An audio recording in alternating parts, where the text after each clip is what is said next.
Xie Heng traversed into the realm of cultivation, finding himself a helpless orphan. His only advantage was a tattered gourd he had stumbled upon, one that could neither teleport him nor amplify his power, but merely allowed him to condense a single strand of the purest sword energy each day. Thus, while his peers pursued advanced techniques and consumed elixirs to elevate their realms, he quietly wielded his sword a myriad of times, practicing the most fundamental thrusts, slashes, and flicks. When others sought rapid ascension, he diligently fortified his spiritual foundation, taking one step at a time. The world mocked him for his perceived dullness, branding him as the most foolish of Qingxian.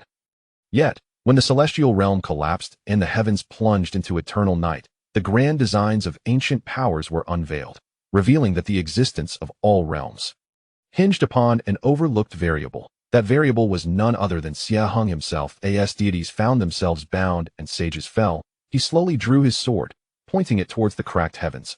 I wield a sword born of insignificance, rooted in the basics. Today, for the sake of this world, I shall reopen the ancient azure skies, an unadorned sword, yet capable of reaching the heavens, a path as simple as sincerity, unbreakable by deceit. Chapter 1. Snowy Night, Lonely Child, and the Gourd. The chill pierced like needles, relentlessly invading his bones. Xie Heng awoke, frozen in the grasp of winter's embrace. His consciousness floated upwards like a submerged object in an icy abyss, struggling to surface, with each attempt to think eliciting a searing pain from the depths of his soul. He abruptly opened his eyes, not to the stark whiteness of a hospital ceiling, but to a dilapidated, drafty thatched roof, thick with cobwebs and dust. The cold wind crept through the cracks in the walls, emitting a soft, mournful sound, swirling the faint dust beneath his feet. Fragments of memories surged forth, accompanied by the screeching of tires, the gasps of passers-by, and the dull ache of his body colliding with an immense force, like a deluge. Breaking through a dam, they flooded into his mind. Xie Heng, university student of the 21st century, an orphan. His life had been ordinary, sustained by student loans and part-time jobs, struggling along the narrow path to graduate school. Fate seemed to find him lacking in suffering. On the way back from a thrift market where he had searched for tutoring books, he sacrificed himself to save a little girl chasing a ball into the street, only to be struck down by a monstrous truck that seemed to have emerged from the depths of hell, bringing him to this place. Now, he was another Xie Heng. A 6-year-old boy, equally bereaved of parents, surviving on the meager offerings of the villagers at the foot of Yunmin Mountain, barely clinging to life. A painful gnawing in his stomach signaled the depths of his hunger. His throat was parched, and his body felt weak, devoid of any strength. Even the slightest movement of his fingers felt like an insurmountable challenge. He turned his head with great effort, surveying this home. The earthen walls were cracked and worn. A rickety wooden table leaned against the wall, holding a chipped earthenware jar. Beyond that, the space was bare, a true embodiment of destitution. Was this his life's reset point? A wave of absurdity and despair gripped him. To die under the wheels of a vehicle was one thing, but to traverse into such a legendary tale only to find himself in this dismal predicament. His gaze drifted aimlessly until it settled upon a dusty object beside his pillow. It was a gourd palm-sized, dark in hue, devoid of luster. It appeared as if it had lain forgotten for ages, cloaked in an irremovable layer of antiquity. A faded red string was tied around its waist. It was indeed the gourd he had purchased for 5 yuan at that thrift stall, where the vendor had fervently claimed it was an ancient artifact capable of warding off evil. His heart raced. Compelled by some unseen force, he exerted every ounce of strength to lift his seemingly leaden arm, trembling as he grasped the cold gourd. The moment his fingertips brushed its surface, an extraordinary transformation occurred. A weak, yet remarkably clear warmth flowed from the gourd through his palm, gradually seeping into his nearly numb meridians.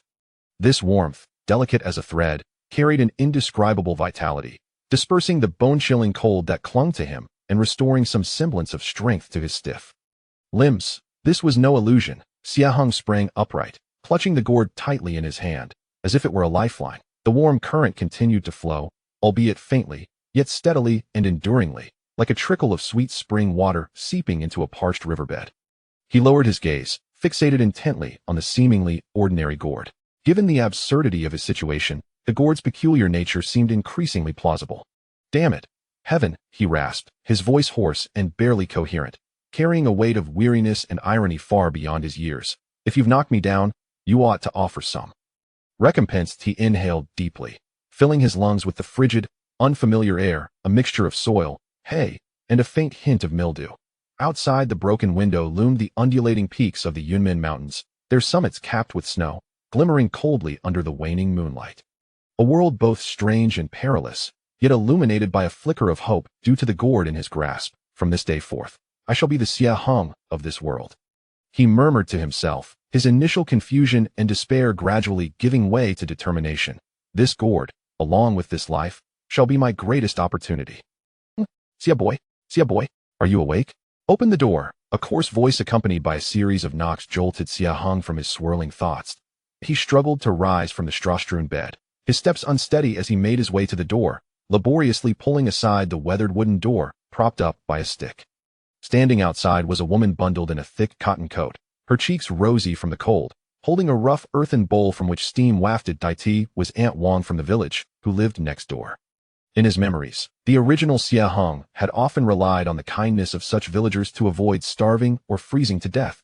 Aunt Wang, he stammered, emulating the original's timid manner. His body felt so frail that his voice was barely a whisper. Oh dear, the poor child, your face is all blue from the cold. Aunt Wang exclaimed upon seeing him, her eyes full of concern as she hurriedly pressed the bowl into his hands. Quickly, drink this while it's hot. It's wild vegetable porridge I just made, with a bit of salt to warm you up. Inside the bowl was a thin rice soup, nearly reflective enough to show his silhouette, with a few indistinguishable wild vegetables floating within. Yet at that moment, to Xie Heng, it was undoubtedly the most delectable dish in the world that a wave of profound emotion surged within him. An orphan in his past life, now an orphan again. Yet, amidst this existence, there remained some warmth. Thank you, Aunt Wang, he murmured, lowering his head to hide the complexity of his feelings, sipping eagerly yet cautiously from the nearly grainless porridge. The warm liquid flowed into his stomach, bringing a sense of genuine warmth. Drink slowly, don't choke, Aunt Wang sighed, her rough palm brushing against Xie Heng's straw-like, brittle hair. This wretched weather is deadly. Old Zhao injured his leg while patrolling the mountains a few days ago. Otherwise, he could have looked after you better. Once the snow lightens, you should go gather some dry firewood from the back mountain. Don't venture too deep, understand? There are wolves in the woods. Old Zhao referred to Zhao Tishan at the village's edge, a retired soldier and the most knowledgeable elder in the area, who had cared for the original Xie Heng quite well. Okay, I understand, Aunt Wang. Xie Heng nodded obediently. After seeing Aunt Wang off, he licked the bowl clean, feeling the slight restoration of strength within him, along with the gourd's persistent warmth in his palm. He knew he must take action. Survival was the immediate priority. He secured the patched-up, worn cotton coat, retrieved a battered old machete with a chipped blade from behind the door, and carefully tucked the gourd close to his heart.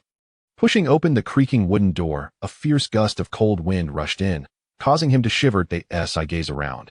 The entire quaint village is blanketed in a thick layer of snow, adorned in a shimmering cloak of silver. Scattered throughout the valley are dozens of low, earthen houses, enveloped in silence in the distance. The Yunmen mountain range looms like a slumbering dragon, stretching across the horizon, exuding an air of ancient and profound mystery. Guided by the faint recollections of a past life, Xie Heng trudges towards the foot of the mountain not far behind the village. The snow rises to his calves, making each step a formidable challenge. The gourd cradled in his arms emanates a gentle warmth, safeguarding his vital essence from the biting cold. At last, he arrives at a relatively sparse grove at the mountain's base. Most of the trees have shed their leaves, leaving only the resilient pines and cypresses clinging to vestiges of green. Selecting a withered sapling, he raises his hatchet and strikes down with force. Clang! A sharp sound echoes as the hatchet ricochets, leaving only a faint white mark on the trunk. The frailty of his body hampers him, and he struggles to muster strength. Undeterred, he recalls the scattered fragments of physics he learned in a previous life. Adjusting his angle and harnessing the power of his core, he strikes again. Crack! This time, the hatchet sinks in deeper. Progress. Thus, he continues, striking again and again. His hands throb with numbness, and his arms ache with fatigue, yet he perseveres. Sweat soaks through his tattered garment, only to be frozen by the biting wind, clinging to his skin like ice. However, amidst this profound exhaustion and chill, Xie Heng distinctly feels the gourd in his embrace. Pulsate? No, it is not a mere pulse. The warmth seems to thicken slightly. Moreover, at the moment he exerts effort, the warmth flows towards his arms, albeit still faint. It empowers his subsequent strikes, lending them greater steadiness and strength. Could this gourd not only nourish his body, but also assist in harnessing strength? A thought flashes through Xie Heng's mind like a bolt of lightning. Cultivation. This gourd may very well be his sole ally on the path to immortality in this world. And perhaps the first step in this cultivation journey is simply survival, strengthening this frail body to bear the weight of fate. Chopping wood becomes the most fundamental form of training. With this realization, Xie Heng's gaze brightens. The fatigue and cold persist, yet a roaring flame ignites within his heart that he no longer views chopping wood as mere survival labor, but embraces it as an integral part of his training. With each swing of the hatchet, he diligently regulates his breathing, attunes to the power of his muscles, and guides that faint warmth coursing within. Amidst the monotony of repetition, time flows silently by. When he finally gathers enough firewood and struggles to bind it with a rope made from bark, the sun has already begun its descent. Bearing the weight of a firewood bundle taller than himself, Xie Heng trudges back, his weary yet fulfilled body moving step by painstaking step. The burden bends his slender back like a bow, but his resolve remains steadfast. Upon returning to the dilapidated earthen house, he carefully stacks the firewood beneath the eaves. Then, he enters the abode, closing the door to shut out the raging storm. The interior remains frigid, yet the gourd exudes a continuous warmth. Seated upon the cold earthen bed, leaning against the wall, he once more holds the gourd in his hands, scrutinizing it closely. By the last sliver of daylight seeping through the broken window, he suddenly notices that the seemingly chaotic patterns on the gourd's surface, when viewed from a particular angle, seem to form an enigmatic design, perhaps a type of talisman, or a map. He cannot discern it clearly, nor can he comprehend its meaning. Nevertheless, this does not hinder him from recognizing the gourd's value. Foundation, he muses, caressing the cold gourd, recalling a saying from his past life. A towering structure rises from the ground. He possesses no cultivation techniques, no esteemed mentors, nor even remarkable aptitude. All he has is this mysterious gourd and the life he has reclaimed. Thus, he resolves to refine the most fundamental aspects to perfection. To survive, to grow strong, he presses the gourd firmly against his heart, feeling the stable, vibrant warmth, and slowly closes his eyes. Outside, the storm rages on. Inside, a soul from another realm plants a seed destined for the supreme path of the sword on this frigid snowy night, within a humble mortal vessel. In the stillness, he whispers to himself, as if making a vow. It all begins with chopping wood. My journey shall unfold step by step. Chapter 2.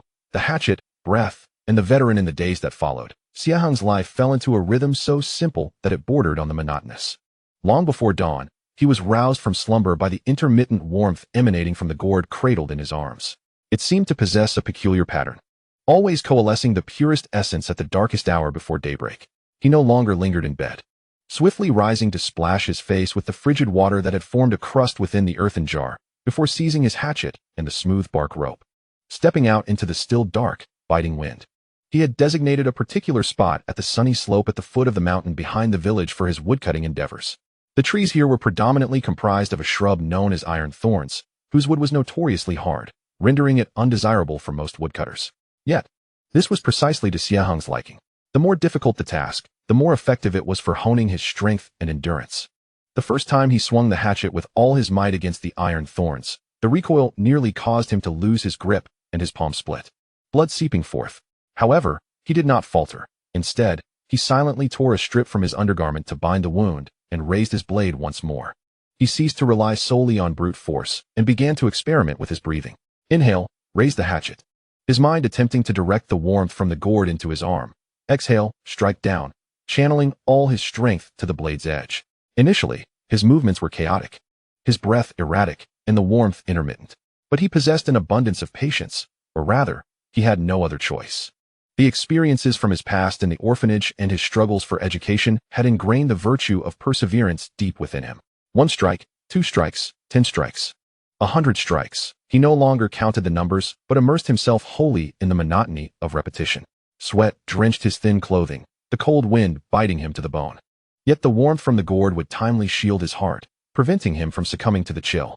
Gradually, the motion of his strikes became fluid, and the rhythm of his breath began to synchronize with the exertion of his strength. One day, after countless strikes, an extraordinary sensation surged within him. It was not that the warmth from the gourd had intensified, but rather, at the moment his breath coincided with the power of his strike, he distinctly felt the entirety of his strength, along with that faint warmth, coalesce into a singular force, effortlessly flowing forth. Crack! A sound more resonant and crisp than before echoed through the air. The branch of iron thorn, which he typically needed to chop dozens of times, snapped in response. The break was smooth, as though cleaved by an axe of exceptional sharpness. Xie Heng stood transfixed, maintaining his striking posture, breathless. He gazed at the flawless fracture, a tempest of astonishment swelling within him. This was no mere illusion. Breath, power, and that enigmatic warmth shared a wondrous connection. When they harmonized, the power unleashed far exceeded the simplistic sum of their parts. Is this the essence of qi? He murmured to himself. Though this qi was feeble, it undeniably existed and could indeed be guided.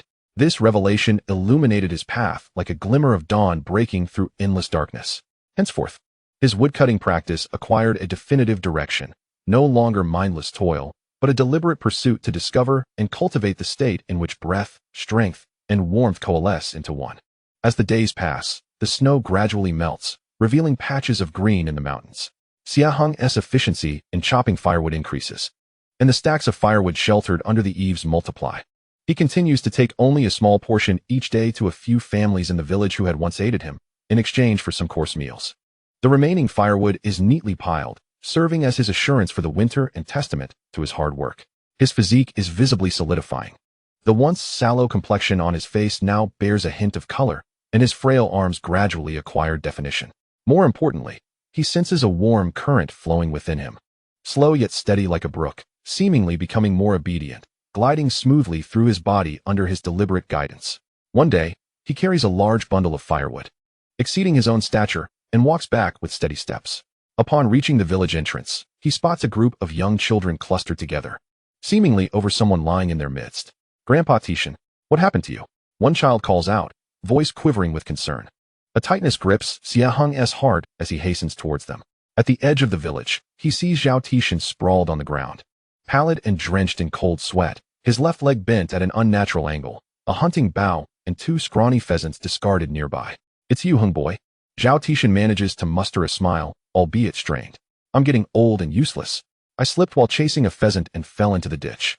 Without hesitation, Xie Heng sets down the firewood and squats to examine him. Drawing upon the rudimentary first aid knowledge he had learned in his previous life, he quickly deduces that Zhao Tishan has a fractured calf. He carefully helps him to a sitting position and speaks firmly, "Grandpa Zhao, don't move. I'll carry you back."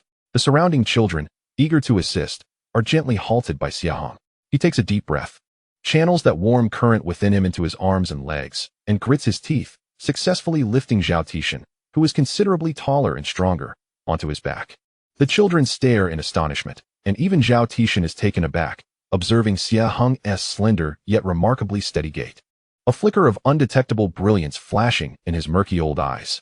After safely bringing Zhao Tishan back to his equally humble yet meticulously tidy dwelling, Xie Heng skillfully retrieves a few straight sticks and strips of cloth to create a makeshift splint.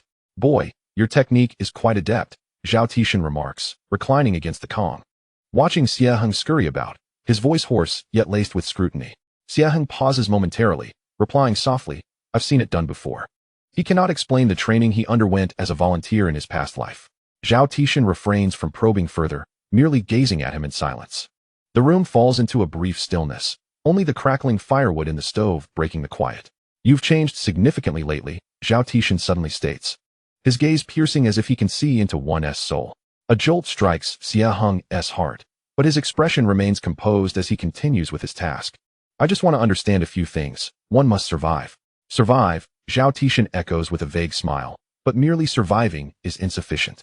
In this world, with its demons and treachery, human hearts are far more perilous than the wolves of the mountains." Xie Heng raises his gaze to meet that of the elder, who is said to have ventured into the outside world in his youth. Zhao Tishan met his gaze and slowly spoke, "I've observed your lumberjack technique for several days now. Your hacking is chaotic and merely expends energy. Chopping wood, much like killing or hunting, requires precision, eyes set, heart engaged, and strength applied." Xie Heng felt a tremor in his heart. He believed he had been cautious enough, yet the old soldier had already seen through his meager attempts. Zhao Tishan gestured toward the corner. "There lies an old chopping knife, one I used in my youth. It surpasses your current one." Xie Heng followed his gaze to find an ancient-looking chopping knife propped against the wall. Though its edge was somewhat dulled, the heavy blade exuded a sense of tranquil strength. Furthermore, Zhao Tishan paused, his expression deepening. Having strength alone is insufficient. One must also master the art of breathing. When you chop wood, if you can forget that you are even breathing, then you have truly mastered it. Forgetting to breathe? Xie Heng pondered. This statement, though seemingly enigmatic, resonated with the sensation of unity he had previously discovered between breath and force. Could this seemingly ordinary breathing technique be the starting point of cultivation? He refrained from further inquiries and respectfully bowed to Zhao Tishan, expressing his gratitude. "Thank you, Grandpa Zhao." Taking hold of the weighty, old chopping knife, Xie Heng stepped out of Zhao Tishan's humble abode. The sunset cast elongated shadows behind him. He sensed the knife's heft not merely in its physical weight, but also in the expectations it embodied, a nascent legacy, if you will. Zhao Tishan had imparted no profound techniques. He had merely illuminated the fundamental principles of strength and breath. Yet, this was precisely what Xie Heng needed at this moment. Returning to his own dwelling, he gazed at the towering pile of firewood beneath the eaves and felt the warmth of the gourd nestled against his chest. Fundamentals, indeed. Chopping wood is fundamental. Breathing is fundamental. Guiding that warmth is fundamental. He cast aside all distractions, his mind becoming clear. The road ahead remained long and arduous, yet at the very least, he had discovered his direction and taken a resolute first step. As night deepened and the stars twinkled, Xie Heng did not sleep. Instead, he sat cross-legged on the cold earthen bed, a posture he had derived from a vague recollection of meditation from his past life. Cradling the mysterious gourd in his hands, he placed it on his lower abdomen, striving to cast aside all distractions and adjust his breath, attempting to capture and guide the faint yet vital warmth within him, allowing it to flow along some inscrutable path. With each inhalation and exhalation, his breath grew more profound. Outside, silence enveloped the night. Only the steady rhythm of the youth's breathing could be heard, and the seemingly ordinary gourd's surface revealed elusive, flickering patterns, as if breathing in tandem with him. On this ordinary night in the mountain village, the roots of a seed for the path of the sword were quietly spreading into the unknown depths. Chapter 3. Breathing Techniques. Demonic calamities and the first taste of blood. Zhao Tishan's words struck a match in Xie Heng's chaotic world. Forget to breathe. These 4 words appeared simple, yet they contained profound wisdom. Xie Heng no longer perceived breathing merely as a life-sustaining instinct. He began to regard it as a form of cultivation, a bridge connecting himself, the chopping knife in his hand, and the surrounding heavens and earth. He continued to ascend the mountain each day before dawn, wielding that heavy, weathered machete. Yet this time, his mindset was entirely transformed. No longer was he eager to fell trees. Instead, he immersed himself wholly in the rhythm of each breath and the swing of the blade. As he inhaled, his intention guided the warm current from the gourd nestled in his bosom, rising from his dantian, traversing his chest, coursing through his arms, and reaching the edge of the machete. He sensed that, although the warmth was faint, it bore an ineffable sharpness. As he exhaled, a surge of power erupted from his entire being, accompanied by the warm current slicing through the blade, precisely penetrating the most vulnerable grain of the iron thorn wood. A soft sound emanated, distinct from the usual chopping noise, resembling a keen blade gliding across resilient leather. The iron thorn wood, as thick as a bowl's rim, snapped in response, its fracture smooth as a mirror, even releasing a subtle scent reminiscent of charred wood. Success! An indescribable joy surged within Xie Heng. This state of perfect harmony between breath and the warm current, though only achieved 2 or 3 times out of 10 attempts, refined his mastery over his own strength with each success. He could distinctly feel that the warm current's flow within him had become slightly more effortless. Although its overall quantity grew slowly, its quality seemed to condense further. Even more astonishing was that the old machete gifted by Zhao Tishan appeared to possess some extraordinary qualities. When the warm current infused it, the blade emitted an almost imperceptible hum, and a faint white gleam flickered along the edge, making the act of cutting through the iron thorn would feel as effortless as slicing through decayed timber. This was no ordinary iron. Perhaps it was a remnant of the weapon once wielded by Zhao Tishan himself? He kept this revelation to himself, dedicating himself to even more rigorous practice each day. He privately named this unique breathing technique the fundamental breathing method. It lacked intricate movements. It consisted solely of the most essential inhale and exhale, a gathering and releasing. Yet it resonated with the profound truths of the universe. Days slipped by quietly amid the monotony and richness of his practice. The winter snow melted away. The mountain flowers began to bloom, and the Yunmen Mountains donned their verdant attire, yet they also ushered in new dangers. One day, while practicing in his usual spot on the sloped terrain, Xie Heng had transformed considerably after months of diligent training. His posture was much more erect, his complexion radiant, and his gaze clear and focused. A steady rhythm accompanied each swing of his blade. Suddenly, a chilling and fierce howl of a wolf echoed from deep within the forest, startling a flurry of birds into flight. Xie Heng paused, his brow furrowing slightly. This howl was rife with malice, unlike the typical mountain wolves. He recalled Aunt Wang and Zhao Tishan's warnings. During the spring famine, the wolves in the mountains were particularly savage. Gripping his machete tightly, he cautiously gazed toward the source of the sound. However, in the next moment, his expression shifted drastically. The wolf's howl was now accompanied by the terrified cries of a child, and the sounds grew ever closer. It was a child from the village. Without a moment's hesitation, the warm current within him instinctively accelerated, flooding into his legs. He propelled himself forward, employing the footwork he had recently refined, which incorporated the principles of wind manipulation. Though he could not yet command the wind, his speed surpassed that of an ordinary person, allowing him to dash towards the source of the cries like a nimble monkey. After a few leaps, he broke through a thicket, and the scene before him nearly froze his blood. Before him stood 3 children, aged around 7 or 8. The offspring of the village hunter Zhang. Terrified, they collapsed to the ground, wailing incessantly. In front of them loomed a robust giant wolf with a coat as green as the grass, resembling a small calf. It bared its ghastly white fangs, drooling, with its crimson eyes gleaming with hunger and madness, advancing step by step. This was no ordinary wolf.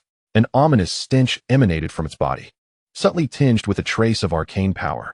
It was a beast of the demon realm, though the lowest tier of such creatures.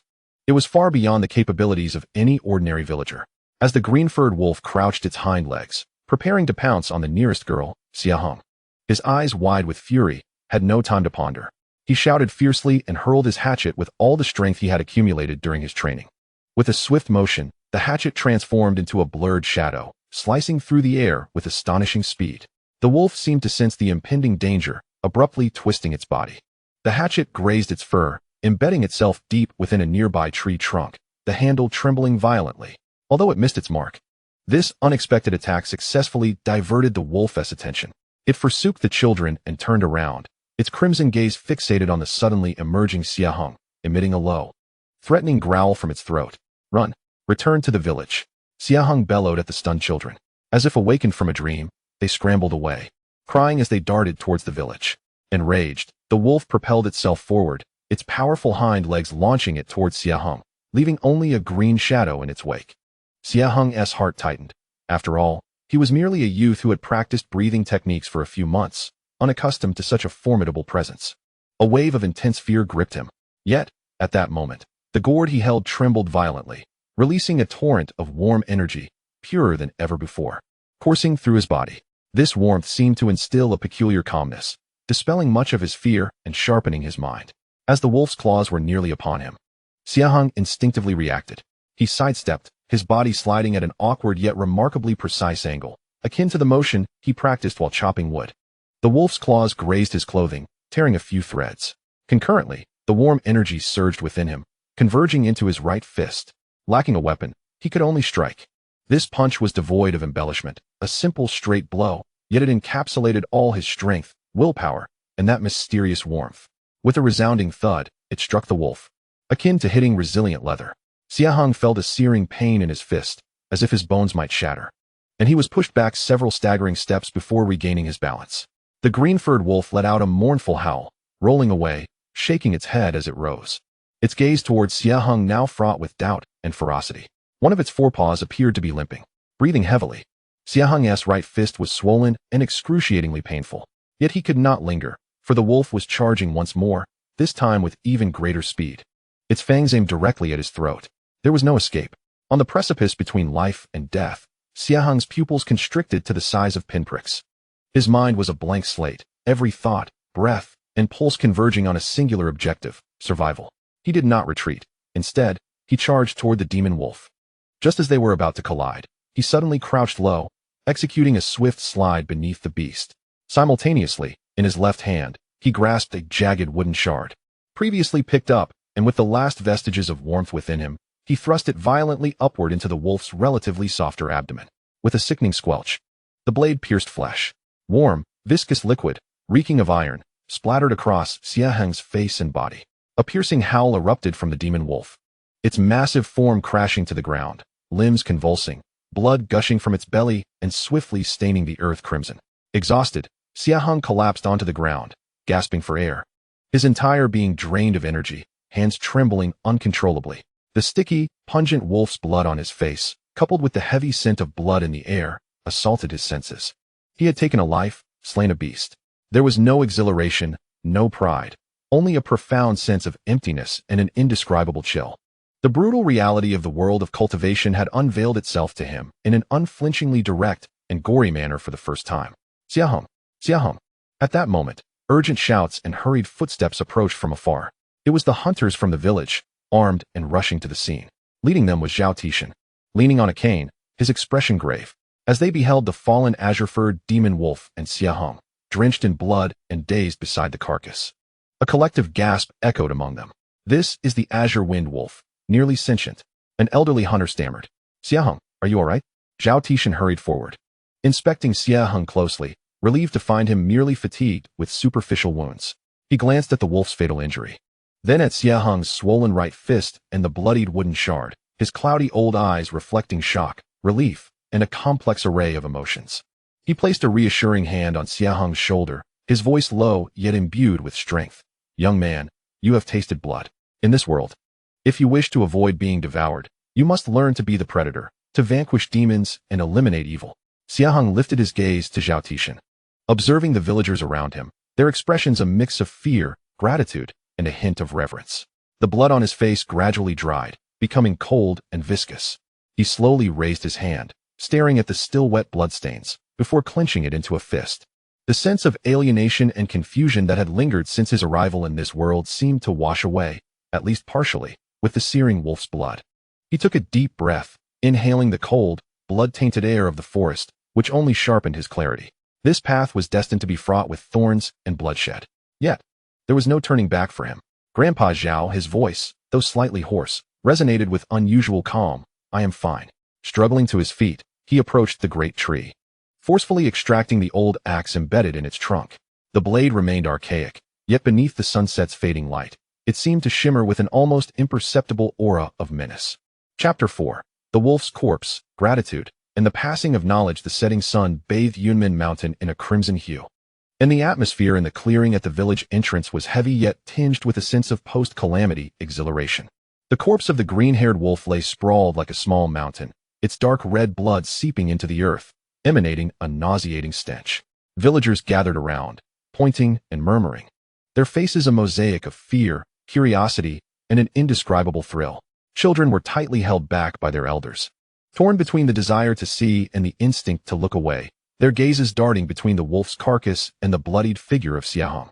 Indeed, it was the Qingfeng wolf. Just look at its fur, its fangs. It must be nearly a spirit. Hunter Zhang crouched beside the wolf's body, prodding it with his hunting knife, his voice trembling with residual fear. This creature had always dwelled deep within the mountains. How had it come to the foot of the hill this year? If it weren't for Heng, he trailed off, but the meaning was clear to all. Had it not been for Xie Heng, the Zhang family's 3 children would surely have faced dire consequences. Suddenly, Hunter Zhang sprang to his feet and approached Xie Heng. This dark-skinned, robust man had reddened eyes as he delivered a hearty slap on Xie Heng's shoulder, careful to avoid any injuries, the force of which nearly caused Xie Heng to stumble. Heng, there's no need for words. From now on, whenever your family needs firewood or water, the Zhang family will take care of it. You are the savior of my 3 children. His voice boomed with the simple gratitude characteristic of mountain folk. Yes, Heng, well done, exclaimed another villager. Who would have thought you, a boy of few words, could be so formidable in a moment of crisis? The wolf's carcass was indeed a valuable prize, its pelt, bones, and the meat of the beast could fetch a handsome sum. The villagers clamored around, their eyes now transformed from pity and sympathy to genuine admiration and gratitude. In this mountain village, where one battled against nature and beasts, strength and capability were the ultimate truths. Aunt Wang squeezed through the crowd, holding a clean, damp cloth, her heart aching as she sought to wipe the blood from Xie Heng's face. Oh dear, look at you. This is terrifying. Let me clean you up. You're not hurt anywhere, are you? Xie Heng felt somewhat overwhelmed by the fervent attention. He took the cloth, murmuring, Thank you, Aunt Wang. I'm fine. Just a bit exhausted. His gaze drifted over the crowd to Zhao Tishan, who had been quietly standing on the periphery. The elder leaned on his cane, his expression calm. Yet his eyes held a wealth of emotion, approval, gravity, and a hint of relief. Zhao Tishan slowly stepped forward, and the villagers instinctively parted to create a path. The wolf's corpse, by our customs, belongs solely to Heng, as he is the one who slain it. Hence, it rightfully belongs to him. Zhao Tishan's voice, though soft, carried an undeniable authority. The pelt can be made into soft armor, The bones can be used for medicinal purposes, and the wolf meat, imbued with a faint spiritual energy, is a great nourishment for martial artists. Zhang, the eldest of your family, you possess skill. You shall skin the pelt and prepare it properly. Distribute the wolf meat among the families, allowing the children to have soup to restore their strength, and leave the remainder for Heng. With just a few words, he clearly delineated the handling and distribution of the wolf's remains, affirming Xie Heng's ownership while also considering the bonds of kinship among the villagers, leaving no room for dissent. As for you little rascals, Zhao Tixin's gaze shifted towards the terrified children, particularly to the eldest son of the Zhang hunter who had led them into the mountains. His tone grew stern. In this season of spring famine, you dare to venture deep into the mountains? If it weren't for Xie Heng today, you would have become mere prey for the wolves.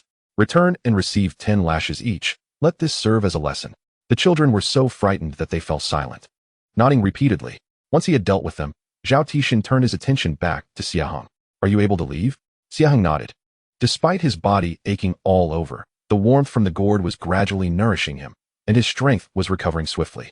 Follow me, Zhao Tixin instructed, leading the way to his small abode. Xie Heng silently trailed behind, feeling the multitude of eyes upon him, admiring, curious, and in awe. He understood that from this day forward, his standing in the village would be markedly different. Upon entering Zhao Tixin's dim yet tidy dwelling, a faint aroma of herbs mingled with the scent of aged wood enveloped him. Zhao Tixin gestured for Xie Heng to sit on the edge of the kong, while he retrieved a ceramic jar from a worn wooden box in the corner. Pouring a bowl of murky liquid, he handed it to Xie Heng. Drink up. This herbal remedy may not compare to celestial elixirs, but it will benefit you. Without hesitation, Xie Heng accepted the bowl and downed it in one gulp. The liquid was spicy and bitter, a surge of warmth cascading from his throat to his dantian, subsequently spreading throughout his limbs, alleviating much of his discomfort. How do you feel? Zhao Tixin inquired calmly, sitting on a wooden stool opposite him. Xie Heng paused momentarily before responding honestly. I feel a lingering fear, yet something feels different. He struggled to articulate the sensation, as if some fragile part of him had been shattered during the life and death struggle earlier, only to reassemble into something more resilient. Zhao Tixin nodded in understanding. Seeing blood is inevitable. You handled yourself admirably, calm under pressure, decisive in action, and most importantly, you protected the younger ones. This is far more crucial than mere strength. He paused, his gaze piercing as he scrutinized Xie Heng. I have noticed your recent changes. Your strength has increased, your stance has steadied, and your breath has become more enduring. That strike against the wolf today carried a certain essence. Have you come into some fortune? Xie Heng's heart raced, realizing he could not hide anything from this astute veteran. He contemplated for a moment, opting not to disclose the core secret of the gourd, instead offering a half-truth. Recently, I found an old gourd on the mountain. I liked it, so I kept it close. I later discovered that holding it warms my body and helps my strength recover faster. When chopping firewood, I tried adjusting my breathing and felt it was less laborious. The gourd? A spark of intrigue flickered in Zhao Tixin's eyes, yet he refrained from probing further. With a sigh, he remarked, fortune is also a part of strength. If you can grasp the threshold of energy through it, that is your destiny. It seems the time has come to impart some true knowledge to you. Xie Heng's heart leapt, and his breath quickened. He had long awaited this moment. Zhao Tixin stood, retrieving a thin, yellowed booklet with frayed edges from beneath the kong mat. He solemnly handed it to Xie Heng. On the cover of the booklet, for characters were inscribed in an ancient style, foundational qi refinement technique. This is not an esoteric technique. Zhao Tixin's voice carried a hint of nostalgia, recalling the most rudimentary methods employed by the outer disciples of the sect to establish their foundation. Yet, it is a path that countless predecessors have validated as the most solid and least prone to deviation. He pointed to the booklet and spoke earnestly. The path of cultivating immortality begins with the refinement of qi. The so-called refinement of qi entails absorbing the spiritual energy of heaven and earth into one's body, transforming it for personal use, tempering the physical form, and opening the dantian. This fundamental qi refinement technique teaches you how to sense qi and how to guide it through the circulation of your body. Remember, the path of cultivation is akin to walking on thin ice. One must avoid lofty aspirations. Although this qi refinement technique appears simplistic, it serves as the cornerstone of a towering edifice. Only when you can successfully draw qi into your body and operate your first small circulation will you have truly crossed the threshold into the realm of immortality. Xie Heng received the booklet with trembling hands, as if it bore the weight of 1,000 burdens. He had finally encountered the long-coveted method of cultivation. Though it was merely the most fundamental, it was, as Zhao Tixin had articulated, the most precious starting point. Thank you, Grandfather Zhao, he exclaimed, rising to bow deeply. Zhao Tishan waved his hand dismissively. Having received this gesture of respect, he continued, "The technique is now yours. How far you can advance depends on your own insight and perseverance. Moreover, the meat of the Qingfeng wolf will be beneficial for your current stage of body tempering, and you may consume it in moderation each day. Once the wolf hide is properly processed, I will tan it to create a piece of leather armor, providing you with some additional protection. As for the future," Zhao Tishan gazed out into the deep night, his eyes distant. "This Yunmen mountain, and indeed the entire world, is vast. Should you ever wish to venture out and explore, you must at least possess the skills to preserve your life." That night, Xie Heng did not return to his small abode. Instead, he remained with Zhao Tishan, studying the fundamental qi refinement technique under the dim light of an oil lamp. The booklet was thin, the characters somewhat blurred, yet it contained clear instructions on how to meditate, focus the mind, and sense the elusive spiritual energy. Following the text's guidance, he sat cross-legged, aligning his 5 hearts towards the heavens, attempting to cast aside distracting thoughts as his breath gradually slowed, becoming long and delicate. The gourd in his arms emanated a steady warmth, aiding him in reaching a deeper state of concentration. In the darkness, he felt as if he could perceive countless tiny, colorful specks of light floating in the surrounding air. Was this the spiritual energy? He endeavored to guide those gentle yellow and green light points, representing earth and wood attributes, into his body through his skin, following the path recorded in the technique. The process was slow and arduous. Of 10 attempts, 9 ended in failure. Those light points were like mischievous children, elusive and difficult to capture. Nevertheless, his resolve remained steadfast. He faced each failure with unwavering determination, starting a new time and again. As the first light of dawn broke in the east, Xie Heng emerged from that profound state. Though he had not slept all night, he felt invigorated and free from fatigue. He had not succeeded in drawing qi into his body, but he could now vaguely sense the presence of spiritual energy. This marked an immensely significant beginning. He clutched the fundamental qi refinement technique tightly and caressed the gourd nestled in his arms. The path to immortality is long, and I shall seek knowledge both above and below. Thus, his journey of exploration truly began on this day. Chapter 5, Qi Induction Anomalies. In the Azure command in the days that followed, Xie Heng's rhythm of life remained unchanged, yet its essence had transformed entirely. Before dawn, he continued to ascend the mountain to gather firewood. However, this act of woodcutting had shifted from a mere means of subsistence to a profound form of cultivation.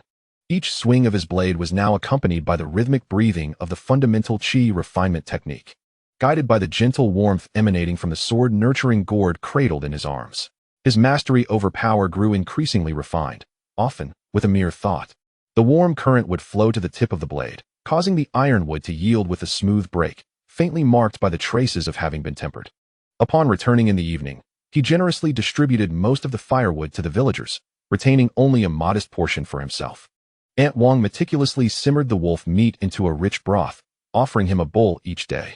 The fragrant aroma held a subtle yet pure essence of vitality, nourishing his rapidly developing physique. He could sense his bones growing sturdier, his vitality surging, and his skin becoming much more resilient. Nightfall was entirely devoted to the fundamental qi refinement technique.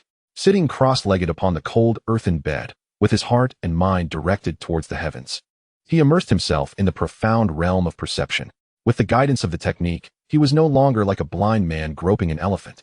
The points of spiritual energy became increasingly clear. The yellow earth attribute energy was heavy and stable, while the green wood attribute energy thrived with life, alongside a few stray points of other colors. The essence of inducing qi into the body hinged on the dual concepts of guiding and entering.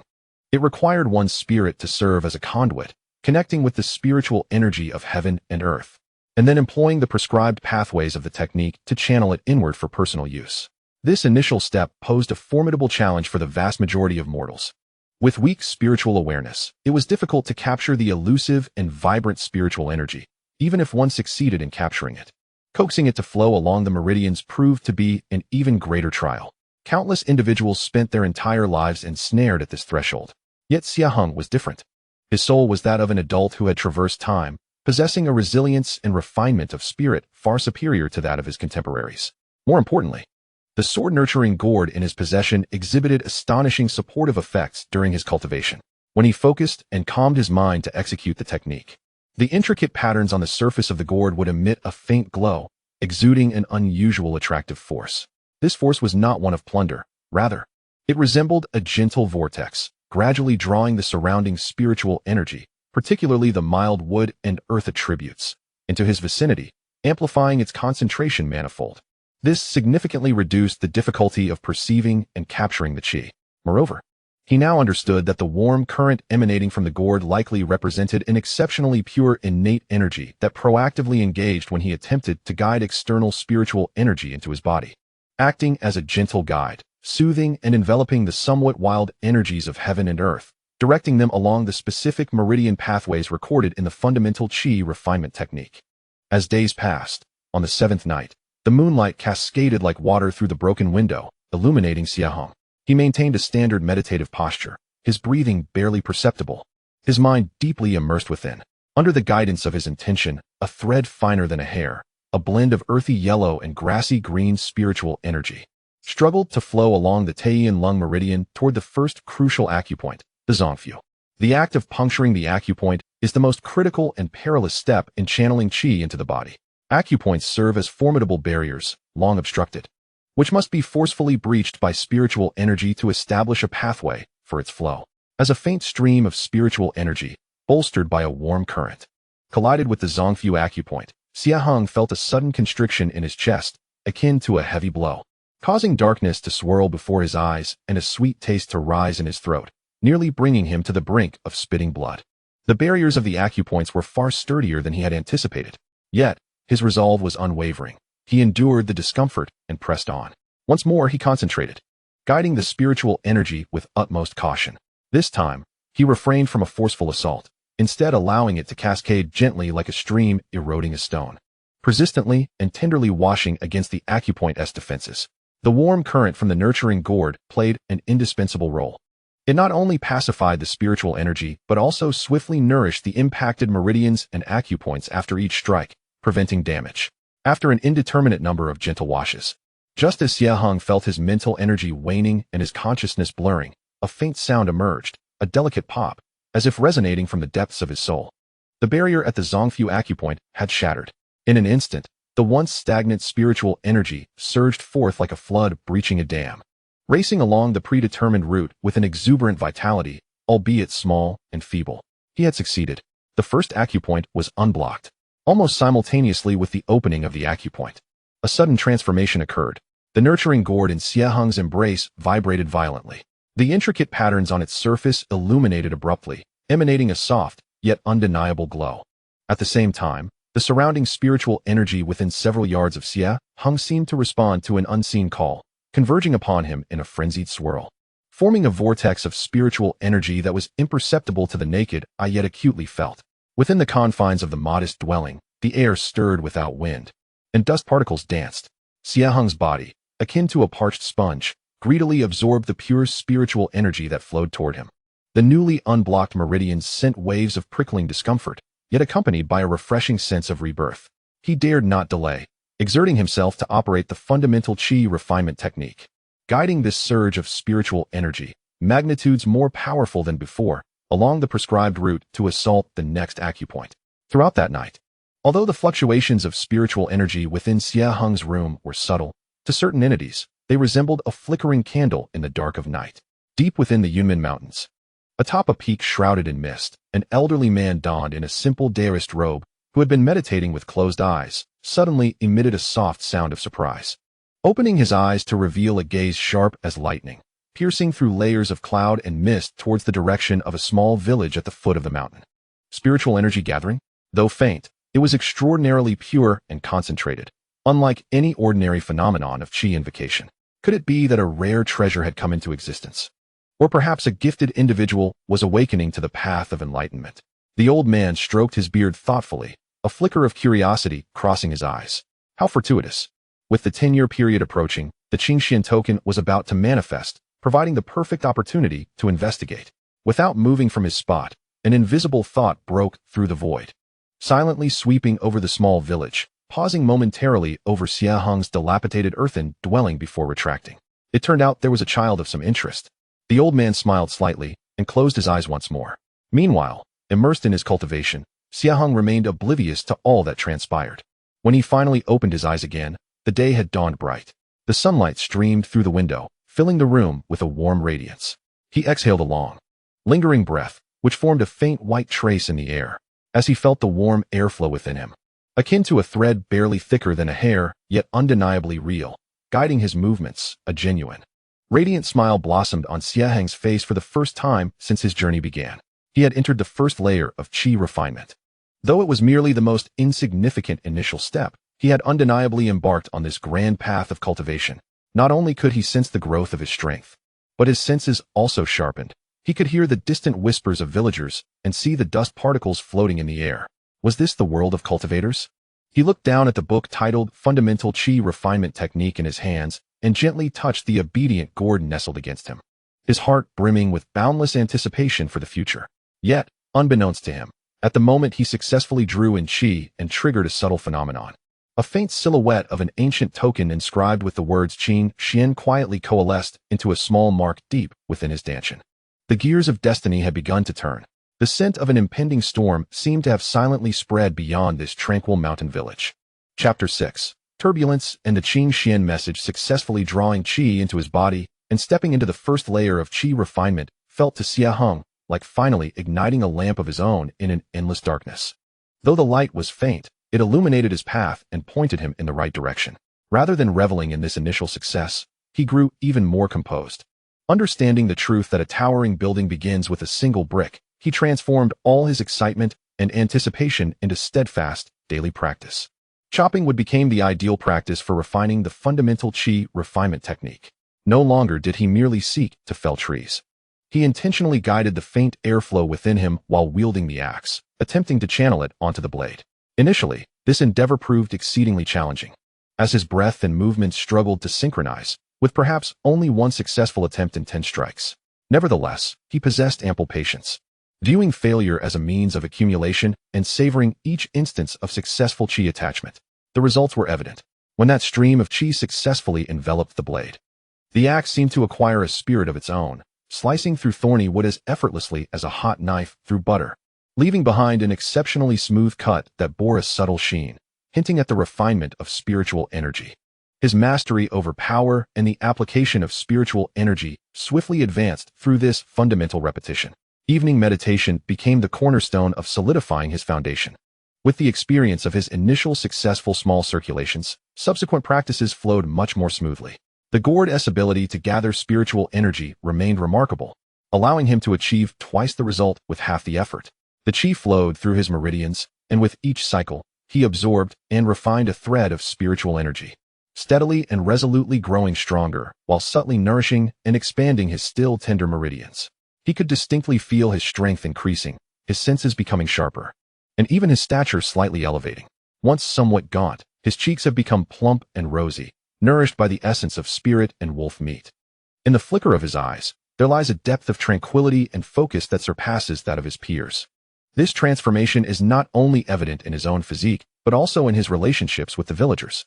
Following the Qingfeng wolf incident, his standing within the village has shifted significantly. Where there was once sympathy and pity, there is now profound respect, even tinged with a hint of reverence. The children gaze at him with admiration, while the adults exhibit a newfound politeness. Indeed, Zhang the hunter has kept his promise, frequently bringing fresh game, and Aunt Wang has taken to preparing delicious meals for him, claiming it is to bolster his health. One afternoon, after finishing chopping wood, Xie Heng was tidying up beneath the eaves when a sudden clamor erupted at the village entrance, accompanied by the sound of hooves and unfamiliar shouts. A traveling merchant caravan. Some excited children cried. In this remote mountain village, caravans visit only once every few months, serving as a vital channel for villagers to exchange goods for essentials like salt, ironware, and textiles, as well as the only window to the outside world. Intrigued, Xie Heng joined the throng heading towards the village entrance. Having spent over half a year in this realm, he had yet to truly engage with the outside. He beheld a caravan of 5 or 6 mule carts arriving at the village clearing, weary from their journey. The guards exuded a sharp demeanor, wielding swords and knives. Leading them was a lean, middle-aged man, who was conversing amiably with the old village chief. Villagers congregated, exchanging their accumulated pelts and mountain goods for desired items, creating a lively atmosphere. Xie Heng had nothing to trade, so he lingered at the periphery, observing quietly. He noted the guards' steady breaths and measured strides, clearly indicating their martial prowess. Among them, the leader emanated a subtle yet palpable pressure, suggesting he was a formidable figure within the mundane martial world. "Old sir," I hear your Yunmen mountain has not been peaceful of late. The caravan leader inquired casually, counting inventory. The old village chief sighed. Indeed, not long ago. A Qingfeng wolf descended from the mountains and nearly harmed the children. Fortunately, he glanced at Xie Heng standing nearby and amended, thanks to the blessings of the mountain deity. The caravan leader's eyes flickered with interest, and after a brief smile, he lowered his voice. Old sir, I have another piece of news. It is said that a celestial master from the Qingxian sword sect may soon appear in our vicinity, reportedly in search of those with celestial affinity. The name Qingxian sword sect clearly resonated with the old village chief, whose murky eyes suddenly gleamed with interest. The surrounding villagers perked up, their faces a mixture of longing and awe. The prospect of an immortal sect accepting disciples is a tantalizing yet distant legend for these mortals. Indeed, the caravan leader nodded. That is one of the most esteemed immortal sects in our eastern region. If any child is fortunate enough to be chosen, it would mean soaring to the heavens and becoming a master. The crowd buzzed with excitement, especially among families with eligible children. Xie Heng's heart leapt in response. The Qingxian sword sect. The manual on foundational qi refinement that Zhao Tishan had given him bore a blurred mark resembling a swirling cloud encircling a sword in the bottom right corner of its cover. Was it the esteemed Qingxian sword sect that grandfather Zhao once belonged to? The recruitment of disciples by the immortal sect. This was indeed an opportunity for him to escape the confines of this mountain village and step into a broader world. He suppressed the excitement bubbling within him and continued to listen intently. However, the steward abruptly shifted the tone, dousing the crowd's enthusiasm with a cold reality. Immortal fates are rare. It is said that the selection by the Qingxian immortal master is exceedingly stringent, requiring not only innate spiritual roots, but also an assessment of one's temperament and comprehension. Such talents are 1 in 10,000. In our impoverished corner of the world, it seems unlikely that such individuals would emerge. This remark dampened the spirits of many villagers. Yet, Xie Heng pondered deeply. Spiritual roots? He was unsure if he possessed any, but he had the sword-nurturing gourd, an extraordinary soul, and formidable mental strength. More importantly, he harbored an unwavering determination and tenacity to refine his foundation to perfection. Quietly, he slipped away from the crowd and hastened towards Zhao Tishan's humble abode. He needed to confirm certain matters. Pushing open the wooden door, he found Zhao Tishan seated on the kong, polishing the old woodcutter's knife he had gifted to Xie Heng.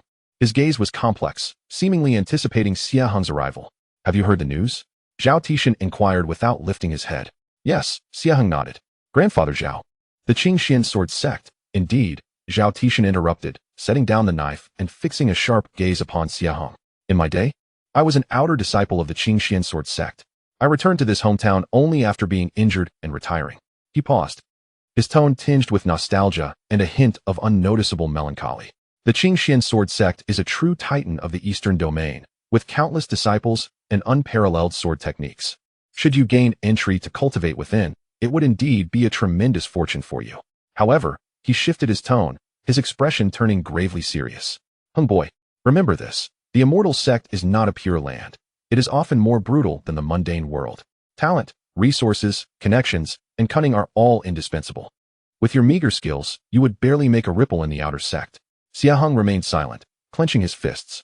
He understood that Zhao Tishan spoke the truth, but he was equally aware that this was an opportunity he must seize. How has your foundation refinement technique progressed? Zhao Tishan suddenly inquired. In response, Grandfather Zhao.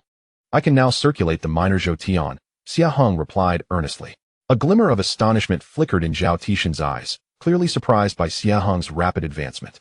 He scrutinized Xie Heng for a moment, particularly the position of his dantian, as though sensing the faint trace of the Qingxian seal. It appears that fate has its own design, Zhao Tishan sighed, rummaging through his pocket before producing a token that was neither gold nor wood, its color dull and unremarkable, with the faint inscription of King Xuanan, a small character further on the reverse side. This is my identity token, long since rendered invalid. However, should a Qingxian immortal master arrive, you may use it to secure an opportunity to participate in the selection. As for whether you will be chosen, that depends on your fortune. Xie Heng solemnly accepted the token, feeling its weight, a tangible opportunity, yet also a profound responsibility and expectation. Go, prepare well. Zhao Tishan waved his hand. Before you depart, I will impart everything I know to you, at least to give you a greater chance of survival during the selection. Exiting Zhao Tishan's small dwelling, Xie Heng felt the token in his hand was heavy with significance, embodying not only an opportunity, but also a weight of responsibility and hope. He raised his gaze towards the mist-laden depths of Yunmin Mountain, his expression resolute. The call of the immortal sect from beyond the mountains had already resonated. He was prepared to embark on his journey. In the days that followed, Xie Heng devoted himself to rigorous training. Besides gathering firewood and meditating, Zhao Tixin began imparting to him some fundamental martial arts techniques, evasive maneuvers, and knowledge of wilderness survival, including the identification of medicinal herbs and toxins. These were experiences he had accumulated through hardships in the sect, seemingly inconspicuous, yet crucial for survival in dire moments. The village's discussions about the immortal sect recruiting disciples gradually subsided, yet an intangible tension and anticipation permeated the air, especially among families with eligible children. An unspoken determination brewed. Xie Heng remained undistracted, dedicating his days solely to training and consulting Zhao Tixin. He understood that opportunities favor those who are prepared. One day, while practicing a fundamental movement technique called Ling Yuan Step on the back mountain, his motions appeared somewhat clumsy and unrefined. Suddenly, he felt a stirring within him and abruptly looked towards the southeastern horizon. There, a faint, almost imperceptible azure light streaked across the sky like a shooting star, plunging deep into the Yunmin mountain range, vanishing in an instant. Simultaneously, deep within his dantian, the long-dormant imprint of the Qingxian talisman emitted a slight warmth. Xie Heng's pupils contracted. They had come. The people from the Qingxian sword sect had arrived. Chapter 7. Selection and the stone. That fleeting azure light rippled through Xie Heng's heart like a stone cast into a tranquil lake. He forcefully suppressed the impulse to rush back to the village, took a deep breath, and completed the final transformations of Ling Yuan Step. Waiting until his breath had fully calmed before shouldering the bundle of firewood and walking steadily down the mountain. The village entrance buzzed with far more excitement than usual.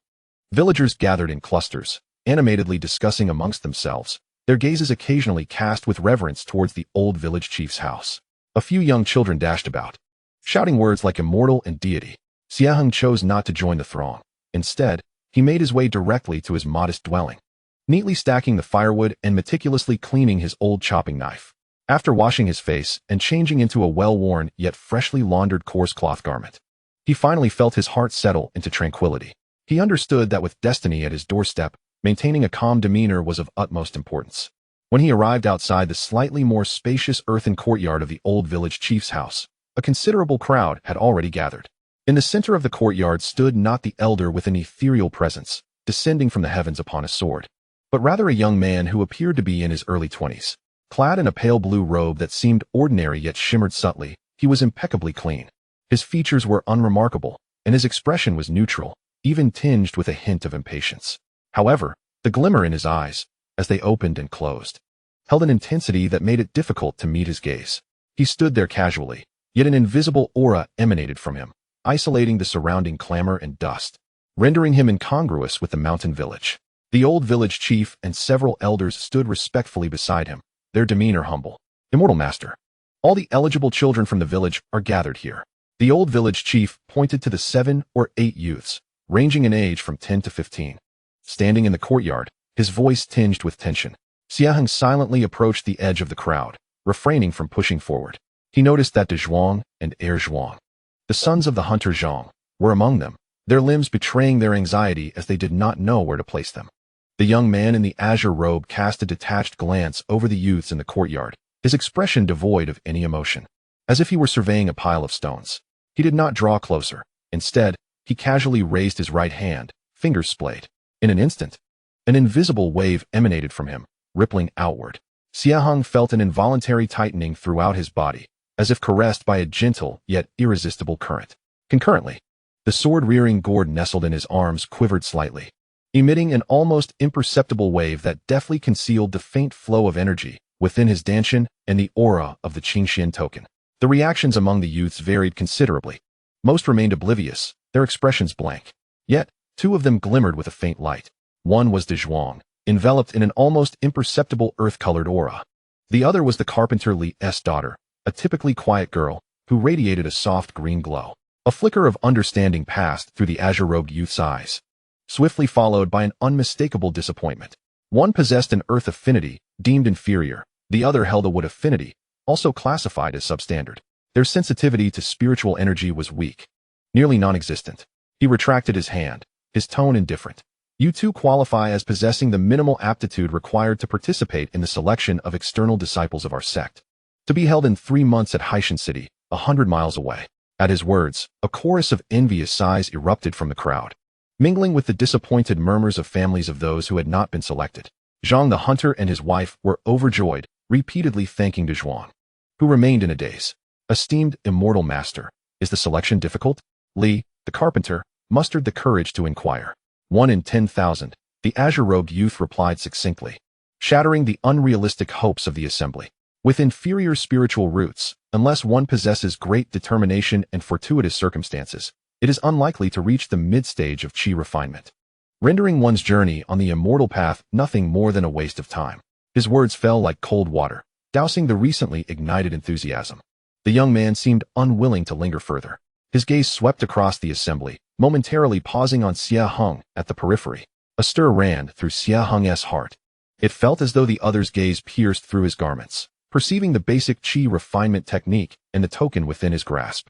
However, he did not reveal his awareness, merely speaking in a measured tone. Are there any among you with cultivation or in possession of my Qingxian token? Xie Heng recognized that an opportunity had presented itself. He inhaled deeply, parting the crowd, and stepped into the courtyard. Bowing respectfully to the azure-robed youth, he offered the token bestowed upon him by Zhao Tishan. I am Xie Heng, fortunate to have been taught the method of drawing energy by a senior. With this token, I humbly request the esteemed immortal master to grant me the chance for assessment. His voice rang clear and unwavering, standing out amidst the throng of anxious youths. In that moment, all eyes turned to him, some filled with astonishment, others with confusion, and many reflecting the complex emotions of Zhang the hunter and his companions. The azure-robed youth's gaze settled upon the token, and he nodded slightly. Indeed, this is the token of a retired external disciple of our sect. He raised his hand once more, and an invisible wave enveloped Xie Heng. This time, Xie Heng did not allow the sword cultivation gourd to completely conceal him.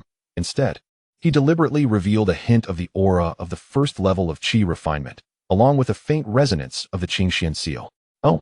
The young man in the azure robe emitted a sound of mild surprise for the first time. The first level of chi refinement. Self-induced chi? It is indeed rare to have developed a seal. He scrutinized Xie Heng for a few moments, seemingly attempting to discern something. Yet Xie Heng maintained a steady aura and clear gaze. Apart from the robust fluctuation of spiritual energy he had cultivated himself, there were no other anomalies. The concealment of the sword cultivation gourd was impeccable. With a solid foundation and a composed demeanor, the young man nodded, his tone softening slightly. You are also qualified to participate in the selection of Xie Heng City. Thank you, master. Xie Heng bowed again, feeling a heavy stone lift from his heart. The young man in the azure robe offered no further words. With a flick of his sleeve, 3 palm-sized, smooth, and pristine jade tokens floated gracefully towards Xie Heng. De Zhuang, and the daughter of the carpenter Li. These are the tokens for the assessment. Once you drop your blood on them, they will recognize their master. 3 months later, bring these jade tokens to the Lord's Manor in Xie Heng City, and someone will guide you. They will be void after the deadline. Having spoken, he paid no more heed to the crowd. His figure flickered and dissipated like a wisp of smoke. In the next moment, he had appeared several dozen feet away. And with another blink, he vanished entirely in the direction of the village entrance, as if he had never existed.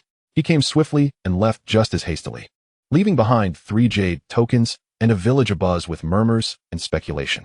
The presence of the immortal, though elusive, had undeniably stirred tremendous waves in this small mountain village.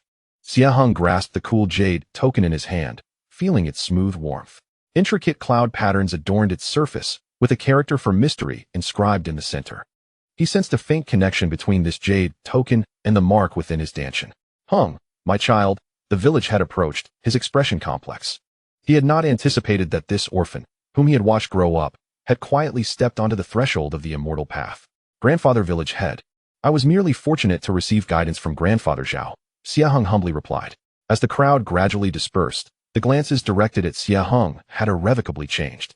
They were now looks of reverence tinged with distance, as if he belonged to another realm. Unfazed, Xie Heng clutched the jade token and hastened towards Zhao Tishan's modest abode. It seemed Zhao Tishan had anticipated the outcome, as he sat on the Kong sipping tea. Has he left? He has.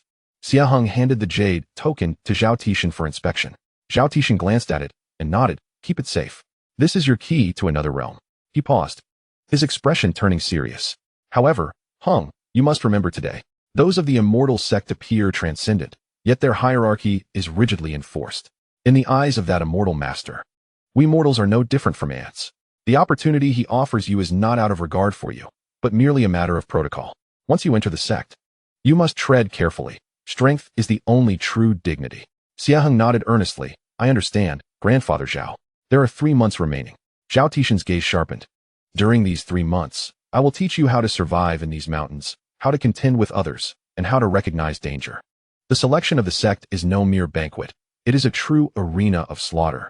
From that day forward, Xie Heng's training regimen intensified. Zhao Tishan imparted all his lifelong knowledge without reservation, not merely relying on fists, feet, and weapons, but also on traps, poison, tracking, counter-tracking, wilderness healing, and directional discernment.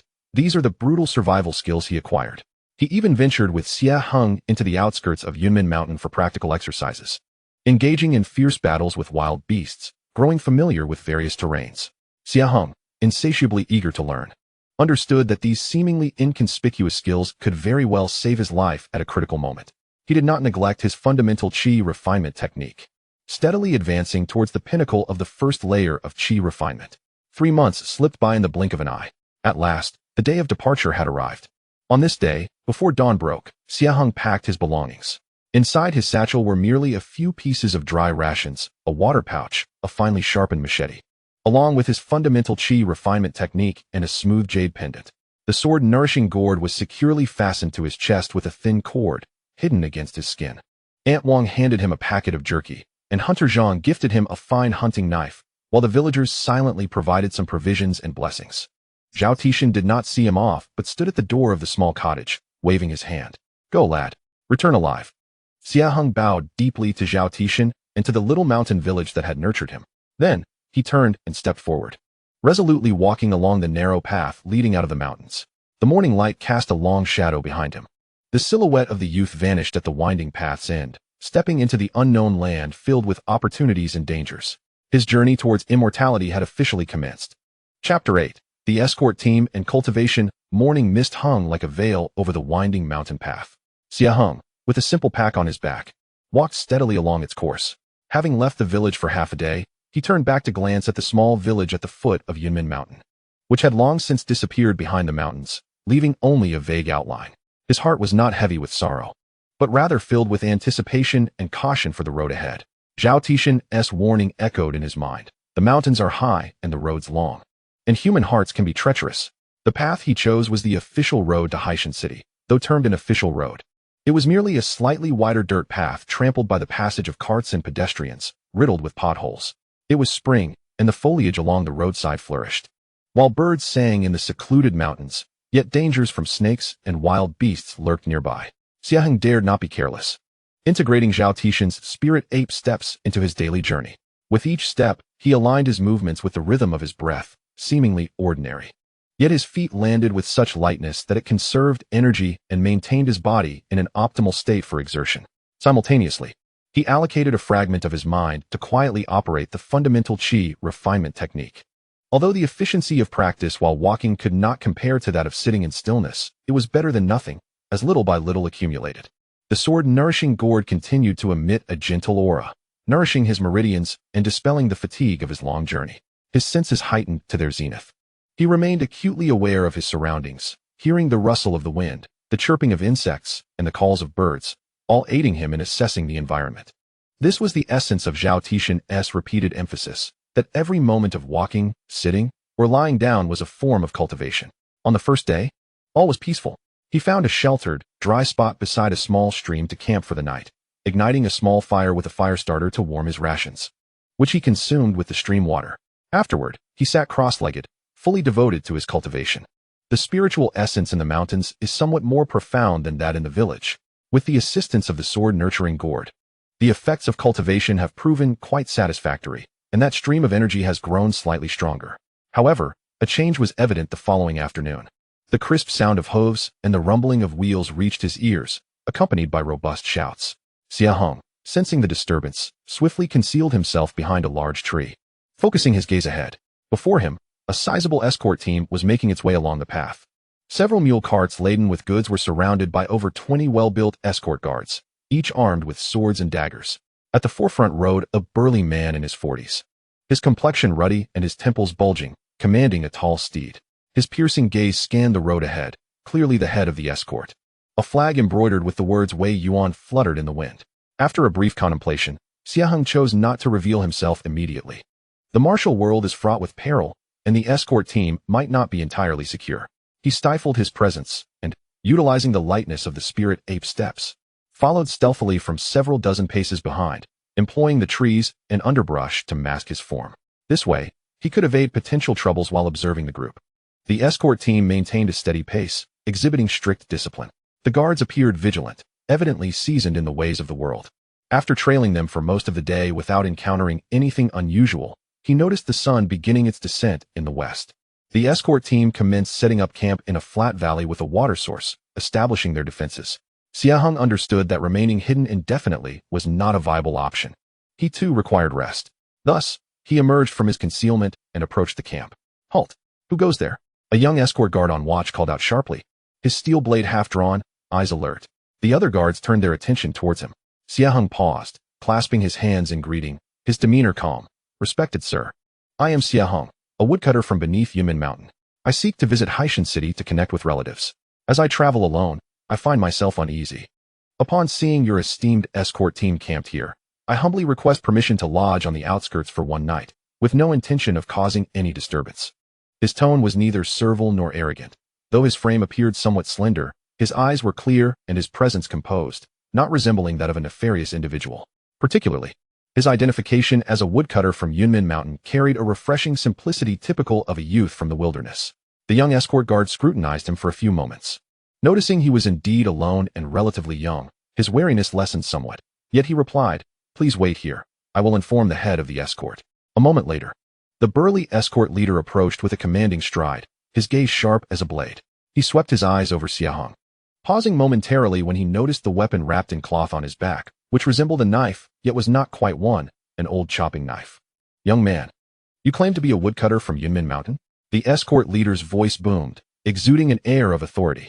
"Indeed," Xie Heng nodded. "You wish to visit Haishan City? What proof do you have?" The leader inquired, seasoned by experience. Xie Heng, having anticipated this question, retrieved a piece of dried wolf meat from the Qingfeng wolf and a few common herbs, which could only be found in specific areas of Yunmin Mountain. From his bosom, actually from a concealed spot in his storage pouch. "These are what I have gathered in the mountains, which can attest to my origins. I possess little else, only strength, and I am willing to guard the night or perform menial tasks for your esteemed escort as repayment for the hospitality of lodging." The items he exhibited were tangible goods from the mountains, and his tone was sincere. The escort leader glanced at the wolf meat and herbs, then noticed the calluses on Xie Heng's hands, evidence of years of labor, and his expression softened. Having traversed the martial world, he possessed keen insight and discerned that the young man was grounded, with a steady breath, suggesting a rudimentary practice, yet his aura was pure, unlike that of a rogue. Having multiple guards for the night was not a disadvantage. "Well then, you may rest by that large stone." The leader indicated a smooth boulder at the edge of the camp. "You need not keep watch. I have my own arrangements. Mind yourself and refrain from wandering." "Thank you, escort leader," Xie Heng replied with a respectful gesture, moving to the boulder to set down his pack. He did not hasten to sit in meditation, but instead took the initiative to assist in tidying the camp, gathering firewood. His nimble hands and taciturn nature quickly earned him the favor of several escorts. As night fell, a bonfire was lit. The escorts gathered around the fire, eating, drinking, and sharing tales of their travels. Xie Heng sat on the periphery, quietly munching on his rations, yet his ears were perked, attentively listening. From their conversations, he learned that this Weiyuan escort agency was renowned in Haishan City, tasked with safeguarding a valuable shipment of medicinal herbs and hides. They also mentioned the recent influx of people into Haishan City, due to the upcoming selection by the Qingxian sword sect, ably with the escort of the caravan. The subsequent journey was significantly smoother, devoid of any encounters with bandits or ferocious beasts. After 2 more days of travel, the silhouette of a colossal city gradually emerged on the distant horizon. The towering city walls, built against the mountains, gleamed with a somber hue under the sunlight, resembling a great beast in repose, exuding an air of ancient majesty. It was the Black Mountain City, at last. Xie Heng halted, gazing at the formidable fortress, and took a deep breath. He could sense a faint warmth emanating from the Azure jade token in his embrace.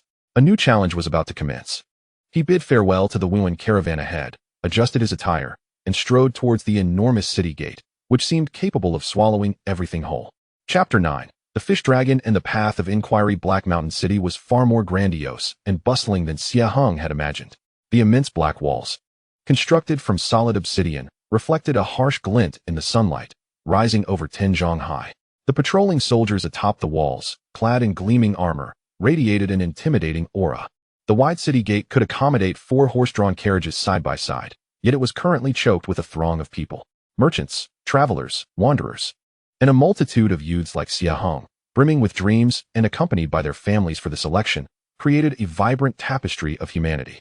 The air was saturated with a medley of sweat, dust, livestock, and various culinary scents, while the cacophony of voices surged, causing a dull ache in the mind.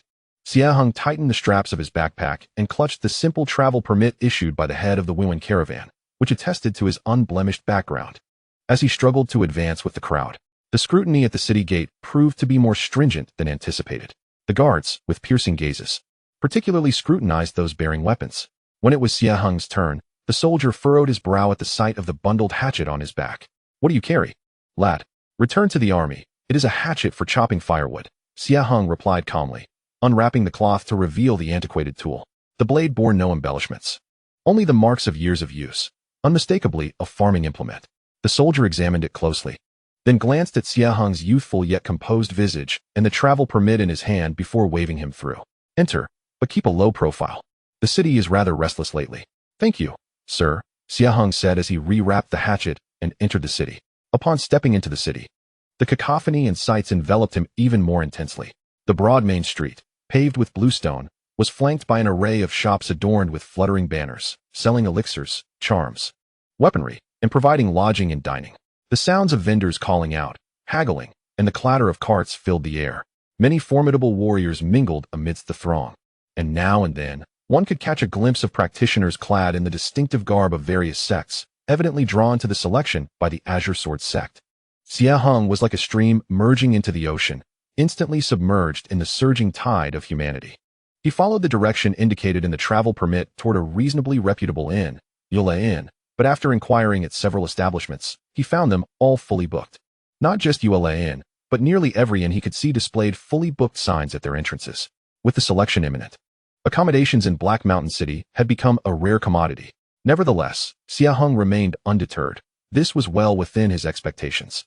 He turned towards the western part of the city, a place reputed to be a gathering spot for the impoverished and the lower-tier wanderers, where he might find a modest refuge.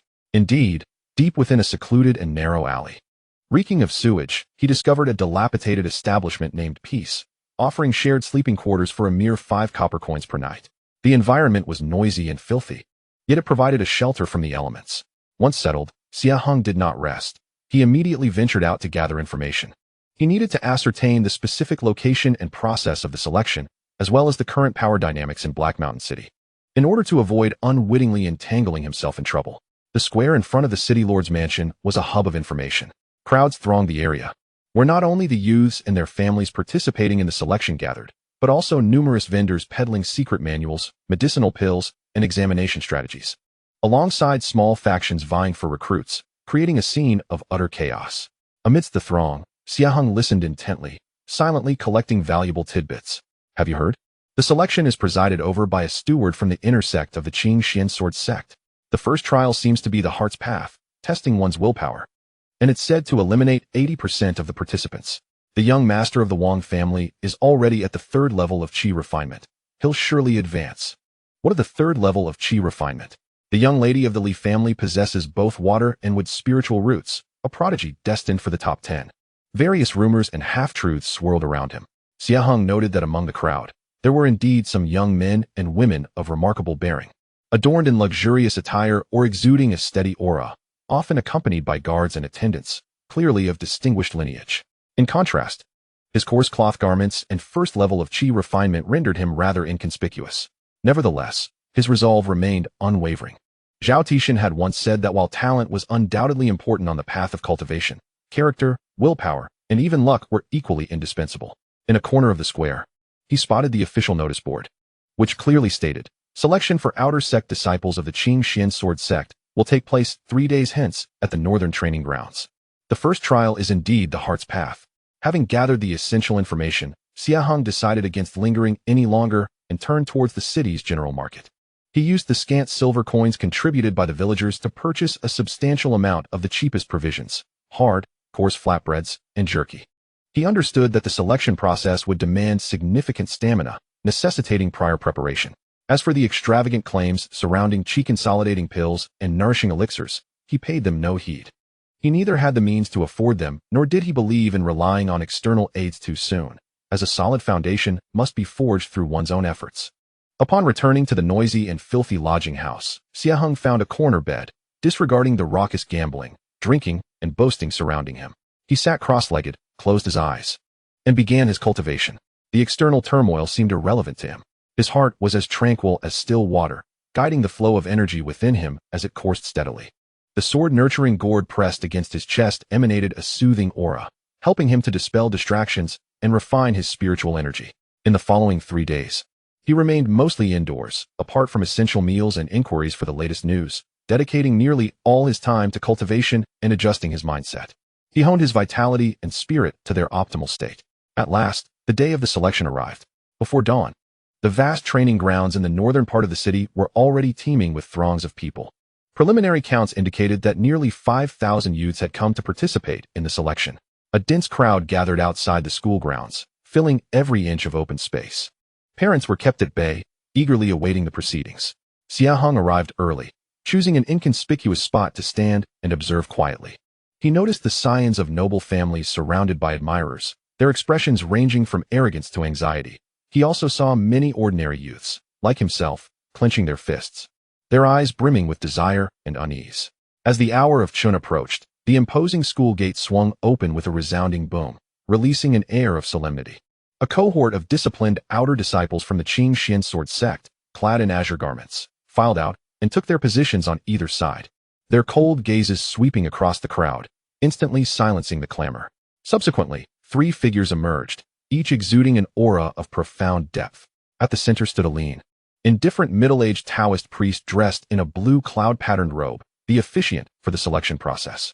Flanking him were 2 formidable figures, a stern man with a sword and a serene female cultivator holding a jade tablet, both emanating a power beyond the comprehension of the youthful aspirants below. The middle-aged officiant's eyes flashed like lightning as they scanned the thousands of youths below. His voice, though not loud, resonated clearly to every ear, imbued with an undeniable authority. The selection for the Qing Xian sword sect begins now. The first trial is the path of heart's inquiry. Those who enter must ascend to the peak of Elixir Peak behind the school grounds on foot. Those who fail to reach the summit before sunset will be eliminated. During the journey, no weapons, talismans, or medicinal pills may be used, nor may participants engage in combat. Violators will face severe penalties. Now enter. As his words echoed, the massive gate seemed to transform into a vortex, exuding an invisible pull. Charge! Someone shouted. And in an instant, thousands of youths surged forward like a flood released from a dam, vying eagerly to pass through the gate. Xie Heng did not rush forward. He took a deep breath, steadied his mind, and circulated the qi within him to protect his spirit. Only then did he step forward, joining the throng as they crossed the threshold of the gate that would determine countless destinies. Upon entry, the scene shifted abruptly. The external clamor vanished in an instant, replaced by a shroud of mist enveloping a rugged mountain path. The people who had been around him seemed to have disappeared, leaving him to confront the winding, seemingly endless stone steps alone. An invisible pressure descended upon him, akin to a boulder resting on his chest, making it difficult to breathe and instilling a sense of trepidation. At the same time, various illusions began to take form in his mind, temptations of success and fame, fears of plummeting into the abyss, and distractions from friends and family calling out. This was the path of heart's inquiry. The trial tested not speed or strength, but rather the unwavering resolve of one's heart toward the way. Xie Heng was well prepared. He maintained his focus, channeling the resilient will instilled in him by Zhao Tishan. With his gaze fixed solely on the ascending steps ahead, the sword-nurturing gourd nestled in his arms began to warm slightly, its gentle aura serving as an anchor against the encroaching illusions and the onslaught of mental strain. His pace was measured but remarkably steady. Step by step, he disregarded the whispers of temptation in his ears and the stirrings of fear within his heart, resolutely climbing upward, one step at a time. Sweat soaked his garments, and his legs felt as though they were laden with lead, while the mental fatigue surged over him like a tide. Yet he gritted his teeth. With a singular thought in his mind, to press onward, to reach the summit. This path of self-reflection was, for him, not merely a trial of his sect, but the first rigorous test of his own resolve. Chapter 10. Spiritual Roots and the Arena. On the path of introspection, dense fog enveloped him, and illusions sprang forth. Xie Heng felt as though his legs were ensnared in a quagmire, each step requiring immense mental fortitude. The whispers around him occasionally morphed into the earnest admonitions of Zhao Tishan, then shifted into the mocking doubts of villagers, and even echoed the jarring screech of brakes from a past-life car accident. These various distractions, like maggots gnawing at his bones, incessantly eroded his will. Yet, his determination was remarkably steadfast. The experiences of 2 lifetimes, particularly the arduous trials endured at the foot of Yunmen Mountain in this life, had honed his resolve to a state akin to unyielding stone. He clung to the clarity of his spiritual platform, silently reciting the incantation of the basic Qi refinement technique, channeling all his focus into the rhythm of his breath and footsteps. 1 step, 2 steps, 3 steps. Sweat trickled down his brow, splattering onto the rough stone steps. Evaporating instantly, his chest heaved like a bellows. Yet within the air he inhaled, there seemed to be an intangible force specific to Leixin Peak that tempered the spirit, invigorating his weary body and sharpening his mind. The sword-nurturing gourd in his embrace continuously emitted a gentle aura, serving as a steadfast anchor, shielding him from most mental assaults and allowing him to concentrate on battling his own distractions. Gradually, he entered a profound state, losing track of time, forgetting his fatigue. Even the ultimate goal of reaching the summit. All that remained in his vision were the stone steps extending beneath him, and in his heart, the singular urge to advance. Unbeknownst to him, time passed, perhaps a fleeting moment, perhaps an eternity. The mist ahead suddenly thinned, and a fresh, invigorating mountain breeze enveloped him. Instinctively, Xie Heng lifted his gaze, and a venerable stone platform came into view. At its edge stood a weathered stone tablet, inscribed with the 3 bold characters, Leixin Platform. He had reached the pinnacle. On the platform, a sparse gathering of dozens stood, each face pale, drenched in sweat. Some even slumped on the ground, clearly having endured a grueling mental trial. Xie Heng's arrival garnered little attention. He appeared to be just one among many successful aspirants. Silently, he approached the edge of the platform and gazed downward. The swirling clouds obscured the path behind him, leaving only the steepness of the mountain beneath his feet to be felt. He steadied his breath, sensing the refined energy coursing through him, his heart tranquil. As time progressed, more individuals ascended the Leixin platform, yet in contrast to the thousands who had set forth, only 300 or 400 remained, an astonishing elimination rate. As the sun dipped below the horizon, and the last rays of twilight faded from the sky, a flash of azure light appeared, heralding the arrival of the inner sect steward at the summit of the stone tablet. Time is up. Those who have not reached the summit are eliminated, he declared in a detached tone, pronouncing the fate of the majority. 417 of you have passed the first trial of the path of introspection and may participate in tomorrow's second trial of spiritual roots. With no further ado, the azure light flickered again, and the steward vanished. Subsequently, several outer sect disciples emerged to guide the crowd down the mountain to a makeshift camp at the mountainside for rest. That night, no one could find peace in slumber. The initial joy of passing the first stage was swiftly supplanted by anxiety regarding the second. The innate quality of one's spiritual roots serves as a natural barrier, one that may exclude countless individuals from the gates of immortality. The following morning, everyone was gathered at the center of the martial field, where a colossal spiritual array had been meticulously arranged. At the core of this array lay a crystal-clear measuring stone, towering over 10 feet high. This moment of testing one's spiritual roots would determine their destiny. The atmosphere was so tense it felt nearly suffocating. As the test commenced, the youths stepped forward one by one, placing their palms upon the measuring stone. In an instant, the stone erupted with a spectrum of colors and intensities, each hue representing a distinct attribute and quality of their spiritual roots. Wang Hao, with a golden spiritual root, was assessed as medium grade. Li Yun, possessing dual water and wood spiritual roots, was deemed low grade. Zhang Chong, endowed with an inferior earth spiritual root, was classified as poor. Lu Ming, devoid of any spiritual root, was eliminated. The sounds of announcements were punctuated by gasps, sighs, and the weeping of despair. Medium-grade roots were rare and elicited envy. Low-grade roots were merely passable but limited in potential. Inferior roots held little hope, while those with no roots were summarily ushered from the arena, their path to immortality severed. Xie Heng, positioned in the middle of the line, shared the same trepidation. He was uncertain whether he possessed any spiritual roots or what his potential might be. The nurturing sword gourd could assist in his cultivation, yet could it truly alter his inherent aptitude? Soon, a familiar figure stepped forward. Zhang Dazhuang approached, placing his hand upon the measuring stone, which emanated a faint, earthy yellow glow. Zhang Dazhuang, with an inferior earth spiritual root. The disciple in charge of the announcement spoke in a monotone. Dazhuang's face paled as he retreated to the area for those who passed, his demeanor somber. Next was Li Yun, the carpenter's daughter.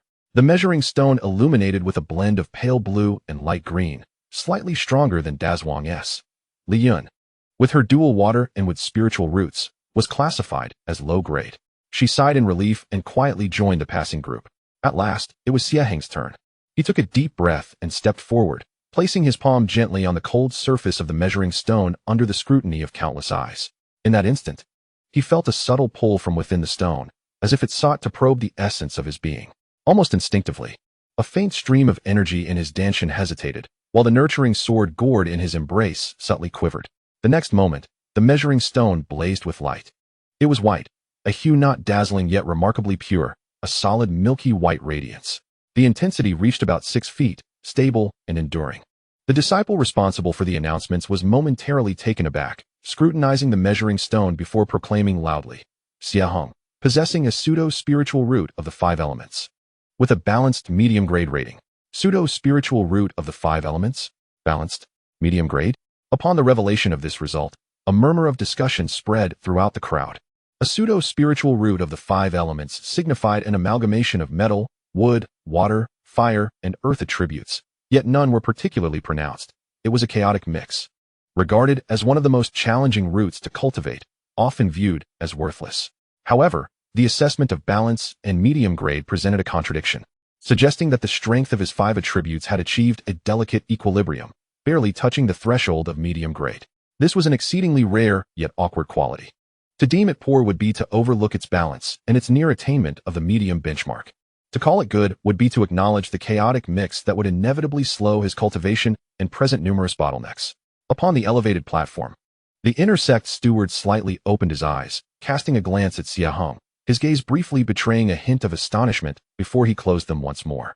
The swordsman and the female cultivator holding the booklet also regarded Xie Heng, yet chose to remain silent. Xie Heng himself was momentarily taken aback. A pseudo-5-element spiritual root? This outcome was somewhat unexpected. However, he quickly regained his composure. Regardless of his innate talent, the path ahead must be forged through his own efforts. Silently retracting his hand, he stepped into the area designated for those who had passed. Dazhuang and Li Yun both looked towards him, their expressions complex. A blend of camaraderie from their shared village and an indescribable sense of comparison.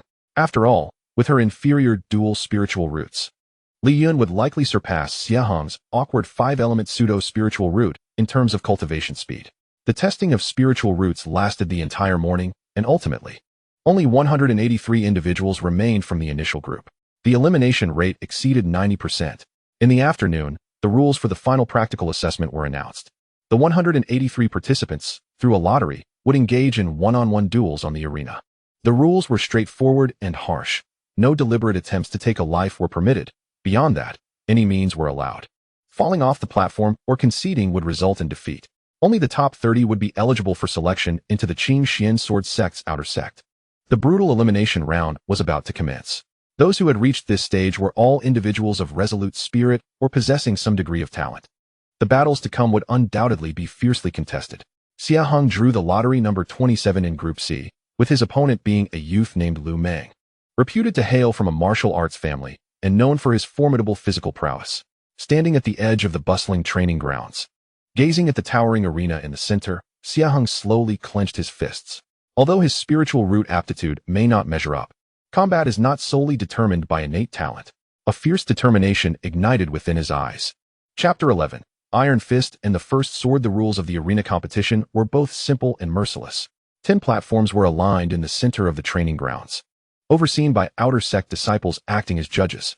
The 183 youths were grouped according to their lottery numbers, facing off in pairs. The victors would advance, while the defeated would be eliminated until the top 30 were determined. Upon the announcement of the lottery results, some rejoiced while others despaired. Those who had already displayed their qi refining stage cultivation or possessed superior spiritual roots from affluent families were naturally viewed as favorites. Conversely, individuals like Xie Heng, with their awkward talents and unremarkable cultivation, found themselves largely overlooked. Xie Heng's first opponent, Lu Meng, was aptly named. He was robust, with dark skin, and his physique bore the hallmarks of rigorous training, reaching the pinnacle of the second layer of qi refining. His gaze toward Xie Heng was laced with undisguised contempt, viewing the impoverished boy with a pseudo-5-element spiritual root merely as a stepping stone. Group C, number 27, Xie Heng versus Lu Meng. Step onto the stage. With the referee's command, the two leaped onto the platform. Lu Meng clasped his fists in a perfunctory gesture, his voice booming. Kid, punches and kicks have no eyes. It's still not too late to concede. Xie Heng calmly returned the gesture, remaining silent as he slowly unsheathed the old firewood knife wrapped in coarse cloth from his back. As the fabric slipped away, it revealed a simple, unadorned blade that glimmered not in the sunlight, resembling nothing more than a stubborn piece of iron. A firewood knife? Lu Meng paused for a moment, before erupting into hearty laughter. Huh? Are you here to chop wood? Laughter erupted from the crowd below. Participating in the selection of the immortal sect wielding a machete as a weapon is indeed unprecedented. Yet, Xie Heng remained unfazed. Gripping the blade firmly and adopting a fundamental chopping stance, his gaze as tranquil as still water. This posture mirrored his routine while chopping wood in the mountains. Feigning mystery, Lu Meng, incensed by Xie Heng's calm demeanor, let out a low growl. With a surge of force, the wooden platform beneath him emitted a resounding thud as he charged forward like a rampaging bull. His fists glimmered with an earthy hue, accompanied by a fierce gust, aimed directly at Xie Heng's face. It was the family's signature technique, the mountain-splitting fist. The force of the punch was overwhelming, and many spectators below held their breath, envisioning Xie Heng being sent flying by a single blow. However, just as Lu Meng's fist was about to connect, Xie Heng made his move. He did not choose to confront head-on. Instead, he deftly sidestepped with a half-step, akin to a nimble ape executing the most basic lateral glide of the ape step. His timing was impeccable, perfectly avoiding the brunt of the punch. Simultaneously, his machete appeared to casually slice upwards. This motion lacked dazzling brilliance or whistling winds. It embodied a refined precision and stability honed through countless trials. The blade did not target Lu Meng's vital points, but instead aimed at the convergence of his wrist's meridians. Lu Meng, caught off guard by Xie Heng's fluidity and sharp perception, felt his wrist tingle as the seemingly light strike disrupted the force of his gathered punch significantly. What? Lu Meng was startled, not expecting his opponent to be so elusive and perceptive. Nevertheless, his extensive combat experience kicked in. He immediately grounded himself and unleashed a powerful left hook aimed at Xie Heng's ribs. Xie Heng, seemingly foreseeing this, brought his machete down in response, the back of the blade striking Lu Meng's wrist with precision. A sharp crack echoed, and Lu Meng felt as if his wrist were struck by a hammer, the searing pain causing his left punch to falter once more. In just 2 moves, with the simplest of techniques, Xie Heng effortlessly neutralized Lu Meng's ferocious assault. The crowd fell into an uneasy silence, laughter dissipating, replaced by incredulous gazes. This young man seemed to possess considerable skill. Lu Meng, both astonished and enraged, felt his face flush crimson. With a fierce roar, he unleashed the full force of his second-layer qi cultivation. His fists glimmered with a yellow light, executing the devastating mountain-crushing strike of the mountain-splitting fist. The shadows of his fists cascaded like collapsing boulders, engulfing Xie Heng. Confronted with this all-out attack, Xie Heng's expression sharpened. He understood that evasion and cleverness alone would not suffice to fully counter this blow. It was time to test his true strength. He took a deep breath, channeling the fundamental qi refinement technique to its fullest. The condensed stream of qi in his danshin surged forth, infusing his arms and flowing into the machete. Simultaneously, the sword-raising gourd in his embrace radiated warmth, a pure stream of energy subtly merging within. He no longer retreated. Instead, he stepped forward to meet the oncoming fists, gripping the blade with both hands, executing a straightforward upward thrust. This strike, devoid of flamboyant effects, produced a faint sound akin to fabric tearing as the blade sliced through the air. The edge of the blade collided fiercely with the shadow of the fists. There was no anticipated thunderous roar, only a dull thud, akin to the sound of a blade striking decayed leather. The yellow light shattered. The shadow of the fist dissipated. Lu Meng's advancing figure abruptly halted, his face etched with disbelief and horror. He felt an extraordinarily sharp and condensed force, piercing through his fist's energy like a steel needle, surging through the meridians of his arm. "Ack!" he cried out in agony, as his entire right arm went numb in an instant, blood and energy roiling within him. Staggering backward, He retreated 7 or 8 steps until his back collided with the ropes at the edge of the ring, barely coming to a stop. His face turned ashen. His right arm hung limply, momentarily rendered useless. Meanwhile, Xie Heng remained poised with his upward stance, firmly standing in place. Though his breathing was slightly hurried, his gaze remained sharp as ever. In his hand, the machete bore a faint, almost imperceptible glimmer of white light at its edge that flickered and vanished. The arena was enveloped in silence. The sound of a falling needle could be heard. All eyes widened in astonishment, beholding this incredible scene on the stage. A mere boy with a pseudo-spiritual root of the 5 elements, seemingly only at the first level of Qi refinement, had dealt a crippling blow to Lu Meng, who was at the second level of Qi refinement, and he wielded nothing but a machete. How could this be possible? The referee, momentarily stunned, finally announced in a loud voice, "Xie Heng wins." Xie Heng slowly sheathed his machete, cupping his fists in respect to the pale-faced Lu Meng, before silently descending from the stage. Ignoring the various astonished, probing, and even wary gazes surrounding him, he walked straight to a corner of the resting area, sitting cross-legged and closing his eyes to recuperate. That previous strike, seemingly simple, actually encapsulated all his spirit, spiritual power, and profound understanding of fundamental sword techniques. It even subtly invoked a trace of the sword nurturing Gourd's primal power, which was quite taxing. He needed to recover swiftly to face the battles ahead. This bout was akin to a stone cast upon a tranquil lake, sending ripples through the remaining contestants. That boy wielding the machete, known as Xie Heng, was no ordinary individual.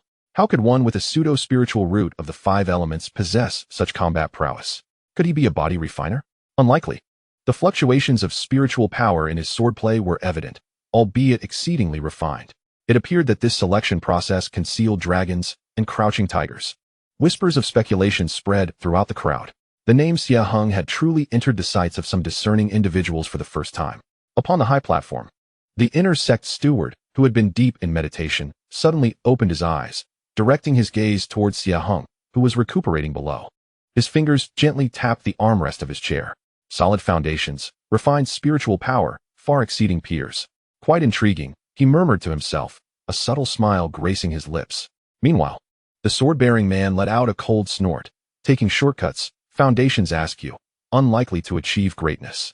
The female cultivator holding the register smiled faintly, marking Xie Heng's name on the jade tablet with a gentle stroke. Unbeknownst to Xie Heng, the evaluations from the high platform were taking place. All he knew was that he had secured his first victory in the most straightforward manner, earning the right to continue advancing. His journey in the arena had only just begun, and the title of the machete-wielding youth had already spread far and wide. Chapter 12. Consecutive Victories, Fame. An entry into the sect, Xie Heng's triumph sent ripples through the remaining contestants, much like a stone thrown into a serene lake. Those adversaries who previously regarded him with indifference began to reassess the quiet, taciturn youth wielding a machete. The arena was brutal yet efficient. Victors advanced while the vanquished departed in silence. The air was filled with shouts, the clash of weapons, and the resonant sounds of spiritual energy colliding, interspersed with the occasional cries of agony and the indifferent declarations of the referee. In his second match, Xie Heng faced a girl skilled in the use of a flexible whip, her movements fluid and her strikes as lethal as a serpent. Clearly, she had studied Xie Heng's previous battle against Lu Meng, as she immediately attempted to restrain him with long-range assaults, aiming to prevent him from closing the distance.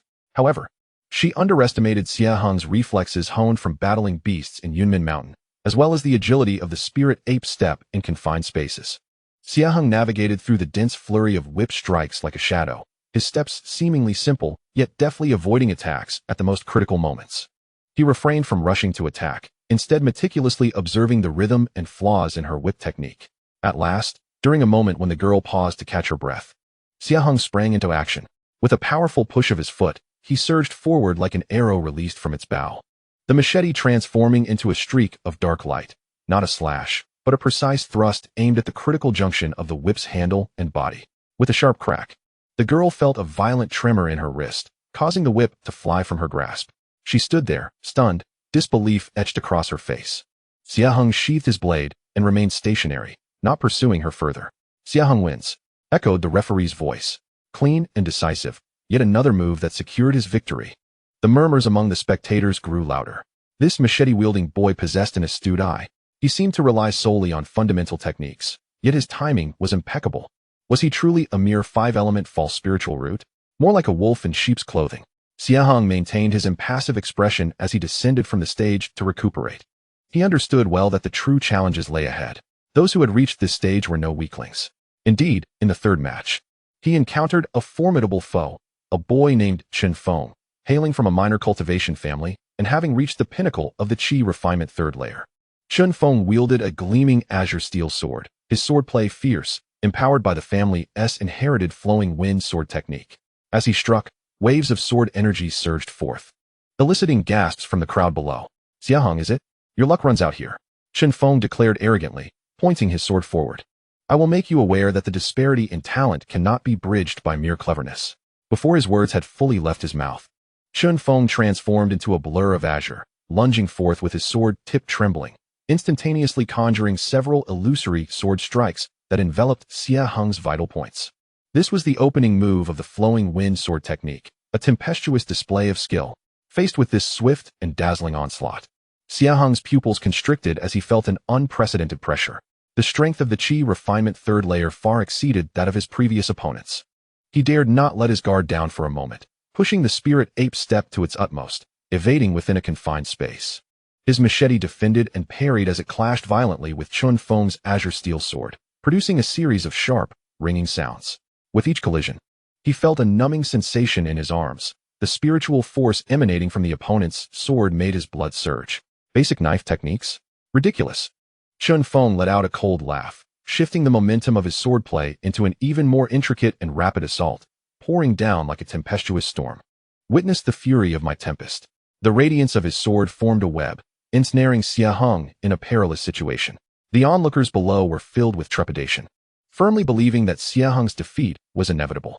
However, at the heart of the tempest, Xie Heng gradually found tranquility. Though his opponent's swordsmanship was swift and fierce, it was not without discernible patterns. With the aid of the sword-nurturing gourd, his perception reached its zenith. All that remained in his vision were the trajectories of the flashing sword lights. Now was the moment. As Chen Feng thrust his sword, the force of his attack waned while his new strength had yet to materialize. In that fleeting instant, Xie Heng made his move.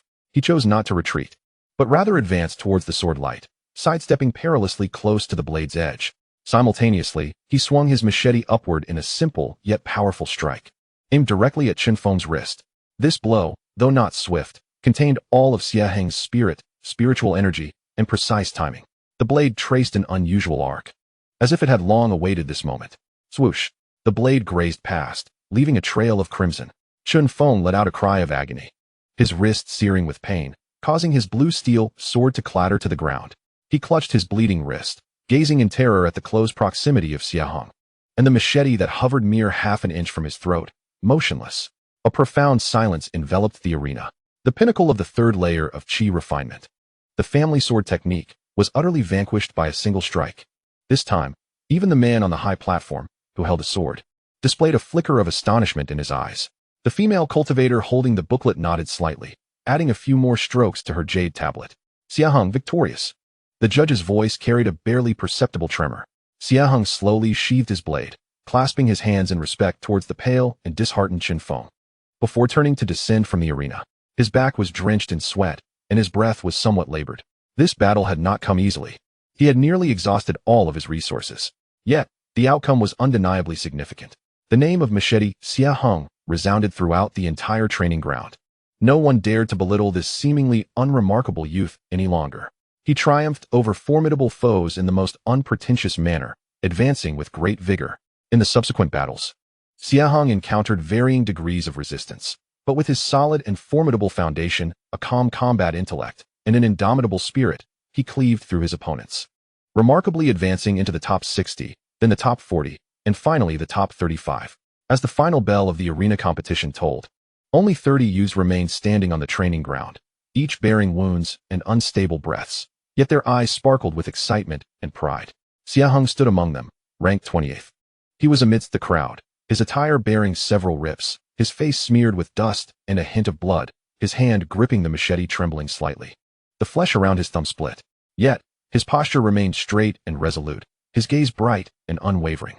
On the high platform, the inner sect steward slowly rose, his gaze sweeping over the 30 youths who had emerged through rigorous selection. Congratulations to you all for passing the assessment. From this day forth, You shall be disciples of the outer sect of the Qingxian sect.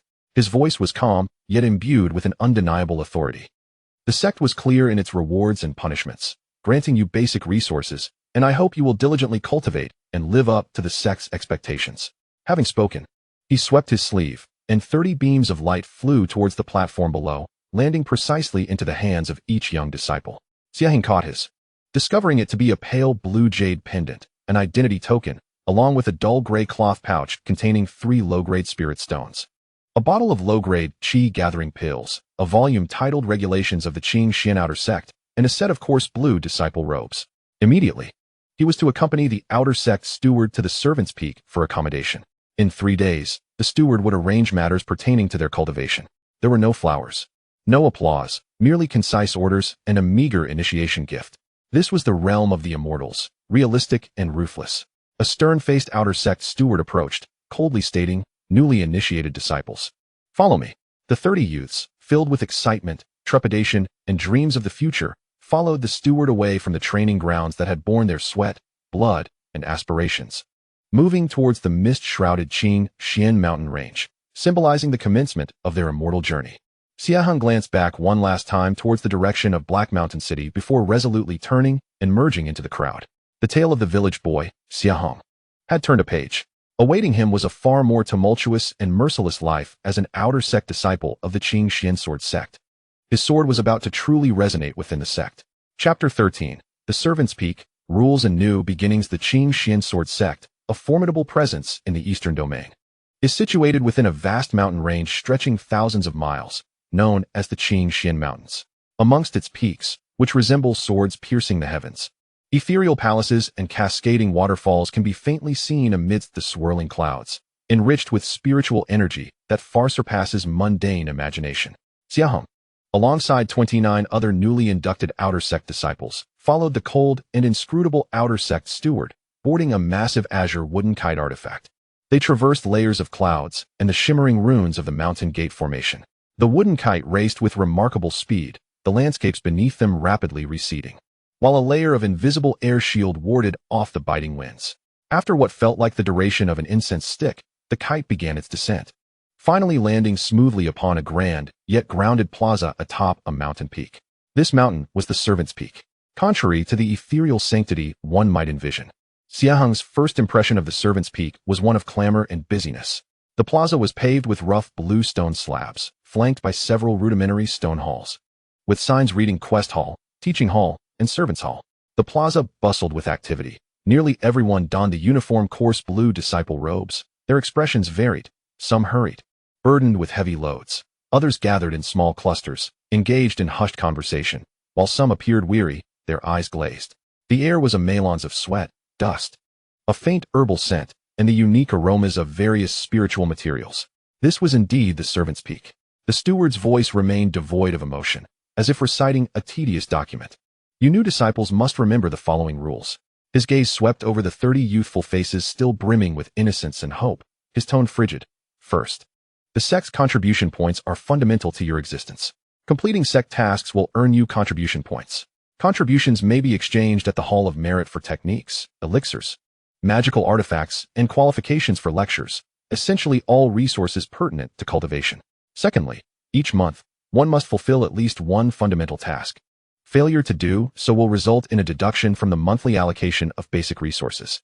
If one neglects this duty for 3 consecutive months, expulsion from the sect will ensue. Thirdly, dueling among disciples is strictly prohibited. Should there be grievances, they may be resolved on the sword discussion platform. Engaging in clandestine battles that result in injury or death will lead to the forfeiture of one's cultivation and severe punishment from the Hall of Justice.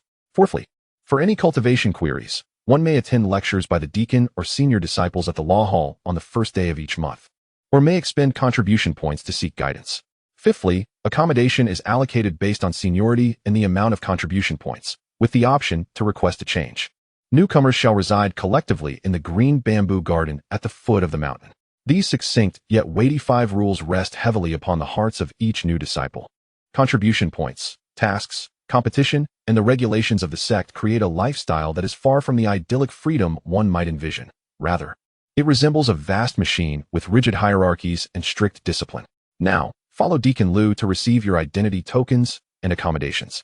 The stern-faced deacon gestured to a similarly grave middle-aged deacon waiting nearby, and with a flicker of his form, vanished in a flash of azure light, leaving the group in stunned silence. Deacon Lu, maintaining a serious demeanor, led them to the administrative hall. The process was methodical and efficient, registering names, verifying bone age, and distributing items. Each individual received a pale blue jade pendant, identity token, requiring a drop of blood for binding, a small, dull cloth bag, a rudimentary storage pouch with a cubic meter of space, a set of coarse blue disciple robes, a standard azure steel long sword, a tome titled Detailed Regulations of the Outer Sect, and 3 small stones, each glimmering faintly with white light, roughly the size of a fingernail. These were low-grade spirit stones, imbued with pure spiritual energy for cultivation. Newcomers may collect 3 each month. Deacon Lu explained, devoid of expression, that the storage pouch can be opened with a slight infusion of spiritual energy. The identity token must be carried at all times as it serves as proof of one's contributions within the sect. Xie Heng observed the others and followed suit, pricking his fingertip to let a drop of blood fall onto the jade pendant. A faint glow emanated from the pendant, revealing the characters Xie Heng and the designation of outer sect, while he sensed a subtle connection being established. He then attempted to channel a thread of spiritual energy into the storage pouch, and instantly perceived a grayish space of about a cubic meter, wherein several items lay quietly. This enchanting sensation stirred something within him. Subsequently, Deacon Lu guided them to the green bamboo garden at the mountain's base. The so-called green bamboo garden was merely a cluster of rudimentary stone houses constructed against the mountain, each no larger than a square room, accommodating a bed, a table, and a stool. The doors were as thin as paper, offering virtually no sound insulation. The environment was noisy, permeated with the musty odor of dampness and sweat. Select an empty house to reside in. Those without a sign are unoccupied. Simply hang your identity tokens on the door, Deacon Lu stated before turning to leave. As if even a moment more would be an unwarranted delay, the new disciples scattered hastily, vying for the relatively better positions of stone houses near water sources or in quieter locales. Xie Heng, however, chose not to push through the crowd. Instead, he quietly walked to the farthest corner of the courtyard, standing before the most secluded stone house. Nestled against the rocky wall and distanced from the main thoroughfare, the place, albeit somewhat dim and damp, offered a rare tranquility. Upon pushing the door ajar, a musty scent assailed his senses. The interior was sparsely furnished, containing only a hard wooden bed and a crooked table, with an expanse of emptiness beyond. A thick layer of dust had settled over everything. But Xie Heng paid it no mind. He fetched water and meticulously cleaned the stone room, laying down his meager bedding and arranging the items distributed by the sect. After polishing the azure steel sword, he hung it on the wall, while the old hatchet gifted by Zhao Tishan was carefully wrapped in cloth and reverently placed by the bedside. As for the sword-nurturing gourd, it remained close at hand. His most cherished secret. Once settled, he did not immediately engage in cultivation. Instead, he retrieved the hefty tome titled Detailed Regulations of the Outer Disciple, and, aided by the faint light filtering through the window, he began to read attentively, word by word.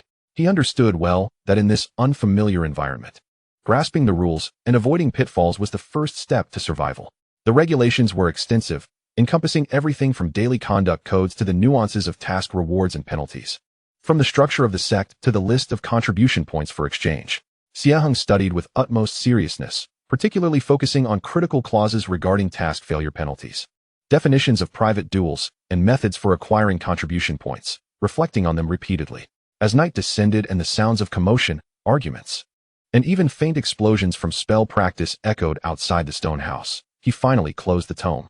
His gaze now imbued with a preliminary yet clear understanding of this new world known as the Servant Peak.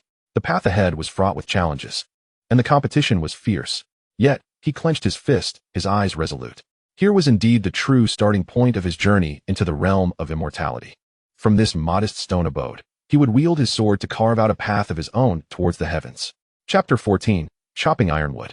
The initial encounter with contribution points the following morning, as dawn broke with a gentle light, the Servant Peak had already awakened. Various clamorings filtered through the thin door panel into the stone room. The distant uproar from the task hall, the hurried footsteps of disciples nearby, sounds of washing, and unabashed conversations. Xie Heng had long risen. After splashing his face with cold water, he donned the blue disciple's garb and secured the identity jade pendant at his waist. Taking a deep breath, he pushed the door open and stepped outside. His goal for the day was clear: to head to the task hall and accept his first sect mission, thereby earning the crucial contribution points. The task hall was situated on a broad platform halfway up the Servant Peak, a magnificent edifice constructed from massive azure stones. The vast interior buzzed with lively chatter.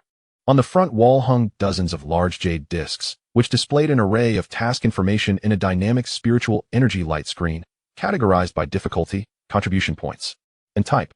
Crowds of disciples jostled before the jade discs, gazing upwards, while others swiftly approached the side counter to process their task acceptance or completion. Xie Heng squeezed through the throng and looked up.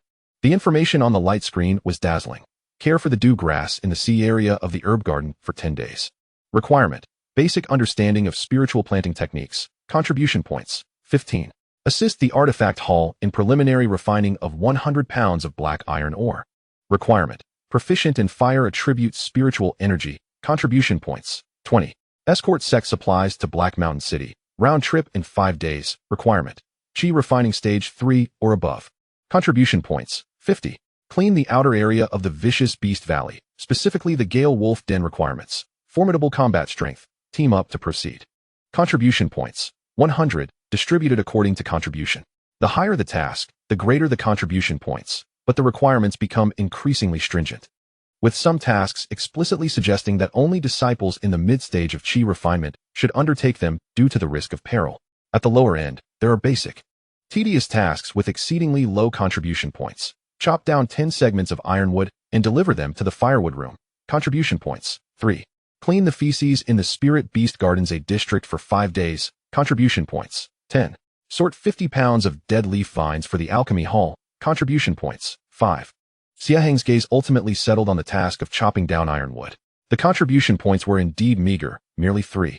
It might not even be enough to exchange for a low-grade gathering chi pill. However, he was drawn to the ironwood itself. According to the description of common spiritual materials in the regulations, ironwood possesses a hardness surpassing that of iron and contains a faint aura of golden iron, making it a common material for low-level disciples to strengthen their physical strength and hone their control over spiritual energy. This perfectly aligned with his foundational training philosophy. Without hesitation, he approached the counter designated for basic tasks. The attendant behind the counter was a middle-aged man with an impassive expression, appearing to be at the 5th or 6th level of Qi refinement. He did not lift his head as he processed the jade slips. "Senior brother, I would like to take the task of chopping down ironwood," Xie Heng stated, presenting his identity jade pendant. The attendant took the pendant, marked something on a black stone tablet to record the information, and then retrieved a specially made chopping knife, which appeared heftier than the standard blue steel sword and gleamed coldly along its edge, along with a rough beast skin map that indicated the location of the ironwood forest and the route to the firewood room. Tools are on loan. Any damage will incur a charge. The ironwood forest is located 30 miles to the northwest. Proceed on your own. Chop down 10 segments, each 3 feet long, and deliver them to the firewood room. You have 3 days. Failure to complete the task in time will result in a deduction of 5 contribution points. The attendant spoke rapidly, methodically outlining the details before pushing the items towards Xie Heng, dismissing him thereafter. Xie Heng thanked him, stowed the map and chopping knife, and turned to exit the task hall. He chose not to take the wind-walking crane provided by the sect for disciples, which required contribution points. Instead, he decided to walk there himself. 30 miles of mountain path was nothing for his current physique and would allow him to familiarize himself with the surroundings. Leaving the bustling core area of the Disciples' Peak, he followed the small path indicated on the map toward the northwest, and the surroundings gradually quieted. The mountain path was rugged. The forest deepened, and the spiritual energy in the air seemed thinner than at the peak, yet more refreshing. Along the way, he encountered several other disciples, some traveling alone and others in small groups, most hurrying along. After approximately an hour, an expansive forest came into view, its tree trunks a deep gray, with leaves glinting like metal in the light. This was the ironwood forest. Many disciples were already at work within, the rhythmic sounds of chopping echoing throughout. Xie Heng chose a less crowded corner, took a deep breath, and gripped the specially made chopping knife tightly. He did not immediately begin chopping. Instead, he first observed an ironwood tree closely. The trunk was robust, the bark rough and hard, exuding a faint metallic quality. He extended a finger, channeling a trace of spiritual energy to lightly flick it, producing a resonant sound. Indeed, it lived up to its reputation, Xie Heng mused. He activated the basic Qi refinement technique, gradually channeling a thread of spiritual energy into his right arm, and then, with a sudden force, swung the blade down. A piercing clang echoed, a cacophony of metal striking metal, sending sparks flying. The blade was violently repelled, leaving Xie Heng's hands tingling. Upon examining the ironwood, he found only a shallow white mark, less than half an inch deep. Such resilient wood, Xie Heng silently marveled. Without the use of spiritual power, it would likely take an entire day to make any progress. He composed himself, refraining from brute force. Instead, he recalled the techniques taught by Zhao Tixin while chopping wood on Yunmen Mountain, blending them with the breathing methods of the basic qi refinement technique, adjusting the rhythm and angle of his strikes. No longer did he seek immediate success with a single blow. Each swing became a form of cultivation. As he inhaled, the spiritual energy gathered in his arm. As he exhaled, the force erupted from the blade. He sought the nodes within the ironwood's grain, aiming to break them with finesse. Simultaneously, he attentively sensed the flow of spiritual energy coursing through his meridians, resonating with the blade, ultimately impacting the ironwood. Initially, the task remained arduous. After 10 strikes, his progress was slow, and the consumption of spiritual energy was considerable. Yet, his determination was unwavering. He immersed himself in the monotonous repetition. Gradually, he found the rhythm. His strikes became increasingly precise, the control of power more exquisite, and the consumption of spiritual energy stabilized. Crack. After an indeterminate duration, accompanied by a crisp sound, a segment of the 3-foot-long ironwood finally broke with a satisfying snap, the fracture not resembling wood shavings, but rather exuding a metallic quality. Success. Xie Heng wiped the sweat from his brow, a hint of a smile gracing his face. He weighed the piece of ironwood, noting its exceptional heaviness, far exceeding that of ordinary timber. He did not pause, continuing his relentless chopping.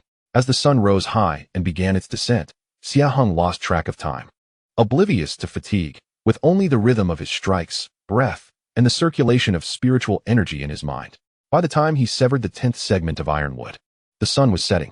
His entire body was drenched in sweat, his arms weary, and nearly half of his spiritual energy depleted, yet his spirit soared with exhilaration. He sensed that after a day of relentless honing, his mastery of spiritual energy had matured. That thread of energy seemed to solidify slightly. He bundled the 10 segments of ironwood, their weight considerable for his current physique. He carried the bundle towards the woodshed located on the eastern side of the Servant's Peak. As indicated on the map, the woodshed was a row of massive stone structures, responsible for processing the sect's daily fuel needs. The exchange was straightforward. A drowsy servant disciple counted the quantity, inspected the specifications, and then tapped Xie Heng's identity jade pendant, a faint glow flashing, signifying the completion of the contribution point record. Gazing at the meager 3 points on his pendant, Xie Heng felt no disappointment. He understood that this was merely the beginning. More importantly, through this initial task, he had truly taken the first step towards establishing himself within the sect. As he made his way back to the stone house, the night had deepened. The mountain wind was biting, yet it could not extinguish the fervor within his heart. He pondered what could be accomplished with 3 contribution points. Perhaps it would not even suffice to exchange for the cheapest low-grade sustenance pill, 10 points, but every little bit adds up. His next move should be to attend the lecture hall or seek out more suitable tasks. The path of cultivation is long and arduous, but every step counts. Chapter 15. The Dharma Hall, the Jengjin Technique, and the Foundation Debate. After accumulating 3 contribution points, Xie Heng did not hasten to undertake new tasks. He understood well that in the unfamiliar Qingxian sword sect, relying solely on his own efforts was far from wise. Gaining insight into the sect's orthodox cultivation system and obtaining proper guidance was far more crucial than blindly amassing contribution points. The Dharma Hall, open to outer disciples on the first day of each month, served as the optimal avenue for this purpose. On that first day, before dawn, Xie Heng arose. He meticulously arranged his blue disciple robes and secured his identity jade pendant at his waist. Taking a deep breath of the crisp morning air, he made his way towards the Dharma Hall, located halfway up the Servant's Peak. The Dharma Hall was an ancient octagonal stone pavilion, with flying eaves and majestic brackets. Above the entrance hung a plaque with golden characters on a black background, inscribed with the 3 grandiose characters for Dharma Hall, exuding an air of solemnity and reverence. At this moment, the hall's doors stood open, and a throng of several hundred outer disciples had gathered in the courtyard, a sea of heads yet remarkably quiet, with only hushed conversations filling the air, creating a tense yet expectant atmosphere. Xie Heng silently approached the edge of the crowd and found a discreet spot to stand. His gaze sweeping over the assembly. The disciples varied in age and cultivation levels, ranging from newcomers at the first layer of qi refinement to seasoned disciples at the 5th or 6th layer, their breath steady. Most shared expressions of respect and anticipation like his, yet a few bore haughty looks, adorned in fine attire and surrounded by admirers, evidently possessing notable backgrounds or outstanding abilities. As the clock struck the hour of Chun, the resonant chimes echoed thrice. The heavy stone doors of the Dharma hall slowly closed. The spacious interior could accommodate nearly 1,000 individuals, with a polished bluestone floor and a circular stone platform about a foot high at its center. Surrounded by rows of low cushions, the disciples filed in, taking their seats quietly according to their arrival. Xie Heng chose a cushion near the back, close to a corner. After a brief moment, a side door opened, and a young man, dressed in pale blue inner disciple robes and appearing to be in his late 20s, stepped gracefully onto the central stone platform. He possessed an attractive visage and sharp eyes, exuding a remarkable presence, his cultivation evidently at the initial stage of foundation establishment. He was none other than Xin Feng, the inner disciple invited to deliver the lecture. A subtle stir and murmurs of admiration rippled through the crowd.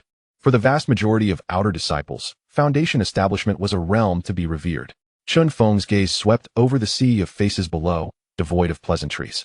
He spoke directly, his voice clear yet imbued with an undeniable authority, resonating in the ears of all present.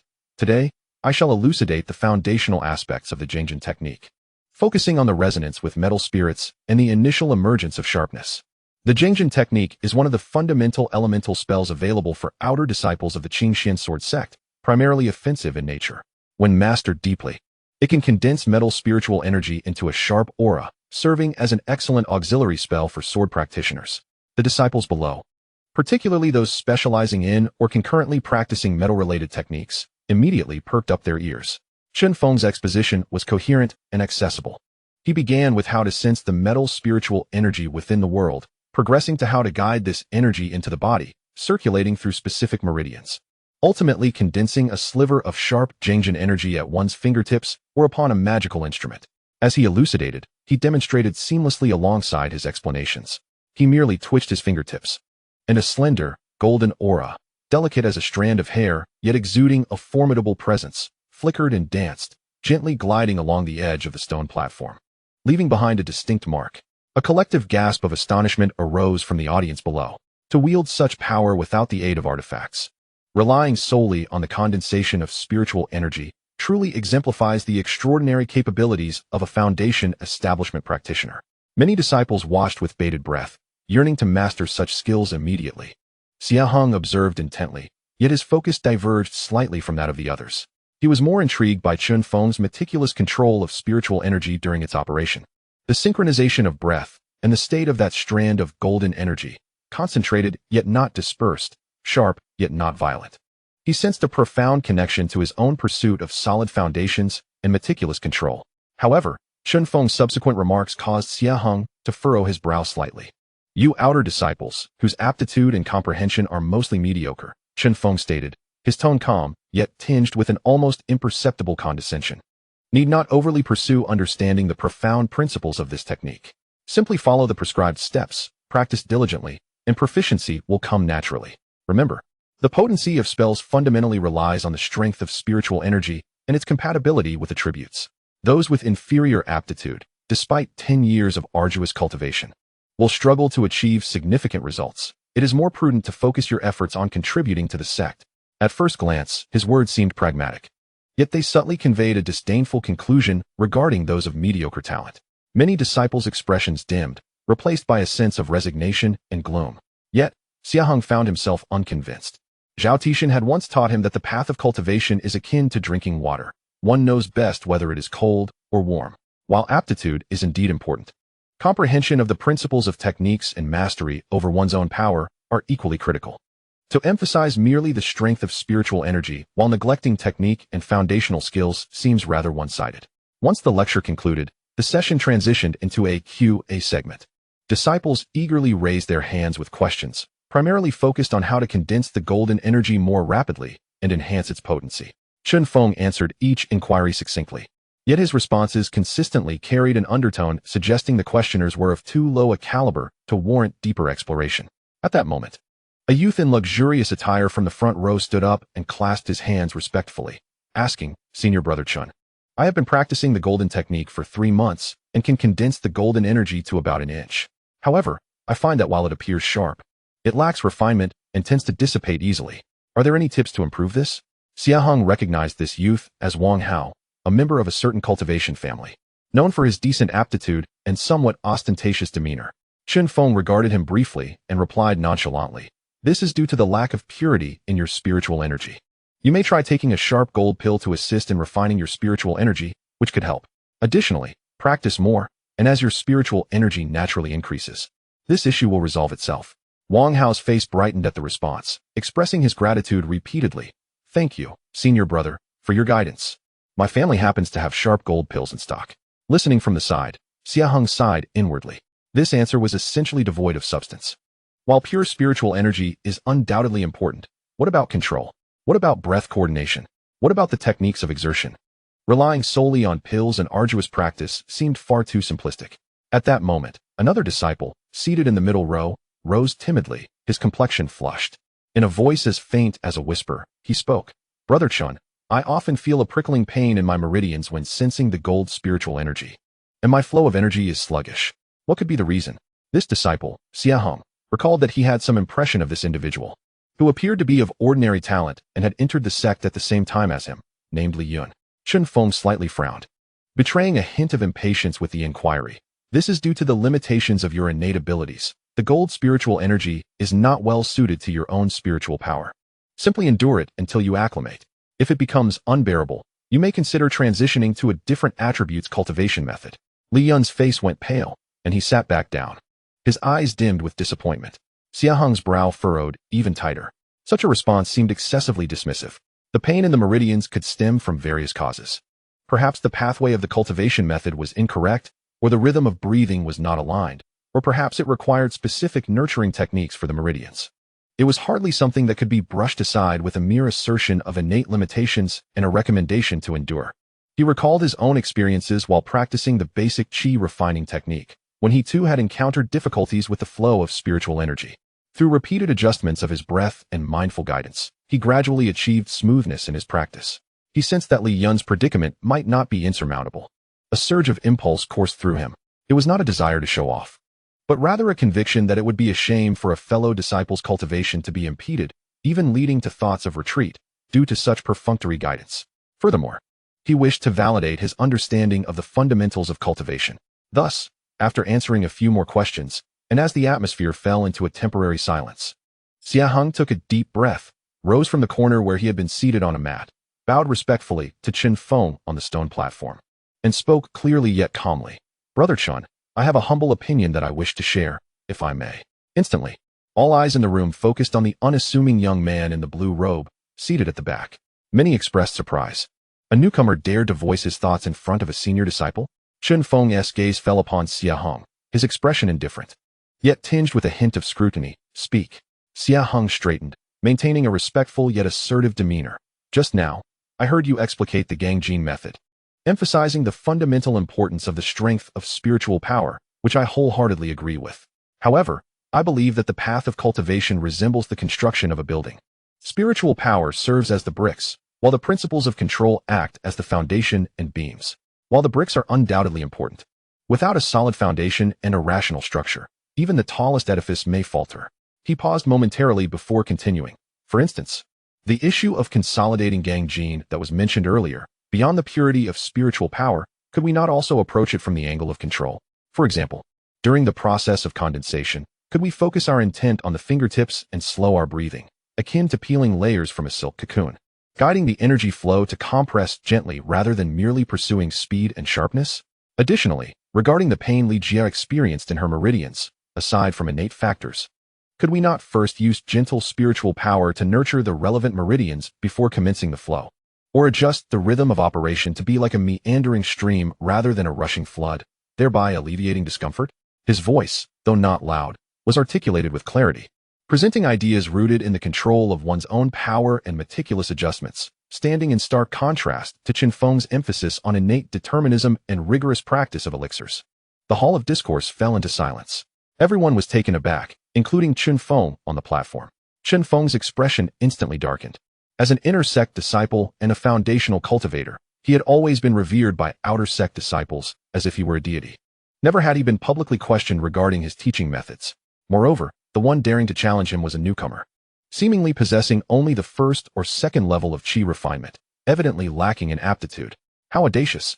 Before Chen Feng could speak, a follower beside him, an outer sect disciple, admonished sharply, "You, a newcomer, what do you understand? How dare you criticize Brother Chen's explanations here?" A murmur arose from the audience, rife with mockery directed at Xie Heng's audacity. A pseudo-5-element spiritual root? Am I seeing this correctly? Truly, the fearless nature of youth. Daring to question an inner sect brother? Simply seeking to attract attention. Facing the accusations and discussions, Xie Heng remained calm, once more bowing respectfully. "I do not presume to criticize, merely wish to present some rudimentary thoughts for Brother Chun and the esteemed disciples to consider. The path of cultivation should embrace diverse perspectives. I am but a dullard, and if I have erred, I implore Brother Chun for your understanding." His words not only upheld his perspective, but also preserved Chen Feng's dignity, leaving little room for reproach. Chen Feng fixed his gaze on Xie Heng, his eyes sharp as swords, seemingly attempting to pierce through him. Indeed, he sensed an extraordinary composure emanating from this youth, along with a remarkable understanding of foundational cultivation revealed in his words. Yet, this only heightened his displeasure. What right did a lowly outer sect disciple possess to such insights? Had he perhaps strayed onto some unorthodox path?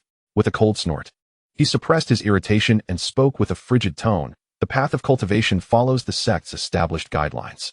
You outer sect disciples must first abide by teachings, diligently practice, and refrain from lofty ambitions or dabbling in esoteric arts. Without a solid foundation, even the most ingenious techniques amount to nothing but illusions, incapable of yielding great achievements." Though his words did not explicitly name anyone, they undeniably served as a denial and warning directed at Xie Heng's theories. Xie Heng sighed inwardly, recognizing that their philosophies diverged and that further discourse would bear no fruit. He bowed once more. "I shall heed Brother Chen's teachings," and quietly returned to his seat, refraining from further comment. Chen Feng no longer regarded him, hastily addressing the remaining questions before declaring the lecture concluded and departing with a flourish. The disciples within the lecture hall began to disperse, many casting curious glances at Xie Heng as they left, their expressions complex. Xie Heng remained seated on the mat, not immediately departing. He reflected on the earlier debate, feeling little disappointment. Chen Feng's demeanor only solidified his resolve. Relying solely on aptitude and resources might allow for swift progress, but only by solidifying every inch of one's foundation could one hope to advance steadily and far. "Control with precision, an indomitable foundation," he murmured to himself, his gaze growing ever more resolute. The upheaval in the lecture hall did not shake his determination. Rather, it acted as a whetstone, sharpening his conviction. He understood that in the Qing Xian sword sect, his clumsy path would surely be fraught with challenges. Yet, he was prepared to wield his mundane sword, cleaving through all doubts step by step, forging a path to his own celestial journey. Chapter 16, Contribution Hall. Choices and the guardian of the herb garden. The tumult of the lecture hall, akin to a stone cast into a tranquil lake, rippled through Xie Heng's life, only to swiftly return to serenity. He lacked the luxury of time to heed the curious, mocking, or apprehensive gazes directed at him. The pressures of survival and cultivation acted as an invisible whip, compelling him to press forward relentlessly. The immediate priority was to amass more contribution points. A mere 3 contribution points rendered progress within the sect nearly impossible. He returned to the bustling task hall, where the vast jade disk continued to refresh task information like a flowing stream. Xie Heng's gaze skimmed past the high contribution tasks requiring specific skills, such as alchemy or artifact crafting, or those demanding a cultivation level above the mid-stage chi refinement. He concentrated on the basic task areas suited to his abilities. One task involved clearing low-level demon beast nests in the outskirts of the beast lair, requiring a cultivation level of at least the 3rd layer of chi refinement, and necessitating teamwork, offering 80 contribution points, distributed based on combat merit. The risk was too great, and collaboration was required, so he set it aside. Another task entailed assisting the spirit herb hall in harvesting the Qi Yen fruit, requiring fire attribute spiritual energy or a robust physique capable of withstanding high temperatures, offering 30 contribution points. This did not match his attributes. A task for the talisman's hall involved preliminary processing of 50 wind wolf hides, requiring delicate handling, offering 25 contribution points. The contribution was reasonable, but it demanded specific techniques and was time-consuming. Ultimately, his gaze settled on a seemingly mundane task, guarding the medicinal fields on the outskirts of the herb garden. Responsibilities included daily patrols, driving away low-tier spiritual beasts, and preventing human interference. Requirements included keen perception and patience, necessitating long-term duty. Contribution points, 3 per day. Location, Area C of the herb garden. 3 points daily. Although the contribution was modest, the stability of long-term duty was appealing. More importantly, the herb garden. A spark ignited within Xie Heng. According to the sect summary, the herb garden was a vital area for cultivating spiritual herbs and medicines, abundant in spiritual energy, far surpassing the ordinary regions of the servant's peak. To guard there would not only yield contributions, but also provide an exceptional cultivation environment. The requirement for keen perception aligned perfectly with the advantages his soul had gained from his transmigration and the nurturing effects of the sword-nourishing gourd. This was it. Xie Heng resolved firmly. Stability, safety, and conducive to cultivation. This was precisely what he needed at this stage. He approached the counter responsible for daily tasks to complete the acceptance procedures. The assessment for the guarding task was relatively straightforward.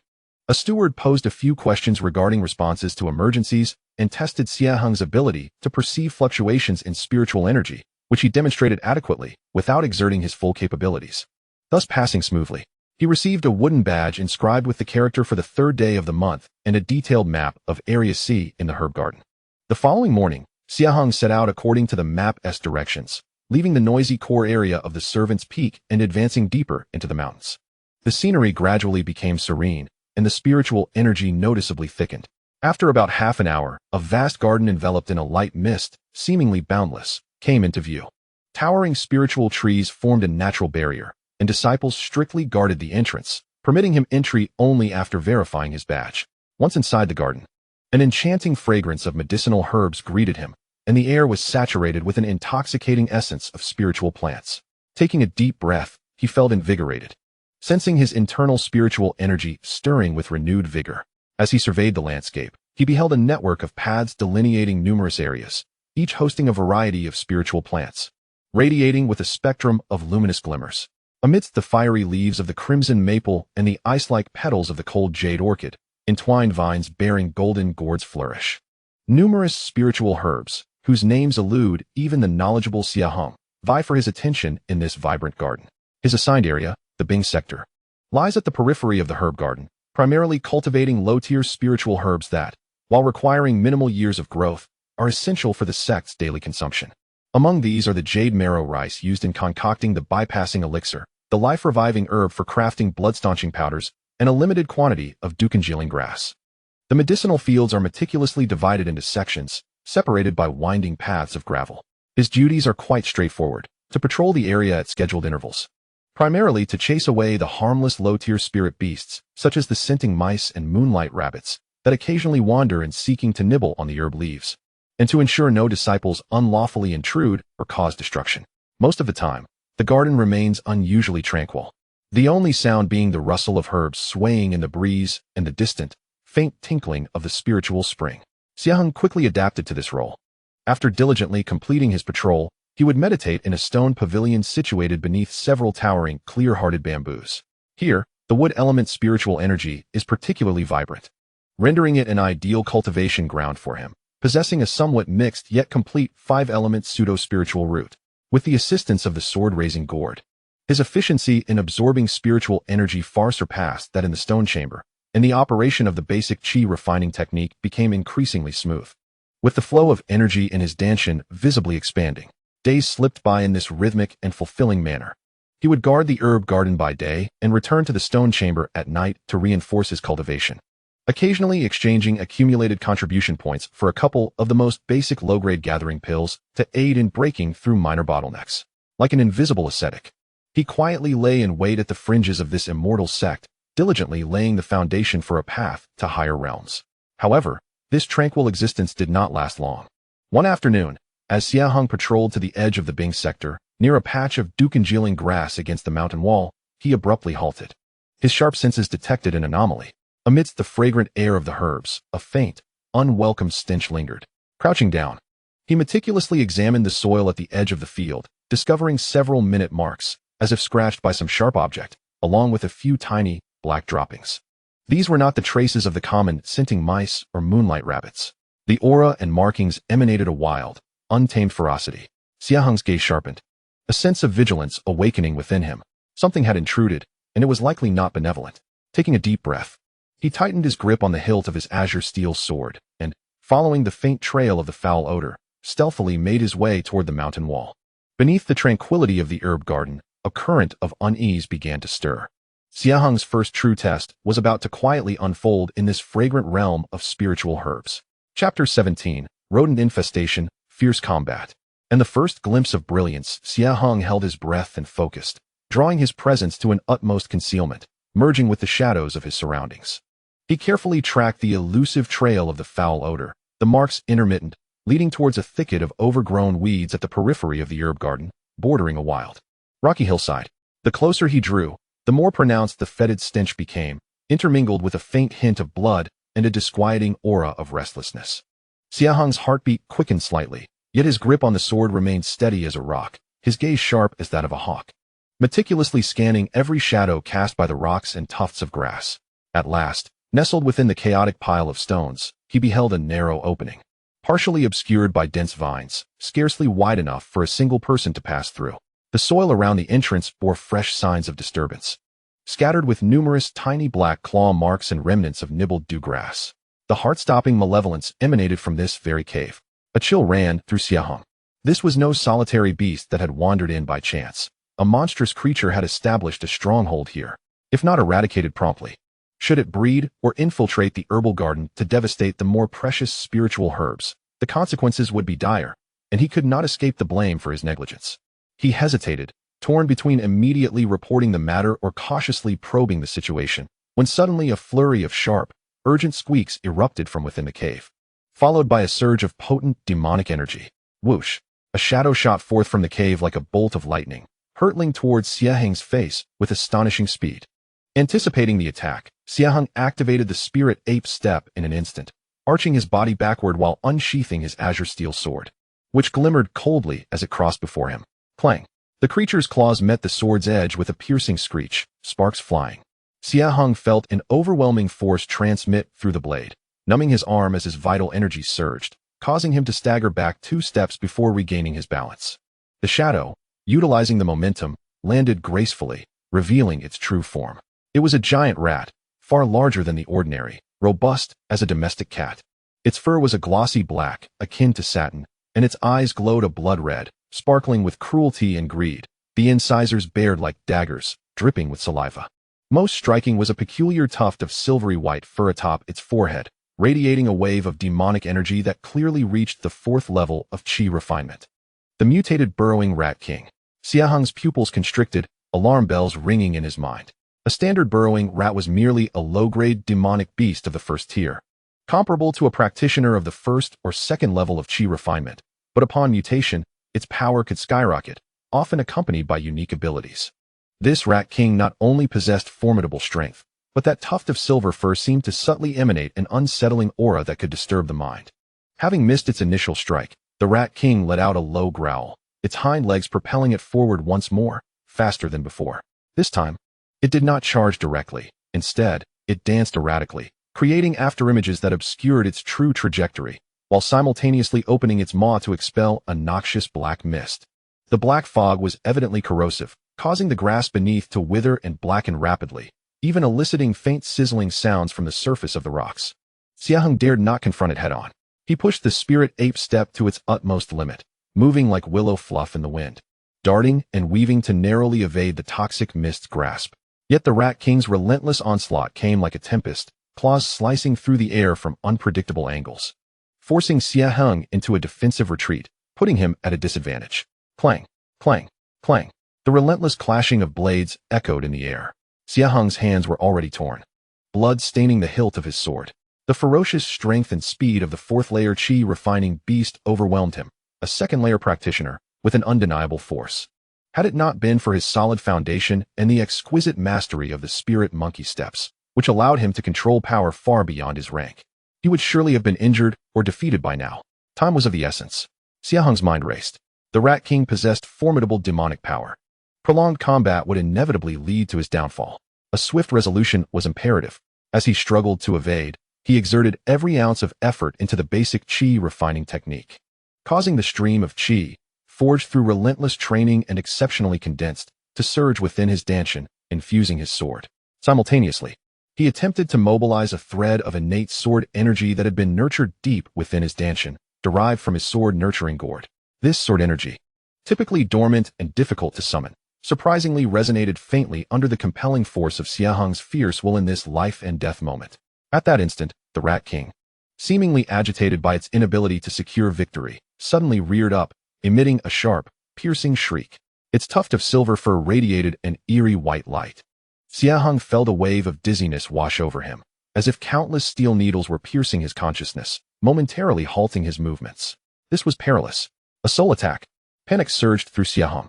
In that fleeting moment of vulnerability, the ruthless glint in the Rat King's eyes intensified, transforming into a dark line as its claws lunged straight for Xie Heng's heart. Should it connect, it would surely eviscerate him. In this critical juncture, Xie Heng's latent potential surged forth. A powerful instinct for survival liberated him from the effects of the soul assault, and almost instinctively, he concentrated all his spirit, energy, and that trace of awakened sword energy at the tip of his sword. He eschewed intricate sword techniques, opting instead for the simplest, most direct thrust, honed through relentless practice. Yet this thrust encapsulated all his will and strength. With a soft yet decisive sound, akin to the tearing of fabric, time seemed to freeze. The Rat King's forward momentum abruptly halted, its crimson eyes filled with disbelief and horror. Its claws were merely an inch from Xie Heng's chest. Yet they could advance no further. For Xie Heng's azure steel sword had penetrated with unparalleled precision through the gaping maw of the beast, impaling its skull. A fleeting glimmer of imperceptible, yet razor-sharp, white light flickered at the sword's tip. The massive body of the Rat King twitched a few times, the malevolence in its eyes swiftly dimming, before it crashed to the ground with a resounding thud, stirring up a cloud of dust. Xie Heng stood firm with his sword, his chest heaving violently, sweat soaking his garments, and his right arm, bearing the sword, trembled slightly, blood flowing from his torn palm. That moment of explosive effort had nearly drained him of half his spirit and energy, especially the strain of summoning that trace of sword energy. But he had triumphed. As a second-layer chi refiner, he had slain a mutated beast of the fourth layer. He slowly withdrew his sword, cautiously inspecting the Rat King's corpse to confirm its demise before finally exhaling a long sigh of relief. Subsequently, he wasted no time and swiftly began to manage the scene. He carefully placed the corpse of the Rat King into his storage bag, recognizing it as a valuable trophy. He then covered the signs of the struggle and blood with soil, sealing the cave entrance with a massive boulder. Having completed these tasks, he hastened to the steward's office in the herb garden to report the incident. Naturally, he omitted the details regarding the sword energy and the sword-nurturing gourd, merely stating that he had fortuitously discovered the Rat King's lair through basic sword techniques and footwork, and after a fierce battle, he ultimately vanquished it. Initially skeptical, the steward was taken aback upon seeing the unique silver fur and claws of the mutated Rat King that Xie Heng presented as evidence. After Xie Heng detailed its characteristics and the course of the battle, the steward was astonished and accepted the truth. He personally inspected the scene and confirmed that the damage to the herb garden was minimal, greatly praising Xie Heng. According to sect regulations, for preventing damage to the herb garden and independently slaying a mutated beast, Xie Heng was rewarded with an additional 50 contribution points. Although the news did not spread widely, it quickly circulated among the disciples stationed at the herb garden. Have you heard? The newcomer Xie Heng from the B block took down a mutated Rat King all by himself. A second-layer chi refinement defeating a fourth layer? Is that for real? They say he did it with just a steel sword, relying solely on basic sword techniques. Truly a master of the fundamentals. Xie Heng paid no heed to these discussions. He silently accepted the contribution points and devoted himself more diligently to his duties and cultivation.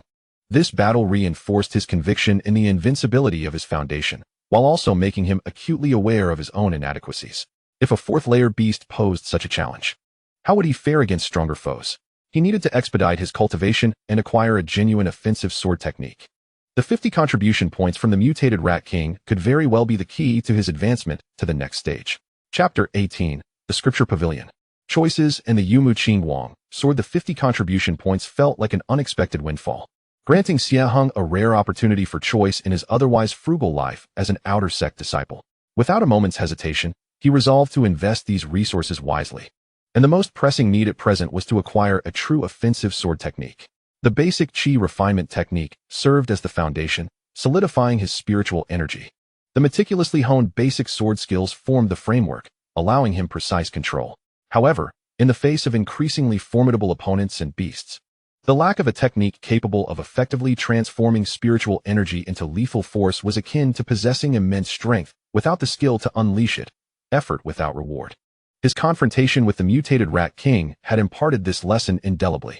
On this day, as the dawn light brightened, Xie Heng departed from the stone pavilion where he was stationed in the herb garden and made his way to the imposing 7-story tower situated higher on the servant peak. The tower was constructed entirely from a spiritual material known as Qingxian stone, glimmering with a cool sheen under the sunlight. Its soaring eaves and curling corners adorned with ancient bronze bells produced a clear, melodious chime in the gentle breeze, instilling a sense of tranquility. Above the main entrance of the tower hung a large plaque with golden characters inscribed on a black background, proclaiming the words Scripture Pavilion in elegant calligraphy. This place was the repository where outer sect disciples of the Qingxian sword sect could exchange for martial arts, spells, and various scholarly jade slips. A treasure trove long coveted by countless outer disciples.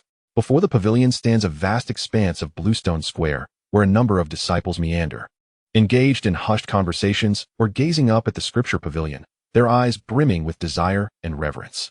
Xie Heng took a moment to steady his slightly agitated heart, adjusting his robes before striding towards the entrance of the pavilion. There were no guards at the threshold, yet as he crossed the threshold, he felt an invisible wave sweep over him, and the jade pendant at his waist warmed slightly, as if his credentials were being verified. Upon entering, he found himself in a spacious hall, illuminated by soft light, with the air infused with a subtle fragrance of ink and the scent of ancient scrolls. Within the hall stood numerous tall jade racks, not adorned with books, but rather with an array of jade slips, each varying in color and shape, shimmering with a faint glow.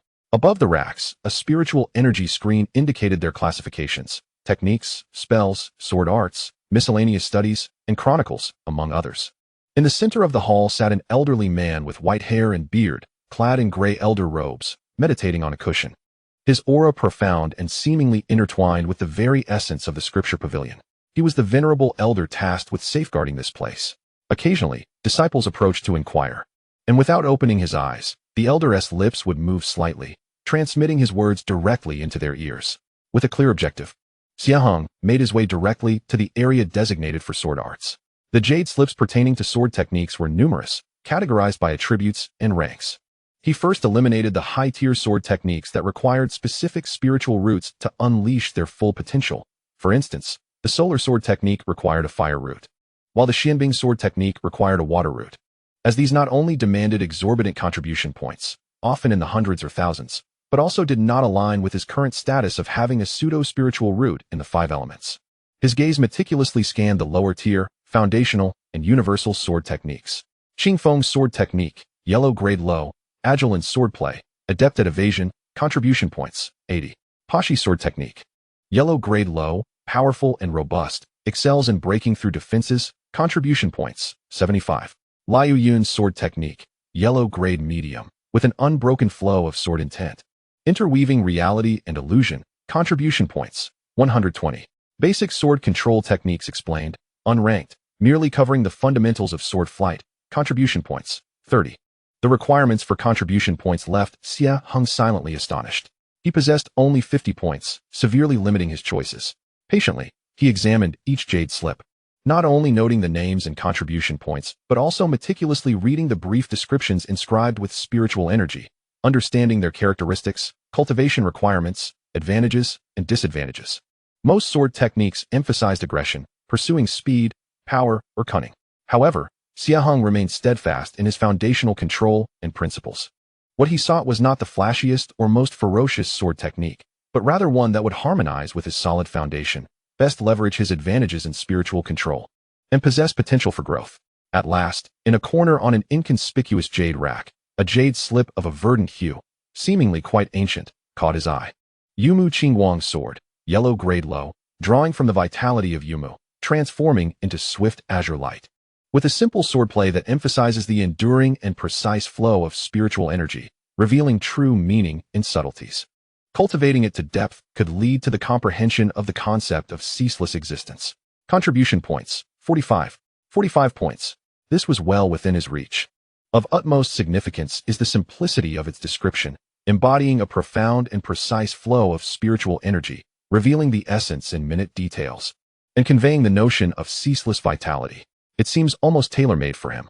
The gentle attribute of the wood element presents no conflict, emphasizing not a momentary explosion of power, but rather sustained and precise control, which aligns perfectly with his invincible foundation.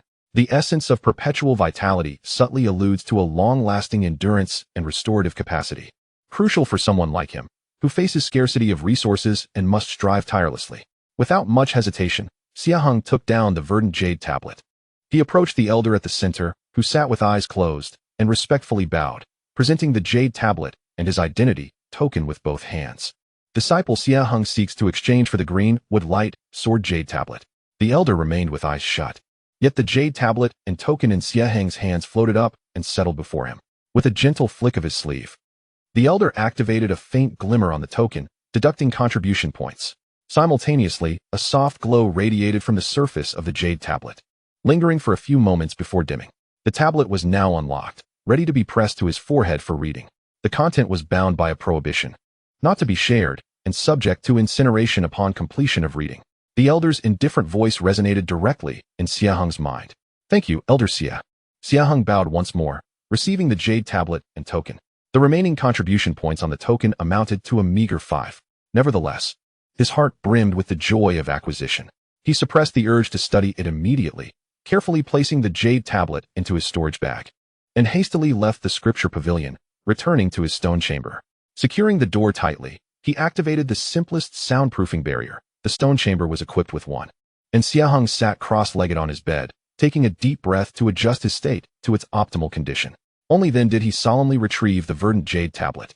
Following the elder's instructions, he gently pressed the tablet against his forehead. In an instant, a cool stream of energy surged into his consciousness, flooding him with a tide of information that encompassed not merely words and images, but also a unique ambience and subtle sensations of spiritual energy circulation. The entirety of the green wood light sword content was vividly imprinted in his mind. The sword technique was divided into 3 tiers. The first tier, the initial emergence of green light, serves as the foundation, focusing on transforming spiritual energy into a resilient and sharp wood sword aura, coalescing into a green halo upon the sword's body, striking with the speed of lightning, penetrating at a singular point. The second tier, like a shadow, allows for the simultaneous manipulation of multiple delicate sword energies, entwining like vines, capable of interfering with and binding adversaries. The third tier, life-severing slash, serves as the killing move, reversing the essence of wood vitality, transforming life into oblivion, delivering a strike that severs the thread of existence. Immensely powerful, yet demanding considerable energy, requiring profound comprehension of the sword technique for execution. In addition to the sword maneuvers, the jade tablet meticulously detailed the accompanying routes of spiritual energy circulation, methods of breathing and exhalation, and various key points to be mindful of during practice. It particularly emphasized that while cultivating this sword technique, one must avoid the temptation of expedient results and instead engage in a gradual, methodical refinement of the sword aura, allowing it to grow naturally and harmoniously like the flora. Indeed, it was as such. Xie Heng felt a surge of exhilaration. The essence of this sword technique lay in control and foundation. It does not pursue a frenzied one-strike defeat of the enemy, but rather seeks a method of combat that is sustained, precise, and imbued with lingering strength.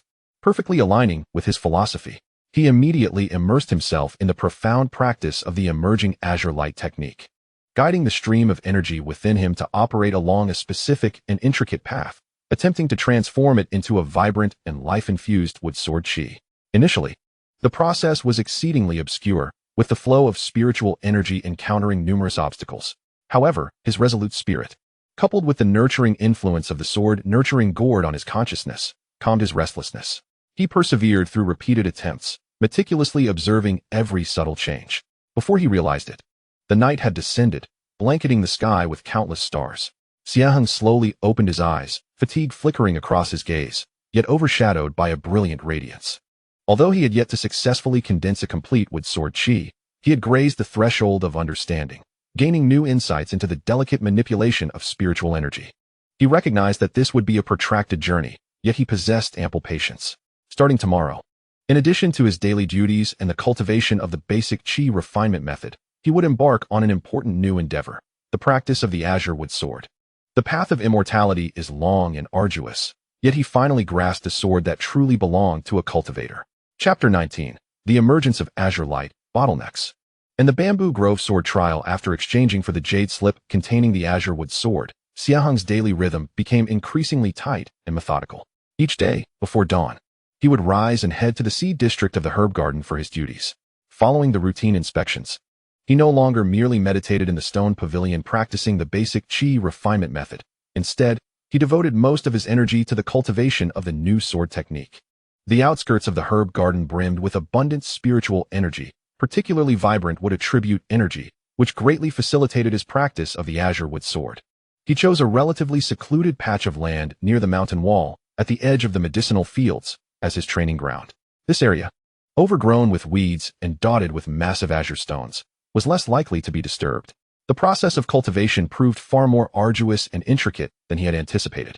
The first layer of azure light manifestation in the azure wood sword primarily involved channeling one's spiritual energy through specific, intricate meridian pathways, refining and transforming it into a unique sword qi that harmoniously combined the vitality of nature with the swiftness of steel.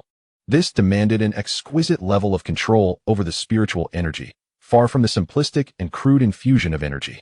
Xie Heng sat cross-legged upon a large azure stone, holding his breath and concentrating, allowing his mind to sink into his dantian, carefully guiding the solidified stream of energy along the route documented in the jade slip. The route involved several delicate branches, and any misstep would cause the spiritual energy to veer off course, resulting in sharp pangs. He was compelled to slow his pace, akin to a blind man navigating a path, exploring bit by bit, repeatedly adjusting the coordination of his breath and intention. In his initial attempts, he faced near-constant failure. Either the spiritual energy became stagnant at a certain point, or it surged too quickly, causing chaotic fluctuations. After much effort, even when he barely completed a cycle, the so-called sword qi he condensed was scattered and feeble, its hue dim compared to the refined, silken azure light described in the jade slip. Even more challenging was the delicate balance of the seemingly contradictory qualities of vitality and sharpness. The wood sword qi needed to possess the enduring vigor akin to that of plants, while also embodying the fierce sharpness required to vanquish foes. An excessive pursuit of sharpness would lead to a restless and dissipated sword qi. Conversely, an overemphasis on vitality would render the sword qi soft and ineffective. The mastery of this art requires countless attempts and profound insights. Days passed with minimal progress. Xie Heng remained undeterred. Having long grown accustomed to the arduous journey from inexperience to proficiency, each failure was meticulously contemplated. He analyzed which aspect of his intention had led to deviation, or whether his breath had failed to harmonize perfectly with the flow of spiritual energy. He regarded his sword training as a fundamental process, rich in patience. One afternoon, a gentle drizzle began to fall from the sky. The raindrops, like threads woven together, pattered against the leaves of the spiritual herbs, creating a soft rustling sound that rendered the medicinal garden even more tranquil. Xie Heng continued his diligent practice in the open space. The rain soaked his garments, yet he remained oblivious, wholly absorbed in the intricate world of spiritual energy flow. After numerous failures, he paused, eschewing further blind attempts. Instead, he sheathed his sword and stood still, closing his eyes to attune himself to his surroundings. Raindrops fell onto the leaves, coalescing into beads that rolled down to nourish the roots, fostering the growth of the plants. A gentle breeze swept by, carrying the fresh scents of earth and foliage, imbued with vibrant life. In the distance, the bare rocks of the mountain wall remained steadfast against the wind and rain, their sharp contours exuding a sense of resilience. Life and tenacity coexisted within the natural world. Suddenly, he felt a stirring within. He had been overly deliberate in his attempts to conjure vitality and sharpness, which had led to a decline in his efforts. Why not try to guide the spiritual energy to emulate and integrate with the rhythms of nature? Let the energy permeate as delicately as raindrops, progress as gradually as the growth of plants, while maintaining the solidity and cohesion akin to rock. This thought struck him like a flash of lightning. He resumed practicing the basic qi refinement technique, yet this time, his mindset was entirely different. No longer eager for immediate results, he emptied his mind, guiding the spiritual energy, envisioning it nourishing his meridians like spring rain, extending as gently as vines, all while preserving the core's stability and density. A wondrous phenomenon occurred. The previously sluggish meridian pathways seemed to flow much more smoothly. As the spiritual energy circulated, an unprecedented sense of harmony emerged. When he attempted once more to infuse the energy into the sword's blade, a faint, yet remarkably stable azure halo began to manifest along the edge of the azure steel sword. Though the halo was weak, as if it might extinguish at any moment. It was undeniably a sign of the condensation of the wood element sword chi. He succeeded. A surge of indescribable joy welled up within Xie Heng. Although this was merely the first step of a long journey, and the manifestation of the Azure light was still far from complete, this initial stride confirmed that he was on the right path. The crux lay in the understanding of the artistic concept, rather than mechanical repetition. Having discovered the key, his subsequent training now possessed direction. He no longer clung to the rigid descriptions in the jade slips, but sought to experience nature more deeply. Integrating the insights gleaned from observing the growth of plants, the persistence of water against stone, and the wind rustling through bamboo groves into his sword practice. His wood element sword chi began to grow at a slow yet steady pace, its color deepening and stability improving. Half a month later, on a clear morning, a veil of mist enveloped the medicinal garden. Xie Heng stood in the center of the open space, poised with his azure steel sword. His eyes gently closed as he adjusted his breath. Moments later, he abruptly opened his eyes, a glimmer of brilliance flashing within them. With a flick of his wrist, he thrust his sword forward. A faint sound of slicing air was heard. Upon the blade, a vivid azure aura, approximately 3 inches long and as substantial as reality itself, suddenly ignited, reminiscent of the first tender sprout emerging in early spring, brimming with vitality and vigor. The sword chi, having departed the blade by mere inches, severed a cluster of resilient weeds at their roots, the cut as smooth as a mirror. With the azure light now manifest, a significant achievement had been realized. Although this sword chi was still far from being capable of inflicting distant harm, its limited power marked his entry into the realm of mastering the azure wood sword. Having finally crossed the most arduous threshold, he gently caressed the blade, sensing the unique power contained within that azure glow, his heart swelling with a sense of accomplishment. This was not merely the preliminary grasp of a sword technique, but a powerful affirmation of his perseverance in laying a solid foundation and navigating his path. Nevertheless, he was acutely aware that this was just the beginning. The speed of condensing sword chi, its potency, and endurance all required extensive practice for enhancement. Moreover, the true might of the sword technique needed to be tested and honed in the crucible of real combat. He gazed deeper into the herb garden, where higher-tier spiritual herbs were cultivated and formidable spiritual beasts lurked. Perhaps it was time to undertake more challenging tasks, to forge this nascent azure sword in genuine battles. The sunlight, filtering through the mist after the rain, poured over him and his sword, causing that azure aura to appear particularly clear and filled with hope. Chapter 20. The sword chi in the gourd. The azure light awakens amidst the underflow. Having initially cultivated the azure light, Xie Heng did not indulge in self-satisfaction. Instead, he grew more composed. He understood that this nascent azure glow was merely the first faltering step on the path of swordsmanship, a far cry from the realm of silk-like refinement and heart-driven operation. His daily duties in the herb garden became an excellent training ground. Between patrols, he repeatedly honed that seemingly simplest thrusting technique in a secluded area. The spiritual energy coursed through designated meridians, transitioning from clumsiness to fluidity, as his intention guided the thread of azure wood energy, striving to make it more concentrated and swift. The halo on the azure steel sword gradually expanded from the initial 3 inches to 4, then 5, its hue deepening from pale blue to a richer emerald, with stability greatly enhanced. However, this was accompanied by profound fatigue. The consumption of spiritual energy and mental focus by the azure wood sword chi exceeded his expectations, often leaving him feeling empty in the danshan and mentally clouded after only half an hour of practice, necessitating periods of meditation for recovery. At this rate, to command the sword chi to extend 3 feet from his body with the deftness of a finger would likely require months of diligent effort.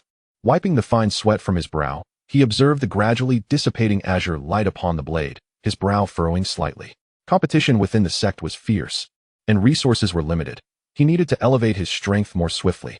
As the night deepened and silence enveloped the stone chamber, only the cold moonlight remained.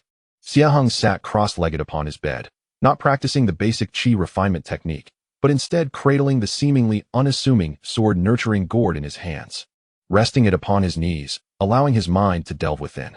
Since entering the 3rd layer of chi refinement, particularly after initially mastering the azure wood sword chi, he perceived a subtle deepening connection with this gourd. Previously, he had passively received its nourishing, warm aura. Now, he endeavored to actively communicate and explore. The gourd felt icy to the touch, its natural patterns appearing even more profound under the moonlight. He closed his eyes, focusing intently, as a thread of exceedingly subtle consciousness, mingled with a nascent essence of wood sword energy, gradually reached out towards the gourd. Initially, it was as if a stone had sunk into the sea, yielding no response. However, Xie Heng's resolve was steadfast. He remained patient and unwavering, maintaining this delicate connection. After an indeterminate passage of time, just as his mental energy was about to wane, an unexpected change occurred. The gourd vibrated gently, no longer exuding the nurturing warmth that nourished the body, but instead, from the depths of the gourd, it summoned a completely different aura. This essence was incredibly subtle, yet imbued with an indescribable sense of ancient purity and an indomitable sharpness. Sword chi. Xie Heng's heart trembled. He instantly understood. This was by no means the wood sword energy he had cultivated, but a more fundamental and advanced power birthed by the gourd itself. This primordial sword chi, as fine as a strand of silk, was intensely refined, as if it contained fragments of the laws capable of severing all.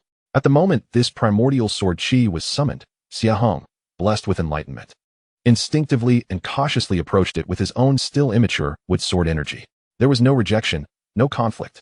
The primordial sword chi enveloped the wood sword energy gently, like a wise elder or a flawless mirror. In an instant, Xie Heng's mind became clear. Many unclear and elusive nuances he encountered while cultivating the wood sword energy suddenly became crystal clear under the illumination of this primordial sword chi. The subtle stagnations in the flow of spiritual energy, unnecessary redundancies during intention guidance, and the structural looseness during the condensation of sword energy, all flaws magnified vividly before him. Even more wondrously, the primordial sword chi did not directly enhance the power of the wood sword energy. Rather, it acted as the most adept mentor, guiding the wood sword energy towards a more refined, purer direction that aligned with the essence of the sword. This was a guidance of the Tao, far surpassing any written incantation. Xie Heng's heart soared with joy as he seized this rare opportunity, adjusting his spiritual energy flow and intention control according to the insights brought by the primordial sword chi. The previously restless wood sword energy gradually became docile and concentrated.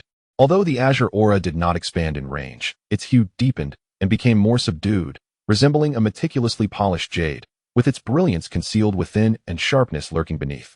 This training yielded results far exceeding the arduous efforts of the past 10 days.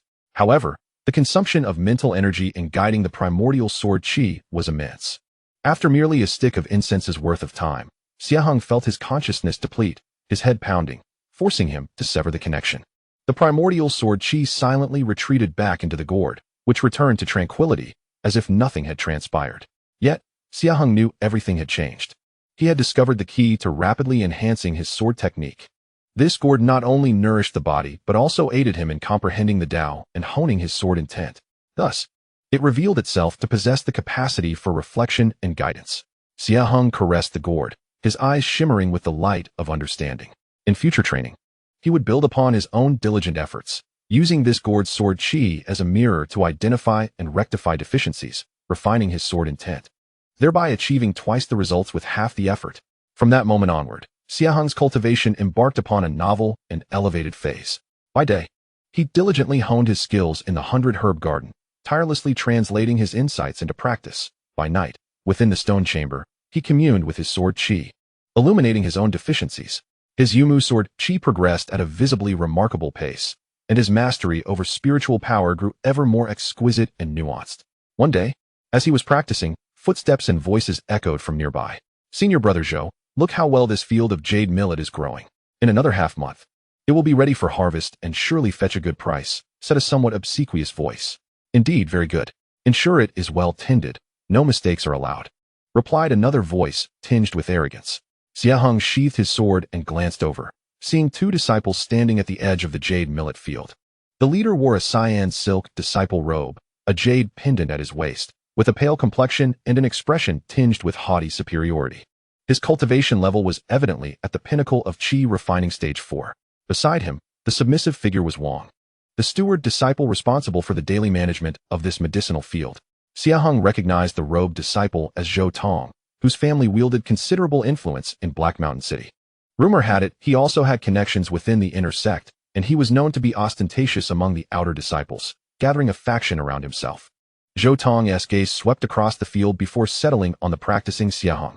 His brow slightly arched, and a faint, inscrutable smile curved the corner of his mouth. "Oh, this junior brother is unfamiliar. A newcomer?" Your swordsmanship is rather distinctive, Zhou Tong remarked in a tone that was ostensibly casual but carried a subtle undercurrent of scrutiny. Wang hurriedly whispered in explanation, Senior Brother Zhou, he is the new guard disciple Xie Heng, responsible for patrolling Area C. Xie Heng maintained a composed expression, sheathed his sword, and cupped his hands in salute. Xie Heng greets Senior Brother Zhou. Zhou Tong appraised him from head to toe, his gaze lingering particularly on Xie Heng's plain blue steel sword and modest attire, before responding coolly, Very well, keep vigilant. This medicinal garden is a crucial sect asset. No errors are permitted. His tone bore a faint yet unmistakable warning. Having spoken, he turned away without further acknowledgement and departed with Wang. Xie Heng watched Zhou Tong's retreating figure, his eyes narrowing slightly. Beneath Zhou Tong's seemingly casual gaze lay a hint of inquisitiveness and disdain, perhaps even something more. His recent progress in cultivation had inevitably altered his aura, attracting the attention of those with ulterior motives. The tree longs for stillness, yet the wind will not cease. Xie Heng mused inwardly. Though the outer sect appeared strictly disciplined, it was in fact rife with undercurrents. Individuals like Zhou Tong would never be content with mediocrity. He resolved to exercise greater caution and accelerate his cultivation. Clenching his fist, he felt the ever-purifying Yumu sword qi coursing within him and the gentle aura emanating from the sword-nurturing gourd at his side, bolstering his confidence. Whatever hidden currents lay ahead, his sword alone was his true foundation. Turning back, he resumed his swordplay. Amidst the swirling azure light, the youth's silhouette grew ever more upright and resolute in the morning glow. Chapter 21. The celestial realm within the gourd, the spiritual field turmoil, and the inner sect opportunities since that night, when he successfully awakened the innate sword qi within the gourd. Xie Heng's cultivation had advanced to an unprecedented realm. No longer did he regard the sword-nurturing gourd merely as a tool to nurture his body. It had become his supreme treasure for refining the sword path and illuminating his true self. Each night, he would immerse himself in the ancient sword energy within the gourd, repeatedly refining his wood sword qi under its illumination. This method of cultivation consumed a tremendous amount of mental energy, yet its effects were remarkable. His wood sword qi grew increasingly refined and pure, the azure halo stabilizing around 7 inches, flowing seamlessly with an almost imperceptible aura of vitality. However, the frequent invocation of sword energy presented new challenges. His cultivation at the 3rd level of qi refinement limited the totality of his spiritual power and consciousness, making it arduous to sustain daily practice and the advancement of his sword techniques. Following each communion with the sword energy, he required an extended period to recuperate. He realized that he must elevate his cultivation level swiftly. Otherwise, this supreme treasure would become a burden. On this particular night, the moonlight flowed like water. Xie Heng sat cross-legged upon a stone platform, cradling the sword-nurturing gourd, once more delving his mind deep within. This time, he endeavored not merely to invoke the sword energy, but to probe deeper with his consciousness, seeking to fathom the enigmatic interior of the gourd. In the past, his consciousness had encountered an invisible barrier upon touching the gourd's surface, hindering any further progress. Yet tonight, perhaps due to his cultivation advancements or a deeper connection with the gourd, that barrier seemed to have thinned somewhat. He concentrated his mind, as though wielding an invisible needle, cautiously piercing the barrier. Initially, it remained resistant, but as he persistently infused his consciousness, the barrier began to ripple with nearly imperceptible waves. In an instant, Xie Heng felt as though a revelation had dawned upon him. His consciousness appeared to transcend an invisible boundary, entering an unprecedented realm. This was not a tangible vision, but a pure perception of consciousness. He beheld a space of roughly 10 feet in diameter, shrouded in a gray mist. At the center floated a strand of sword energy, as fine as a hair, yet exuding an ancient and profound aura, the very essence he had previously summoned.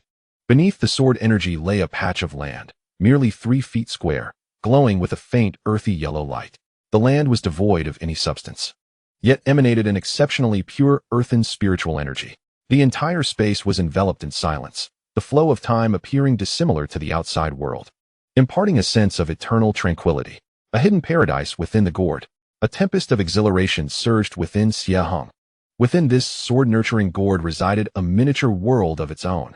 Though the space was limited and the land barren, what did this signify? It meant he possessed an utterly private sanctuary, capable of accelerating his cultivation and even nurturing spiritual flora. He forced himself to temper his elation and attuned his senses. That strand of innate sword energy served as the sun of this small realm, radiating light and warmth, as perceived on the level of consciousness, maintaining the stability of the space. and that tiny patch of spiritual soil, though pitifully small, possessed a purity of spiritual energy far exceeding that of ordinary medicinal fields beyond the 100 herbs garden. If he could cultivate spiritual herbs here, their growth rate and quality would undoubtedly surpass those in the outside world. This was nothing short of a miraculous boon. Xie Heng was nearly overwhelmed with excitement. Yet, he quickly regained his composure. Despite the allure of this hidden paradise, its current utility was limited. The space was too confined, and the spiritual soil even more so, likely allowing for the cultivation of only one or two of the most ordinary spiritual herbs. Moreover, initiating and maintaining the exploration of his consciousness demanded immense mental energy. After merely a few breaths of observation, he felt dizzy and had to withdraw. It appears that the enhancement of one's cultivation and consciousness is fundamental to unleashing the true potential of this gourd. Xie Heng, panting yet with an undeniable brilliance sparkling in his eyes, realized that the secrets of this sword-nourishing gourd far exceeded his imagination, rendering its value immeasurable. He understood the necessity for utmost caution. Even the slightest disclosure must be avoided. His gaze wandered towards the Baiko garden, where he contemplated acquiring some spirit herb seeds. Even if they were of the lowest grade, planting them within the gourd's ethereal realm might expedite the accumulation of resources. Soon, an opportunity arose. A few days later, in the Bing district, a spirit field dedicated to cultivating jade rice, essential for concocting fasting pills, entered a critical grain-filling stage. However, the overseer, Manager Wang, wore a furrowed brow. For this stage required a significant amount of pure spiritual water for irrigation. The low-tier spirit gathering array used for this purpose had fallen into disrepair over the years, severely diminishing its efficacy, and it was evident that the yield of jade rice was about to suffer. In a state of agitation, Manager Wang offered a reward of 5 contribution points, seeking disciples with a basic understanding of array formations to assist in repairing the array. Most surrounding disciples shook their heads, for the intricacies of array formation were profound, seldom ventured into by outer sect disciples. A thought sparked in Xie Heng's mind. Although he had not specialized in array formations, the basic qi refinement technique provided foundational knowledge regarding the flow of spiritual energy and node sensing. His daily practice emphasized meticulous control, rendering him particularly sensitive to fluctuations in spiritual energy. He approached the array plate and examined it closely, discovering that a few guiding nodes for the water spiritual energy had become obscured due to the erosion of spiritual power, hindering the flow of energy. With careful deliberation, he attempted to channel a minuscule wisp of wood sword energy, which nourishes water and aids in guidance. Like an artist stitching delicate embroidery, he meticulously retraced the faint outlines of the obscured symbols to reactivate them. The entire process demanded an extraordinary degree of focus and precision, allowing no room for error. The surrounding disciples held their breath, while Manager Wang's forehead glistened with sweat from anxiety.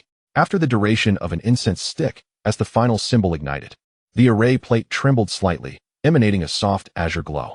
The surrounding water spiritual energy began to coalesce gently, forming a fine spiritual rain that descended upon the jade rice field. It worked. It truly worked. Manager Wang was overjoyed, expressing his gratitude profusely. He promptly rewarded Xie Heng with 5 contribution points and additionally presented him with a small pouch containing about 20 to 30 plump jade rice seeds as a token of appreciation. He remarked, "Junior brother Xie, you possess remarkable skills. Though this jade rice is merely the lowest tier spiritual grain, its vitality is tenacious. Should you be interested, feel free to experiment with planting. It could be a valuable skill." Xie Heng felt a surge of joy within, though he maintained a composed exterior as he accepted the seeds and departed with his thanks. This was precisely what he desired. That evening, within his stone chamber, Xie Heng carefully retrieved the pouch of jade rice seeds and gingerly cradled the sword-nourishing gourd. He centered his mind and spirit, attempting once more to delve into the gourd's ethereal realm. This time, with prior experience, the process unfolded more smoothly. He gazed at the small, vibrant spirit soil and, after a moment's hesitation, decided to take only 3 seeds, enveloping them with his consciousness and cautiously placing them atop the spirit soil within the ethereal realm. What followed was a period of anticipation. Each day, he would allocate a fragment of his mind to monitor the state of the ethereal realm. To his delight, he discovered that the flow of time within the realm indeed moved more slowly than in the outside world. For every day that passed outside, it seemed that 3 or 4 days had transpired within the ethereal realm. Moreover, nourished by the purest essence of earthy spirit and that trace of innate sword energy, the 3 seeds of jade-like rice astonishingly sprouted within a mere few days in the realm of the outside world, their tender green shoots breaking through the soil, flourishing remarkably. This pace far surpasses that of ordinary spiritual fields outside. Xie Heng restrained his excitement, aware that this gourd's hidden realm would become one of his greatest supports in the future, just as he devoted himself to cultivating the spiritual plants within the gourd. An unexpected piece of news spread across the Servant Peak. The triannual external competition and internal selection trial would be held in 6 months.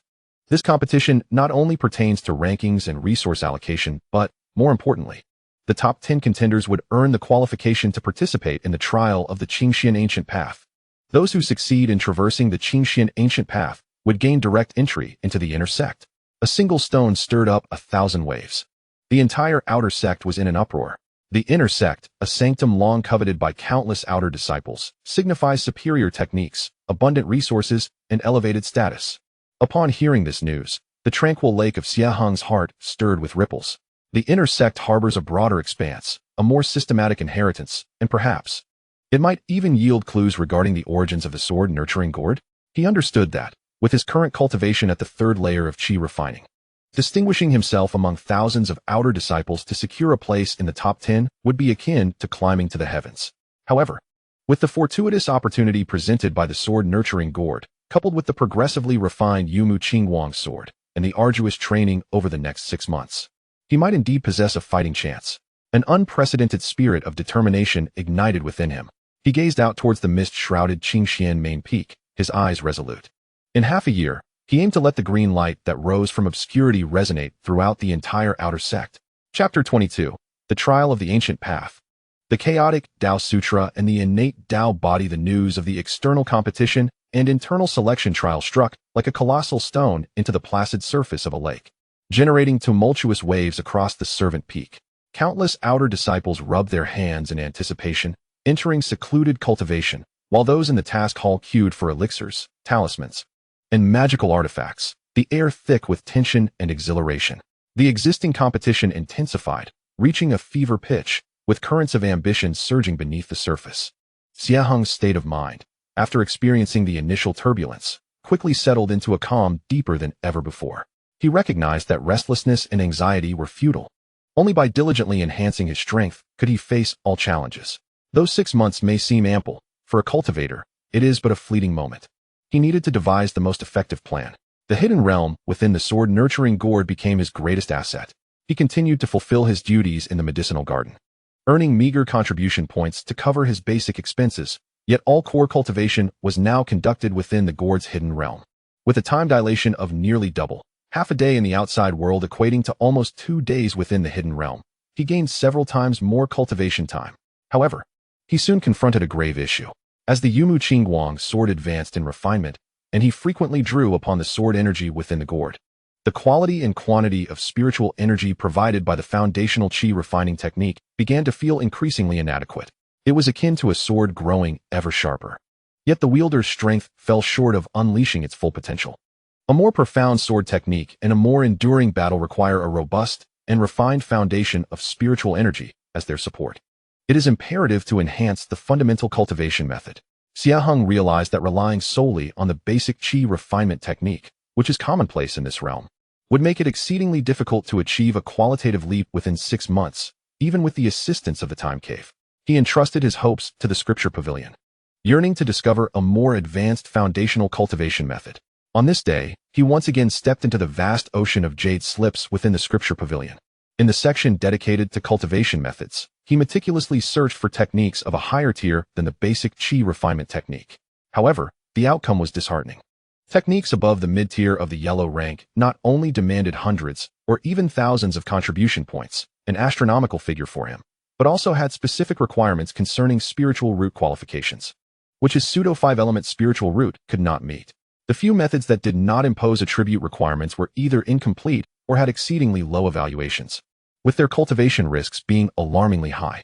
Just as he felt a wave of frustration and was preparing to leave in despair, his gaze inadvertently fell upon a dusty corner where a jade shelf stood, neglected and forgotten. What was displayed there were not jade slips, but rather some tattered animal hides, fragments of bone, and even stone rubbings, labeled as ancient fragments of cultivation methods, carrying a high risk of cultivation and requiring cautious selection. These ancient methods had been collected by the sect over generations, yet due to their age, incompleteness, or misalignment with contemporary mainstream ideas, they had been relegated to obscurity. The contribution point requirement was exceedingly low, mostly only needing 20 or 30 points, yet the warnings were significant. Driven by an inexplicable force, Xie Heng approached and began to examine them carefully. Most of the fragments were indeed obscure and difficult to comprehend, or their concepts peculiar, dissuading any further pursuit. However, when his gaze landed on a nondescript, grayish square stone slab with severely damaged edges, his heart skipped a beat. What was inscribed on the slab were not words, but rather some exceedingly archaic and twisted line patterns, appearing chaotic yet subtly forming a unique rhythm. More importantly, as he drew near to the slab, the sword-nurturing gourd that had remained silent in his embrace suddenly emitted a faint yet unmistakably clear tremor, as if it had encountered something of the same origin. He suppressed his excitement and glanced at the accompanying jade slip for a brief description. Unnamed Qi refinement method fragment, unearthed from the edge of the eternal burial ground. Age undetermined. The cultivation route is peculiar and vastly different from the current system, seemingly involving the chaotic concepts of ancient Qi refiners. 3 disciples had previously attempted to cultivate it, all perishing due to spiritual energy conflicts. Danger level, extremely high. Contribution points, 20. Could the chaotic concept be of the same essence as the sword-nurturing gourd? Xie Heng's pupils constricted. The true name of the sword-nurturing gourd is Chaos Seed. This fragment is indeed related. The tragic fate of those 3 disciples was chilling, yet the unusual reaction of the sword-nurturing gourd instilled within him a sense of inexplicable confidence. Risk and opportunity coexist on my path of cultivation, which has always been extraordinary. A bold thought began to take root in his mind. He possessed the sword-nurturing gourd, this treasure that seemed to be the chaos seed. And perhaps it was precisely the key to cultivating this chaotic method. Without further hesitation, he expended 20 contribution points to exchange for this seemingly useless stone slab rubbing. He returned to his stone chamber and firmly closed the door. Xie Heng laid the rubbing on the table, cradling the sword-nourishing gourd in his hands. He focused his mind, gradually immersing his consciousness into the gourd's celestial realm, attempting to guide the strand of primordial chaotic sword energy to illuminate the patterns on the rubbing. A miracle occurred. The moment the chaotic sword energy made contact with the rubbing, the ancient lines etched on the stone slab seemed to come alive, emanating a hazy glow. The previously chaotic patterns began to rearrange and transform under the interpretation of the sword energy, evolving into an extraordinarily intricate, yet harmoniously aligned map of spiritual energy pathways that resonated with the rhythm of the heavenly principles. Simultaneously, an obscure yet profoundly significant ancient scripture, directly pointing to the essence of the great Tao, was imprinted within his sea of consciousness. The initial chapter of the chaotic Tao scripture. This was not merely a simple technique, but rather the foundational entryway into a supreme scripture that directly addresses the source of chaos. Its philosophy starkly contrasts with contemporary mainstream cultivation systems, which do not pursue the extreme of a singular attribute, but instead emphasize the assimilation of myriad energies, returning them to chaos, thereby refining a form of ultimate purity infused with the mechanisms of creation, chaotic true energy. The quality of this true energy far surpasses that of ordinary spiritual power, possessing the astonishing capacity to nourish and transform the physical body, the soul, and even one's innate talents. However, the difficulty of cultivation is beyond imagination. It requires the simultaneous guidance of diverse attributes of worldly spiritual energy into the body, colliding and merging in an arcane manner within the Danshan. Any misstep could lead to a violent eruption of spiritual energy, resulting in shattered meridians. The 3 disciples had evidently failed to grasp the intricacies involved. Yet, Xie Heng was different. He possessed the sword-nourishing gourd. The primordial chaotic sword energy within the gourd served not only as the key to illuminating the technique, but also as an unwavering anchor during cultivation. Taking a deep breath, he resolved to take the risk. Rather than directly cultivating, he first utilized his consciousness within the gourd's celestial realm, relying on that strand of primordial sword energy to conduct countless simulations and deductions until every detail, every potential conflict of spiritual energy, and its resolution methods were thoroughly understood. Once prepared, he sat cross-legged upon the sacred soil of the celestial realm, forming an ancient hand seal, and began to attempt to guide the chaotic influx of worldly spiritual energy into his body according to the methods outlined in the chaotic Tao scripture. Spiritual energies of gold, wood, water, fire, and earth surged forth, crashing through his meridians, bringing with them an excruciating pain. At a pivotal moment, the sword-nourishing gourd trembled, and a nearly imperceptible breath of primordial sword energy merged into the torrent of spiritual energy. Strangely, under the harmonizing influence of this primordial essence, the previously violent clashes among the various spiritual energies gradually subsided, beginning to swirl and blend in a peculiar rhythm, ultimately transforming into a strand finer than a hair, yet immeasurably weighty, its color a chaotic hue, as if embodying the mist of a newly birthed universe. Gently sinking into the danshan, chaotic true energy manifested, although it was but a mere strand. Its quality exceeded that of the wood sword chi he had previously cultivated by tenfold. The moment this strand of chaotic true energy settled into his danshan, it resembled a drop of nectar falling upon parched earth, causing the entire danshan to tremble. The original spiritual power was naturally assimilated and refined, while his meridians, nourished by it, tingled with a sensation, seemingly widening and strengthening in silence. What truly astonished Xie Heng was the birth and circulation of this strand of chaotic true chi, which made him feel as though his very soul had been cleansed. His perception of the spiritual energy of heaven and earth became extraordinarily clear and acute. The once mottled and impure five-element pseudo-spiritual roots, perceived as obstacles to his cultivation, began to emanate a hazy, chaotic luster under the purifying influence of chaotic true chi. The impurities gradually dissipated, rendering them crystalline and translucent, as though they were transforming towards a more ancient and primal state, an innate chaotic Tao body. Though merely in its nascent stages, this transformation was undoubtedly akin to a rebirth. The bottleneck in his cultivation aptitude was being forcibly shattered by this supreme Tao scripture. As Xie Heng opened his eyes, a radiant light shone within them. Although his cultivation realm had not immediately ascended, he could distinctly sense that the foundation of his being had undergone a monumental shift. The quality of his true chi, the potential of his physical body, the perception of his soul, and even the limits of his future growth had all become incomparable. Innate Tao body of the chaotic Tao scripture, he murmured to himself, filled with boundless shock and joy. This adventure had indeed paid off. The sword-nurturing gourd and this ancient Tao scripture were the perfect match. He gazed out the window, his sight seemingly penetrating the stone walls to envision the outer sect competition 6 months hence. Armed with the chaotic Tao scripture and the embryonic form of the chaotic Tao body, he felt emboldened to challenge all prodigies. The Azure light remained, yet its essence had transformed into chaos. His sword would embody the power akin to the creation of heaven and earth, cleaving through all obstacles. Chapter 23. The Initial Trial of Chaos. Sharpness revealed amidst underlying currents. The preliminary mastery of the chaotic Tao scripture was akin to planting a seed of nascent chaos within Xie Heng's being. That delicate yet weighty strand of chaotic true chi, each time it circulated through his meridians, acted like the primordial force at the dawn of creation, subtly refining his physical form, nourishing his soul, and purging the impurities from his spiritual roots. His method of cultivation underwent a complete transformation. No longer did he deliberately absorb single attribute spiritual energy. Instead, through the supreme techniques of the chaotic Tao scripture, he devoured the myriad attributes of heaven and earth's spiritual energy with the voracity of a whale consuming the sea. This process appeared perilous.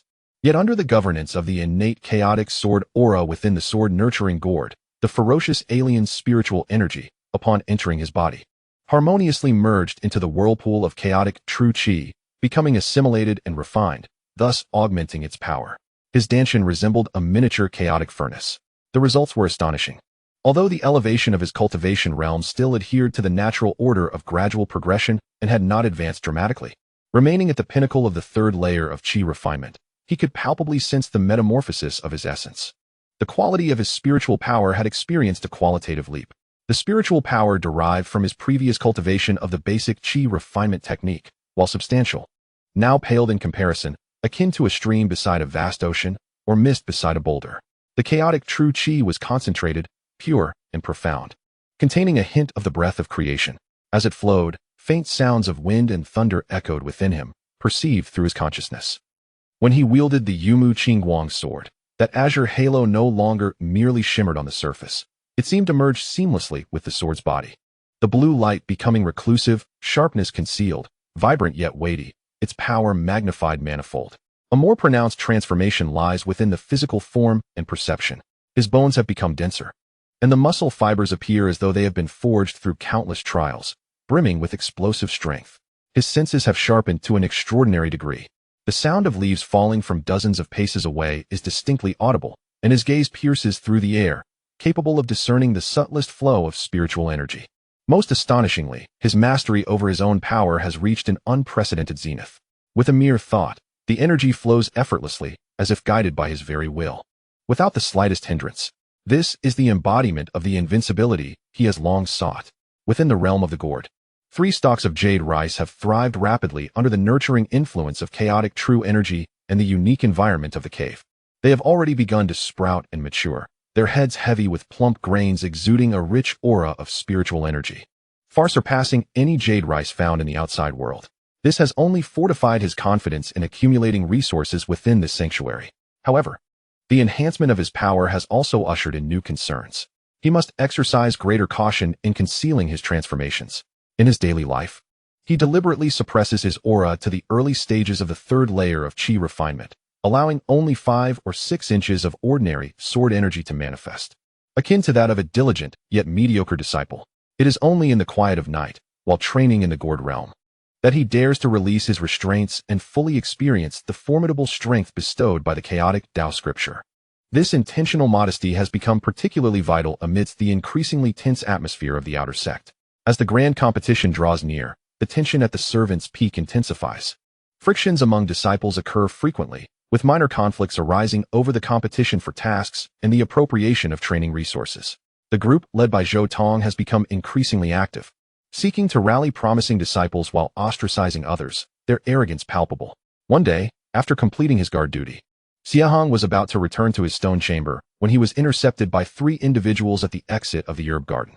The leader, a sharp-faced individual named Sun Miao, was at the mid-stage of the 3rd layer of chi refinement and was a loyal lackey of Zhou Tong.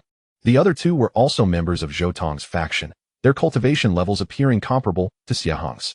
"Junior brother Xie, in such a hurry to leave?" Sun Miao said with a smirk, his eyes glinting with mockery. Xie Heng halted, maintaining a calm demeanor. "Senior brother Sun, what guidance do you offer?" "Guidance? I wouldn't dare presume." Sun Miao chuckled darkly. "I heard that junior brother Xie recently assisted manager Wang in repairing the formation plate, earning a fair number of contribution points, and even obtained some jade rice seeds. Quite the stroke of luck, wouldn't you say? Senior brother Zhou is currently preparing for the grand competition and requires ample resources. You see," his words trailed off. But the implication was clear. He sought to borrow the contribution points and seeds. Xie Heng inwardly scoffed, displaying a facade of difficulty.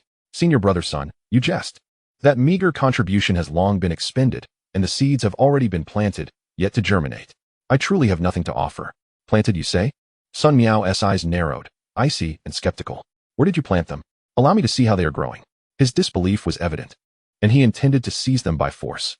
"Best to let me try in a quieter place without troubling senior brother," Xie Heng replied, neither servile nor confrontational. Refusing a toast only to drink a penalty.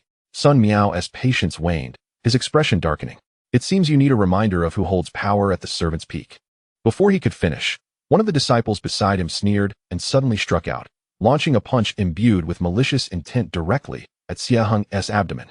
The force of the blow was significant, clearly intended to instill a lesson in humility. Had it been a fortnight ago, Xie Heng might have found himself flustered by this sudden assault. Yet at this moment, he perceived the myriad flaws in the disciple's movements. The speed of the punches laughably slow. He felt no need to wield the Yumu Wang sword. Just as the fist was about to make contact, Xie Heng effortlessly evaded the strike by employing the Ling Yuan Bu, subtly shifting his stance. At the same time, his right hand extended with an air of nonchalance.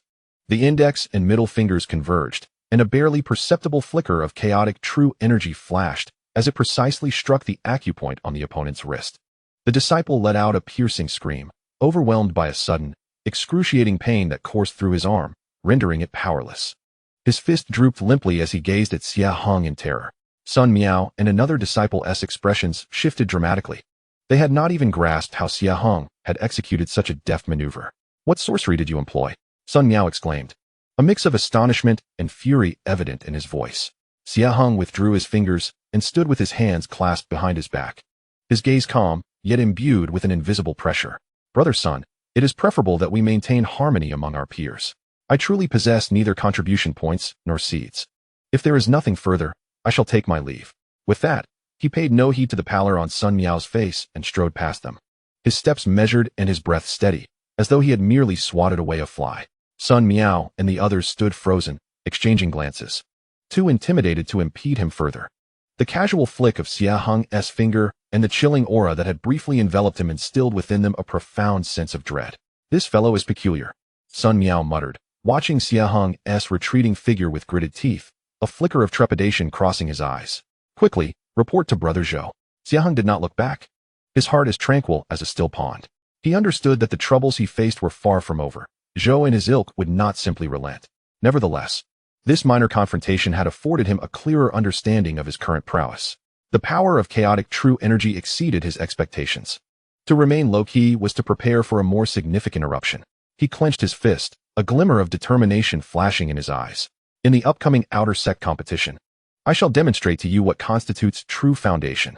He quickened his pace, vanishing at the bend of the winding mountain path. Behind him, turbulent currents surged ever more violently, and his brilliance began to manifest. Chapter 24. The Ancient Path of Qingxian.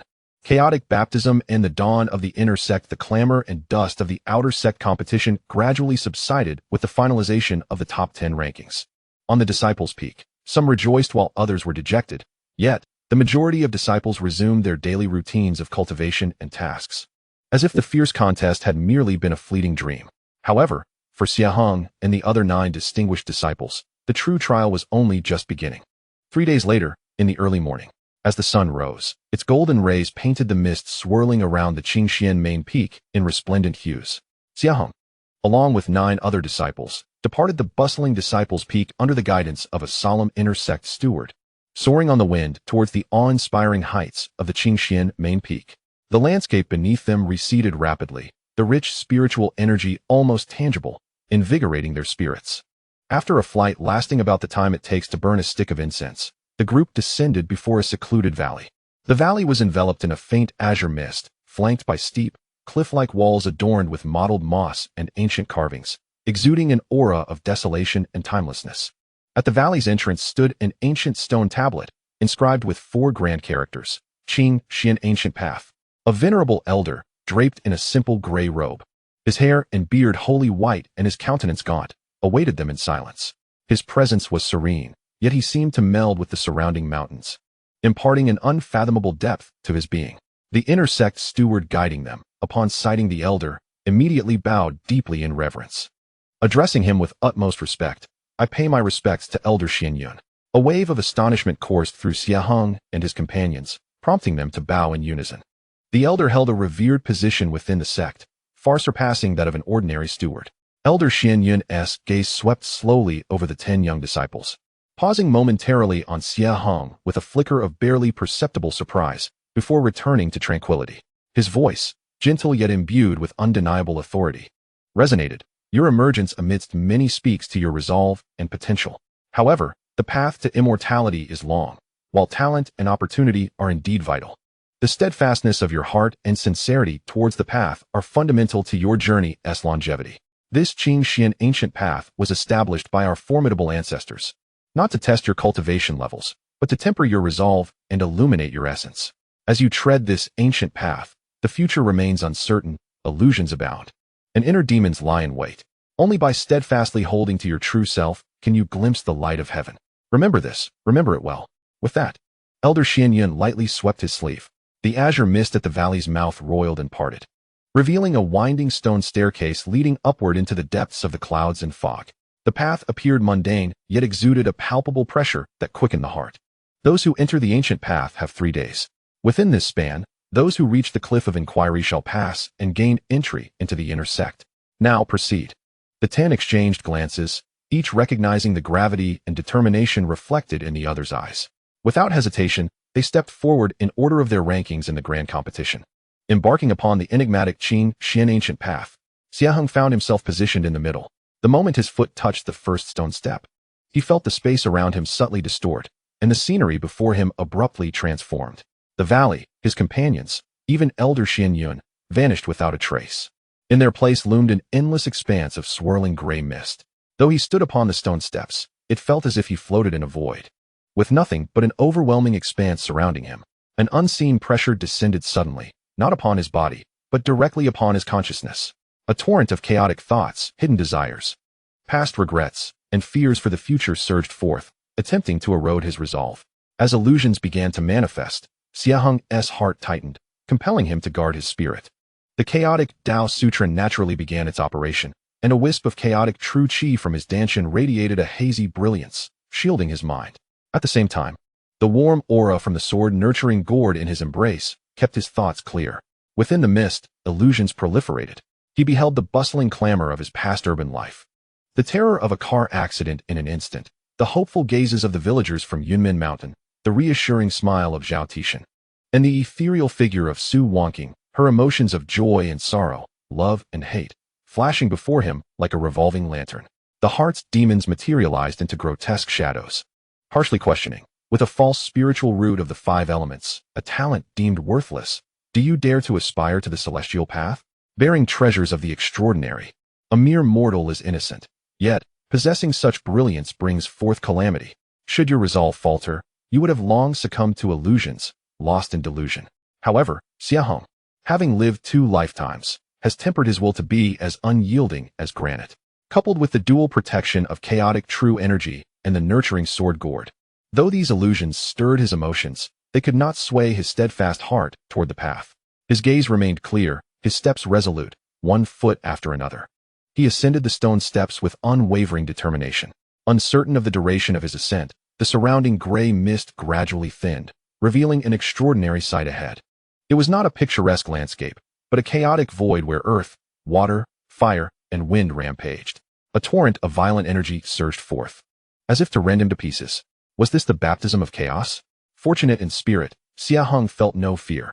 Rather, he actively invoked the chaotic Tao scripture, opening himself to guide the tumultuous chaotic energy into his being. This was not true energy, but a simulation of chaotic essence conjured by ancient laws. Yet, for one who practiced the chaotic Tao scripture, it was the most supreme tonic. What appeared perilous to the outside world, upon entering his body, harmonized under the guidance of the chaotic Tao scripture and the nurturing sword gourd's intrinsic sword energy, merging docilely into his chaotic true energy, visibly amplifying and refining it. His physical form, meridians, and even the nascent state of his innate chaotic Tao body underwent a profound tempering and elevation under this chaotic essence's baptism. The process was excruciating and protracted, akin to a rebirth. Yet, when Xie Heng finally traversed this chaotic region, taking the last step, he sensed his cultivation had seamlessly broken through to the 4th layer of qi refinement. Moreover, the solidity of his foundation and the purity of his chaotic true energy far surpassed that of ordinary 4th layer qi refiners by several fold. Before him, the scene opened up brilliantly. He found himself standing at the edge of a colossal stone platform, suspended above a sea of clouds. The platform was smooth and even, with a mirror-like stone wall rising in its center, inscribed with the ancient characters questioning the Tao cliff. At this moment, 2 individuals had arrived before him. The first-place winner of the competition, Xiao Chun, and the second place, Chu Yu. Both sat cross-legged, seemingly in meditation. Their gazes cast upon Xie Heng with a hint of astonishment, clearly not anticipating that the third to arrive would be he, a mere bearer of a false spiritual root. Xie Heng calmly approached aside, sitting cross-legged to silently meditate, digesting the immense gains from this ancient journey. As time passed, 4 more individuals successfully reached the questioning the Tao cliff. Ultimately, among the 10, only 7 had passed the ancient trial. The other 3, unable to break free from the illusions of their heart demons or lost in the chaotic currents, had been automatically transported away by the ancient formation, losing their qualifications to enter the inner sect. As the 3-day limit concluded, Elder Xian Yun's figure appeared silently at the questioning the Tao cliff. His gaze swept over the 7 who had successfully arrived, lingering for a moment on Xie Heng, nodding slightly, revealing a hint of approval in his eyes. Congratulations to you all for passing the trial of the Qingxian ancient path. From this day forth, you shall be disciples of the inner sect of my Qingxian sword sect. Elder Xuanyun's voice was calm, yet imbued with a persuasive force, distinguishing the inner sect from the outer, akin to the vast difference between heaven and earth. This place offered a richer spiritual essence, profound legacies, and a broader stage, yet it also bore witness to fiercer competition and heavier responsibilities. He urged them to remain true to their original intentions, to diligently cultivate their skills, and to become the pillars of the Qingxian sword sect at the earliest opportunity. With a wave of his sleeve, a magnificent portal slowly opened before the cliff of Inquisition. Beyond the portal, one could faintly discern pavilions and towers, cascading waterfalls, and ethereal mists, all resonating with an atmosphere of celestial grandeur. Follow me, he beckoned. The 7 newly admitted inner sect disciples, filled with excitement and longing, stepped through the portal, officially commencing their cultivation journey within the inner sanctum of the Qingxian sword sect. Xie Heng glanced back at the gradually closing ancient path of Qingxian. His heart stirred with tumultuous emotions. He understood that this was merely a new beginning. Within the inner sect, talents converged, presenting both opportunities and challenges. With the secrets of the chaotic Tao scripture and the sword-nurturing gourd in his possession, he was destined to create greater waves in this expansive realm. His path to transcendence would truly accelerate from this point onward. Chapter 25. The Establishment of the Inner Sect. The foundation of chaos and the contest for true transmission stepping through the portal felt as though one had traversed an invisible barrier. The scene before them suddenly opened up, starkly contrasting with the chaos and simplicity of the servant peak. The dense spiritual essence of the heavens and earth enveloped them, almost materializing into a mist that invigorated their senses with each breath, imparting a delightful sensation throughout their limbs. Gazing afar, the mountains stretched endlessly, their peaks shrouded in ethereal fog, with pavilions and towers nestled against the slopes, their eaves and corners peeking through the verdant surroundings.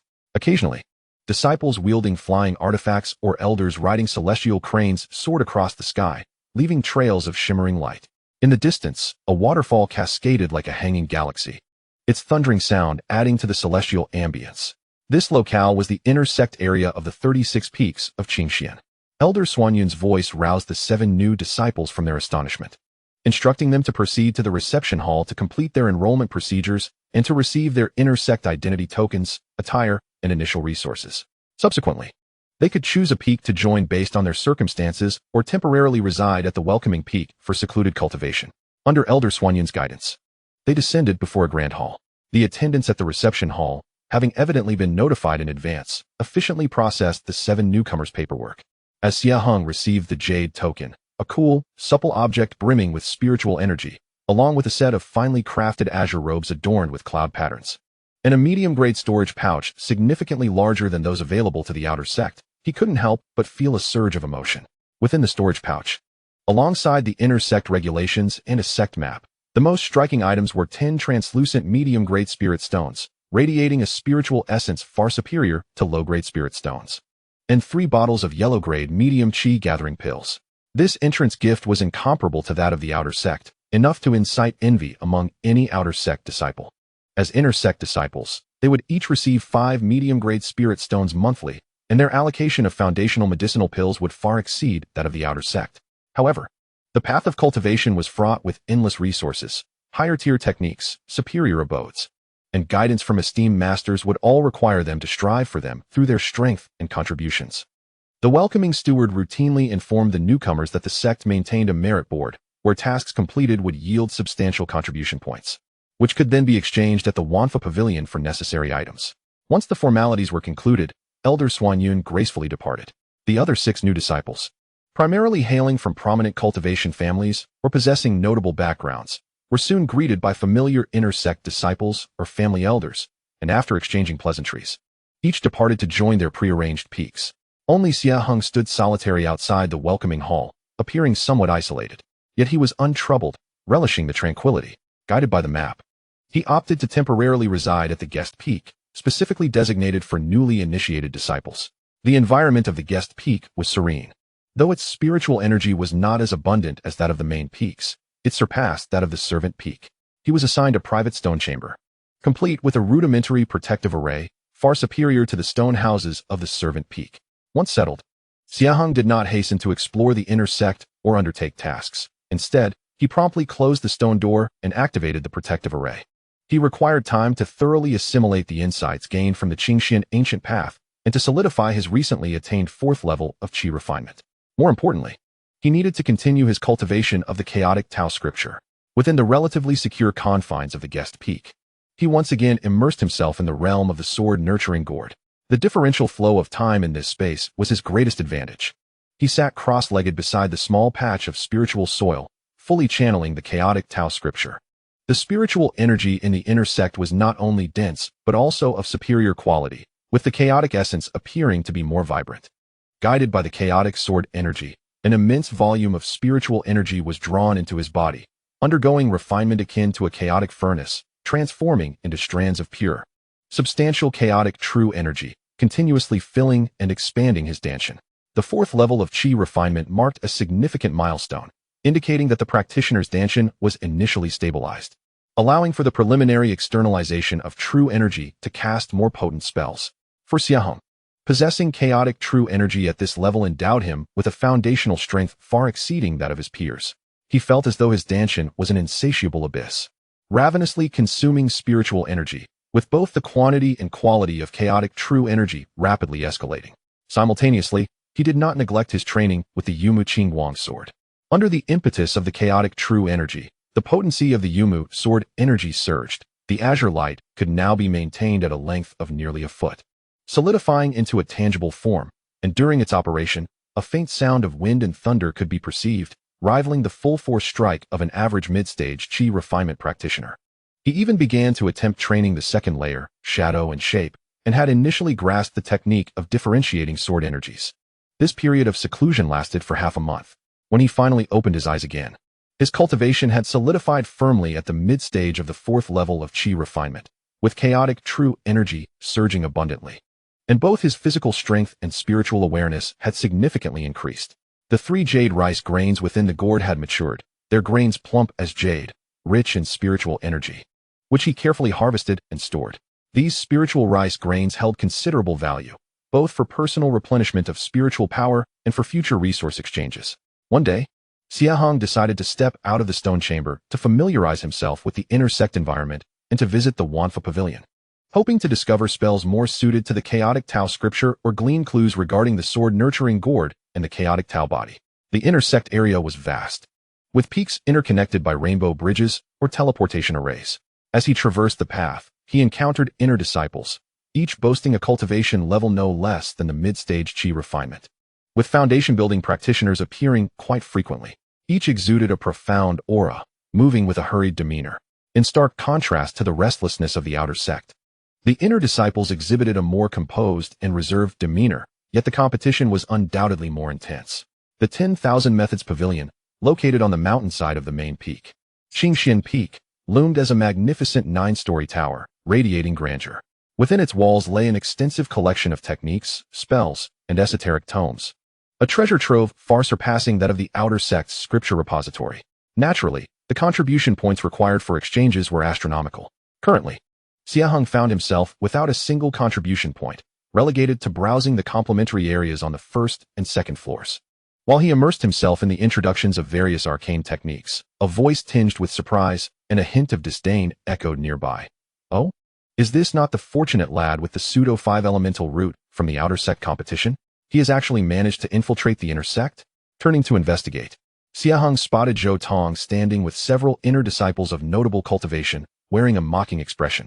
Indeed, Zhou Tong had successfully entered the inner sect and appeared to have ingratiated himself into certain circles, his cultivation reaching the peak of the fourth layer of Qi refinement. A notch above Xie Heng's visible prowess, a cold-faced youth, sword slung over his back, glanced at Xie Heng and asked indifferently, "Junior brother Zhou, who is this?" "Brother Zhou. This is junior brother Xie Heng, who placed 10th in the outer sect competition. His aptitude is rather unique," Zhou Tong responded with a hint of derision, evidently still harboring resentment over Xie Heng's earlier refusal to offer tribute and the subsequent embarrassment endured by Sun Miao and others. The cold youth, upon hearing this, scrutinized Xie Heng with disinterest, as if appraising a trivial object, before swiftly losing interest. "Mediocre aptitude, merely luck," he remarked. "The inner sect is not comparable to the outer sect. Take care of yourself." With that, he turned away with Zhou Tong and the others, seemingly feeling that lingering any longer was a waste of time. Xie Heng maintained a calm demeanor, though his heart remained unperturbed. Individuals like Zhou Tong were mere jesters. The true geniuses and powerhouses of the inner sect would hardly regard him, a practitioner of a pseudo-5 elemental root, with any significance. This, in fact, afforded him the opportunity for discreet development. However, he was acutely aware that as his strength escalated, he would inevitably attract the attention of certain individuals, particularly when he began to shine within the inner sect and sought access to higher-tier resources. Competition would become unavoidable. Strength was the sole passport to success. Clenching his fist, he cast his gaze towards the higher floors of the 10,000 Methods Pavilion, where entry demanded a vast sum of contribution points. The most expedient method of acquiring these points was undoubtedly through undertaking high-difficulty, high-reward tasks on the merit list. Resolutely, he departed the 10,000 Methods Pavilion, his mind already formulating a plan. It was time to engage with the inner sect's merit list. His chaotic sword required the crucible of genuine challenges to forge its inherent brilliance. Chapter 26. The Merit List, the Xie Iron Token. And the first glimmer of prominence within the stone chamber of the Welcome Peak, Xie Heng slowly opened his eyes. A fleeting glimmer of chaotic hue flashing from the depths of his gaze. After half a month of secluded cultivation, utilizing the time differential within the magical realm of the gourd, he had effectively engaged in nearly 2 months of arduous practice. Not only had he firmly established his mid-stage qi refinement realm, but his chaotic true qi had also grown increasingly refined and robust. His mastery of the Yumu Qingguang sword had ascended to a new level, and he had begun to glimpse the intricacies of the shadow separation technique. However, he distinctly sensed an invisible barrier. The Chaos Tao Sutra demanded a high quality and quantity of spiritual energy, and relying solely on daily meditation and a monthly allocation of 5 mid-grade spirit stones, his progress would be painstakingly slow. Although the 3 mature Hulu jade rice were brimming with spiritual energy, they should not be consumed lightly as a strategic reserve. Acquiring more resources was of utmost urgency. He mused about the merit board. This was the primary avenue for inner disciples to rapidly accumulate contribution points. He adjusted his azure robe, suspended the inner disciple token at his waist, and stepped outside. The merit hall of the inner sect was far more magnificent than the task hall of the outer disciples. The grand edifice was constructed of white jade, with a soaring dome, and a massive luminous screen occupied an entire wall at its center, displaying a multitude of task information rolling in a dense array, organized by difficulty from low-grade yellow to high-grade mysterious, with contribution point rewards ranging from dozens to thousands. The hall was bustling with disciples, most of whom exuded formidable presences, with even the lowest being at the mid-stage of qi refinement, and foundation-building cultivators were frequently seen, each absorbed in examining the luminous screen or attending to the acceptance and delivery procedures in the side halls. Xie Heng approached the luminous screen, his gaze swiftly bypassing the high-difficulty tasks that required late-stage qi refinement or even foundation building to undertake, and focused on the low-grade yellow and mid-grade yellow areas. Escort a merchant caravan to the Lion Marketplace. Duration, 5 days. Requirements: qi refinement level 5 or above. Contribution points, 150. Collect 10 red flame herbs. Location, outskirts of the Yanhuo Valley. Requirements: fire attribute cultivation technique or fire warding artifact. Contribution points, 80. Eliminate the bandit cultivators at Hefeng Village. The bandit leader is suspected to be at qi refinement level 6. Requirements: team up. Contribution points, 300. Team. These tasks offered considerable contribution points, yet either demanded high cultivation levels, posed dangerous locations, or required collaboration, making them ill-suited for his current solitary and discreet state. He continued to scan for tasks that had lower requirements, were relatively independent, and consumed less time. Maintain the small cloud rain formation in the Dingxi area. Proficiency in basic formations required. Contribution points, 60. The high knowledge requirement for formations was not suitable for him at the moment. Refine 100 pounds of black iron ore. Removing impurities. Requirements: precise spiritual control. Contribution points, 45. The contribution was mediocre, and the task seemed tedious and time-consuming. Suddenly, a task entry at the very end of the low-grade yellow section, slightly dim in hue, captured his attention. Investigate the source of abnormal sounds in the abandoned Xian iron mine. Location: 7th mine at the edge of the mining area. Requirements: keen spiritual awareness, meticulousness. Note: the mine has been abandoned for 30 years, and there may be low-tier filth creatures breeding in the depths. It is advised for disciples at qi refinement level 4 or above to undertake it, and to avoid venturing too deep. Contribution points, 70. 70 contribution points. For a low-grade yellow task, this was quite substantial. The task's requirement for keen spiritual awareness aligned perfectly with his strengths. Moreover, as it involved investigation rather than extermination, the risk was manageable, befitting his cautious nature. The note advising against deep exploration also indicated the sect's concern for the disciple's safety. This was the one. Xie Heng thought to himself. The contribution points were sufficient to exchange for a practical auxiliary spell or several bottles of elixirs, and the task location was relatively isolated, making it an ideal opportunity to test his current combat capabilities. He approached the side window for task acceptance, presenting his identity token. Senior brother, I wish to undertake the investigation of the abandoned Xian iron mine. The steward behind the window, a middle-aged man with a stoic expression, accepted the token and, with a swift motion on the law plate, reviewed the information regarding Xie Heng. His brow furrowed slightly, almost imperceptibly. A newly initiated inner disciple? Fourth layer of Qi refinement. Although this task is of the low yellow grade, the depths of the mind are shrouded in uncertainty, with the potential for mutated beasts lurking in the shadows. Are you certain you wish to proceed? I am certain. I will heed the remarks and act within my capabilities, Xie Heng replied calmly. The steward spoke no further, recorded the information, and handed over a jade slip engraved with the task number and a rudimentary map to Xie Heng. The task deadline is 10 days. Upon completion, present this jade slip along with proof for settlement. If you encounter insurmountable danger, you may activate the token for assistance, albeit with a halving of contribution points. Thank you, senior brother, Xie Heng said as he accepted the jade slip and turned to depart. Unbeknownst to him, after leaving the merit hall, Zhou Tong and the aloof young man, Zhou Yi, emerged from another side hall. Zhou Tong caught a glimpse of Xie Heng's retreating figure, a smirk curling at the corners of his mouth as he whispered to the young man, Senior brother Zhou, look at that fool. He dares to take on the Xian iron mine task. He truly does not know how to write the word death. Zhou Yi's gaze swept over dismissively. He overestimates himself. Even late-stage Qi refinement disciples have perished within those depths. A mere fourth layer with a pseudo-spiritual root would only be courting death. Pay him no mind. Zhou Tong chuckled darkly. Heh, if he truly meets his end inside, it will save us quite a bit of trouble. Oblivious to their conversation, Xie Heng returned to the guest peak and meticulously examined the task jade slip. The map indicated that the abandoned mine lay on the fringes of the sect's jurisdiction, a considerable distance from the main peak. He made thorough preparations, inspecting his Qing steel sword and the specially crafted cleaver, stocking up on provisions and water, and placing his few low-grade exorcism talismans and golden light talismans in the most accessible section of his storage bag. At dawn the following day, Xie Heng set off alone from the guest peak, utilizing a newly acquired low-tier wind manipulation technique to soar towards the mine district as indicated by the map.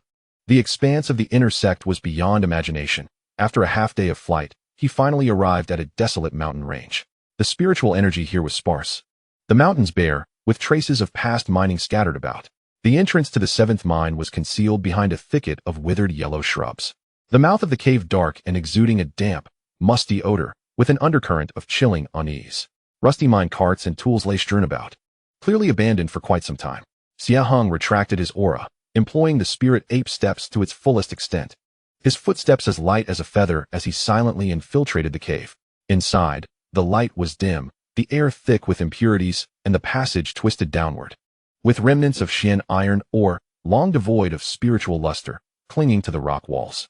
He did not rush deeper. Instead, he spread his consciousness like a web, meticulously attuning himself to the slightest movements and energy fluctuations around him.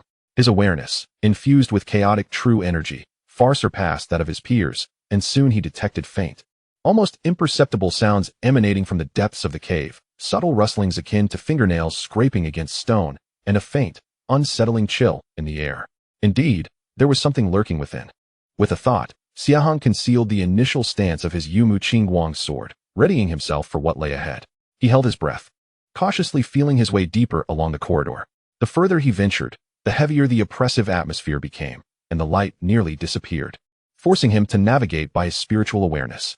The rustling sound grew increasingly distinct. Turning a corner, he came upon a relatively spacious mining chamber, illuminated by the faint glow of bioluminescent moss on the rock walls. Before him lay a scene that sent chills down his spine. The chamber floor was teeming with dozens of fist-sized, jet-black giant ants, their exoskeletons gleaming with a metallic luster. These colossal ants were voraciously gnawing at the remnants of a few pieces of black iron ore, producing a piercing rustle. Their individual presence was not particularly formidable, each equating to the first or second layer of Qi refinement, but their sheer numbers were overwhelming. At the center of the swarm stood an exceptionally large ant, comparable in size to a house cat, adorned with a single horn and radiating the aura of a fourth-layer Qi refinement ant queen, a mutated colony of black iron ants. A shiver ran through Xie Heng's heart. This beast possessed formidable defenses, sharp mandibles, and a ferocious temperament, excelling in group attacks. The queen posed an even greater threat. Almost simultaneously with Xie Heng's discovery, the ant colony sensed the intruder. The queen emitted a sharp shriek, and the worker ants immediately ceased their gnawing, turning in unison towards Xie Heng, their compound eyes glinting with a bloodthirsty crimson light, surging toward him like a tide. There was no time to retreat. In a narrow encounter, the brave prevail. Xie Heng's gaze sharpened, and instead of retreating, he advanced. The blue steel sword was unsheathed in an instant, chaos-infused essence surging forth. A blue aura, a foot long, erupted from the sword's body, no longer a mere hazy glow but solidified like jade. He refrained from employing elaborate sword techniques, sticking to the fundamental thrusts, slashes, and sweeps. Yet, propelled by the chaotic essence, each strike was as swift as lightning and as heavy as a mountain. Whoosh, whoosh, whoosh. As the sword light swept through, the foremost worker ants, with exoskeletons tough enough to gnaw through ore, were effortlessly sliced apart as though they were made of paper. Dark green ichor sprang forth. Xie Heng's steps were unrelenting, using the spirit ape steps to dance and shift within the confined space, the sword moving in tandem with him. Each strike precisely targeting the joints or compound eyes of the worker ants. The blue light swirled, invincible, with not a single worker ant able to come within 3 feet of him. However, the sheer number of ants was overwhelming, ceaselessly advancing. Witnessing this, the queen abruptly rose on her hind legs, gathering a dark aura at her horn, unleashing a powerful mental shockwave aimed directly at Xie Heng's mind. Xie Heng had anticipated this, fortifying his sea of consciousness with chaotic essence. The sword-holding gourd quivered slightly, a wave of coolness washing over him, dissipating the mental assault without a trace. At the same time, a glint of cold light flashed in his eyes. Capture the leader first. He suddenly propelled himself forward, like an arrow released from its bow, dodging the attacking worker ants and heading straight for the queen. The queen seemed unprepared for Xie Heng's ferocity, retreating in panic while commanding more workers to block his path. Break the blue light, Xie Heng shouted, channeling the majority of his chaotic essence into the sword, urging the blue wood sword to its utmost limit.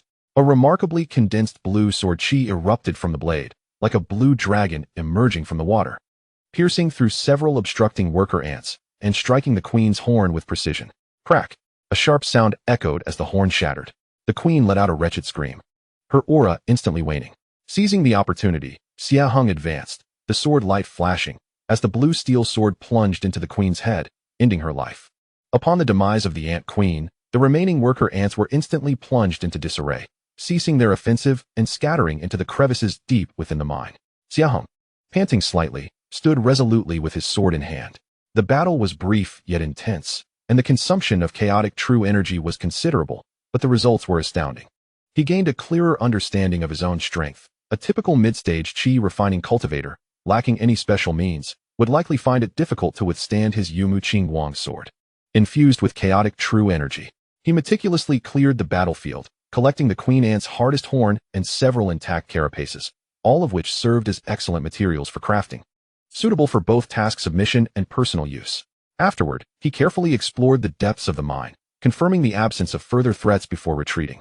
Upon returning to the Hall of Merit to complete his task, the steward inspected the ant queen's horn and verified the elimination of the mine's aberrant source, successfully transferring 70 contribution points to Xie Heng's identity token. As he gazed at the number now displayed as 70 on the token, a sense of reassurance washed over him. This first substantial reward signified that he had firmly established his footing within the inner sect.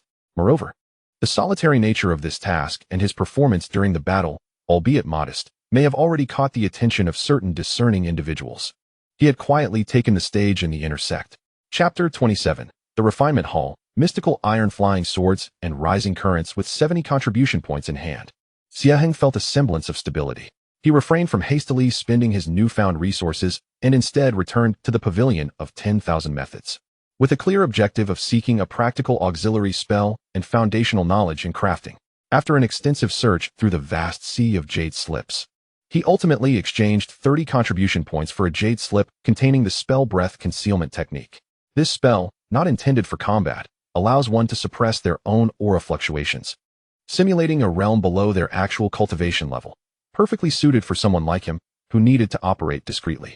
Additionally, with another 20 contribution points, he procured a jade slip titled Introduction to Crafting, which detailed the identification of common crafting materials, basic fire control techniques, and the rough refining steps for crafting magical artifacts. He intended to utilize the horn of the mystical Iron Ant Queen along with some of the sturdy carapaces. Upon returning to his stone chamber, he first practiced the breath concealment technique. This technique demands a high level of control over spiritual energy, requiring one to layer their aura inward, as if enveloping themselves in an invisible shell.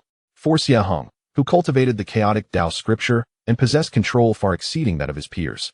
This was not particularly challenging. Within half a day's effort, he had mastered its application, stabilizing his outward cultivation fluctuations at the initial level of the fourth stage of Qi refining. Unless faced with someone of significantly higher cultivation or possessing special investigative techniques, it would be difficult for others to discern the truth of his abilities. This newfound ability greatly facilitated his actions, and Xie Heng, feeling the changes within his aura, nodded in satisfaction. Subsequently, he immersed himself in the knowledge presented in Introduction to Crafting. The art of crafting is vast and profound, encompassing numerous aspects such as formations, runes, fire control, and material science. It is not a skill that can be mastered in a day. For now, he sought not to achieve mastery, but to simply handle the materials at hand, aiming to forge a more suitable flying sword embryo for himself. While the Qing steel sword is sharp, it ultimately consists of mundane iron mixed with a small amount of spiritual ore, making it ill-suited to withstand the infusion of chaotic true energy over time, risking potential damage. The horn of the mystical Iron Ant Queen, rich in pure gold and iron energy along with the essence of earth and stone, is an exceptional material for crafting earth and metal attribute flying swords. A few days later, Xie Heng, having made the necessary preparations, arrived at the refining hall within the inner gate area. The hall was vast, with numerous towering furnaces built against the mountainside. The geothermal flames, guided by intricate formations, radiated an intense heat that enveloped him, while the rhythmic clanging of metalwork echoed incessantly. After paying 10 contribution points, he rented a low-tier geothermal chamber for half a day. The chamber was sparsely furnished, featuring a bronze fire mouth connected to the earth's veins at its center, flanked by an anvil, a water trough, and some basic tools. Xie Heng took a deep breath, centering himself for optimal focus, before retrieving the glossy, obsidian-hued horn of the black Iron Ant Queen. Following the instructions detailed in the jade slip, he skillfully employed the fire control technique with his fingers, cautiously igniting the geothermal flames. A searing, orange-red inferno erupted from the fire mouth, causing the temperature within the chamber to surge. He placed the horn into the flames to purify it of impurities. This process demanded immense patience and precise control over the heat. Excessive intensity could ruin the material, while insufficient heat would leave impurities intact. Fully engrossed, Xie Heng keenly sensed the horn as changes, channeling chaotic true energy to stabilize his mind and meticulously regulate the flames. After an entire hour of roasting, the horn shrank by nearly 1/3, its color deepening to an even darker shade, with natural cloud patterns emerging on its surface, exuding a pure metallic luster. Next, he treated several of the hardest carapaces in the same manner, extracting a small amount of black iron essence. The subsequent phase involved forging it into shape. Xie Heng wielded a specially crafted black iron hammer, channeling chaotic true energy through his arms. Each rhythmic strike fell upon the glowing horn, each blow imbued with his unique chaotic intent. It transcended mere physical forging, becoming an act of imprinting his essence into the material. Sweat drenched his robes, and his arms grew weary, yet his gaze remained unwavering, as if engaged in a profound dialogue with the material. During the forging process, the sword-nurturing gourd nestled in his arms grew warm, a barely perceptible breath of chaotic energy quietly spilling forth, merging with the forming sword embryo. The embryo trembled gently, emitting a soft hum, while the surface patterns seemed to come alive, shimmering with an extraordinary light. As half a day drew to a close, a sword embryo measuring 3 feet and 3 inches long, 2 fingers wide, entirely black with hints of cloud patterns, finally took shape. The sword's body was straight, lines flowing seamlessly. Although unsharpened, it naturally exuded a heavy, profound aura, far surpassing that of a blue steel sword in terms of spirit. It was complete. Xie Heng exhaled in relief, plunging the sword embryo into the adjacent cold water trough for quenching. A hissing sound accompanied the rising mist. Upon retrieving the sword embryo, he observed its ink-black sheen, cool to the touch, and of moderate weight, producing a faint sound of wind and thunder when swung. Although merely the roughest of embryos, not yet qualifying as even the lowest-tier magical artifact, it required continual nurturing and refinement with his true energy to gradually elevate its quality. Nevertheless, Xie Heng felt immense satisfaction. This black iron heavy sword embryo was entirely his creation, crafted from superior materials and subtly infused with a trace of chaotic energy, perfectly attuned to his cultivation method, promising immense potential for the future. After paying the contribution points, Xie Heng stored the newly forged sword embryo in his storage pouch and departed from the refining hall. He felt elated, sensing that he had taken another step towards self-sufficiency on his path of cultivation. However, just as he stepped out of the hall, a somewhat chilling voice called out to him, "Junior brother Xie, please wait." As Xie Heng turned around, he was confronted by Zhou Tong and the stern young man Zhou Yi, who had appeared behind him without his notice. Zhou Yi stood with his arms crossed, his gaze sharp and piercing as it scrutinized Xie Heng. Meanwhile, Zhou Tong lingered nearby, wearing a smile that reflected a sense of schadenfreude. "Senior brother Zhou, do you have any guidance?" Xie Heng inquired, maintaining a calm demeanor while his heart remained vigilant, subtly channeling the concealment technique. Zhou Yi appraised him from head to toe, his gaze lingering momentarily on the storage pouch at Xie Heng's waist. Coldly, he remarked, "I have heard that you accepted the task of investigating the Xian iron mine a few days ago and successfully completed it? It was merely by chance." Xie Heng replied nonchalantly, "By chance." Zhou Yi's lips curled into a cold smirk. "To my knowledge, the mutated Xian iron ant queen dwelling deep within that mine possesses strength comparable to a 5th-layer Qi refinement practitioner, and there are numerous ants. How could a mere 4th-layer Qi refinement practitioner with a pseudo-5-element spiritual root accomplish such a feat alone? Did you perhaps rely on some external force or conceal your true cultivation level?" As he spoke, an invisible spiritual pressure began to emanate from him. Though he did not exert his full strength, it caused the surrounding air to thicken slightly. This was the unique pressure of a foundation establishment cultivator. Xie Heng's heart sank, realizing that the visitor harbored malicious intent. He steadied his mind, allowing the chaotic true energy within him to flow gently, countering the oppressive spiritual pressure while feigning a slight struggle. "Senior brother Zhou, please see clearly. I am indeed only at the 4th layer of Qi refinement. The reasons for my success in the task are twofold. First, I relied on the sharpness of the artifact bestowed by the sect, and second, the Ant Queen seemed to be in a weakened state during her egg-laying period, significantly reducing her strength, which allowed me to barely succeed. I have neither concealed my cultivation level nor relied on external forces." His explanation was logical and delivered with an unwavering tone. Zhou Yi scrutinized him for a long moment, seemingly searching for any sign of deceit on his face. However, Xie Heng's concealment technique worked effectively, and his expression remained composed, revealing no irregularities. "Humph. Let's hope it is as you say," Zhou Yi retorted, retracting his spiritual pressure while maintaining his icy demeanor. "The inner sect's regulations are strict, and any violations will not be tolerated by the law enforcement hall. Take care of yourself." With that, he cast a meaningful glance at Xie Heng before turning to leave. Zhou Tong hastily followed, casting a threatening look back at Xie Heng before departing. Watching their retreating figures, Xie Heng furrowed his brow. Zhou Yi's appearance and questioning were no mere coincidence. It seemed that his accomplishment in the Xian iron mine had drawn the attention of certain individuals. Zhou Tong had clearly added fuel to the fire. As a foundation establishment cultivator, Zhou Yi might not personally target a lowly Qi refinement disciple. But this kind of intimidation and warning indicated that he had already been marked. "The tree wishes for tranquility, yet the wind does not cease," Xie Heng lamented inwardly. The competition within the inner sect was far more complex and perilous than that of the outer sect. A seemingly simple task could attract unnecessary attention and trouble. He clenched his fist, feeling the substantial weight of the newly forged Xian iron sword mold in his storage pouch. Strength. He lacked sufficient strength.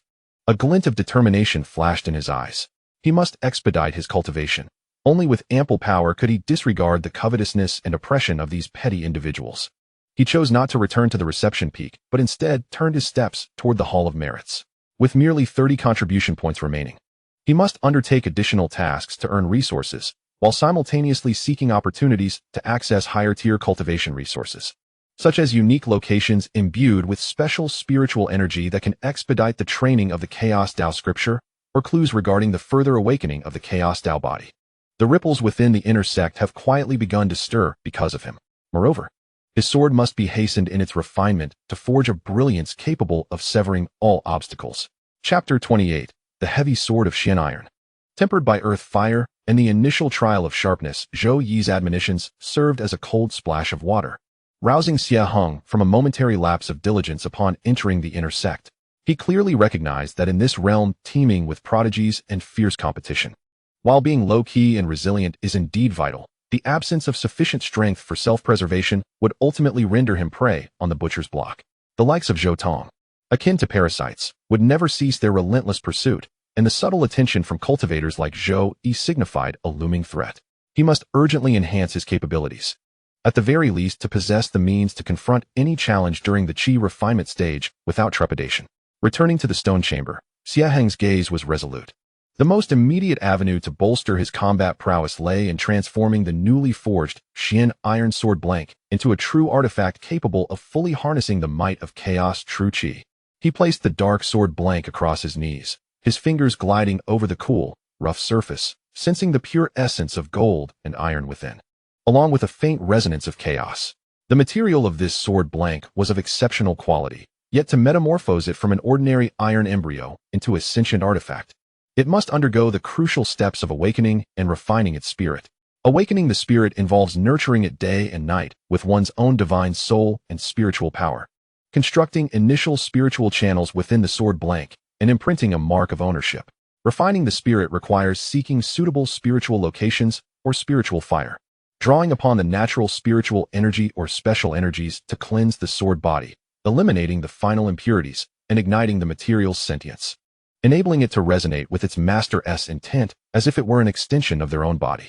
Typically, disciples who refine artifacts opt for locations rich in spiritual energy or use their own true fire for a gradual polishing, a process that can be quite time-consuming. However, Xie Heng could not afford such delays. He harbored a bolder idea, to leverage the earth fire from the artifact refining hall. The earth fire is ferocious and intense.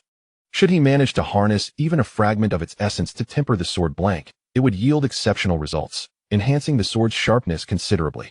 Of course, the risks are substantial. A slight miscalculation in controlling the fire could lead to the destruction of the sword and injury to himself. Fortune favors the bold.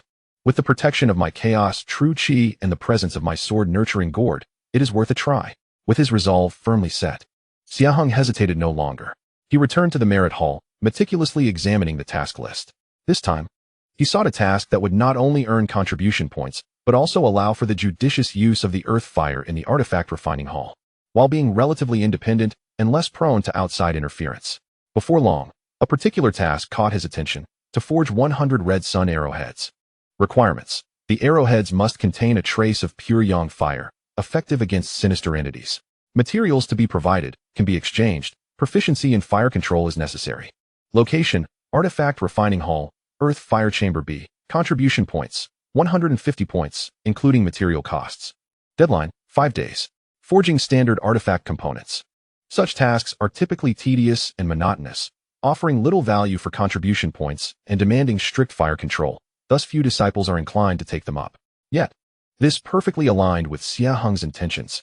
The refinement of arrowheads necessitates a consistent and stable underground fire. Seizing this opportunity, he resolved to temper his sword embryo during the interlude of completing his task. The B-grade underground fire chamber, being of moderate quality, provided a gentler flame, more suited for a novice like him. After accepting the task and exchanging his remaining contribution points for the requisite red copper and a small amount of fire phosphorus sand, Xie Heng once again entered the refining chamber. Upon paying the task deposit and rental fee for the fire chamber, he proceeded into the B-grade number 13 underground fire chamber.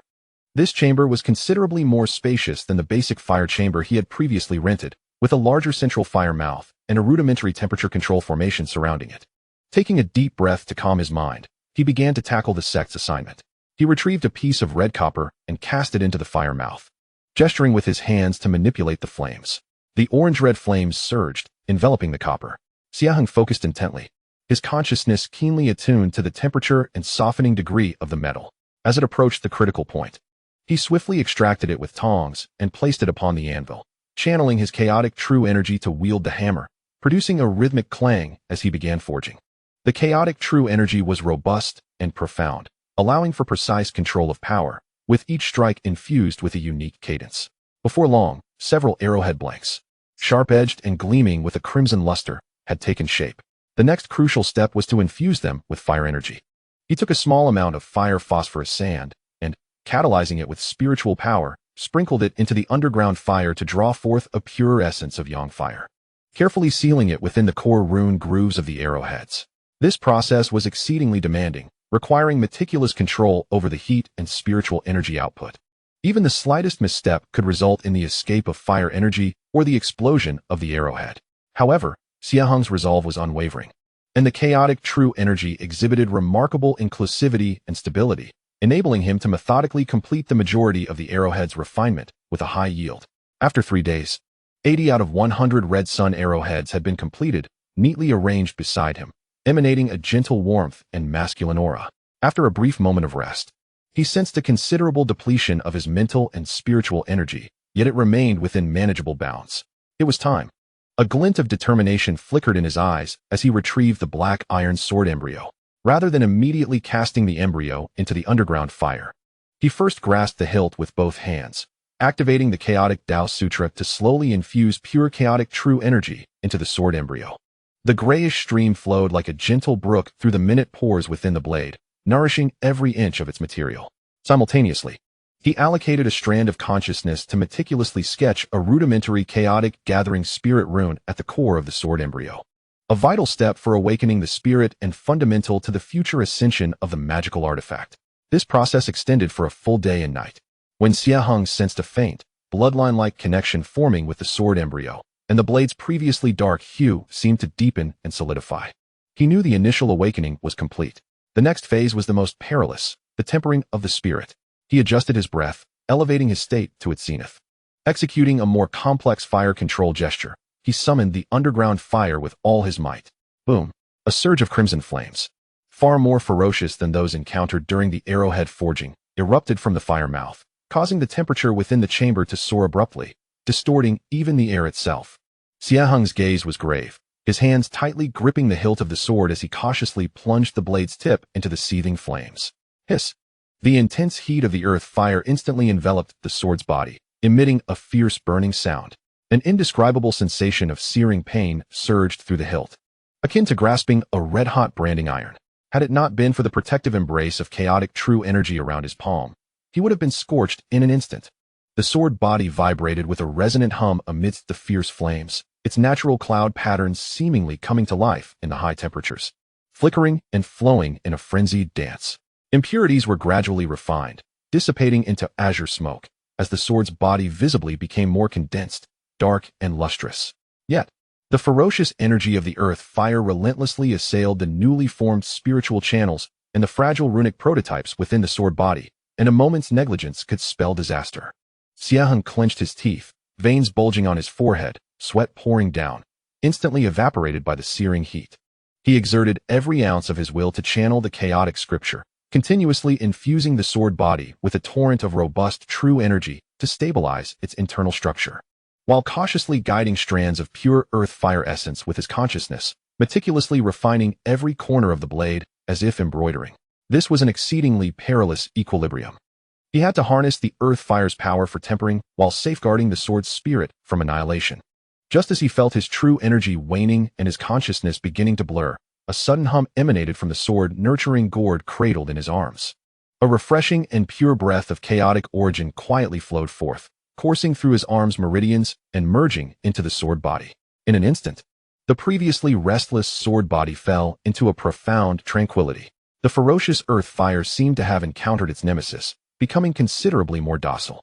And the purer flames were expertly guided by the chaotic essence, seamlessly integrating with the sword body, melding perfectly with the mysterious iron material and chaotic true energy. The cloud patterns adorning the sword body suddenly illuminated, no longer flickering erratically, but instead radiating a stable, profound glow, as if capable of devouring light. The weight of the sword appeared to increase, feeling as solid as a mountain in his grip, yet paradoxically offering an elusive sensation of lightness. The spirit had been tempered. It was complete. Xie Heng's heart soared with elation as he swiftly withdrew the long sword from the earth fire, plunging it into the prepared icy spiritual liquid, mixed with a hint of cold jade essence.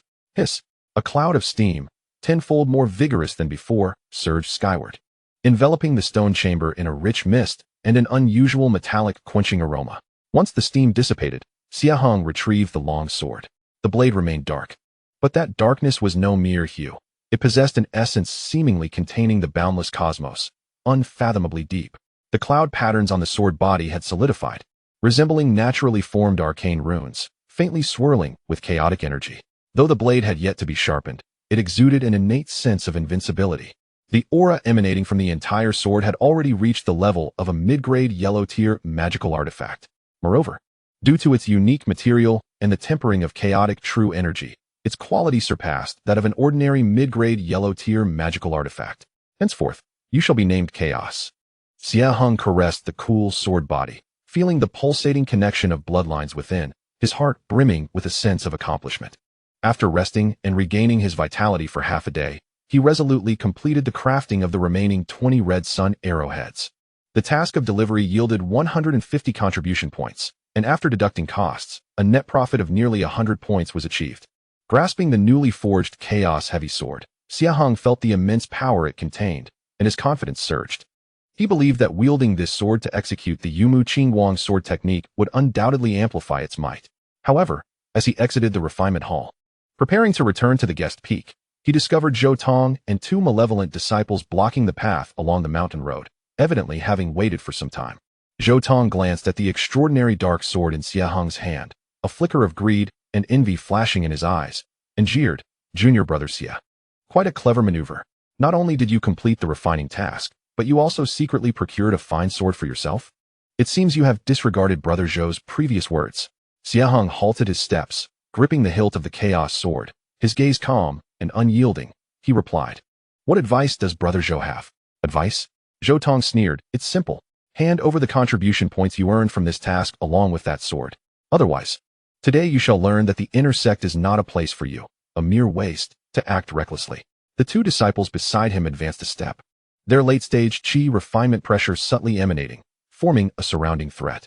The mountain breeze rustled the fallen leaves, and the atmosphere became instantly tense. Xie Heng slowly raised his gaze, revealing a sharp glint akin to a drawn sword for the first time. Chapter 29. The Sword Tests Zhou Tong. Chaos awakens amidst undercurrents. The mountain wind howled, swirling dry leaves as they settled between the 4 adversaries. Zhou Tong wore an unabashedly sinister grin. Beside him stood his 2 disciples, one tall and lean, with a piercing gaze, wielding a slender sword glowing with a green hue, the other short and stocky, with a fierce countenance, his fists adorned with metallic gauntlets radiating a yellowish light. Both exuded a stable aura, their spiritual energy fluctuations evidently surpassing Zhou Tong, indicating they were seasoned inner sect disciples, each at the late stage of chi refinement. "Xie Heng, be wise," the tall disciple hissed ominously, his slender sword trembling, producing a sibilant sound akin to a serpent's hiss. "Brother Zhou's interest in your possessions is a blessing. Hand them over obediently to spare yourself from pain."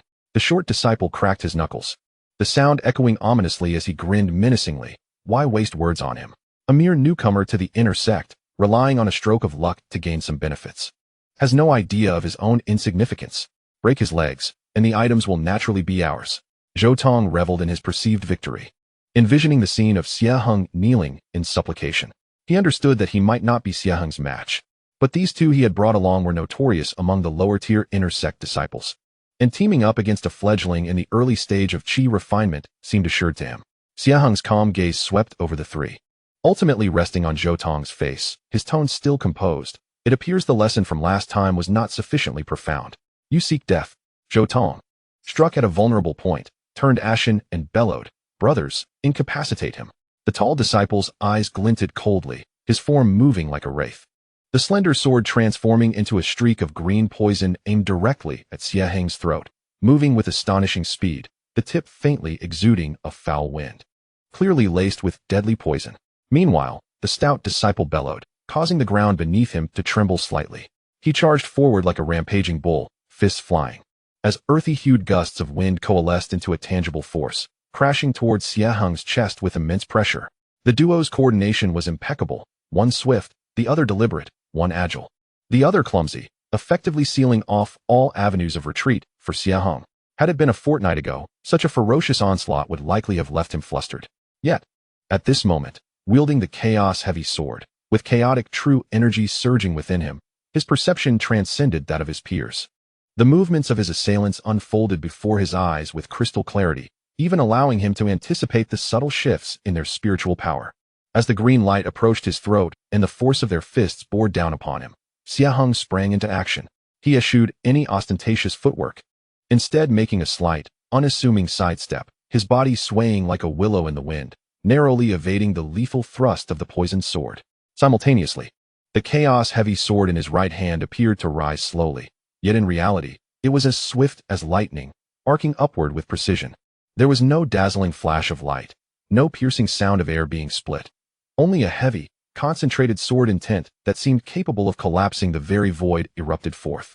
With a thunderous clang that resonated like a heavy drum, the broad blade of the sword struck perfectly against the incoming punch of the stout disciple.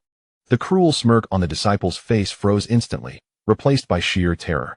He felt an indescribable force, akin to a raging torrent, surge through his gauntlet, which was renowned for its durability, emitting a distressing creak under the strain. His gathered earthen spiritual energy was torn apart as if it were mere paper, and he was sent flying backward like a rag doll, colliding violently with a large tree several yards away, spewing a mouthful of blood, his arm hanging limply, clearly fractured. Almost simultaneously, Xie Heng extended his left hand, fingers poised like a sword, a fine strand of condensed chaotic true energy flickering unpredictably, swiftly targeting the wrist of the slender disciple, who was momentarily stunned by his comrade's injury. With a sharp hiss, the slender disciple felt a numbing sensation in his wrist, akin to being pierced by a glowing iron rod, nearly losing grip on his delicate sword. Fear gripped his heart, prompting him to hastily retreat, but Xie Heng, seizing the advantage, swept the chaos-heavy sword horizontally. It seemed unwieldy, yet carried a viscous, sluggish force, as if freezing the surrounding air itself. The slender disciple, ensnared by this oppressive force, had no option but to grit his teeth and raise his delicate sword in a desperate defense. With a sharp crack, the sound echoed. His fine green sword, of commendable quality, shattered under the relentless pressure of the chaos-heavy sword. The toxic aura enveloping the blade dissipated instantaneously. Blood flowed freely from the gash in his hands, and he staggered back, his complexion paling like parchment, his gaze towards Xie Heng filled with dread. In the blink of an eye, two seasoned disciples at the peak of the 4th level of Qi refinement were left injured and defeated. Meanwhile, Xie Heng had only unleashed 2 sword strikes and 1 finger thrust, without having moved an inch. The smile on Zhou Tong's face had completely frozen, as if he had seen a ghost, mouth agape, his eyes wide with incredulity and fear. He could scarcely fathom that Xie Heng's prowess had reached such terrifying heights. This was far beyond the initial stage of the 4th level of Qi refinement. Even a master at the 5th level of Qi refinement would not possess such an effortless prowess. Have you concealed your cultivation? Zhou Tong's voice trembled as he instinctively took 2 steps back. Xie Heng, wielding the chaos-heavy sword, pointed the blade towards the ground. Its obsidian body seemed to devour light, emanating a heavy aura that sent chills down one's spine. He regarded Zhou Tong with a calm gaze, as if observing an insignificant insect. I have offered you a chance. Zhou Tong, gripped by terror, could no longer maintain his composure and turned to flee. Did I permit your departure? Xie Heng's tone was mild, yet it carried an invisible pressure. Zhou Tong's body froze, as if ensnared by a binding spell, unable to move. Xie Heng approached him step by step, each footfall resonating through the silent mountain path. Each step felt like a weight upon Zhou Tong's heart. As he drew near, he beheld Zhou Tong's face contorted with fear and slowly raised the chaos-heavy sword. Please don't kill me. Senior brother Xie, I was wrong. I shall never dare again. Take my contribution points. All my contribution points are yours. Spare me. Zhou Tong wept and begged incoherently. A flicker of disdain crossed Xie Heng's eyes. Such a cowardly man, who only preys on the weak, is truly contemptible. He had no intention of taking a life. The inner sect strictly forbade lethal duels, with severe consequences. However, a necessary punishment could not be overlooked. Instead of delivering a fatal blow, the sword, with its broad blade and immense force, struck Zhou Tong's dantian with a resounding thud. Zhou Tong crumpled like a shrimp, blood spurting violently as his breath dwindled to nothingness. This strike, though controlled and forced to avoid completely crippling his cultivation, severely injured his meridians and dantian, leaving him unable to recover without months of arduous training and precious elixirs. The agony he would endure far surpassed that of losing a limb. This is the final warning. Xie Heng sheathed his sword, casting not a glance at the limp Zhou Tong, who lay like a dead dog, nor at the 2 others struggling to rise in the distance. He turned and walked steadily towards the guest peak, his silhouette elongated by the setting sun. On the mountain path, only Zhou Tong's pained groans and the terrified gazes of the 2 remained. News spread like wildfire, quickly circulating among the lower-tier disciples of the inner sect. Have you heard? That newcomer with the pseudo-5-element spirit root, Xie Heng, defeated the 2 Qi refinement late-stage helpers Zhou Tong summoned with a single move. Is it true? Has Zhou Tong met his match? Absolutely. Someone witnessed it firsthand. Xie Heng wielded a pitch-black heavy sword, its might overwhelming and impossible to resist. It appears we have misjudged him. This young man is no trivial adversary. From now on, it would be wise to avoid provoking him. Following this battle, Xie Heng's name was no longer merely associated with a pseudo-5-element spirit root and luck. but now bore an aura of formidable strength that demanded respect, though he had yet to attract the attention of the true higher-ups. He had certainly established a reputation among the mid-stage Qi refinement disciples, and for a time, disturbances akin to Zhou Tong's would likely diminish. Returning to the stone chamber, Xie Heng sat cross-legged, savoring the nuances of the recent battle. The power of the chaos-heavy sword left him greatly satisfied. It was heavy, concentrated, and unstoppable, perfectly attuned to the essence of chaos, true Qi. Yet he also recognized that while the heavy sword was formidable, it exacted a tremendous toll. The two seemingly effortless strikes had drained nearly 30% of his chaotic true energy. Moreover, when facing a nimble and unpredictable opponent, the drawbacks of the heavy sword became apparent. He needed to cultivate a sword technique or movement art that was light and swift to serve as a complement.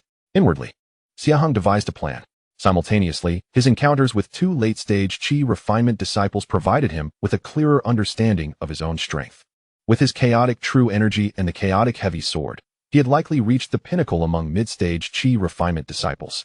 However, against peak late-stage Qi refinement, or even foundation establishment cultivators, he remained woefully inadequate. He glanced at the meager number displayed on his identity token, contemplating the contributions needed. Acquiring techniques, elixirs, or seeking special cultivation locations required a vast amount of contribution points. Tasks from the merit list had to be prioritized.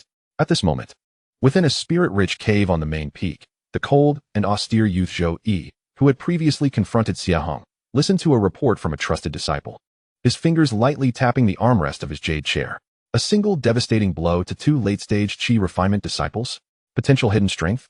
A glint of cold light flashed in Zhou Yi's eyes. It seemed he had underestimated this pawn.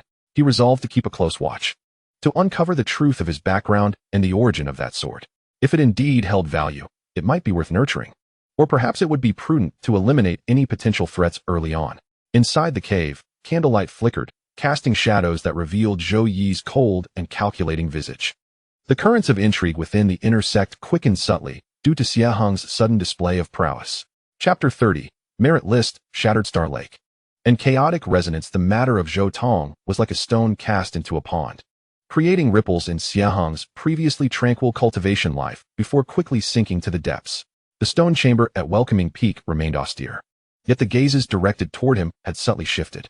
What was once a blend of disdain and curiosity now bore a touch of scrutiny, apprehension, and even a hint of barely perceptible flattery. A few lower-ranking disciples, who were typically quite lively, would nod in acknowledgement when they crossed paths with him. This was the most direct change brought about by strength. Xie Heng remained unfazed by this transformation, feeling little turbulence within. He understood that this fleeting reputation within the inner sect was but a momentary bloom. True powerhouses rarely paid heed to the squabbles of mid-stage Qi refinement disciples. Zhou Yi's warning still echoed in his ears, and the invisible pressure lingered persistently. The only viable choice was to enhance his strength. Before the luminous orb of the Merit Hall, Xie Heng's figure re-emerged. This time, his gaze extended beyond the simplistic tasks of the low yellow tier, turning towards the more challenging and rewarding high yellow tier.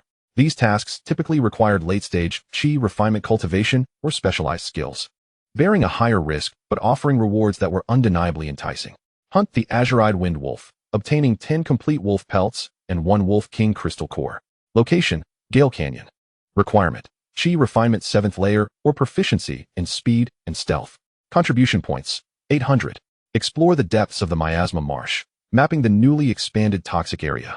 Requirement, foundation establishment cultivation or possession of an anti-poison talisman. Contribution points, 1,200. Assist the Alchemy Hall in maintaining the stability of the earth fire furnace for 7 days, requiring constant vigilance to ensure the earth fire remains steady. Requirement, mastery in fire control techniques and a strong spiritual sense. Contribution points, 600. The allure of these task contribution points is undeniable, yet the requirements are stringent, far beyond what he is currently capable of undertaking. Xie Heng patiently scrolled down, searching for tasks with relatively ambiguous criteria, ones that he might accomplish due to his unique attributes. Suddenly, a task located at the end of the yellow tier, its color slightly faded, captured his attention. Long-term acquisition of starlight sand. Quality must reach 3 patterns or above. Location, 3,000 miles northeast of the sect, at the bottom of Shattered Star Lake. Note, the environment of Shattered Star Lake is peculiar, with immense water pressure at the lake's bottom and low-level water-type demon beasts occasionally lurking.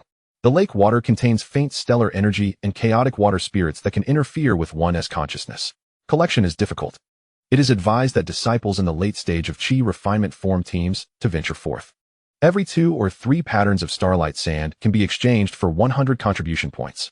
This task is ongoing and can be submitted repeatedly. Starlight sand. Shattered Star Lake? A spark ignited in Xie Heng's mind. He had encountered relevant accounts in the miscellaneous records Jade Slip. Starlight sand is a rare spiritual material imbued with stellar energy. Utilized as an auxiliary ingredient in the crafting of certain high-grade magical artifacts and the arrangement of special formations. Due to its stringent formation conditions and the challenges of collection, it holds considerable value.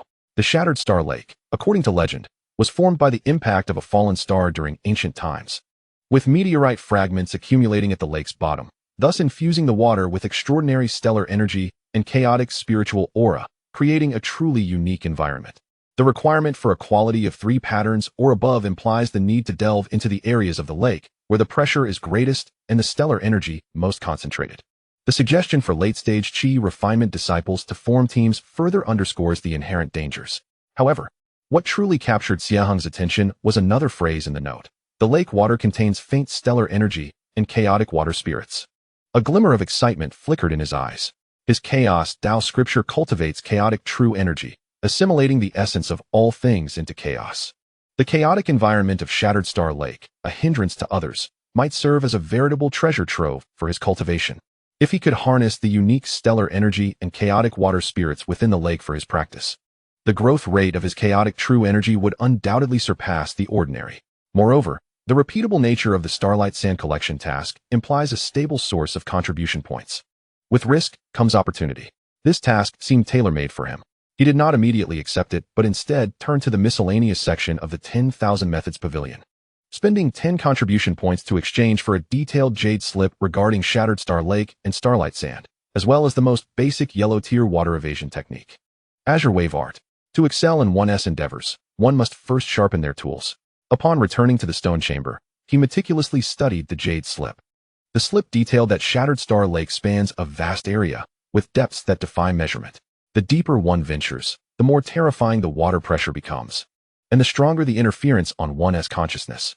The lake is home to various demon beasts adapted to the chaotic environment, such as iron-shelled crocodiles and illusory light jellyfish, most of which are of mid to upper first rank, comparable to disciples in the mid to late stages of Qi refinement. Starlight sand is distributed around the meteorite craters at the lake's bottom, nourished by stellar energy, naturally forming patterns on its surface resembling celestial trajectories.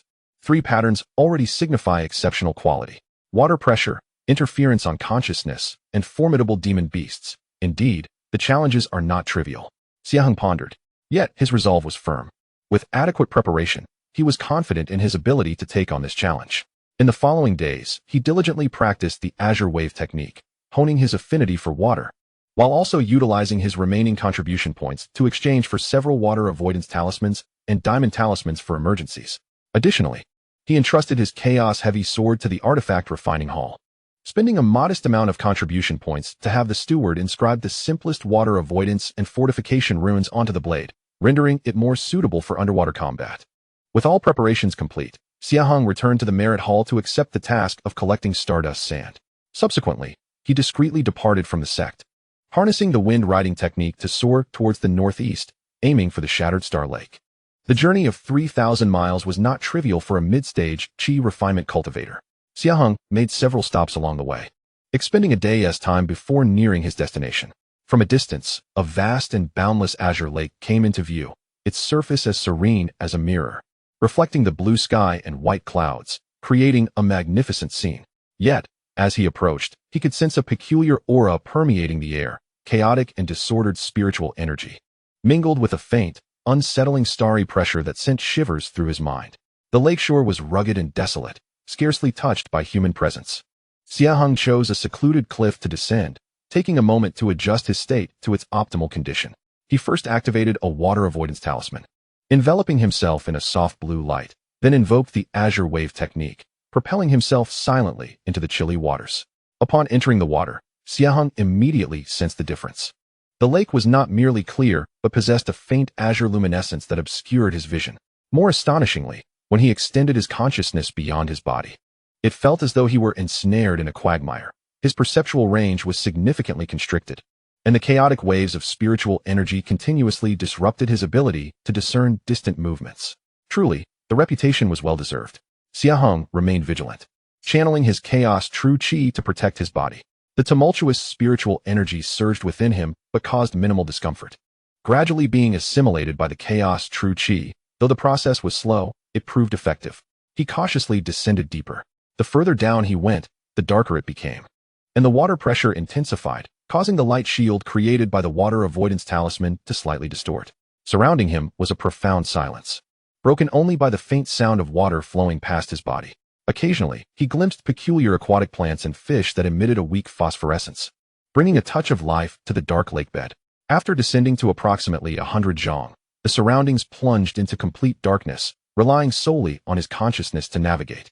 The water pressure had become quite formidable, compelling Xie Heng to continuously expend spiritual energy to maintain the protective shield. At that moment, the edge of his consciousness abruptly detected a swift shadow approaching from behind.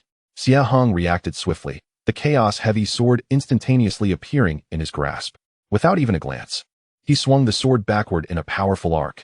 The heavy sword moved through the water, which offered significant resistance, yet the chaos true qi erupted forth, and the sword's momentum remained immensely forceful. A muffled thud resonated, accompanied by a pained shriek. The shadow was forcefully propelled away, crashing against the distant lakebed's rocky surface, sending up a cloud of silt. As Xie Heng focused his gaze, he discerned a fearsome beast resembling an alligator, nearly 10 feet long. Clad in thick black scales, the ironclad crocodile. It was equivalent to a fifth-layer qi refinement cultivator. At this moment, its underbelly was ruptured, blood seeping from the wounds, and it glared at Xie Heng with its crimson eyes, filled with trepidation. Xie Heng stood resolutely, his gaze icy, as chaotic true energy surged within him, emanating an aura that instilled trepidation. The armored crocodile hesitated momentarily, ultimately retreating, twisting its form to vanish swiftly into the murky depths of the lake. It seemed that the lakebed was indeed fraught with peril. Xie Heng, undeterred, continued his descent. After plunging for several dozen fathoms, his consciousness finally grazed the lakebed. The terrain was uneven, riddled with numerous pits of varying sizes, as if it had been ravaged by a meteor shower. At the edges of some of these depressions, scattered glimmers of starry sand twinkled. Indeed, they were starlight sand. A spark of joy ignited within Xie Heng, prompting him to swim closer. Upon closer inspection, he discerned that most of the starlight sand merely exhibited scattered specks of light, with indistinct patterns, categorizing them as inferior or first grade. What he sought were those of the third grade or higher. Patiently, he scoured the lakebed, remaining vigilant against potential dangers. Fortune favored the diligent. At the edge of an especially deep crater, approximately 10 fathoms in diameter, he finally uncovered several grains of sand radiating a vibrant starlight, adorned with 3 distinct silver patterns. Third-grade starlight sand. Xie Heng carefully collected these grains and placed them into a specially crafted jade box. Just as he prepared to expand his search, the sword-nurturing gourd nestled in his arms suddenly vibrated violently, without warning. This was not the gentle nurturing sensation he was accustomed to. It was an unprecedented tremor, imbued with an intense yearning and a sense of guidance. It felt as though something deep within the lakebed was powerfully beckoning it. A shock ran through Xie Heng's heart as he abruptly looked towards the unfathomable depths of the enormous crater. The source of the gourd's agitation lay there. What secrets did the bottom of this pit hold? His eyes flickered, and a myriad of thoughts raced through his mind. Danger? Opportunity? The gourd's desire was unmistakably profound, far from ordinary, to venture forth or to refrain. After a fleeting moment of hesitation, a glimmer of resolve flickered in Xie Heng's eyes. The gourd was his greatest asset, and its disturbance must pertain to a significant opportunity. Although risks loomed, how could one tread the path of cultivation with trepidation? He inhaled deeply, even underwater, channeling chaotic true energy to its zenith. Wielding the chaotic heavy sword, he plunged resolutely into the dark, mysterious depths of the crater. Chapter 31. The stone tablet at the lakebed, chaotic Tao body, and the resurgence of undercurrents. The crater was profound and shadowy, akin to the gaping maw of a colossal beast, consuming all light and sound. The water pressure here reached a terrifying level. The barrier of the water-warding talisman emitted a strained creak, compelling Xie Heng to continually augment his spiritual power output just to sustain it. All around was a desolate silence, with even the luminous plankton having vanished, leaving only an endless void of darkness and chill. The sword-nurturing gourd quivered even more vigorously, the yearning and guiding essence almost bursting forth. Xie Heng firmly steadied his mind, condensing his consciousness to its utmost, reaching downwards like a probing tendril. The chaotic true energy coursed through his body, resisting the chaotic spiritual energy from the lakebed that sought to erode and disrupt his awareness. After descending approximately another 100 fathoms, the bottom of the pit finally emerged within his consciousness. Rather than the anticipated sludge or stone, it revealed a relatively flat area, emanating a faint, pearl-scent glow. The source of this luminescence was unmistakably a massive stone tablet, half buried in the sediment. The stone tablet, enveloped in a somber gray hue, is composed of neither metal nor jade, its surface marred by the relentless erosion of time. Yet, the intricate, ancient runes and patterns carved upon it remain discernible, defying comprehension. These runes are not static. They pulsate gently, akin to living beings, exuding an ancient aura that seems to originate from the primordial dawn of the universe. Surrounding the tablet, the chaotic spiritual energy of the lake and the faint power of the stars converge in an unusual rhythm, drawn toward the stone only to be expelled, creating a miniature vortex of energy. What is this object? A tempest of emotions surged within Xie Heng. This stone tablet is no natural formation. The profound essence and layers of power it embodies far exceed his current understanding. The violent reaction of the sword-nurturing gourd stems from this very artifact. He approached cautiously, halting 3 paces away, hesitant to make direct contact. Observing intently, he noticed a palm-sized indentation at the center of the tablet, remarkably resembling the sword-nurturing gourd he held. A daring thought flashed through his mind like lightning. Could this tablet and the gourd be 2 halves of a whole? Or perhaps, the tablet serves as a vessel of inheritance or sealing, with the gourd as the key to its awakening? An intense intuition urged him that the answer lay before him. Opportunities and dangers coexist, but the path of cultivation is inherently one of defiance against fate. How could one forfeit such a chance out of fear? Drawing a deep breath, simulated by his spiritual energy, Xie Heng's gaze grew resolute. He slowly retrieved the seemingly unassuming, sword-nurturing gourd, aligning it with the indentation at the center of the tablet. At the moment the gourd approached the indentation, a resounding hum reverberated through the lakebed. The gourd erupted in an unprecedented brilliance, its cryptic patterns igniting to life. Simultaneously, the indentation on the tablet illuminated, generating a formidable pull that firmly affixed the gourd to its surface. The fit was seamless. In the next instant, the ancient runes upon the tablet surged forward, radiating blinding light. An indescribable force, pure and primal, as if imbued with the very essence of the cosmos, surged forth like a breaking dam, rushing into Xie Heng's body through the gourd. A muffled groan escaped Xie Heng as he felt himself on the brink of being overwhelmed by this torrent of power. His meridians screamed in agony. The energy sea within his dantian quaked violently, threatening to collapse and reform. This force surpassed the limits of what he could endure. In this critical moment, the Chaos Dao Sutra activated instinctively to its utmost potential, and a strand of chaotic true energy within his dantian seemed to respond to the call, actively embracing the incoming chaotic flood. Even more astonishingly, the sword-nurturing gourd emanated a gentle halo, shielding Xie Heng's heart and consciousness, guiding the furious energy in a mysterious trajectory within him, rather than wreaking havoc. The pain persisted, yet it transformed from a destructive force into an ultimate metamorphosis. Akin to a phoenix rising from the ashes, his body felt as though it had become a vast crucible, where the lake's chaotic spiritual energy, the power of the stars, and the primal essence transmitted by the stone tablet were fervently refined and absorbed under the harmonious influence of the Chaos Dao Sutra and the sword-nurturing gourd. The bones crackled, becoming denser and more jade-like. The meridians were forcibly expanded and fortified, exhibiting unparalleled resilience. The flesh and internal organs, nourished by the chaotic essence, radiated vibrant vitality.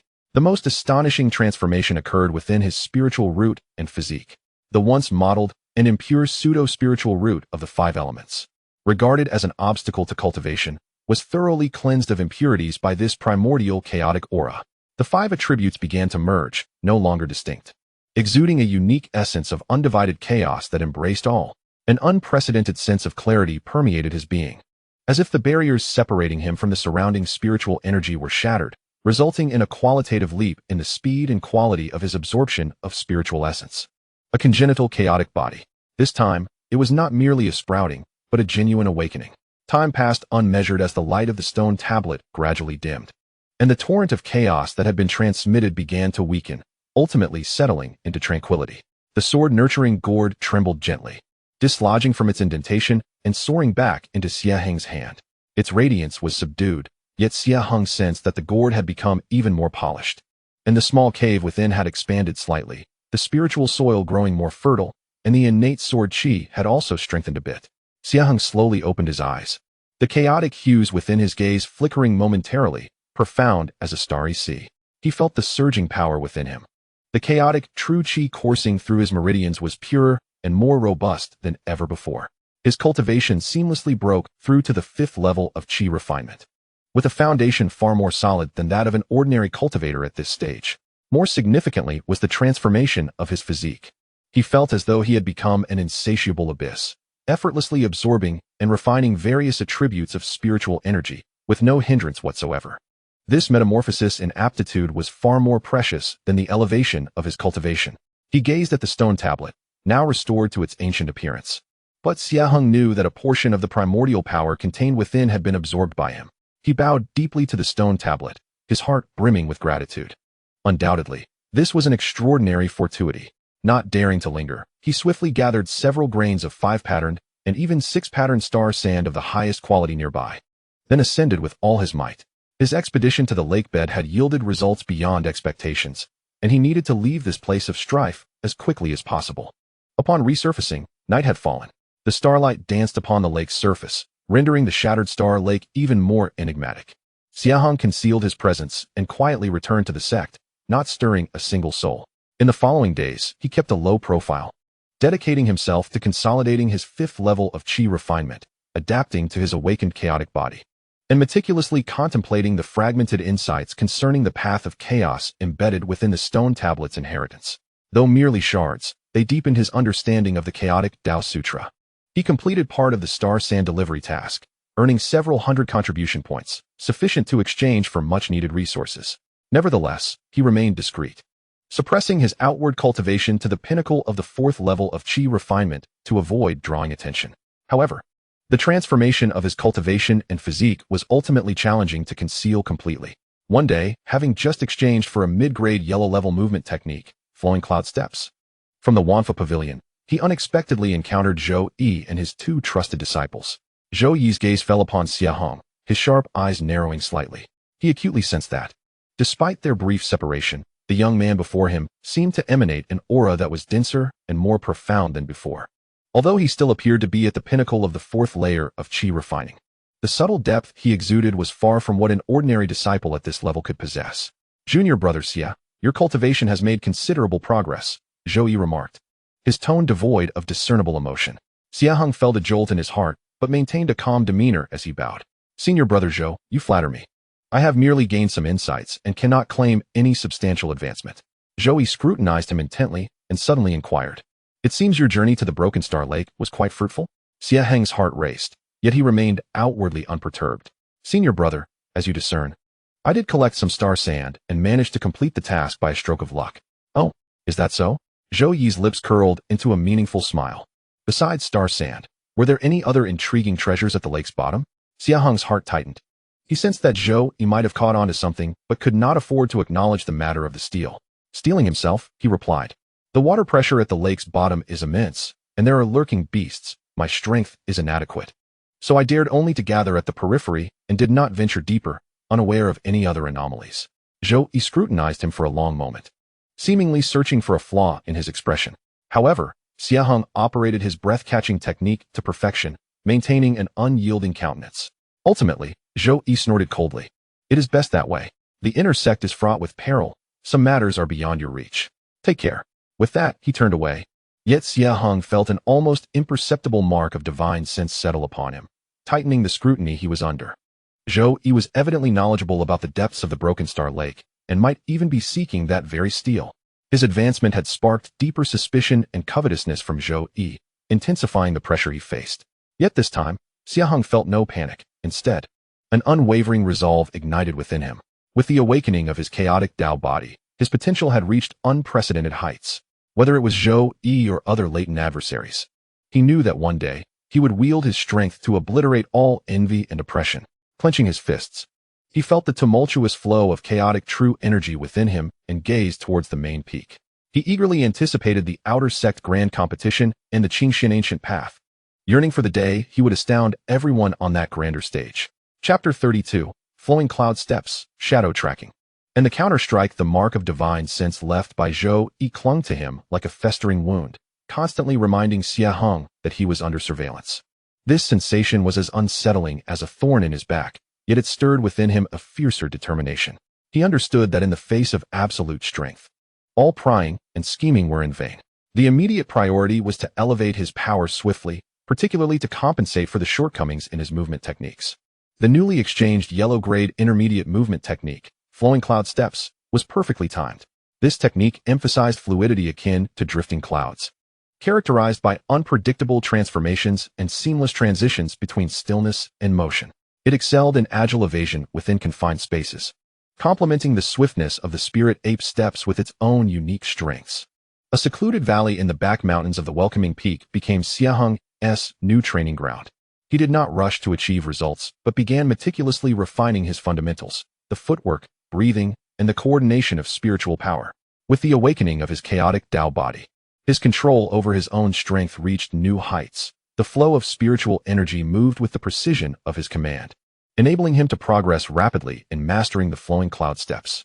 In the valley, a shadow of emerald hue danced like mist, sometimes drifting like willow fluff in the breeze, at other times flowing like a stream, seamlessly weaving through the rocks. His steps appeared casual, yet they resonated with an unseen rhythm, leaving faint traces upon the ground, reminiscent of flowing clouds. Utilizing the breath concealment technique, his figure nearly melded with the surrounding environment, his presence barely discernible. In but a short span, the cloud flow step had been mastered. Though not perfected, it was sufficient to elevate his evasion and pursuit abilities to a new level. Coupled with the formidable and heavy chaos greatsword, his offensive and defensive system began to take shape. However, the mark of divine consciousness remained, like a sword poised above him. Xie Heng understood that mere endurance was not a prudent strategy. He must discern Zhou Yi's intentions and seek an opportunity to counterattack, at the very least making it clear that he was not to be trifled with. On this dark and windy night, Xie Heng quietly departed from the guest-welcoming peak, refraining from using the wind control technique. Instead, he traversed the mountain forest with the cloud flow step and breath concealment technique. Moving like a specter towards the outskirts of the sect, he deliberately exhibited a hint of haste and vigilance, as if embarking on a clandestine mission. Indeed, shortly after leaving the sect's boundary, an exceedingly subtle presence, akin to a shadow, silently trailed him from several miles behind. The aura was frigid, its cultivation level at the peak of Qi refinement's 6th layer, far surpassing that of Zhou Tong, clearly one of Zhou Yi's capable subordinates. A cold smile curled on Xie Heng's lips. The fish had taken the bait, maintaining his composure. He quickened his pace towards a desolate mountain range known as Black Wind Ridge, located to the northeast of the sect. This area was treacherous, with thin spiritual energy and frequent sightings of demonic beasts, making it an ideal locale to resolve troubles. As he ventured deep into Black Wind Ridge, the jagged rocks and towering ancient trees loomed ominously in the night. Xie Heng paused on a relatively open stony beach, feigning vigilance as he scanned the surroundings. While in truth, he had already concentrated his chaotic true energy in his eyes, spreading his consciousness like a spider's web to sense everything around him. The tracking presence halted momentarily in the distance, seemingly assessing the environment, before stealthily drawing closer like a cunning raccoon, ultimately concealing itself within the shadow of a massive ancient tree several dozen feet away. Its aura retracted to the utmost, nearly imperceptible had Xie Heng not been prepared. Have you not grown weary from following so long? Xie Heng suddenly turned, his gaze sharp as lightning, landing precisely on the shadow of the ancient tree. His voice calm, yet laced with a hint of chill. The figure in the shadow appeared startled, clearly not expecting their presence to be revealed. After a moment of silence, they slowly emerged from the shadows. This was a youth clad in black, with an ordinary appearance but eyes as cold as a serpent's. One of Zhou Yi's trusted subordinates, known as Shadow 7. Junior brother Xie, you possess a remarkably keen perception, Shadow 7 rasped, an element of surprise in his tone. It seems we have underestimated you. Why has senior brother Zhou sent you? Xie Heng asked directly, his hand already gripping the hilt of the Chaos Greatsword. A glimmer of cold light flashed in Shadow 7's eyes. Senior brother merely wishes to invite junior brother back for a discussion regarding the Shattered Star Lake. Some matters are beyond your reach. Surrender them, and perhaps you may yet secure a path to survival. Shattered Star Lake? I merely sought to collect starshine sand. I am unaware of your intentions, Xie Heng replied, resolutely denying any wrongdoing. With a disdainful snort, Shadow 7's patience waned.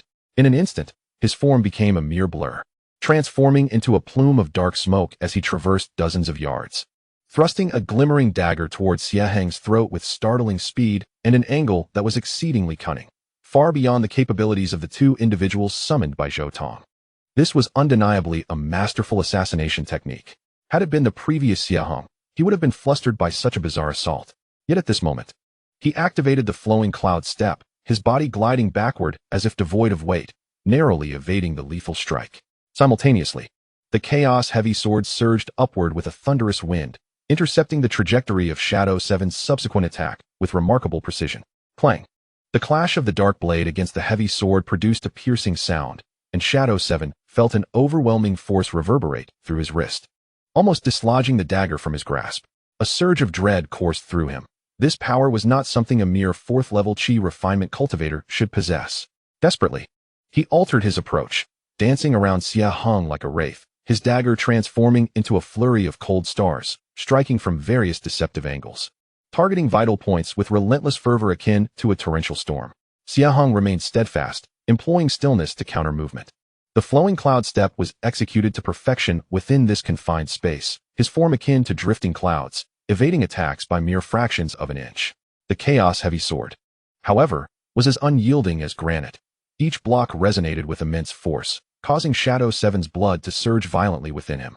The sword was without a blade, its brilliance lying in its simplicity, and against such overwhelming power and defense, Shadow 7's intricate assassination techniques appeared futile. How could this be? The more he fought, the more alarmed he became. Though the opponent's aura was merely that of a peak 4th-level Qi refinement cultivator, the depth of his spiritual energy, the resilience of his physique, and his grasp of combat strategies were far beyond what one would expect at this level. It was my turn. A glint of cold light flashed in Xie Heng's eyes.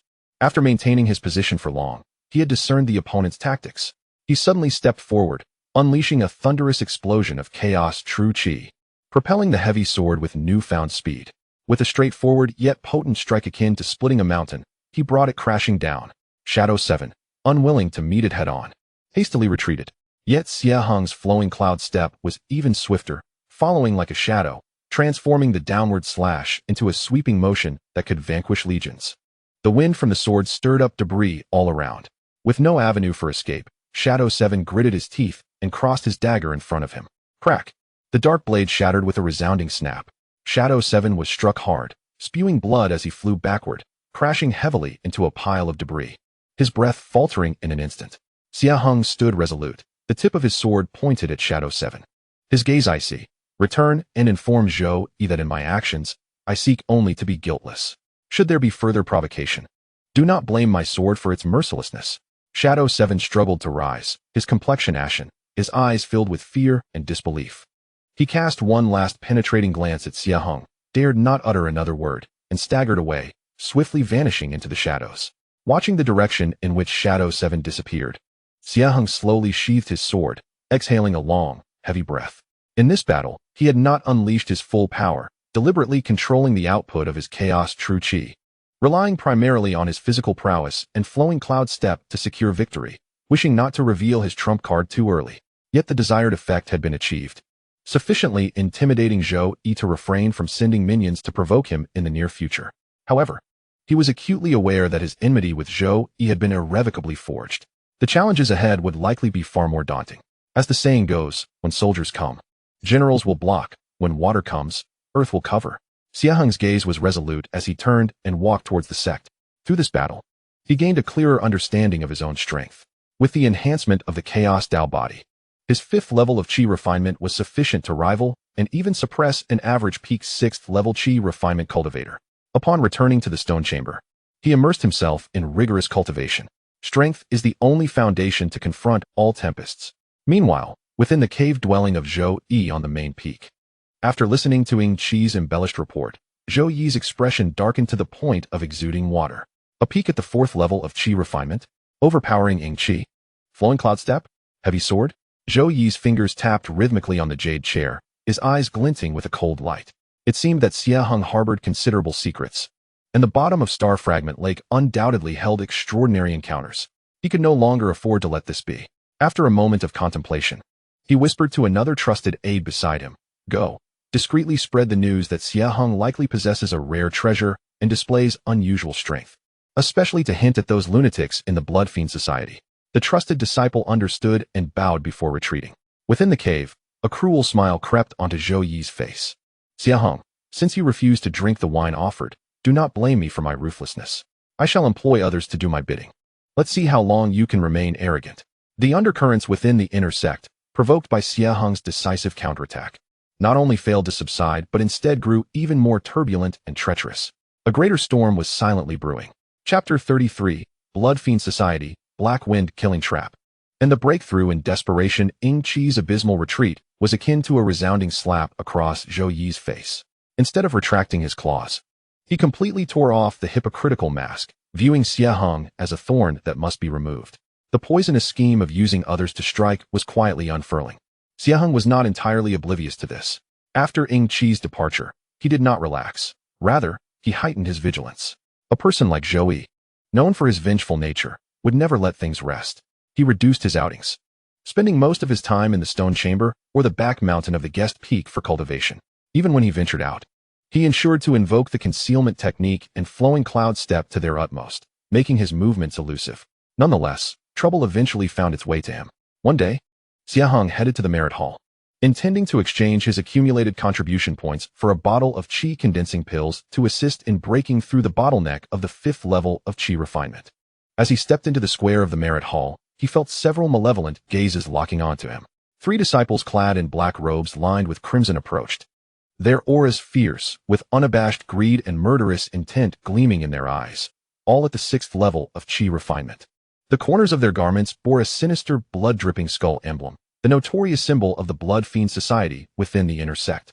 The Blood Fiend Society was composed of disciples who practiced sinister methods, known for their ruthless actions and bloodthirsty nature. They held a fearsome reputation among the lower echelons of the inner sect, frequently resorting to extortion and even covertly eliminating bothersome peers. Zhou Yi had undoubtedly lured a pack of hungry wolves towards Xie Heng. Xie Heng's heart sank, yet he maintained a composed facade, quickening his pace toward the Merit Hall.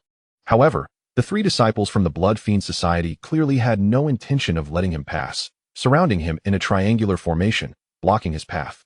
"Kid, halt," sneered the leader, a disciple with a scarred face. "I heard you acquired something remarkable from Star Fragment Lake. Yield, and perhaps my companions might consider sparing your life." One of the figures suggested ominously.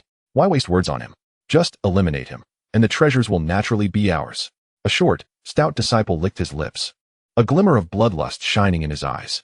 The surrounding disciples recoiled, wary of attracting trouble, their gazes towards Xie Heng filled with sympathy and a hint of schadenfreude. Xie Heng's eyes were icy. He understood that this encounter would not conclude amicably. Stealthily, he activated his chaotic true energy, gripping the hilt of his chaotic heavy sword tightly, and declared, "Do you dare to act recklessly before the Hall of Merit?" "Huh, the Hall of Merit? The rules of the sect? Those are for the weak." The scar-faced man laughed maniacally. "If we kill you, who would know it was us?" Before he finished, the stout disciple had already lunged forward, thrusting his hands upward. Numerous foul, blood-colored flying needles whistled through the air, targeting Xie Heng's vital points. Simultaneously, the scar-faced man and another tall, lean disciple flanked him. Wielding bloodied blades with lethal intent, their movements synchronized, clearly accustomed to acts of murder and robbery. Seeking death, Xie Heng's eyes blazed with cold fury. Instantly, he activated the flowing cloud step, his form a mere shadow as he narrowly evaded the majority of the flying needles. A few grazed his clothing, emitting a hissing sound of corrosion. He could not afford to be careless. With a fierce resolve, he unsheathed the chaotic heavy sword, the air reverberating with the sound of thunder, and swept it horizontally towards the encroaching bloodied blades. Clang, clang, the deafening clash of metal rang out. The chaotic true energy erupted, and the heavy sword surged forward with unstoppable force. The scar-faced man and the tall disciple felt an overwhelming power crash against them, their blades trembling violently, their grips faltering as blood flowed from their palms. Both let out muffled gasps, staggering backward in shock. What formidable strength! The scar-faced man was both astonished and furious. Xie Heng capitalized on his advantage, shaking the heavy sword, its might akin to a mountain, and struck down at the stout disciple. Terrified, The disciple hastily summoned a blood-colored bone shield to defend himself. Boom! The heavy sword struck the bone shield, which emitted a mournful cry under the immense pressure, cracks spreading across its surface. The stout disciple was sent flying, blood spewing from his mouth. With 1 against 3, Xie Heng swiftly gained the upper hand. The power bestowed by his chaotic body far exceeded their expectations. Regroup. Form the formation. The scar-faced man barked. The trio retreated swiftly, arranging themselves into a strange triangular formation, their hands weaving intricate seals as they chanted incantations.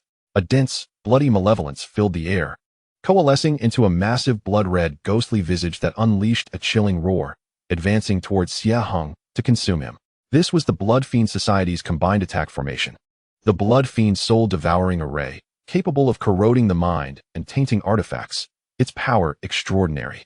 As the blood-red ghost approached, a wave of cold, sinister energy washed over Xie Heng, causing his spirit to waver, and the chaotic true energy within him to stagnate slightly.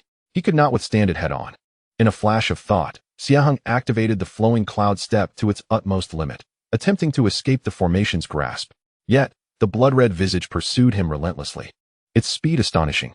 Just as he was about to be engulfed, Xie Heng steeled his resolve, channeling all his energy into the chaotic Tao scripture, causing the chaotic true energy in his Danshan to surge violently towards the heavy sword. At the same time, he connected with the sword-nurturing gourd at his side, drawing forth a strand of innate chaotic sword energy. Chaos opens the heavens. He roared, wielding the heavy sword like a colossal axe. He aimed a mighty strike at the center of the blood-red, ghostly face. The sword he wielded encapsulated his profound understanding of the Chaos Tao Sutra, advancing relentlessly as if to cleave through the void of chaos itself. With a swift motion, a grayish, unassuming, yet seemingly all-consuming blade of chaotic energy erupted from the tip of the sword, colliding thunderously with the blood-red visage of a demonic face. Instead of a cataclysmic explosion, there was an eerie obliteration. Wherever the chaotic sword light traversed, the sanguine malevolence melted away like snow under the sun, rapidly dissipating. The grotesque demon face emitted a heart-wrenching shriek, instantaneously cleaved in two, transforming into a mist of blood that scattered across the sky. With a sudden lurch, the formation was shattered, and the 3 disciples of the Blood Fiend Society were struck by backlash, each spewing forth mouthfuls of blood, their faces ashen and their breaths feeble, gazing at Xie Heng with eyes filled with dread and disbelief. Chaotic sword energy. What manner of creature are you? Stammered the scarred-faced disciple, his voice trembling. Xie Heng, though equally drained and slightly pale, maintained a gaze as sharp as a blade. Standing firm with his sword, he coldly commanded, "Begone. Should you dare to provoke me again, I shall show no mercy." The 3 disciples, overwhelmed with relief, scrambled away in a state of disarray, not daring to utter a single threat in return. The plaza of the Merit Hall fell into a profound silence, with all onlooking disciples left in stunned astonishment. How could 3 disciples at the 6th level of Qi refinement be so utterly defeated by a newcomer at the 4th level? This was nothing short of a paradigm shift in their understanding. Disregarding the gazes of the crowd, Xie Heng swiftly sheathed his heavy sword, suppressing the tumultuous energy within, and hurried into the Merit Hall to exchange for medicinal pills before promptly vacating the site of turmoil. Following this battle, Xie Heng's name began to resonate throughout the lower echelons of the inner sect. His victory against the stronger opponents, the shattering of the Blood Fiend formation, and his possession of the extraordinary chaotic sword energy enveloped him in an aura of mystery and power. The likes of Zhou Tong and his companions faded into obscurity, while ordinary disciples dared not provoke him lightly. Yet within Xie Heng's heart, there was no trace of elation. Instead, he felt an increased burden. The Blood Fiend Society would not relent, and Zhou Yi's insidious schemes would persist. The recent forced activation of the chaotic sword energy, though immensely powerful, had left his meridians aching and drained, making it a resource not to be wielded lightly. Power. It all boiled down to insufficient strength. He sensed an unprecedented urgency. A breakthrough to the 5th level of Qi refinement, or even higher, was imperative. Returning to the stone chamber, he consumed a Qi solidifying pill, sitting cross-legged to exert all his effort against the bottleneck. The chaotic body cultivated with all its might, voraciously absorbing the essence of heaven and earth. As the true energy within his Danshan surged like a boiling sea, launching repeated assaults against the invisible barrier. As the night deepened and the moonlight flowed like water, suddenly, the spiritual energy within the stone chamber fluctuated violently. Xie Heng's body trembled slightly as a faint sound of shattering resonated from his Danshan. A more potent and refined chaotic true energy surged forth, circulating throughout his entire being. He had broken through to the 5th level of Qi refinement. Opening his eyes, he found them glimmering with chaotic radiance, his aura significantly amplified beyond previous measures. Feeling the surging power within, Xie Heng clenched his fists. Zhou, Blood Fiend Society. I have taken note of your generous gifts. This game has only just begun. Outside the window, dark clouds obscured the moon, and the winds heralded an impending storm. Chapter 34. The mysterious iron or vein, chaotic resonance, and the commencement of the inner sect competition. The breakthrough to the 5th level of Qi refinement felt as though a new realm had been established within Xie Heng's being. The chaotic true energy has become increasingly robust and refined, with an imperceptible sound of wind and thunder resonating as it flows. His spiritual perception has expanded to more than double its previous range, and his mastery over his own power has reached an unprecedented height. More significantly, the initial awakening of the chaotic body has allowed him to absorb and refine spiritual energy with unparalleled efficiency compared to his peers. As if every pore of his body has transformed into a conduit for spiritual energy, no longer impeded in the slightest. This enhancement in strength has afforded him a brief respite. The Blood Fiend Society seems to have temporarily retreated following their last defeat, and Zhou Yi's side has curiously fallen silent, the shadowy imprint of his consciousness dissipating as if it had never existed. Yet, Xie Heng is acutely aware that this tranquility is merely the calm before the storm. Zhou Yi will not simply relinquish his pursuits. A greater conspiracy may well be brewing. He dares not relax his vigilance, channeling all his energy into solidifying his cultivation and enhancing his combat prowess. The cloud-drifting steps have nearly reached perfection, and combined with the breath-concealing technique, his form moves with the ethereal grace of a specter, significantly augmenting his ability to remain concealed. The Yumu Qingguang sword, propelled by the chaotic true energy, boasts even greater power than before. Its verdant glow has condensed to a length of 1.5 feet, flowing seamlessly, almost touching the threshold of the 2nd layer of shadowy prowess. The newly forged chaotic heavy sword, nurtured day and night by the chaotic true energy, has begun to awaken its spirit, and its weighty momentum has intensified with each swing, resonating with his intent. However, resources have once again run dry. The condensation pills have been nearly exhausted, and his contribution points are dwindling. To elevate his capabilities swiftly, he must acquire more resources. The merit list has once again become his objective. This time, his sights are set beyond the lower tier of the yellow rank. With his cultivation at the 5th level of Qi refinement, coupled with the unique nature of his chaotic body, he feels confident in challenging more formidable tasks. After careful consideration, he finally zeroes in on a mission situated on the cusp of the upper tier of the yellow rank, boasting a substantial contribution of 800 points, yet shunned by many due to its stringent requirements. To eradicate the horde of ironback rock lizards that have proliferated in the periphery of the mysterious iron or vein deep within Blackwind Ridge. Requirements: late-stage Qi refinement, cultivation or possession of powerful armor-piercing means. Entry into the mine's caverns is necessary, with a complex environment that suggests teamwork is advisable. Note: there is suspected to be a mutated leader among the lizard horde, its strength approaching the peak of the 1st tier, perfected Qi refinement. Contribution points: 800, team. The iron or vein. Blackwind Ridge. A spark ignites within Xie Heng. This is precisely where he previously countered Ying Qi. The terrain is relatively familiar to him. The ironback rock lizards possess formidable defenses, rendering typical spells ineffective, making the chaotic heavy sword an ideal weapon to counteract their might. While the mutated leader, nearing the pinnacle of the 1st tier, poses a danger should he succeed in slaying it. The materials obtained would be of considerable value. More importantly, such life-and-death combat is the finest means to hone his swordsmanship and unleash his potential. This is it. Xie Heng resolves firmly. He chooses not to form a team. Although solitary action carries greater risk, it allows for more freedom of movement, and any gains need not be shared, aligning perfectly with his principle of maintaining a low profile. After thorough preparation, he silently departs from the sect, heading straight into the depths of Blackwind Ridge.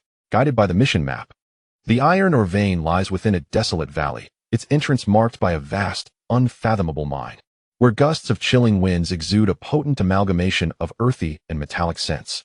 Xie Heng activates the breath-concealing technique, suppressing his presence to the bare minimum as he slips into the mine like a shadow. The interior is dimly lit, riddled with numerous paths, and the air is thick with the pungent stench of decay and sulfur. His consciousness fully awakened, he cautiously explored deeper into the cave. As he advanced low, Rumbling roars and the sound of rock scraping against rock echoed ahead. Turning a corner, he was suddenly greeted by a vast underground cavern, its walls adorned with scattered deposits of mysterious iron ore glimmering with a dim, ethereal light. In the center of the cavern, dozens of robust lizard-like creatures with thick, rock-like scales, known as ironback rock lizards, were voraciously gnawing at the ore embedded in the walls, producing a sound that sent shivers down one's spine. Each of these lizards was the size of a calf, exuding a menacing aura, most equivalent to cultivators at the 6th or 7th level of Qi refinement. Their scales reflecting a metallic cold sheen in the dim light, boasting astonishing defensive capabilities. Among them, one particularly massive lizard, adorned with a single horn and cloaked in dark golden scales, lay atop a colossal piece of iron ore, emanating a terrifying presence approaching the peak of Qi refinement. It was the mutated leader. Xie Heng's pupils constricted, a surge of pressure mounting. Yet, his gaze remained calm as he slowly withdrew the chaotic heavy sword. He refrained from recklessly charging into the throng of lizards, instead opting for a strategic position, concealing himself behind a massive rock. Taking a deep breath, he quietly infused the sword with chaotic, true Qi, its dark sheen seemingly coming to life. Seizing the king before capturing the thieves, he had a clear target in mind, the mutated leader. At the moment the leader lowered its head to feast on the ore, Xie Heng sprang into action. With the cloud-flowing step pushed to its limits, he shot forth like an arrow, leaving only an afterimage in his wake. Simultaneously, he raised the heavy sword high, the chaotic true Qi surging forth, executing a powerful mountain-splitting sword technique that concentrated all his strength, aimed directly at the leader's head. Roar! The mutated leader, with its keen senses, instantly detected the impending danger, unleashing a deafening roar as it abruptly lifted its head, its dark golden horn shimmering with an earthy glow. Bracing for the impact of the heavy sword. Boom! A thunderous explosion reverberated through the underground cavern, where the sword met the horn. Blinding light erupted along with a violent shockwave. The surrounding rock lizards were sent reeling in disarray. Xie Heng felt an overwhelming force of recoil. His palms torn as blood seeped forth, and he was violently thrust backward, crashing into the cavern wall, his Qi and blood surging tumultuously. The mutated leader fared no better. A deep gash appeared upon its horn, several fragments of its dark golden scales shattered, emitting a pained roar filled with fury. Such formidable defense. Xie Heng's heart raced. The chaotic heavy sword, combined with his 5th level of Qi refinement, had barely managed to breach its defenses. With a failed strike, the lizard horde erupted into chaos. Dozens of ironback rock lizards, their eyes inflamed, lunged from all directions, their claws and fangs glinting menacingly, the stench of blood assaulting his senses. Remaining composed under pressure, Xie Heng executed the cloud-flowing step to its fullest, weaving through the mass of lizards, his heavy sword striking and sweeping, repelling the approaching foes. Yet, there were too many lizards, and their defenses were formidable. Peril loomed at every turn. Especially that mutated leader, having recovered its breath, lunged once more. Its horn gathering a potent earth elemental energy, transforming into a massive stone spike, hurtling towards Xie Heng. In this critical moment, a stroke of inspiration struck Xie Heng. He no longer relied solely on brute force. Instead, he sought to harness the unique properties of his chaotic, true Qi. As the heavy sword swung, it transcended mere weight, embodying a dense and viscous chaotic force that seemed to mire the surrounding space in a quagmire. Under the influence of this force, the movements of the rock lizard slowed for a fleeting moment. It was in this precise instant that a glimmer ignited in Xie Heng's eyes. His speed surged, evading the stone spike as the heavy sword traced an enigmatic arc. No longer merely cleaving, it resembled a drill, imbued with rapidly swirling chaotic energy, targeting the freshly carved wound at the base of the mutated leader's horn. With a piercing sound, the heavy sword sliced through the defenses as effortlessly as a hot knife through butter, plunging deeply within. The chaotic energy surged violently, wreaking havoc on its internal structure. A harrowing scream erupted from the mutated leader, its massive form convulsing violently before crashing to the ground, its breath rapidly fading. With the leader's demise, the remaining rock lizards descended into disarray, their attacks becoming erratic. Seizing the opportunity, Xie Heng unleashed his full prowess, the glimmer of his sword flickering as he dispatched one rock lizard after another. Half an hour later, the cave returned to silence, strewn with the carcasses of rock lizards and thick with the stench of blood. Leaning on his sword, Xie Heng gasped for breath, his body drenched in blood, his spiritual energy severely depleted, yet his gaze shone with an unusual brightness. This battle, fraught with peril, had granted him a profound new understanding of chaotic energy, significantly enhancing his combat experience. He swiftly cleared the battlefield, collecting the mutated leader's horn, its dark golden scales, and several intact rock lizard claws, materials of considerable worth. However, he did not depart immediately. Instead, he ventured deeper into the cave. During the fierce battle, he had sensed a faint, peculiar resonance emanating from deep within the vein, subtly echoing with the sword-nurturing gourd in his possession. Following this sensation deeper, he discovered an inconspicuous fissure at the end of a remote branch. Within the fissure lay not iron ore, but a rare metal of deep gray, speckled with silver points resembling stars, exuding a pure and ancient chaotic aura. Could this be chaotic star iron? Xie Heng's heart raced with astonishment. This legendary material, revered for its essence of chaos and celestial power, was the supreme resource for forging top-tier chaotic attribute artifacts. He never anticipated such a fortuitous discovery within the depths of this iron mine. Suppressing his excitement, he carefully extracted several fist-sized pieces of chaotic star iron, storing them with great reverence. The value of this find far surpassed all the gains from this mission. Returning triumphantly to the sect to report his task, Xie Heng was awarded 800 contribution points, and, after selling some surplus materials, garnered several hundred more, instantly elevating his wealth. However, upon his return to the Welcome Peak, a shocking announcement reverberated throughout the inner sect. The triennial inner sect competition was set to commence in 1 month. This competition was not merely a matter of ranking and resources. The top 100 would gain the opportunity to experience the periphery of the sect's secret realm, the Sword Tomb. As the news spread, the inner sect erupted in fervor. The Sword Tomb, a foundational element of the Qingxian sword sect, housed countless insights from predecessors and unclaimed swords, a coveted sanctuary for innumerable sword cultivators. Clenching his fists, Xie Heng's eyes ignited with fierce determination.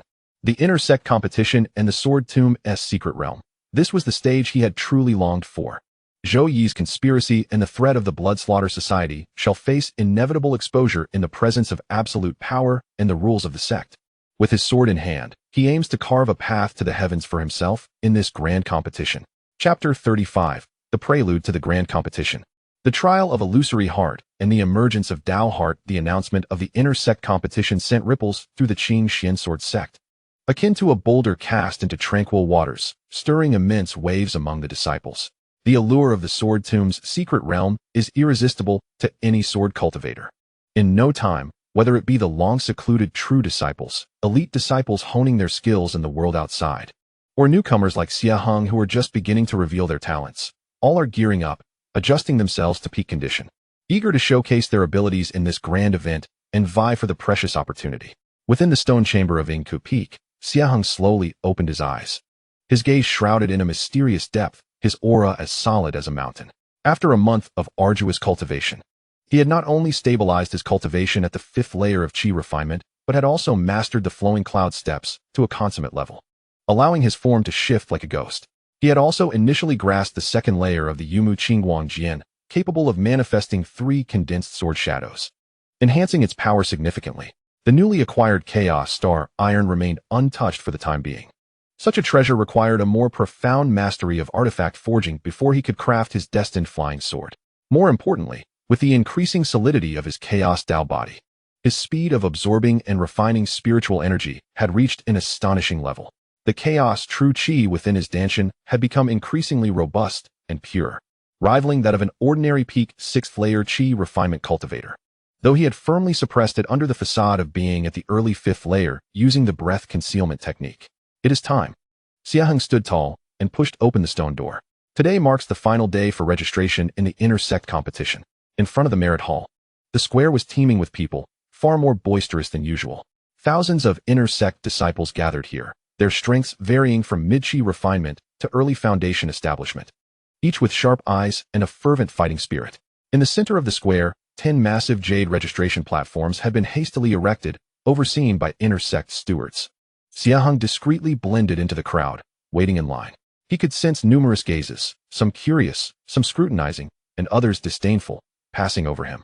After all, a disciple who had just entered the sect for less than a year, publicly at the early 5th layer of Qi refinement and possessing a pseudo-elemental root. Participating in the competition appeared to outsiders as a reckless endeavor. Isn't that Xie Heng? He dares to sign up? I heard he is a bit unorthodox. He drove off the Bloodslaughter Society last time. Just luck. This competition is no trivial matter. Relying on some dubious methods won't get him far. Let us see if he can survive the first round. Whispers of gossip reached his ears, but Xie Heng maintained a calm demeanor, seemingly unaffected. His gaze swept across the crowd, spotting several familiar and unfamiliar faces. Zhou Tong lurked in a corner, glaring at him with malice but too apprehensive to approach. In the distance, Zhou Yi stood with several deeply experienced disciples, laughing and chatting, occasionally casting a cold, amused glance in Xie Heng's direction.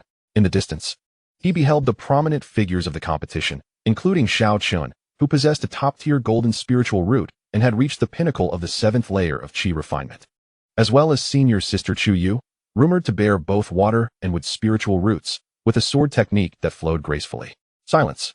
A resonant voice imbued with spiritual power echoed, as an elder clad in azure robes, his countenance solemn, appeared atop the platform. This was Elder Xin Yun, one of the hosts of this grand competition. The inner sect competition serves as a grand event for the selection of talented disciples within the sect, a crucible for refining one's resolve. The rules are as follows. The competition is divided into 3 rounds. The first round, the trial of the illusory heart, tests the will and determination. Only those who endure for the duration of a burning incense stick without defeat shall advance. The second round, the sword debate arena, involves lottery-style duels, with victors proceeding onward.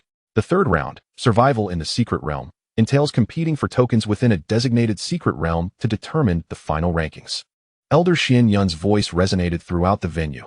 The illusory heart path shall commence immediately. All registered disciples, present your identity tokens and enter the heart-seeking valley in succession. After the duration of an incense stick, those unable to exit on their own will be eliminated.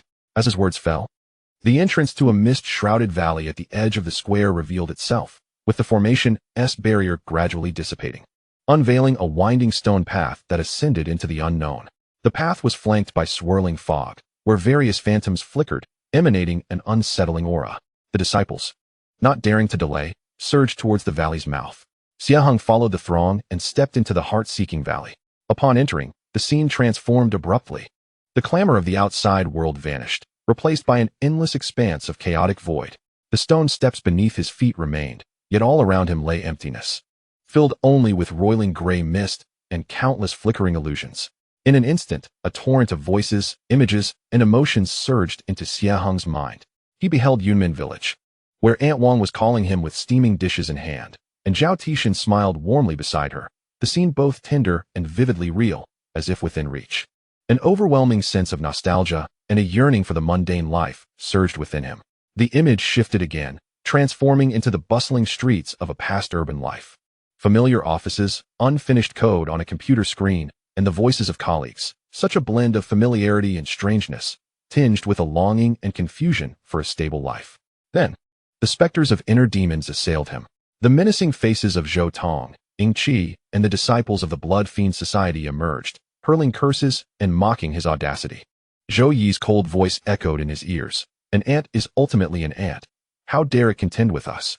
Deeper still, the unknowns of the path of cultivation. The fear of exposing the secrets of the sword-nurturing gourd, and the anxiety of unfulfilled desires for immense power. All negative emotions were magnified infinitely, gnawing at his resolve like venomous serpents. Should one possess a weak will, they would have succumbed to despair, either indulging in the illusory comforts of the dreamscape or breaking down under the endless terror of inner demons. However, Xie Heng, having lived 2 lifetimes, had forged a resolve as steadfast as rock, especially after awakening the chaotic Tao body and cultivating the chaotic Tao scripture that points directly to the source. His heart was as clear and pure as gold refined through the flames of chaos.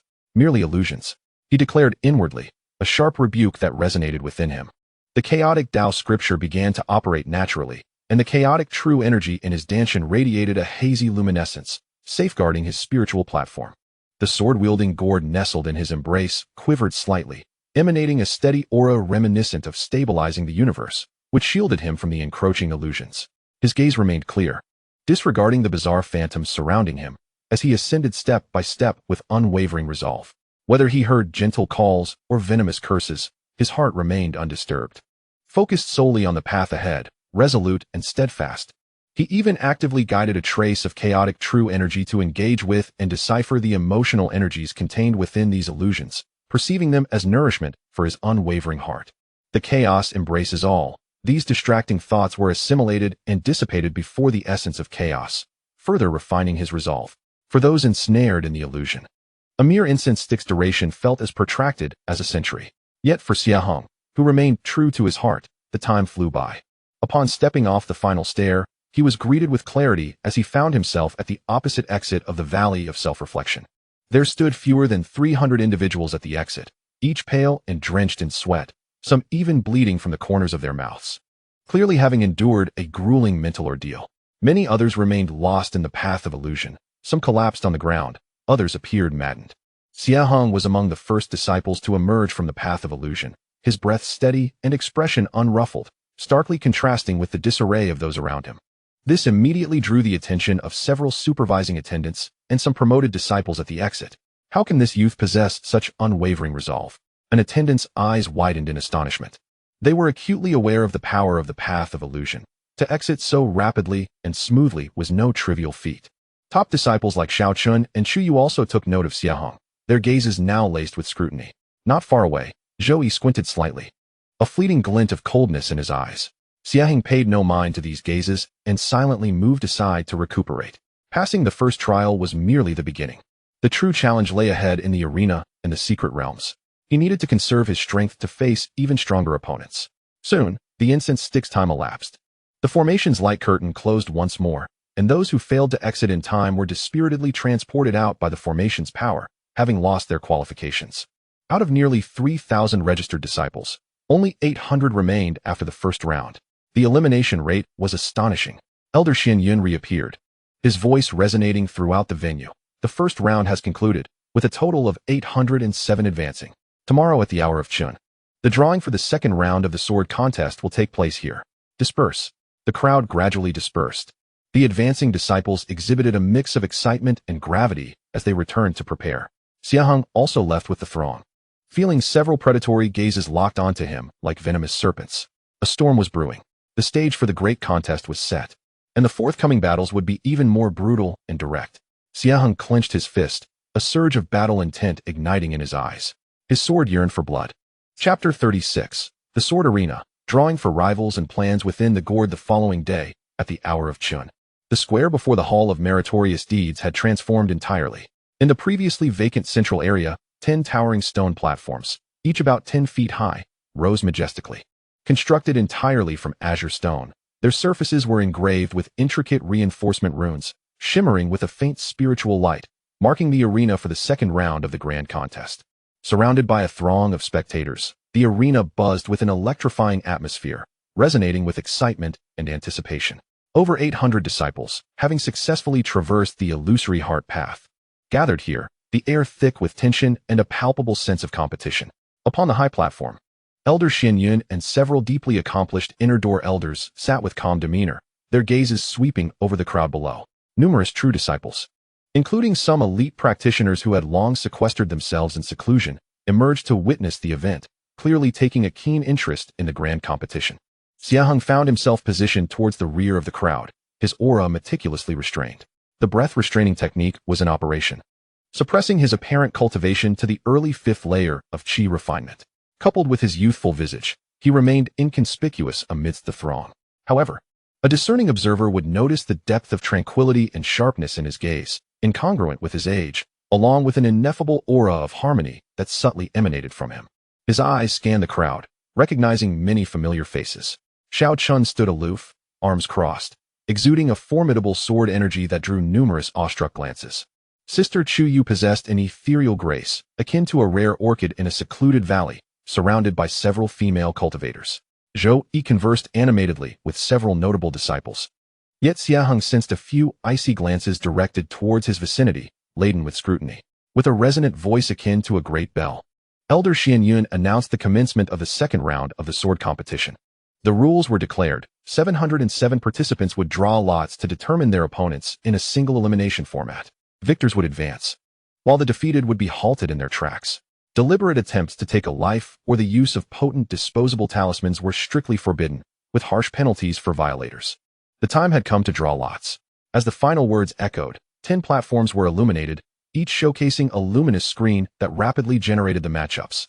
The crowd erupted in a flurry of excitement, disciples rushing to their designated platform areas, anxiously gazing at the glowing screens. Xie Heng was assigned to platform C3. He approached the designated area, awaiting his turn in silence. The names on the screen flickered rapidly before finally settling.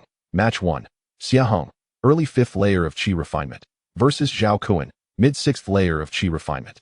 Upon the announcement, murmurs surged through the C3 area. Zhao Kuan, the Earth Splitter Zhao Kuan? It was rumored that he had mastered the Earth's embrace technique to great perfection, his iron fists capable of shattering stone with overwhelming force. The disparity between the mid-6th layer and the early 5th layer was significant. It seemed Xie Heng had drawn the short straw. Likely to be eliminated in his first match. Not necessarily. Let us not forget he was among the first to emerge from the illusory heart path. His resolve unwavering. He might possess some hidden talents. Steady and composed, Xie Heng regarded his opponent. A robust figure, dark-skinned with thick knuckles, Zhao Kuan grinned widely at him, his gaze betraying a blatant disdain and eager combativeness. You've drawn the short straw, kid. You'd best concede now while you still can, lest you find yourself on the receiving end of an unrestrained assault. Xie Heng chose to disregard the provocation, offering only a slight nod as a form of acknowledgement. This dismissive demeanor darkened Zhao Kuan's expression, prompting a derisive snort in response. On the third stage, the first match commenced with Xie Heng facing Zhao Kuan. As announced loudly by the officiating judge, the two competitors leapt onto the arena, surrounded by a transparent barrier that separated the inside from the outside. Begin. As the referee's voice faded, Zhao Kuan bellowed, his body enveloped in a vibrant, earthy glow, charging at Xie Heng like a wild bull. He wielded no weapon. Instead, his enormous hands, resembling fans, struck toward Xie Heng's chest with a fierce gust, executing his signature technique, the earth-shattering palm. The force of his strike was palpable, as if the shadow of a mountain loomed behind him, instilling fear in onlookers. Many disciples below held their breath, anticipating the moment Xie Heng would be sent flying by the force of that palm. Confronted by this overwhelming assault, Xie Heng's gaze sharpened. Yet he chose not to meet it head-on. In an instant, he activated the flowing cloud step, his form shifting like smoke, deftly sliding half a step to the side, perfectly evading the brunt of the attack. Simultaneously, he refrained from drawing his sword. Instead, his right hand formed a pointed gesture, gathering a refined essence of chaotic energy at his fingertip, silently striking at the inner gate acupoint on Zhao Kuan's wrist. The precision of this strike was swift, accurate, and ruthless. The timing was impeccable. Zhao Kuan, caught off guard by Xie Heng's unexpected agility and acute perception, felt a sudden numbness in his wrist as the gathered power of his palm was disrupted by the strike. His momentum faltered. A murmur of surprise arose from the audience, astonished by Xie Heng's extraordinary evasion and sharp insight. Enraged and bewildered, Zhao Kuan unleashed a follow-up strike with his left palm, sweeping through the air with the force of 1,000 troops. Yet, Xie Heng continued to evade, his flowing cloud step transforming again, moving as gracefully as willow fluff in the wind, avoiding the attack once more, this time directing a strike at the crook pool acupoint on Zhao Kuan's elbow. Zhao Kuan felt his arm grow weak and numb, his strength dissipating once more. He bellowed in frustration, launching a series of relentless palm strikes, the wind from his attacks howling, enveloping the arena. However, Xie Heng's mastery of the flowing cloud step allowed him to maneuver with unparalleled fluidity within the confined space, deftly dodging each assault. Meanwhile, his fingertips, akin to venomous serpents, targeted the flaws in Zhao Kuan's technique and vital meridian points. In that moment, the arena witnessed Zhao Kuan, akin to a furious bear, attacking with ferocity, yet always a hair's breadth away from Xie Heng's garments. Xie Heng, like a butterfly flitting through flowers, navigated effortlessly his strikes, though not ferocious, consistently disrupting Zhao Kuan's rhythm, rendering him impotent and exceedingly frustrated. Curse you! If you dare, stop dodging! Zhao Kuan roared in anger, his earth-based spiritual powers surging violently, his skin gleaming with a rocky sheen, enhancing his defenses as he attempted to withstand the strikes and forcefully crush his opponent. A glint of cold light flashed in Xie Heng's eyes, signaling that the moment had arrived. He ceased his evasive maneuvers, his form suddenly stabilizing as he grasped the hilt of the chaos-heavy sword from behind him. Clang! The heavy sword was drawn, its dark blade devoid of luster, yet emanating an oppressive weight that sent chills down the spine. Receive this strike, Xie Heng called out, chaotic energy surging forth as the heavy sword, seemingly slow, was, in fact, as swift as lightning, delivering a straightforward, unembellished chop toward Zhao Kuen's massive palm. Seeing Xie Heng finally confront him directly, Zhao Kuen sneered, channeling all his power into his strike.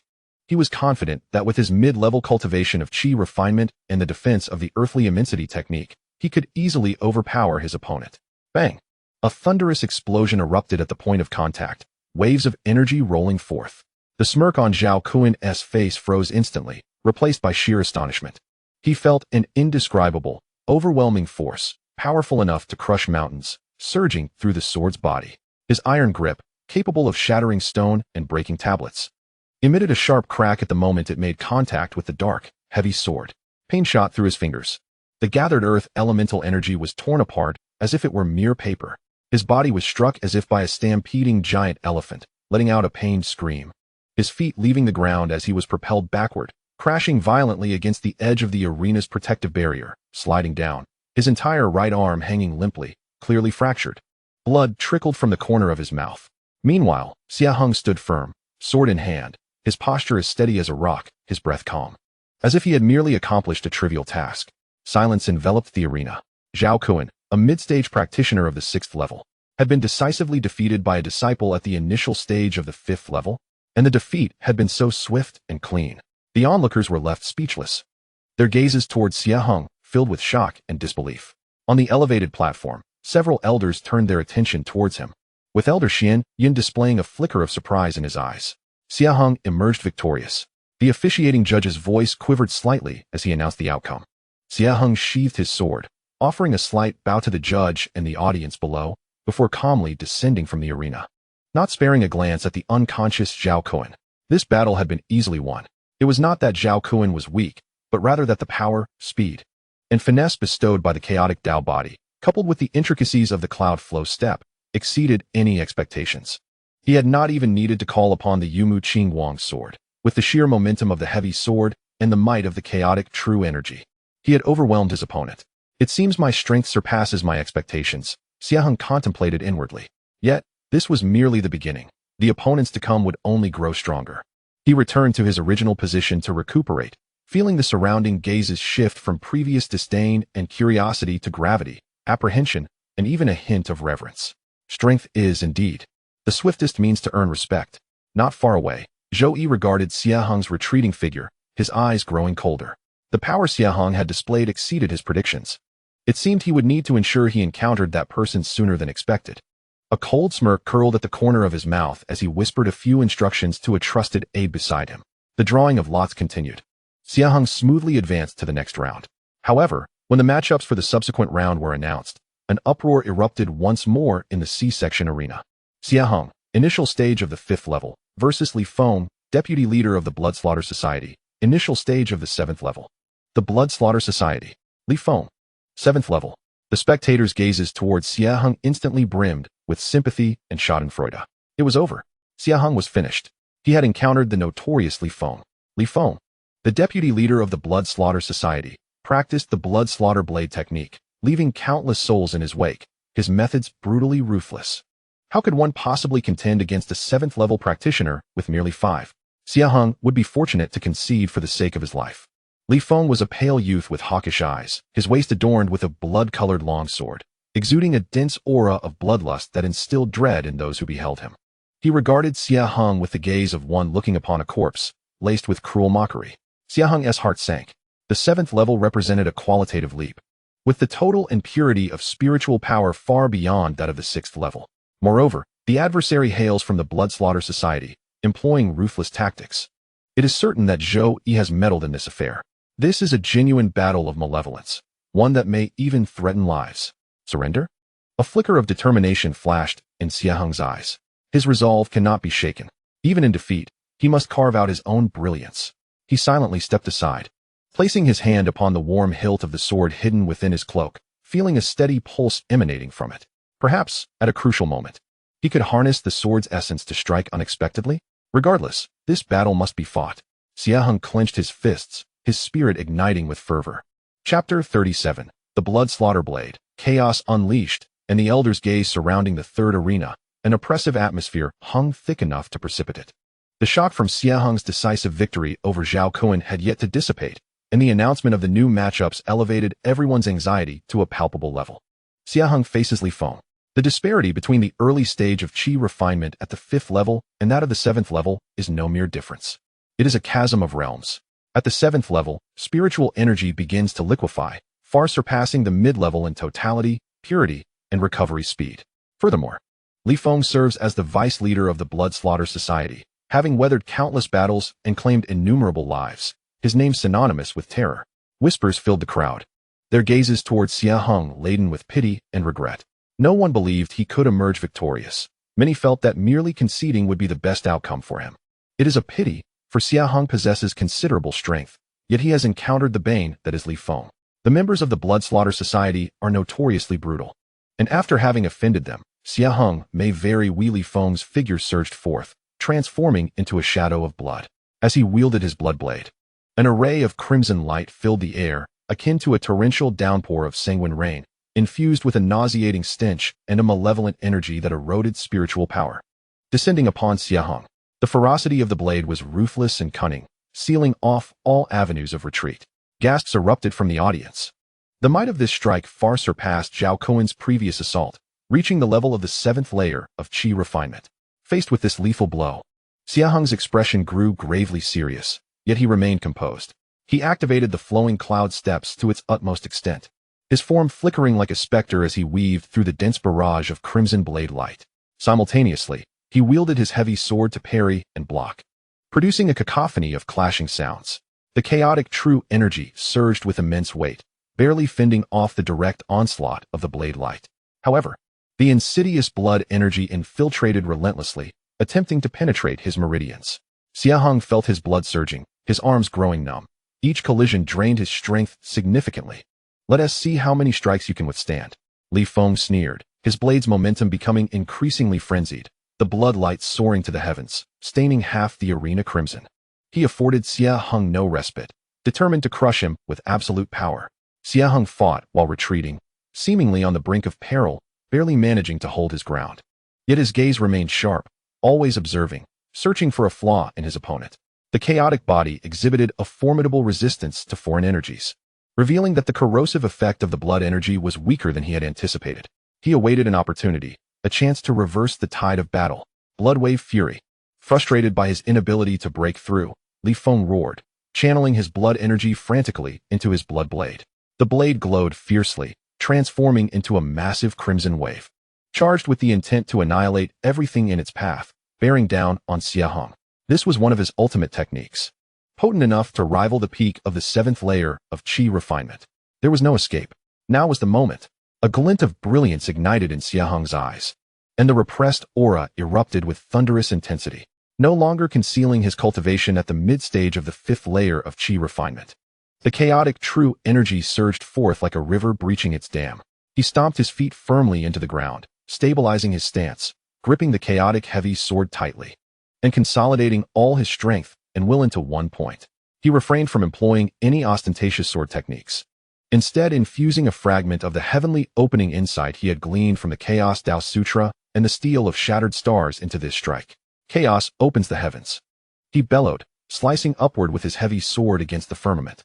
A grayish sword light, unassuming yet seemingly capable of devouring all light and tearing apart the fabric of space, erupted from the sword's tip, charging toward the towering blood wave.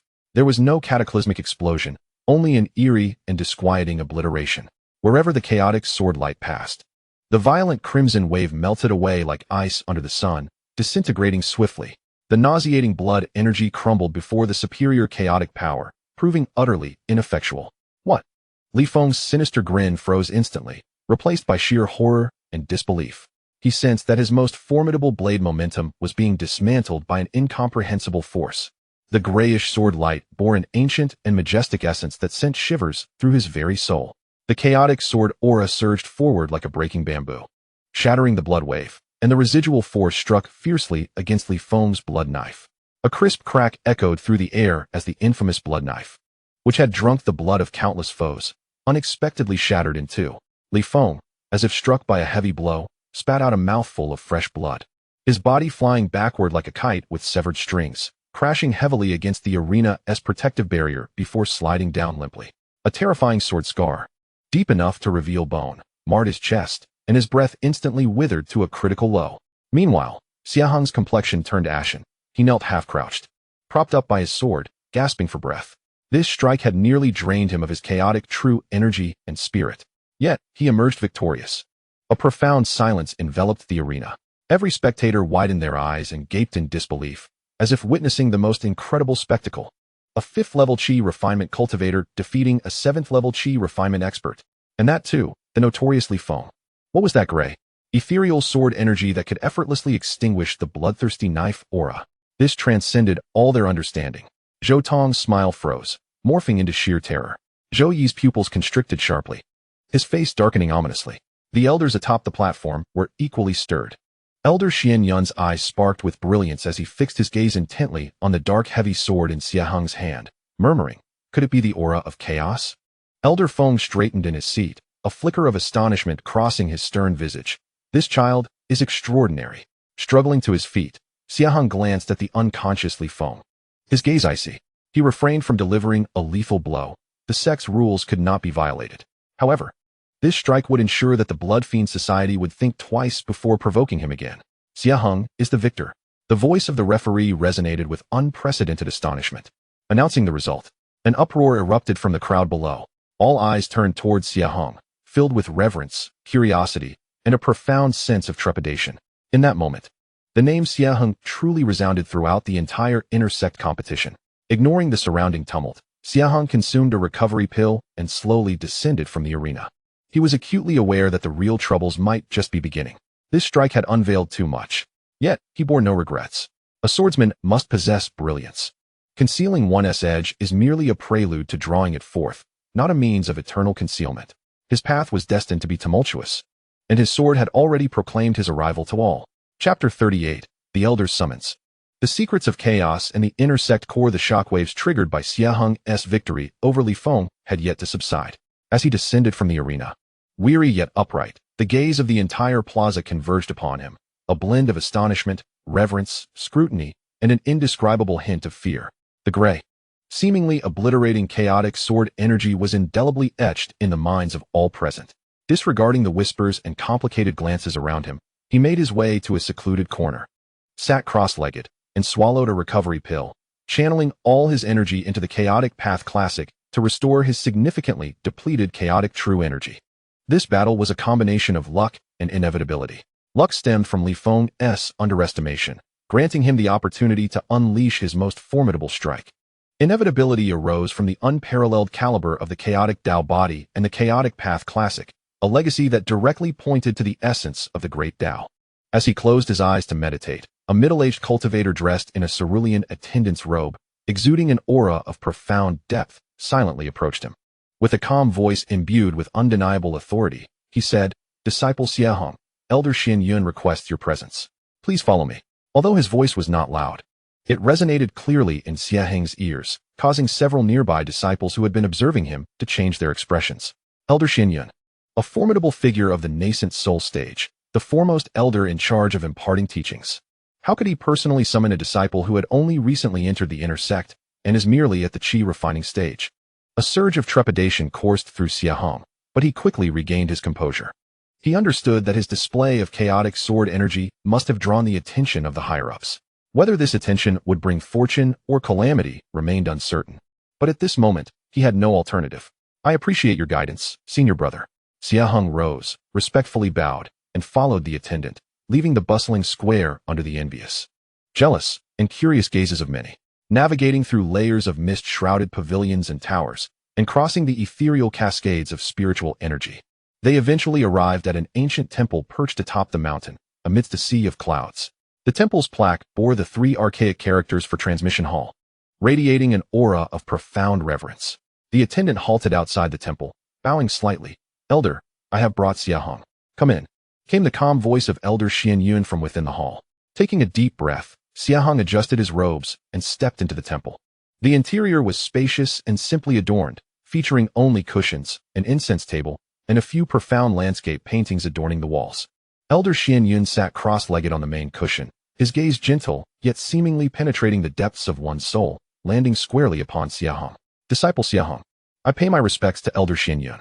Xie Heng bowed with a demeanor that was neither servile nor arrogant.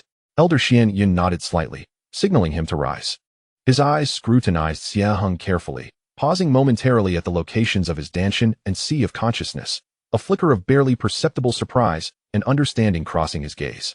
There is no need for formalities. The sword energy you exhibited in the arena earlier was quite remarkable, neither gold nor wood, but infused with a hint of chaos. From whence does it originate? Elder Xian Yun posed his inquiry directly, his tone unadorned yet laden with an invisible pressure. Xie Heng's thoughts raced as he recognized the impossibility of complete concealment. However, the essence of the sword nourishing gourd and the entirety of the Chaos Tao scripture must remain undisclosed. He had prepared his response in advance and answered respectfully. In response to the elder, in my early years on Yunmin Mountain, I fortuitously encountered the legacy of a predecessor.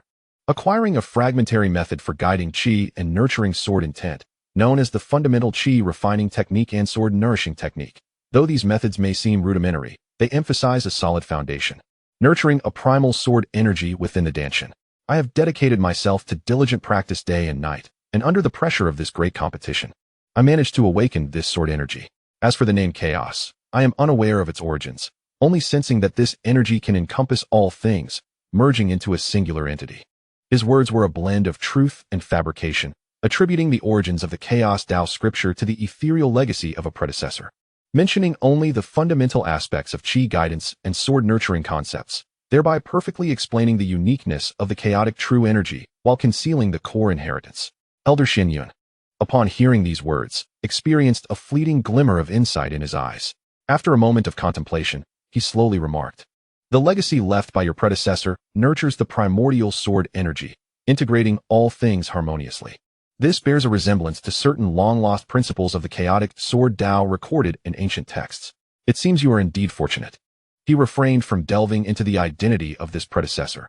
At his level of cultivation, he understood that opportunities in the cultivation realm are unpredictable, and pursuing answers excessively would be unwise. As long as this young man possesses a commendable character and poses no threat to the sect, he is worthy of cultivation.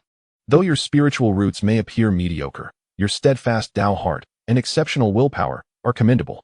More importantly, you have gained this rare opportunity, laying a solid foundation for your future achievements, which may very well surpass those of disciples with celestial spiritual roots. Elder Xian Yun's tone carried a hint of admiration. In this grand competition, you have already distinguished yourself. Seize the forthcoming trial in the secret realm. The sect is never stingy with resources for genuine talent. As he spoke, he flicked his sleeve, and a pale violet jade slip along with a small jade vial flew towards Xie Heng. This jade slip, initial understanding of the primordial chaos, is a compilation of my early travels, containing rudimentary insights into chaos and the principles of Tai Chi, as well as a superior yellow-grade technique for breath restraint, returning to the void. It may prove beneficial to you. The vial contains 3 condensation pills, designed to help you solidify your cultivation. Xie Heng felt a jolt of excitement and promptly accepted the items with both hands, exclaiming, "Thank you, Elder Xian." The value of the returning to the void technique far exceeded that of the breath restraint technique he had previously exchanged, while the condensation pills were essential for foundational practitioners, particularly effective during the qi refinement stage. Such a reward was undoubtedly substantial, signaling a clear stance from the sect's higher-ups. Go forth and cultivate diligently. Do not squander this opportunity, nor the expectations of the sect. Elder Xian Yun waved his hand and closed his eyes, clearly signaling the end of their conversation. I shall remember the elder's teachings. I will strive to cultivate earnestly and live up to the sect's hopes. Xie Heng bowed once more, suppressing his excitement as he exited the hall of transmission. Outside the hall, the guiding steward regarded Xie Heng with a subtle air of respect. Being summoned by Elder Xian Yun and receiving such a reward indicated a bright future for this young man. As Xie Heng made his way back to the guest peak, his heart surged with emotion. The elder's summons had not brought trouble, but rather unexpected recognition and resources. This meant that, as long as he behaved appropriately, the sect would serve as a solid backing for him, alleviating the pressure he felt. However, he remained acutely aware that this attention was predicated on the potential and value he had displayed. Should he falter in his future performances or provoke calamity, everything could change in an instant. Moreover, the threats from Zhou Yi, the Blood Fiend Society, and other potential adversaries would not dissipate.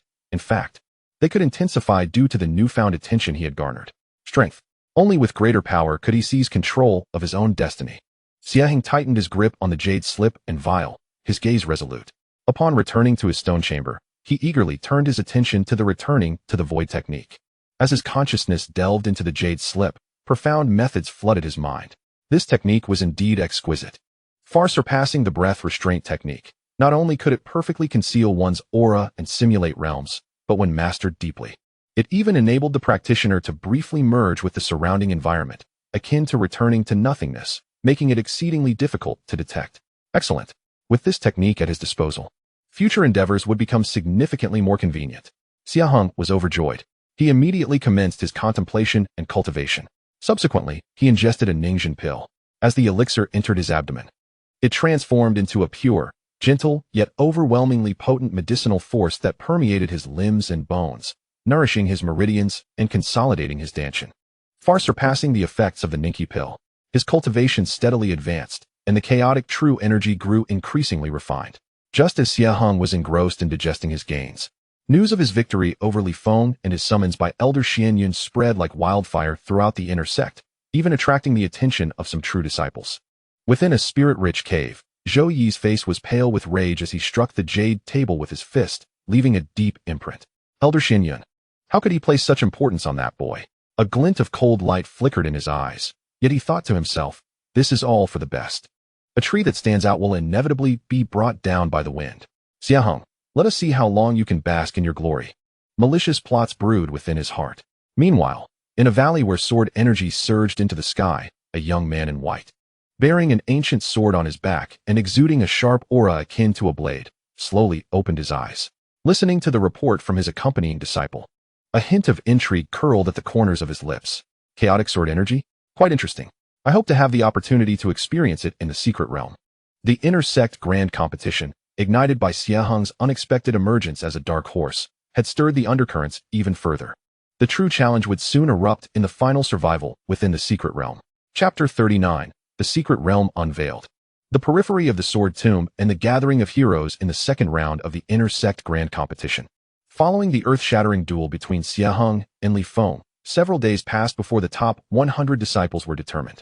Each of these 100 was a paragon among the inner sect disciples, with the lowest cultivation at the peak of the 6th layer of qi refinement, and several prodigies like Shao Chun and Chu Yu nearing the 7th, and even approaching the 8th layer.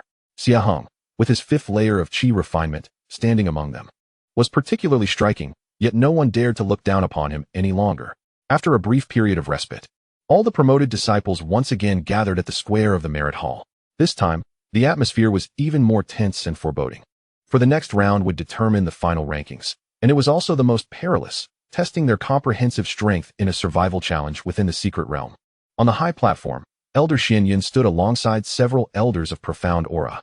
Besides Elder Feng, there was an elderly man clad in a starry robe, holding a whisk, and a middle-aged sword cultivator carrying an ancient sword, his gaze sharp as an eagle's, both of whom were high-ranking elders within the sect. The third round, survival in the secret realm, will take place at the periphery of the Sword Tomb. Elder Xianyun's voice resonated throughout the venue, inciting a wave of low murmurs. The Sword Tomb. Indeed, it is the Sword Tomb. Though only the periphery, it was enough to ignite the fervor of all sword cultivator disciples. The Sword Tomb was a forbidden ground of the sect, harboring boundless opportunities and dangers. This time, the outer region of the 10,000 Sword Valley has been opened as your trial ground.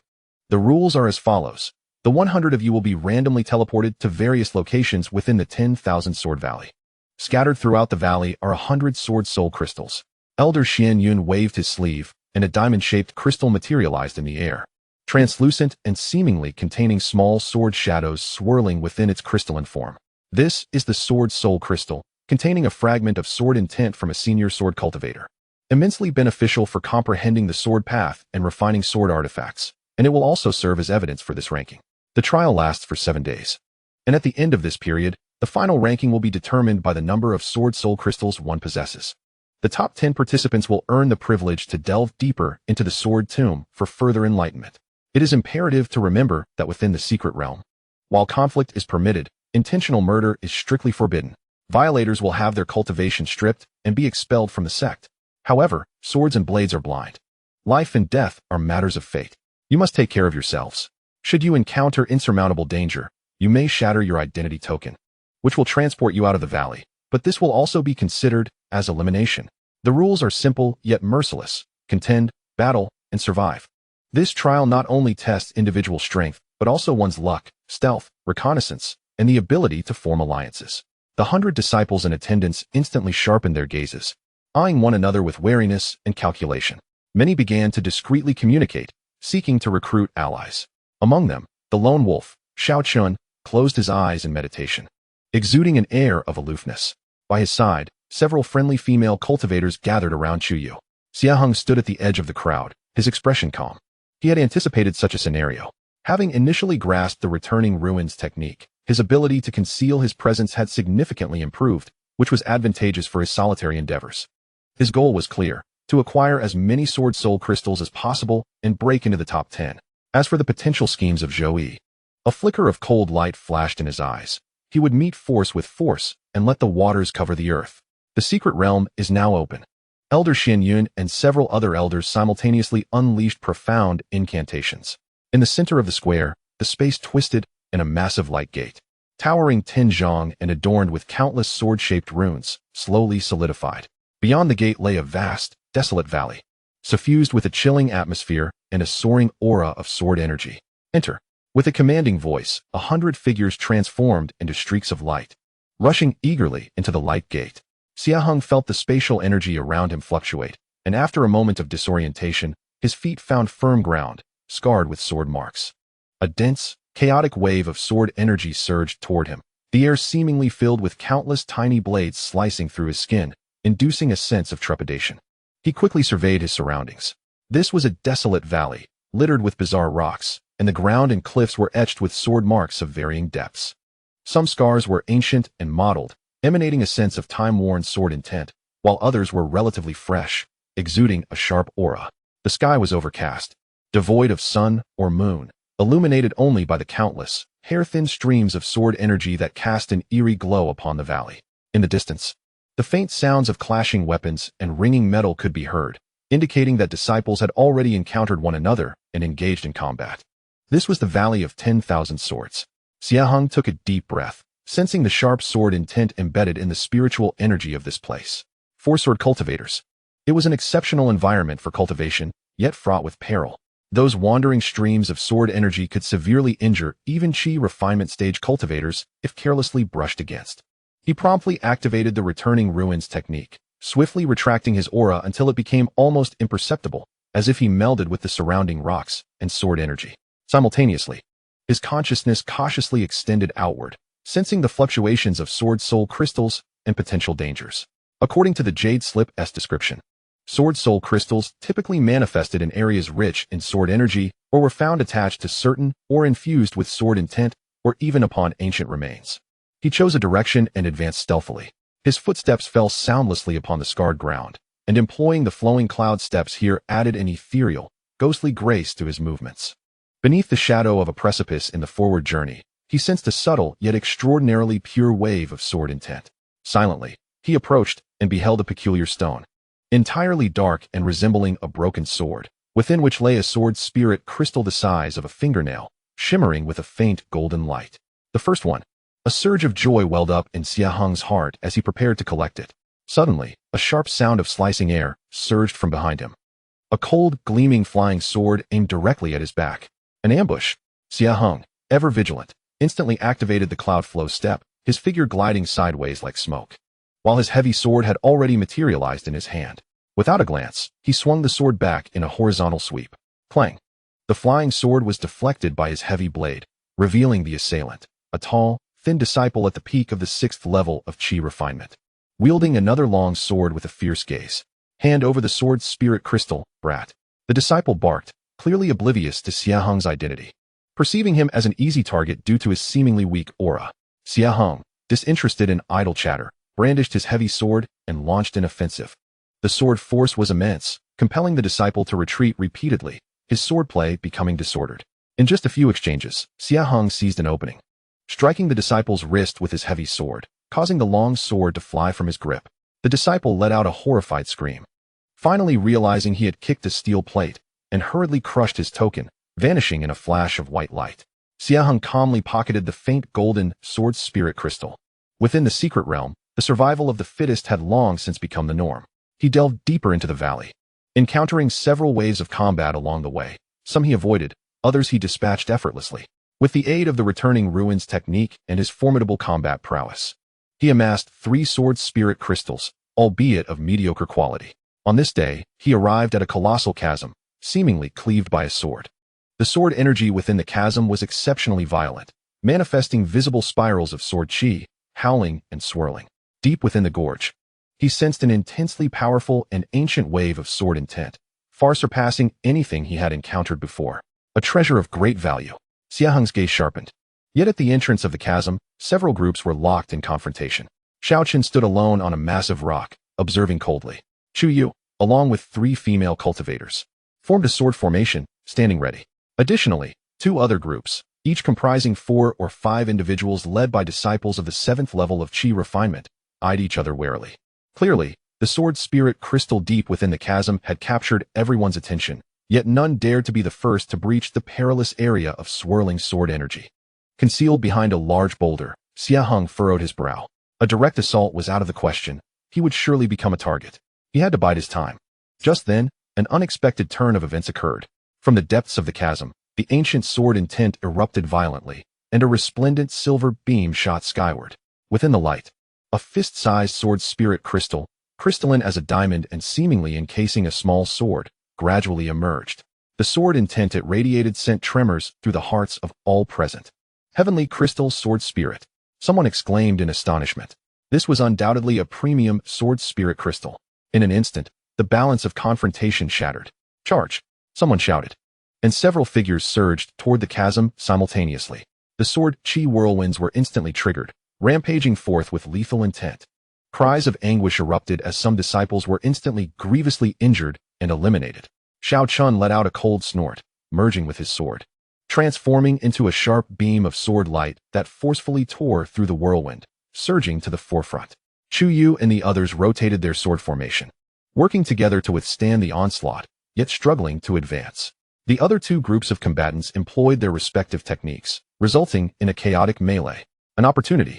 A glint of determination flickered in Xie Heng's eyes as he activated the Gui Su Ju to its utmost limit, his form seemingly becoming a shadow of nothingness. Gliding along the rock wall and stealthily infiltrating the canyon at an astonishing speed. Rather than charging directly towards the pillar of light, he chose to arc around, avoiding the most intense sections of the battle. Relying on the elegance of Lu Yunbu and his foresight of the sword energy's trajectory to navigate through the turbulent gaps in the whirlwind. Just as he found himself mere dozens of zhang away from the heavenly crystal sword soul, a chilling voice suddenly echoed in his ear. Xie Heng, your demise is at hand. Before the words could fully settle, 3 fierce crimson blades of light, arranged in a triangular formation, severed all of his escape routes. Striking from 3 cunning angles, the bloodthirsty aura contained within the blade lights far surpassed that of the previous leaf foam. Zhou Yi's lethal strike had finally arrived. Moreover, it was a decisive blow from the outset. Chapter 40, a desperate counterattack. The hidden realm of the gourd and the return of the sword soul, the 3 blood-red blade lights, akin to the lethal fangs of a hellish Azure, bore down upon Xie Heng, suffused with a chilling intent to kill and the tainted aura of blood. The assailants had evidently reached the pinnacle of the 7th layer of Qi refining, their techniques originating from the same source, and their cooperation was seamless. Clearly having come prepared to ensure a fatal strike. This was precisely the deadly trap Zhou Yi had meticulously orchestrated. He understood well that Xie Heng's movements were elusive and his combat prowess formidable, and that an ordinary 7th layer Qi refining practitioner might not secure victory. Thus, he spared no effort in employing the Blood Fiend Society's most adept trio for combined assassination, the Bloodblade Triad. Individually, their strength might not match Li Foam, but together, they could contend even with an 8th layer Qi refining cultivator. Before the blades reached him, the pungent scent of blood had already stolen Xie Heng's breath, sending sharp pains through his skin. In the face of life and death, Xie Heng's pupils constricted suddenly, and his chaotic true energy surged with unprecedented speed. The Lu Yunbu was pushed to its limits, his form twisting in astonishing ways as if swept by a tempest. Swoosh, swoosh, 2 blade lights grazed his clothing, accompanied by the sound of ripping fabric and a spray of blood. Fiery pain shot through his left shoulder and right rib, indicating he had sustained injuries. However, the 3rd and most cunning blade light, aimed directly at his back, was unavoidable. In a moment of peril, a flash of resolve crossed Xie Heng's eyes. He no longer attempted to evade entirely, but abruptly sidestepped, positioning the broad blade of the chaotic heavy sword to barely shield his back. Clang! A deafening explosion resonated. The heavy sword trembled violently, as a terrifying force intertwined with a highly corrosive blood aura surged through him. A taste of blood filled Xie Heng's throat as he coughed out a mouthful of crimson, his body propelled forward like a kite severed from its string, crashing heavily against the canyon wall, sending stones scattering. Had it not been for the sword's unique material and its tempering through chaotic true energy, this strike would have cleaved him and his sword in two. Even so, he had suffered significant internal injuries, his blood roiling and spiritual energy in disarray. Oh, he is still alive?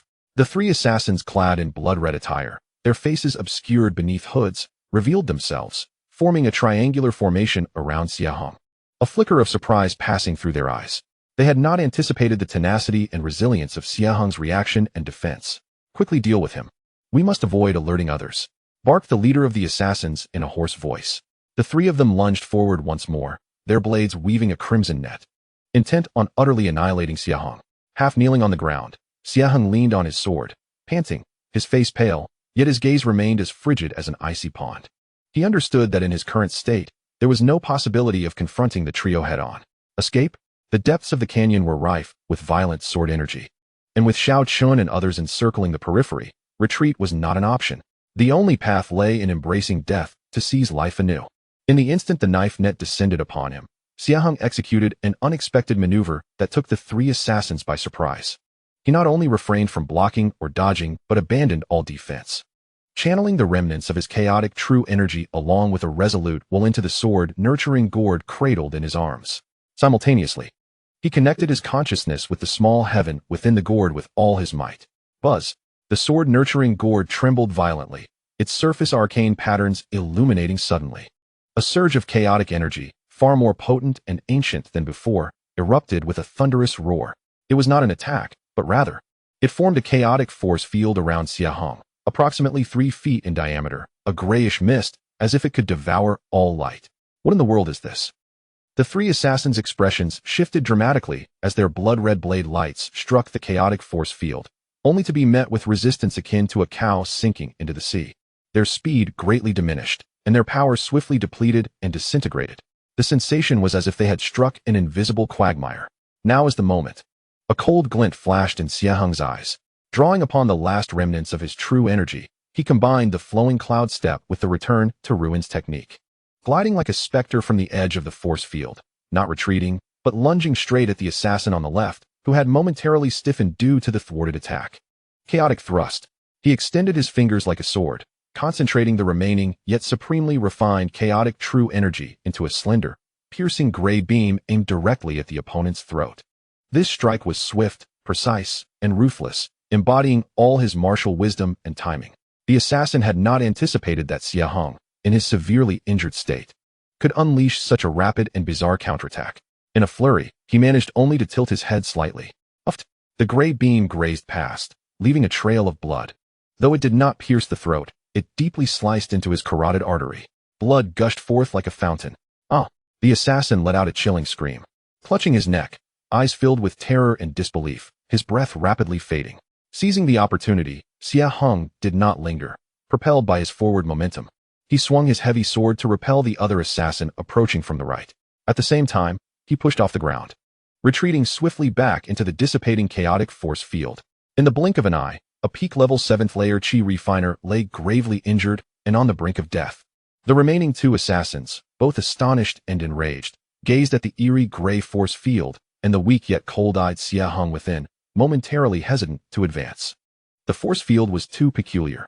Their bloodthirsty power seemed utterly suppressed. Big brother. One of the assassins looked to the leader. The leader's expression fluctuated, his gaze fixed on Xie Heng within the chaotic force field, then glancing at the Tianjing's sword soul deep in the canyon, soon to be seized by Xiao Chun and others.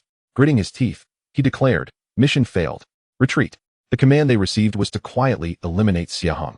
But now that such a commotion had arisen, it was no longer feasible. Further entanglement could lead to disastrous consequences if discovered by others. Without hesitation, the 2 supported their severely injured companion, crushed a blood-colored talisman, and transformed into 3 trails of blood light, vanishing in an instant within the valley. The chaotic force field slowly dissipated. Xie Heng could no longer endure. He knelt on one knee, coughing up blood, his complexion as pale as parchment. The forced activation of the sword-nurturing gourd to create a defensive field, and that desperate strike, had nearly depleted all his mental energy and spiritual power, leaving him gravely wounded. Yet he was still alive. In the face of despair, relying on the miraculous effects of the sword-nurturing gourd and his own resolve, he had managed to counterkill one opponent, startling the formidable enemy. He dared not linger, enduring the excruciating pain, swiftly retrieving a healing elixir and consuming it, while simultaneously channeling the Chaos Tao scripture to gradually recuperate. His gaze turned toward the depths of the canyon.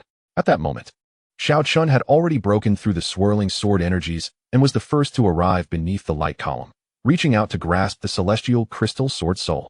Chu Yu and the others followed closely behind, entangled in a melee with the other two factions, vying for the remaining scattered ordinary sword crystal shards. Xie Heng sighed inwardly, realizing that the exquisite sword crystal had become unattainable for him. The pressing matter was to recover swiftly and seek another opportunity. However, just as Xiao Chen's fingers were about to touch the celestial crystal sword soul, an unexpected change occurred. The sword soul abruptly erupted with blinding silver light. An unparalleled sword intent surged into the sky, transforming into an ethereal silver miniature sword, emitting a clear and melodious sword cry. It broke free from the light column's restraint, transforming into a streak of flowing light, not flying towards Xiao Chun, but shooting directly in the direction of Xie Heng. What? Xiao Chun grasped at emptiness, his expression darkening as he cast a sharp gaze toward the flowing light. Chu Yu and the others also halted their conflict, staring in astonishment. They beheld that silver streak of light disregard the spatial distance, instantly arriving before Xie Heng. To his astonished gaze, it directly merged into the chaos-heavy sword in his hand. Buzz! The heavy sword emitted a joyful hum, intricate silver patterns appearing on its dark blade, resembling the trajectories of stars. A pure and ancient sword intent emanated from the blade, subtly resonating with Xie Heng's chaotic true energy. The quality of the sword seemed to have instantaneously elevated. Meanwhile, the essence of the celestial crystal sword soul transformed into a single silver star, hovering at the sword's guard. Slowly rotating, the sword's soul chose its master. Everyone was stunned, including Xie Heng himself. He had never anticipated that this exquisite sword crystal would automatically select his seemingly unrefined heavy sword. Xiao Chen's gaze fell upon Xie Heng, particularly on the transformed heavy sword, his eyes flickering with unspoken thoughts. A glimmer of intrigue flashed in Chu Yu's beautiful eyes. Xie Heng quickly regained his composure. Becoming the target of everyone's attention was far from advantageous. Suppressing the joy within, he turned without hesitation, simultaneously activating the flowing cloud steps and returned to Ruin's technique, his figure transforming into a faint shadow as he sped toward the opposite side of the canyon, vanishing amidst the chaos of rocks and sword energies. Xiao Chun did not pursue. He merely cast a deep glance in the direction Xie Heng had disappeared, then turned to collect a few nearby ordinary sword crystal shards. Seeing this, Chu Yu and the others dispersed, continuing their search. Following this battle, the name of Xie Heng shall undoubtedly resonate in a profound and transformative manner throughout the realm of the secret trial.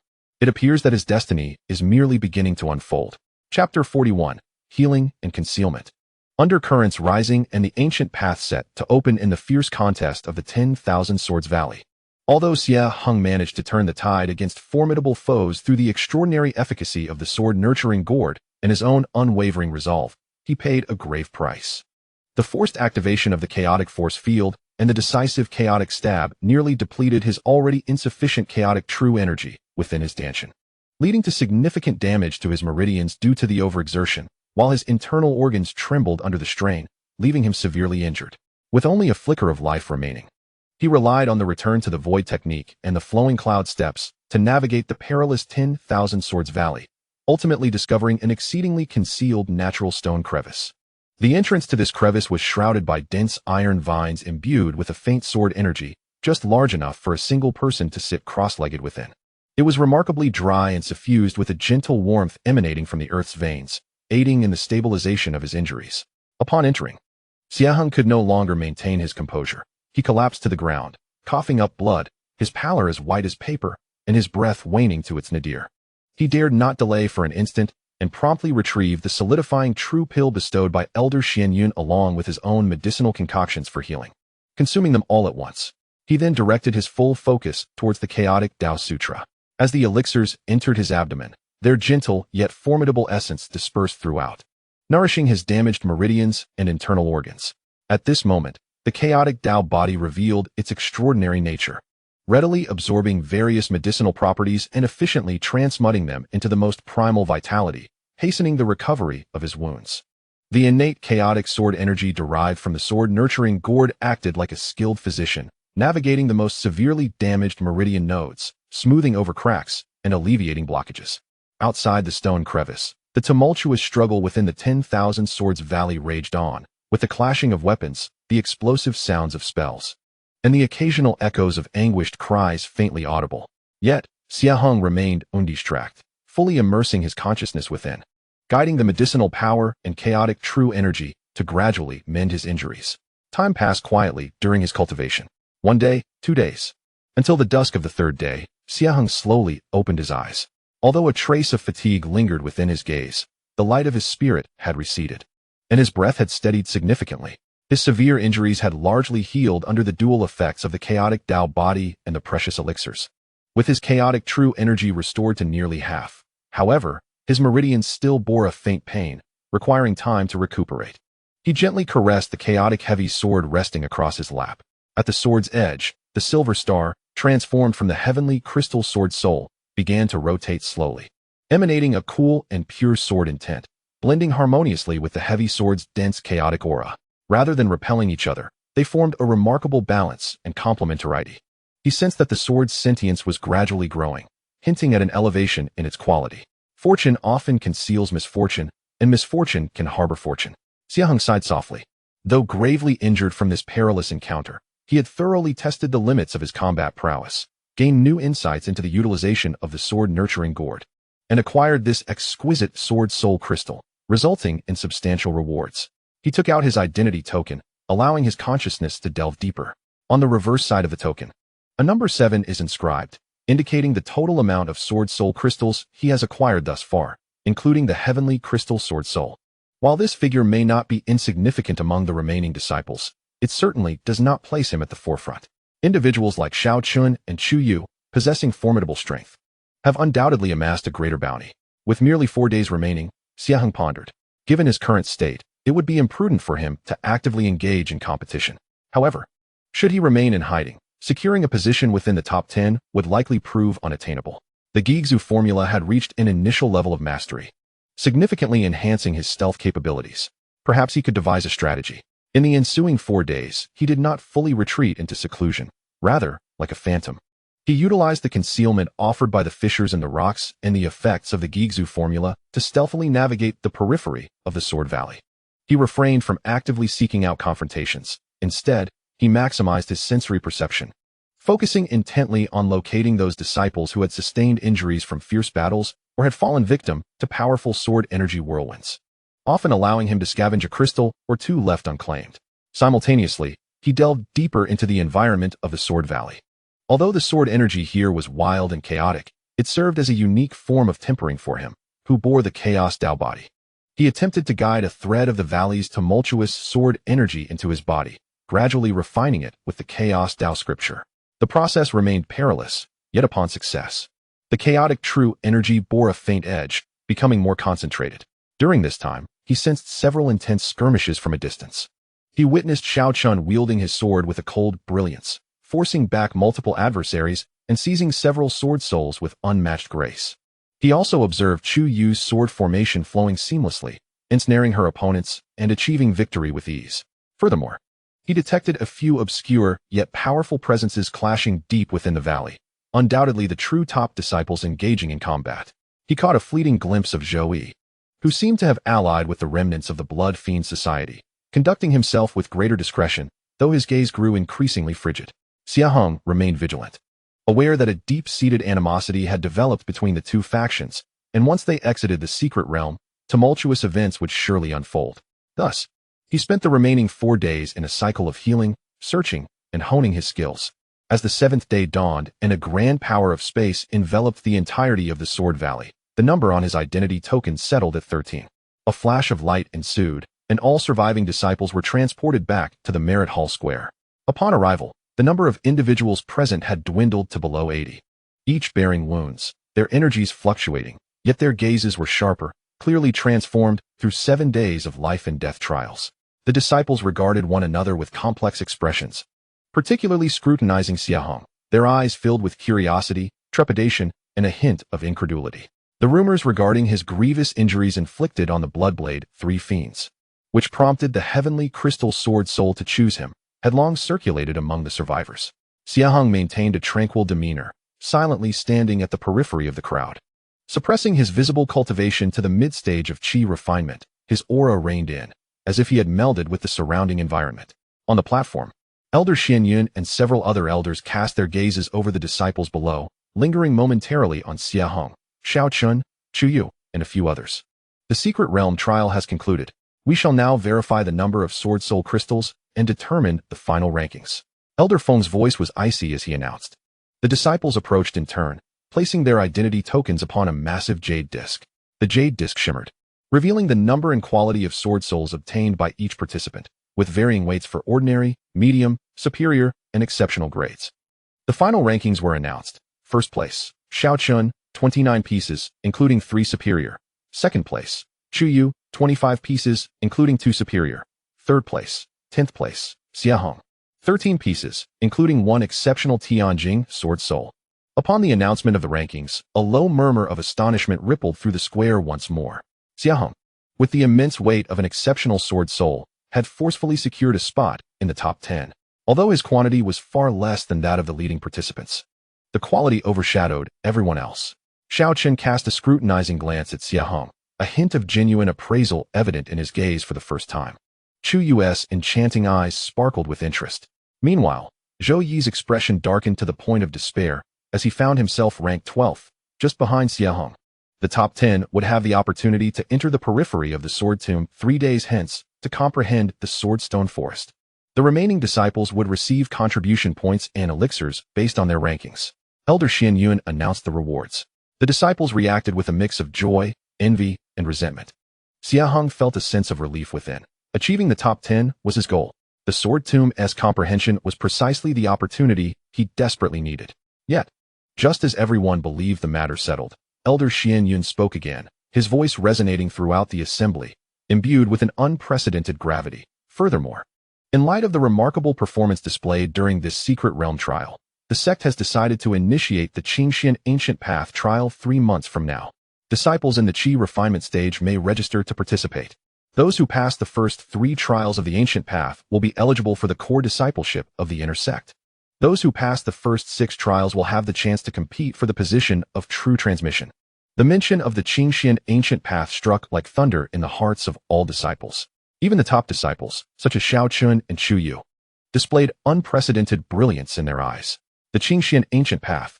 It is the legendary trial path that leads directly to the core inheritance of the Qingxian sword sect. Incredibly arduous. Yet once traversed, it is akin to leaping over the dragon gate. Xie Heng clenched his fists, flames of determination igniting in his eyes. The comprehension at the Sword Tomb was an immediate opportunity, while the Qingxian Ancient Path represented a ladder to a higher stage. The inner sect would once again stir with the impending opening of the Ancient Path. His sword was destined to carve out a more resplendent brilliance upon that ancient road. Chapter 42, The Sword Comprehension Stone Forest. The convergence of 10,000 swords and the prelude to the Ancient Path. The news of the Qingxian Ancient Path's impending opening sent shockwaves through the entire inner sect. Akin to cold water splashed into a boiling pot of oil. The position of true transmission. That was the ultimate aspiration of countless inner sect disciples, signifying the allocation of the sect's most elite resources, the core inheritance techniques, and the future wielding of power and status. In an instant, all disciples in the Qi refinement stage, regardless of their cultivation level, rubbed their hands in anticipation, adjusting their states to the pinnacle, ready to strive in this trial that could alter their fates. However, for those like Xie Heng, who had just broken into the top 10 of the inner sect competition, a more immediate opportunity awaited at the periphery of the Sword Tomb, the Sword Comprehension Stone Forest. 3 days later, on a clear morning, at the entrance of a valley shrouded by powerful restrictions on the back mountain of the main peak, Elder Xianyun personally led Xie Heng, Xiao Chun, Chu Yu, and 7 other disciples, standing before the valley. The air is thick with an aura of solemnity and antiquity, faintly resonating with the sounds of countless swords echoing from within the valley, stirring the spirit. Ahead lies the Sword Wisdom Stone Forest. Elder Xuanyun's expression turns grave as he gestures towards the undulating sword energy barrier at the valley's entrance. This area, though not the core forbidden zone, is the periphery of the sword tomb, rich with the myriad sword intents left behind by the sect's predecessors. You have 3 days to seek out the section of the stone forest that resonates with your own sword path. Remember, sword intent possesses a spirit of its own. It cannot be forced, and one must not be greedy. Cultivate a tranquil mind and imprint your heart with the sword to gain insight. Should you feel any discomfort, withdraw immediately. Do not push your limits. The disciples respond in unison, their eyes alight with anticipation and gravity. Elder Xuanyun waves his sleeve, casting a spell. The barrier at the valley's entrance ripples, revealing a passage. Enter. 10 figures transform into streaks of light, darting into the valley in succession. Upon entering the stone forest, the scene shifts dramatically. The outer light appears severed, and the valley is shrouded in dimness. However, it is not complete darkness, as myriad peculiar stones float, radiating various sparkling sword lights. These stones take on bizarre shapes. Some plunge into the ground like sharp swords, others bloom like lotus flowers, while some are riddled with honeycomb-like holes. Each stone emanates sword intent of varying strengths and diverse attributes. Some burn with the heat of the sun, others chill like glacial ice, some are as heavy as mountains, while others are as light as the breeze. There are also those imbued with themes of slaughter, destruction, guardianship, and freedom. The entire stone forest resembles a colossal treasury of sword intent. The air is saturated with sword energy, almost tangible, imparting a sharp sensation with each breath, making it difficult for those with weaker cultivation to even stand firm. A splendid place. Xie Heng is awestruck, his chaotic body instinctively activating. The chaotic true energy within his danshan becoming extraordinarily vibrant, greedily absorbing the pure sword intent energy, permeating the air like a long-awaited rain. The sword-nurturing gourd cradled in his arms radiates warmth, resonating powerfully with this land of sword intent. The other 9 disciples experience similar sensations upon entering the stone forest. They disperse, each seeking the area that aligns most harmoniously with their own sword path. Xiao Chun strides directly toward a section of the stone forest, exuding an unparalleled sharpness, as if capable of severing all with its golden sword intent. He sits cross-legged beneath a massive stone akin to a sword, closing his eyes in contemplation. His surrounding sword energy surging forth and harmonizing with the sword intent of the golden stone. Chuyu drifts toward a mist-laden area, where the sword intent is soft yet boundless in its potential, seamlessly integrating with the blue stones as she invokes her sword techniques, flowing like water. The other disciples, too, pursue their fortunes. Xie Heng, however, does not rush to choose. He operates the returning ruins technique, meticulously refining his aura to its utmost, walking slowly through the stone forest. His chaotic sword path encompasses all, without leaning towards any particular attribute. Thus he must perceive with greater care, seeking the sword intent that resonates most deeply within him. He traverses the fiery sword stone forest, experiencing the ferocity that incinerates all. He steps through the frigid ice sword stone forest, sensing the stillness of frozen time. He pauses before the earth sword stone forest, reflecting on the weight and power of the land. Various sword intents surge like tides against his consciousness, attempting to stir the chaotic true energy within him. Yet the chaotic true energy stood unwavering like a pillar amidst the tumult, gradually absorbing, breaking down, assimilating, and transforming the myriad sword intents into the most fundamental essence of swordsmanship, nourishing his sword heart. Unbeknownst to him, he ventured deep into a relatively secluded area of the stone forest. The stones here bore a dull gray hue, seemingly unremarkable, emanating an exceedingly faint sword intent that was nearly imperceptible. Nevertheless, Xie Heng halted his steps, for the sword-nurturing gourd in his embrace trembled most vigorously in this place, a fervent yearning pulsating within.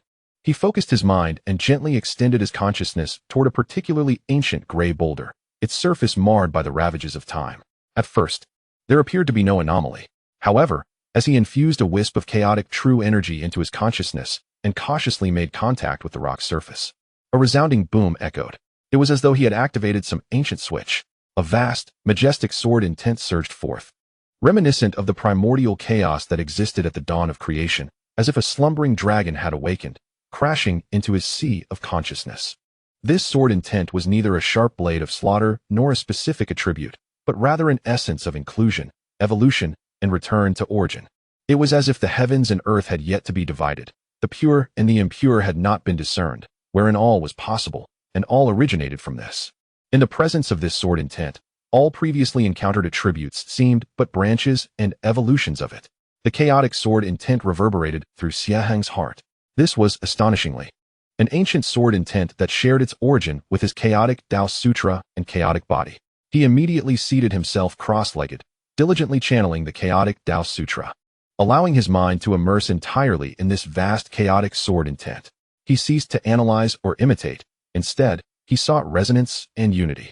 His chaotic true energy melded seamlessly with this sword intent, akin to a wayward child returning home, perfectly harmonious. In an instant, he entered an enigmatic state of enlightenment. Within his consciousness, it appeared as though he beheld an invisible, formless sword, imbued with the profound truths of the universe, cleaving through chaos, evolving yin and yang, and giving birth to all things.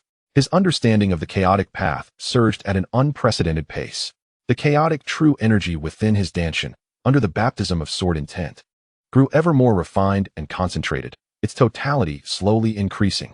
The silver star, transformed from the heavenly crystal sword soul, twirled joyfully, absorbing the dissipated chaotic sword intent, intertwining ever more deeply with the heavy sword. Meanwhile, as Xie Heng immersed himself in the comprehension of chaotic sword intent, other regions of the stone forest began to stir. In the golden stone forest where Shao Chun resided, the sword intent soared to the heavens, subtly coalescing into a golden giant, sword's ethereal silhouette, resonating with a clarion call that drew the attention of nearby disciples of the metal element. In the blue stone forest where Chu Yu was situated, it transformed into an ocean of sword intent, surging with tumultuous waves, a ceaseless continuum of sword energy. Furthermore, in a black stone forest imbued with a sense of destruction, the sword intent manifested as a fearsome, demonic shadow, roaring and reverberating, causing a disciple who practiced the path of slaughter to experience a surge in power, yet also display signs of anguish struggle. The entire sword enlightenment stone forest seemed to awaken with the entrance of these 10 prodigious disciples. A symphony of swords ringing out in unison, each showcasing their unique prowess. 3 days passed in the blink of an eye. When Elder Xian Yun's voice resounded once more through the stone forest, awakening everyone from their meditative state, the 10 individuals opened their eyes, each radiating brilliance. Their auras markedly transformed compared to 3 days prior, evidently having reaped immense rewards. Xie Heng gradually rose, feeling the increasingly harmonious and profound chaotic true energy within him, alongside a newfound understanding of the sword path that resonated within his heart. His heart brimmed with joy. The gains of these 3 days were equivalent to months of arduous cultivation. More importantly, he had discovered a clear direction for his swordsmanship, the chaotic sword path. As he departed from the stone forest, Shao Chen's gaze fell upon Xie Heng once more, this time not with scrutiny, but imbued with a sense of gravity and intense combat spirit. He evidently sensed the unique aura of sword intent emanating from Xie Heng, a presence that instinctively posed a threat to him. In contrast, Chu Yu regarded Xie Heng with curiosity and inquiry. Xie Heng faced these gazes with composure, his heart tranquil. He understood that the insights gained from the sword enlightenment stone forest were merely the beginning.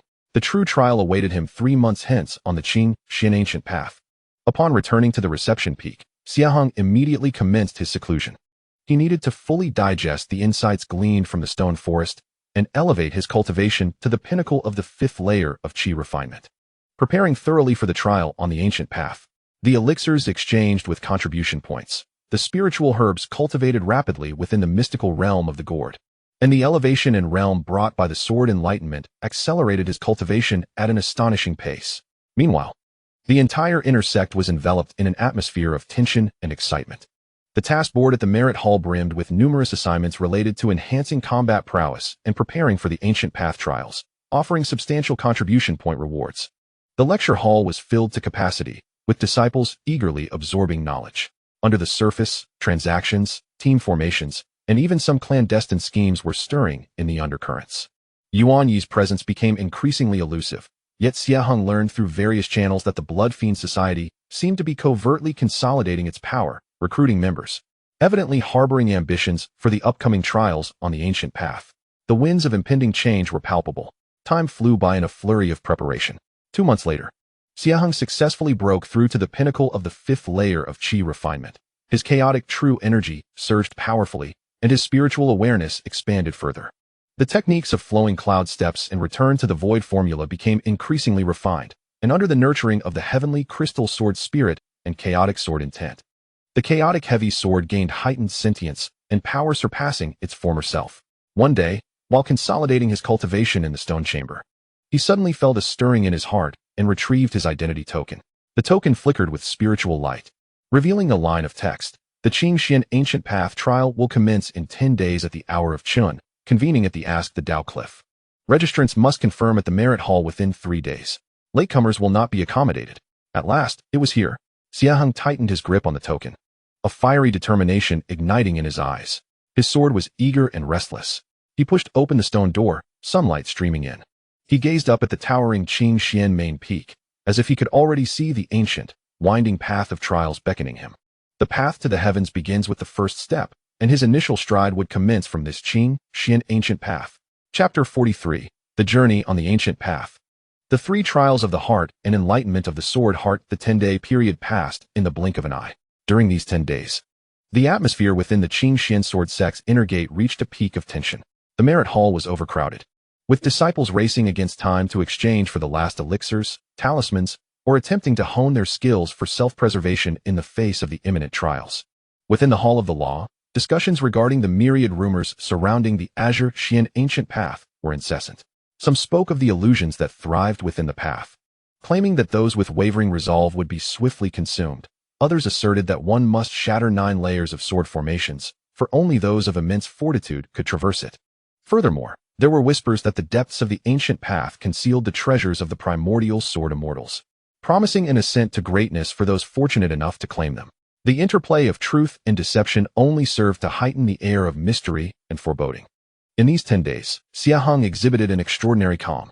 He refrained from visiting the Merit Hall again, instead dedicating the majority of his time to solidifying his cultivation and honing his sword heart. He sought to validate the chaotic sword intent he had discerned in the sword stone forest against his own chaos Tao scripture, gaining a profound understanding of the true essence of chaos that encompasses all and evolves back to the source. The true qi within his danshan grew increasingly harmonious and substantial, though he had yet to break through to the 6th layer of qi refinement. The solidity of his foundation and the purity of his spiritual power far surpassed that of his peers. During this period, he faintly sensed several malicious presences probing his stone chamber, yet they were deftly thwarted by the return to the void technique. Zhou Yi and the Blood Fiend Society had evidently not given up. In response, Xie Heng merely smirked, burying this wariness deep within, transforming it into a source of greater motivation. On the 10th morning, before dawn broke, the front of the questioning Tao Cliff was already teeming with figures. Nearly 1,000 disciples in the Qi refinement stage gathered there, their cultivation levels ranging from the 4th to the 9th layer, each exuding a dense aura and sharp gaze, filling the air with a palpable sense of oppression. These were nearly all the inner disciples who had the intention and courage to challenge the ancient path. Xie Heng positioned himself towards the back of the crowd, his aura repressed and unremarkable. He spotted Xiao Chen ahead, still proud and solitary, bearing an ancient sword, with sword intent swirling naturally around him, causing the surrounding disciples to instinctively create a space. Chu Yu stood with several female cultivators, her demeanor serene, yet radiating an unignorable presence. Zhou Yi, meanwhile, congregated with a group of fierce-looking disciples, evidently members of the Blood Fiend Society and its affiliates. His cold gaze occasionally swept over the crowd, lingering on Xie Heng for a brief moment, laced with unmistakable malice. As the hour of Qin arrived, the bell tolled 9 times, resonating deeply and quelling all noise. Over the questioning Tao Cliff, the space warped, and several figures materialized out of thin air. Leading them was Elder Xian Yun, accompanied by Elder Feng, an elderly man in a starry robe, a middle-aged swordsman, and a woman clad in a flowing white gown. Her features obscured and her presence as unfathomable as an abyss.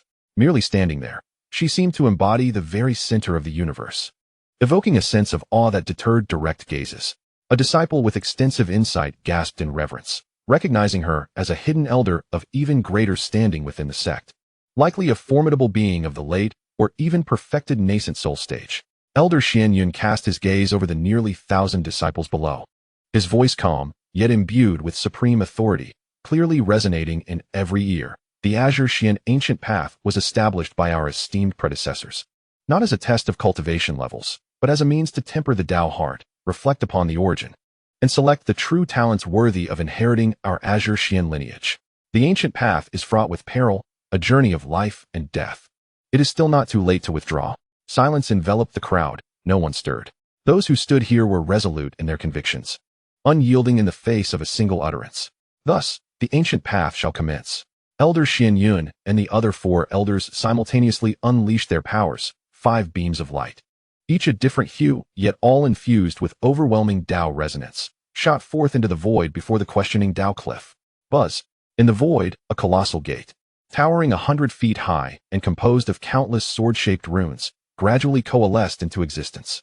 Beyond the gate lay a seemingly endless, serpentine staircase, shrouded in swirling mists, ascending into the depths of a boundless sea of clouds.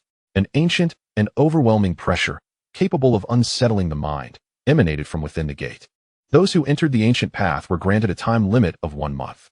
Within this period, those who could reach the summit of the celestial platform would be deemed successful. Those unable to endure could shatter their tokens to be transported out. Yet this would also be regarded as failure.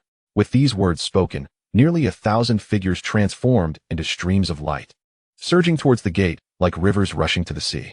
Xie Heng took a deep breath, mingled with the crowd, and stepped forward. As the world spun and time warped, he found himself on a broad ancient path, roughly 3 paces wide, paved with unknown azure stones. On either side of the path rolled restless gray mists, unfathomable in depth. When he probed with his consciousness, it felt as if a cow had plunged into the sea, only able to sense a disquieting void. Ahead, the staircase twisted upward, vanishing into the clouds, with no end in sight. Behind him, the gate had already disappeared, severing his retreat. More remarkably, upon entering the ancient path, his spiritual energy became sluggish, as if invisible shackles had been placed upon him, rendering flight spells utterly ineffective. He could only rely on his physical strength to ascend step by step. Moreover, a heavy pressure pervaded the air, increasing as he climbed higher. The realm of forbidden flight and gravitational suppression proved to be no trifling matter. Xie Heng understood that this first trial tested the most fundamental aspects of physical strength, spiritual foundation, and willpower endurance. He refrained from rushing forward, instead adjusting his breathing and circulating the chaos Tao scripture. The chaotic energy flowed gently through his meridians, countering the external pressure while he initiated the cloud-flowing steps. Although he could not ride the wind, his footfalls became significantly lighter, conserving his strength. He maintained a steady pace, ascending step by step. At first, the pressure was bearable, and the disciples could still travel in groups, with some even attempting to surpass one another. However, as time passed, the steps seemed interminable, and the gravitational force intensified. Gradually, some began to pant, their steps growing heavy, sweat beading on their foreheads. Disciples with weaker cultivation or unstable foundations began to lag behind, each step up the staircase becoming an arduous task. 1 hour, 2 hours, divergence began to emerge upon the ancient path. The majority of disciples noticeably slowed, their movements labored. A few in the late stages of qi refinement, with solid foundations, still managed to maintain a quicker pace. Xiao Chun, Chu Yu, and others glided ahead as if strolling leisurely, their figures vanishing into the mist before them. Xie Heng proceeded with measured calm, consistently maintaining a stable rhythm. The chaos Tao body exhibited a remarkable adaptability to the pressures of heaven and earth, and the chaotic energy possessed enduring vigor. This first trial of endurance, for him, became an excellent opportunity for tempering. He could even spare a fragment of his focus to observe the occasional faint sword marks and ancient engravings appearing on the stone steps, drawing insights from the traces of sword intent left by the passage of time. After an indeterminate duration, a stir and exclamations arose ahead. Xie Heng lifted his gaze to see, where the mists had slightly parted, a massive stone platform emerging before him on the ancient path. In the center of the platform, 3 ancient stone gates stood tall, each inscribed with the words, past, present, future. Before the gates, nearly 100 disciples gathered, all distinguished individuals who had arrived first, including Xiao Chun and Chu Yu. They did not rush to enter the stone gates. Instead, their expressions were grave as they observed the trial of the heart. A disciple exclaimed softly. Xie Heng quickened his pace and ascended the platform. A more formidable pressure enveloped the area, while a peculiar force began to penetrate the hearts and minds of those present, as if it sought to stir the deepest memories and emotions within. To pass this trial, one must enter the stone gates and confront their true self. Those who succumb to their inner turmoil shall be eliminated. Only those who achieve clarity of heart and mind may continue onward. A grand, emotionless voice echoed across the platform. The disciples exchanged glances, their expressions solemn. The trial of the heart was more perilous than the trial of endurance. It was a direct test of one's spiritual resolve. A moment's carelessness could lead to mental harm, even the emergence of inner demons. Xiao Chun snorted disdainfully and was the first to stride toward the gate inscribed with past, his figure vanishing within. After a brief contemplation, Chu Yu chose the gate marked present. The remaining disciples also selected the gate they believed would be the easiest to traverse. Standing before the 3 stone gates, Xie Heng felt a surge of emotions within. The inquiries of past, present, and future reflected the practitioner's obsessions, the current state, and their aspirations. Having lived 2 lives, his experiences were unique, and the illusions of the heart would likely be more intense than for others. Yet, soon his gaze regained clarity and resolve. The path of chaos encompasses all. It must also embrace oneself, regardless of past regrets, present challenges, or future uncertainties. All are integral to his journey. Why should he fear? He did not choose any gate, but instead walked directly to the empty space between the 3 stone gates.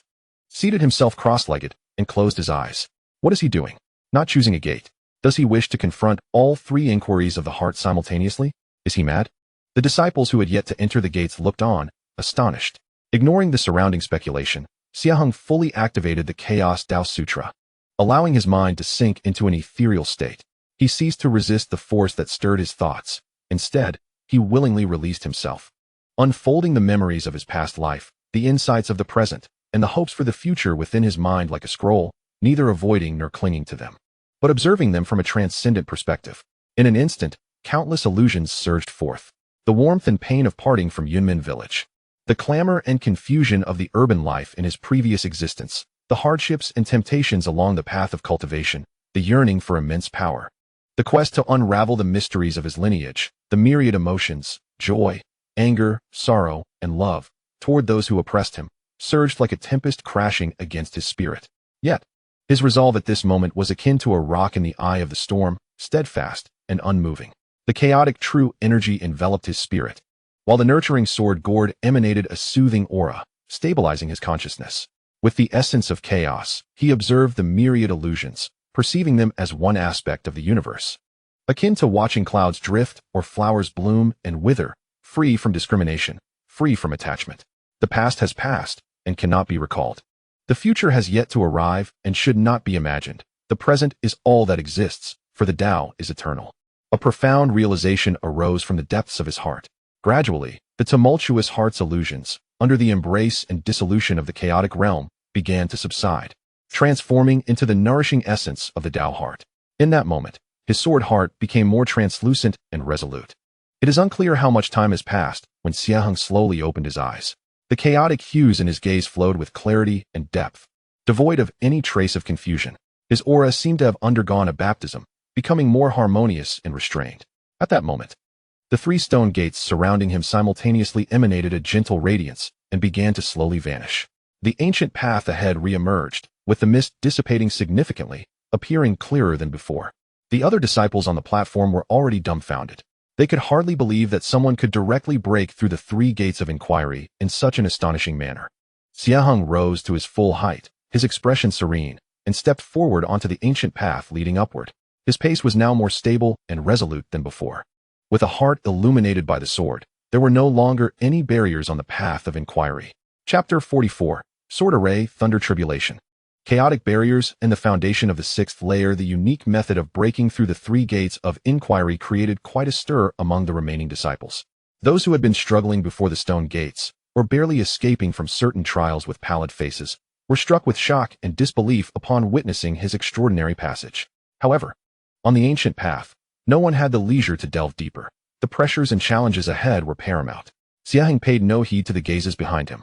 With steady steps, he continued to ascend the seemingly endless bluestone steps. The higher he climbed, the heavier the oppressive air became, as though burdened by an invisible mountain, requiring considerable effort with every step. The gray mist on either side churned more violently, with sharp sword energies weaving through, emitting a chilling sound that sent shivers down the spine. The number of disciples surrounding him had noticeably diminished. The 3 gates of inquiry had eliminated a large number of those lacking steadfast resolve, while the ongoing gravitational pressure and intensifying sword energy assaults made it arduous for many with shallow foundations or insufficient spiritual power. Some, unable to bear the burden, had no choice but to crush their tokens, vanishing in a flash of white light, transported away from the ancient path. Xie Heng operated the chaotic Tao Sutra, with chaotic true energy surging through his meridians, serving as a solid foundation to withstand the external pressures. His innate adaptability and tolerance for various energies were formidable. Though the gravitational suppression was intense, it remained within his capacity to endure.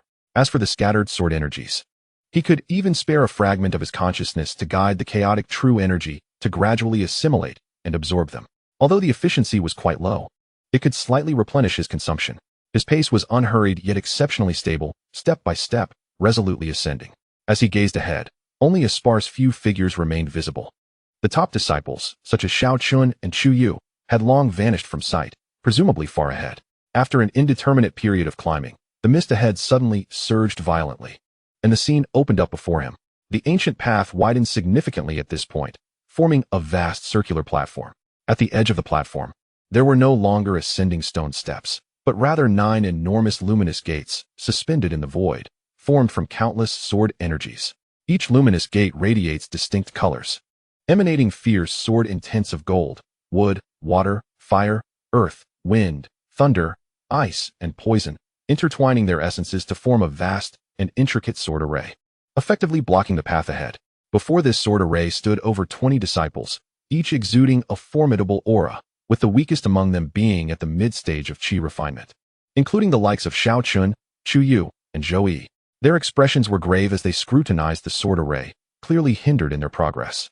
The 9 palaces sword array, intoned a knowledgeable disciple solemnly. One must breach all 9 gates or locate the array's core to pass. Each gate presents a perilous trial of sword intent, corresponding to different attributes, necessitating appropriate countermeasures or absolute strength to force one's way through. Force our way through. Someone gasped. With such a terrifying aura, even a foundation establishment cultivator would hesitate to claim they could easily overcome it. It was said that this array automatically adjusted its potency based on the intruder's cultivation level, but its minimum strength was that of late-stage chi refinement. The crowd murmured amongst themselves, their faces reflecting apprehension.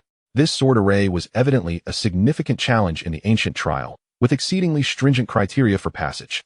Shao Chen's sharp gaze swept over the 9 luminous gates, ultimately settling on the one radiating a blazing golden light, the sword intent within it most explosive. With a cold snort, he unleashed his sword aura and resolutely stepped into the golden gate. The luminous portal rippled, engulfing his figure. After a brief moment of contemplation, Chu Yu chose the water gate, harmonizing with her elemental affinity, and her form melded like a wave into it. The remaining disciples employed various strategies. Some opted for gates aligned with their spiritual roots, while others banded together, attempting to combine their efforts to breach the array. Zhou Yi cast a cold glance at Xie Heng, who had just ascended the platform, before charging into the ominous poison gate along with several members of the Blood Slaughter Society. Soon, only Xie Heng remained atop the platform. He did not rush to select a gate. Instead, he stood still, gradually extending his consciousness to meticulously perceive the overall aura of this colossal sword array. The intertwining sword intents of 9 attributes appeared distinct, yet subtly formed a cohesive whole, cycling endlessly in a perpetual flow. While targeting a specific attribute might reveal a flaw through the principle of mutual generation and restraint, dismantling the entire array seemed an insurmountable challenge. Given his current cultivation level, a forceful breach was nearly impossible. As the 9 attributes continued their ceaseless cycle, a flicker of enlightenment ignited in Xie Heng's eyes. My path of chaos encompasses the essence of all things, returning to unity. This sword array of 9 attributes, though seemingly complex, fundamentally consists of an amalgamation of different energies. What if I could use the essence of chaos to embrace, assimilate, and even guide the power of this array? A bold thought took root in his mind. Rather than attempting to breach any gate, he sought to become a conduit, to communicate with and influence the entire sword array. He seated himself cross-legged at the center of the platform, his heart directed towards the heavens, as he activated the Chaos Tao Sutra to its utmost limits. The chaotic true chi within his danshin surged forth, no longer confined to merely defending himself, but instead, like tentacles, it carefully began to extend outward, seeking to touch and merge with the 9 violent sword intents. At first, as the chaotic true chi left his body, it faced a vehement rejection and assault from the array's energies. The 9 sword intents surged forth like enraged beasts, converging from all directions to strike. Xie Heng's entire body trembled violently, his complexion pale, a trickle of blood escaping from the corner of his mouth. It was akin to a solitary warrior confronting the formidable might of an entire sword formation. Yet, he gritted his teeth, his mind intensely focused, guiding the chaotic true energy within him. Rather than resisting head-on, he sought to infiltrate it, flowing like mercury into the cracks.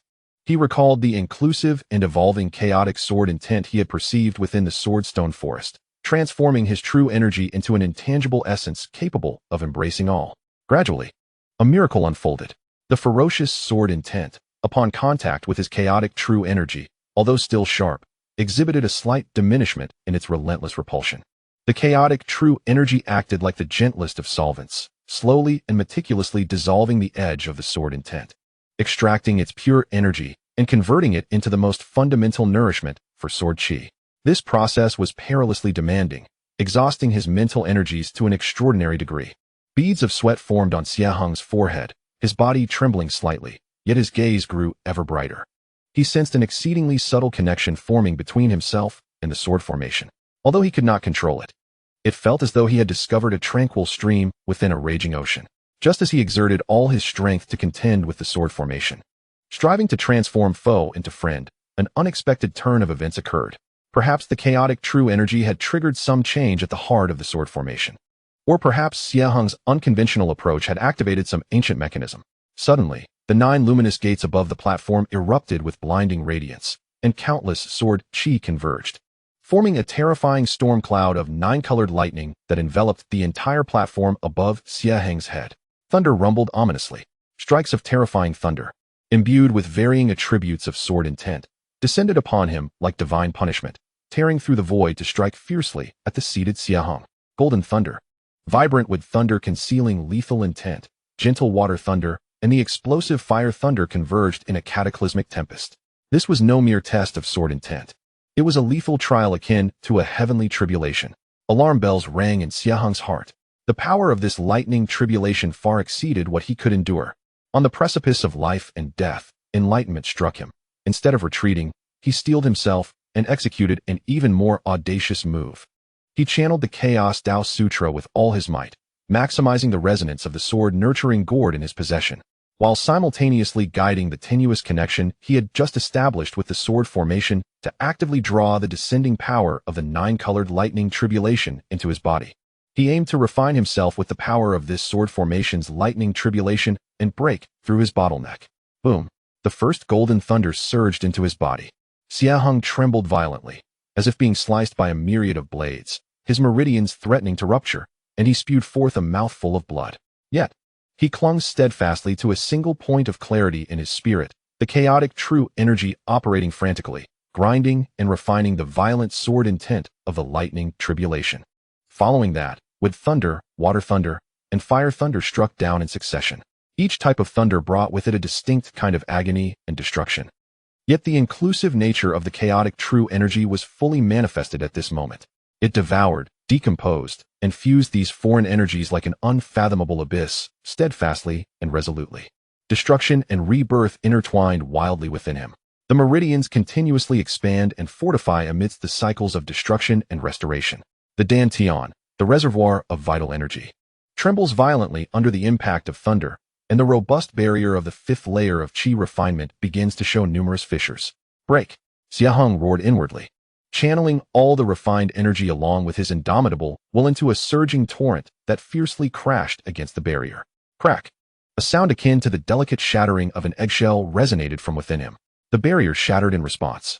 A wave of chaos-infused true energy, far purer and several times more potent than before, surged forth like a river breaching its dam, instantly filling his limbs and bones. 6th layer of chi refinement. Achieved. Under the life and death pressure of the sword array's thunder tribulation, he had remarkably broken through the bottleneck. At the moment of breakthrough, his aura surged. The quality of his chaos true energy skyrocketed, and his resistance and refining capabilities against the thunder tribulation were greatly enhanced.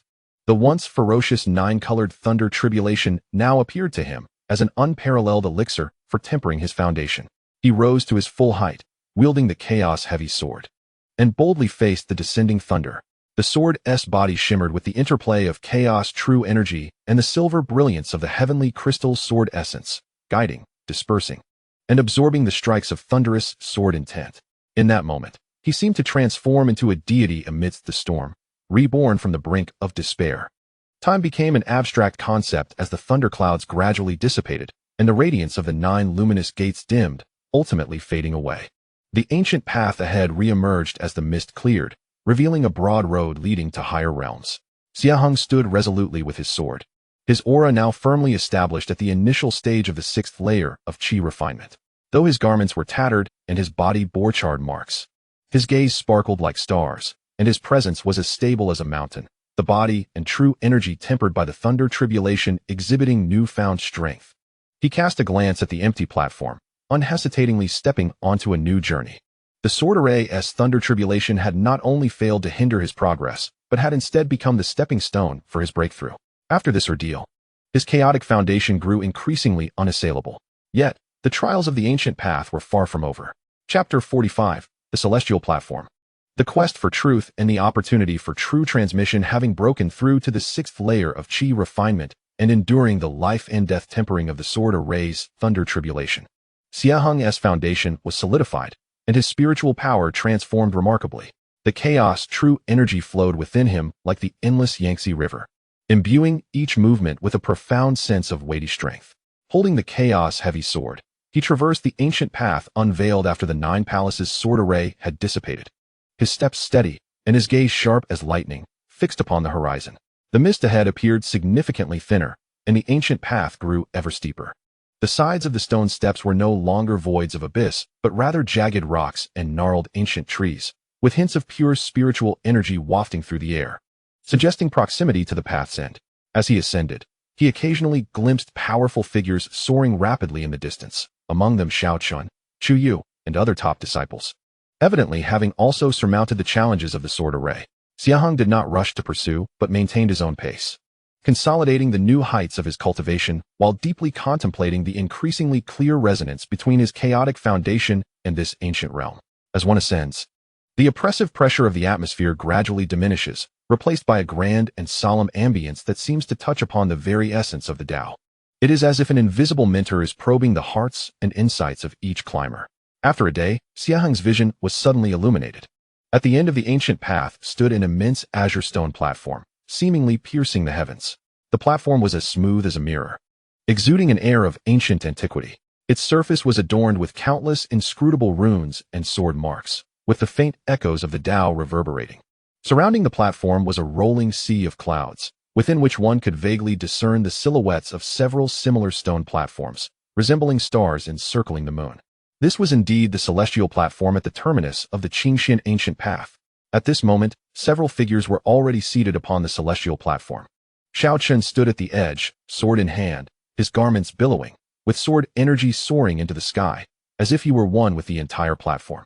Chu Yu sat serenely at the center of a rune, her body radiating a shimmering light, harmonizing beautifully with the rhythm of the stone platform.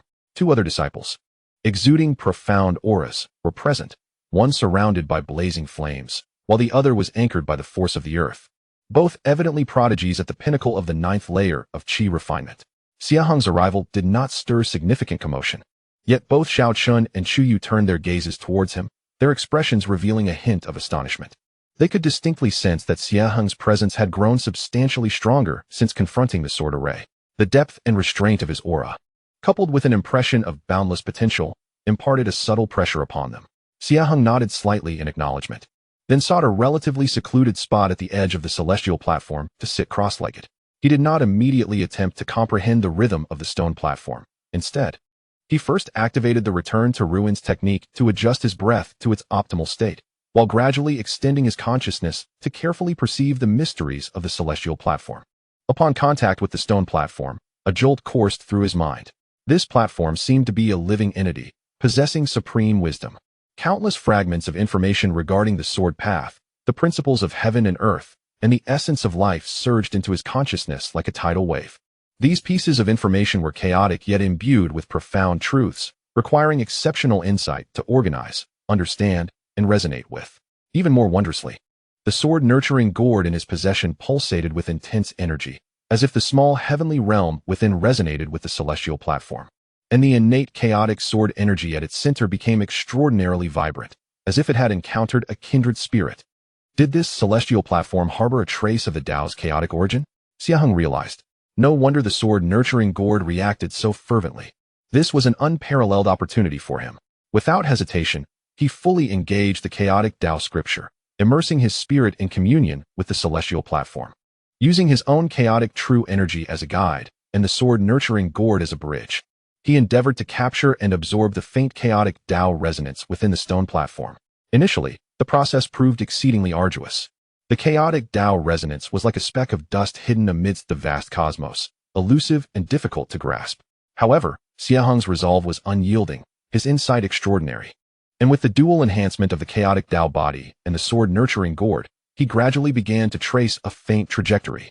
In an instant, he found himself enveloped in a primordial void, witnessing the grand spectacle of the separation of clarity and muddiness, the initial discernment of yin and yang, and the birth and extinction of all things. A profound understanding of the essence of the Tao took root in his heart like a seed, and his comprehension of the Taoist scripture of chaos surged to unprecedented heights at a frenzied pace. Within his Danshan, the chaotic true Qi, under the baptism of Taoist rhythm, became increasingly pure and refined. Although its overall quantity did not significantly increase, its quality underwent a transformative leap. At that moment, while Xie Heng was immersed in his epiphany, the other disciples on the Tongtian platform displayed their extraordinary abilities. Shao Qin's sword aura grew ever more potent, ultimately coalescing into a dazzling golden beam of light that soared into the heavens, within which a phantom of an unparalleled divine sword began to take shape. He was cultivating the seed of his own sword intent. Around Chu Yu, the water shimmered, transforming into a vast ocean, within which a bright moon gradually ascended, casting ethereal and profound light. She was comprehending the essence of the water-moon sword heart. The other two disciples, one surrounded by flames that transformed into a soaring phoenix, and the other with the ground beneath him rising into the phantom of a mountain, were all consolidating their strongest Taoist insights. The entire Tongtian platform resonated with the flow of Taoist rhythm, showcasing an array of extraordinary phenomena. Those who managed to reach this point were all exceptional talents among countless individuals, each engaging in their final sprint and transformation. As time passed, the final day arrived. Suddenly, in the center of the Tongtian platform, the space distorted, and the figures of Elder Xian Yun and 4 other elders gradually materialized. Their gazes swept across the remaining 7 disciples on the platform, including Xie Heng, revealing expressions of satisfaction and encouragement. The time had come. Elder Xian Yun's voice resonated magnificently, declaring that those who ascended the Tongtian platform and persevered until the end had passed the Qingxian ancient Tao trial. Now, showcase the insights you have gained to determine your final rankings. As his words fell, an invisible force enveloped the Tongtian platform, urging the disciples to present the fruits of their enlightenment. Shao Chun was the first to let out a long roar, and the golden sword intent exploded forth, pure and sharp, radiating brilliance. Chu Yu followed closely, her water moon sword intent unfurling, gentle yet imbued with boundless strength, ceaseless and eternal. The other 2 disciples exerted their utmost as well. The phoenix's cry echoed, and the mountain loomed over the void, exuding an overwhelming aura. All eyes involuntarily turned towards Xie Heng, who remained seated with his eyes closed. His aura was subdued, lacking any astonishing phenomena, as if he had merged with the stone platform, appearing utterly ordinary. At this moment, Zhou Yi had also managed to ascend the platform with great difficulty. Although his aura was unstable, he cast a resentful glare at Xie Heng, wishing for his immediate embarrassment. However, just as everyone assumed Xie Heng's comprehension was mediocre, he slowly opened his eyes. Within his gaze, there was no longer the sharpness of sword light or the brilliance of extraordinary phenomena, but a profound chaos, seemingly capable of encompassing all things. He did not deliberately release anything. He simply stood up naturally. Yet, the moment he rose, the entire Tongtian platform trembled slightly. All the circulating Taoist rhythms, flickering runes, and even the sword intent phenomena of Shao Chun and the others seemed to be subtly drawn towards his direction for a fleeting moment. Though it was merely a minuscule instance, it was enough to cause the expressions of all the elders and disciples to change dramatically. It was as if he were the very center of this realm, drawing all paths towards him, chaos returning to its source. The silent maiden clad in a flowing white gown finally spoke, her voice ethereal and tinged with an unmistakable shock. Elder Xuan Yun's eyes sparkled with an unprecedented brilliance, fixated on Xie Heng as if attempting to see through him. Xie Heng appeared oblivious to the reactions surrounding him. He simply gazed calmly at the elders and bowed respectfully. declaring, "Disciple Xie Heng, fortunate to have gained some insight." There were no earth-shattering phenomena, no ostentatious displays of power, yet the sensation of aligning with the Tao, as if grasping the very essence of all things, was far more profound than any spectacle could evoke. Xiaoqian tightened his grip around his sword, his eyes ablaze with martial spirit, yet tinged with a hint of solemnity. Chu Yu's beautiful eyes sparkled with curiosity and inquiry. Zhou Yi's complexion turned pale. Feeling a chilling dread, he realized that the chasm between himself and Xie Heng had widened to an unimaginable extent. Exchanging glances with several other elders, Elder Xuanyun discerned the resolve reflected in their eyes. The trial of the Qingxian ancient path has concluded. Elder Xuanyun's voice resonated throughout the vicinity. Upon evaluation by the elders, the standout performer of this trial is Xie Heng. He shall be a candidate for the inner sect's true inheritance. Xiaoqian, Chu Yu, and the other 6 displayed exceptional performance and are eligible to become core disciples of the inner sect. The proclamation of true inheritance candidate reverberated through the air, silencing the crowd. Everyone comprehended the significance of this announcement. One foot had stepped into the pinnacle ranks of the Qingxian sword sect. Xie Heng inhaled deeply, suppressing the tumult within his heart, his gaze resolute and clear. He understood that this was merely the beginning. The path to true inheritance would undoubtedly be fraught with grand challenges and crises. Yet, his heart, having endured trials, was as steadfast as a rock. His sword would carve a unique trajectory of chaos along this path to the summit. Chapter 46. True Inheritance Candidates. Turbulent waters and sudden changes. The words true inheritance candidate struck like thunder from the heavens, reverberating above the Tongtian platform, echoing in the hearts of all present long after. The atmosphere was thick with silence. Every gaze was fixed upon the young man in the azure robe. Shock, disbelief, envy, jealousy, reverence, and even a deeply concealed killing intent intermingled, creating a complex tapestry of emotions. Xiaoqian's fingers, gripping the sword hilt, turned pale as he felt a surge of indignation. Gifted yet proud, he believed he had exerted every effort in this trial, the essence of his metal sword intent brilliantly evident. He had anticipated the position of true inheritance to be within his grasp, yet he never imagined being surpassed by a disciple with less than 2 years' experience, wielding a mere pseudo-spiritual root of the 5 elements. His gaze towards Xie Heng was filled with intense resentment and scrutiny, but more than that, it ignited a fierce fighting spirit within him. In Chu Yu's water-like eyes, ripples of emotion stirred. She too felt a pang of discontent, yet was primarily consumed by curiosity and exploration. The aura emanating from Xie Heng, harmonizing with the Tao and encompassing all things, drew her in with an unprecedented allure, as if she glimpsed an entirely different path of swordsmanship. Zhou Yi's expression darkened to an extent that it seemed to ooze despair, his nails digging into his palm. Drawing blood. True inheritance candidate. This signifies that Xie Heng's standing within the sect will undergo a monumental transformation, garnering significant attention and protection from the sect's upper echelons. Any attempt to employ underhanded tactics against Xie Heng will become exponentially more challenging, with risks far too great to bear. An unprecedented sense of crisis and resentment burgeoned wildly within him. The remaining core disciples exhibited varied expressions, yet without exception, they etched the name Xie Heng firmly in their hearts. Upon the high platform, Elder Xianyun exchanged glances with several other elders, all of whom nodded slightly in agreement.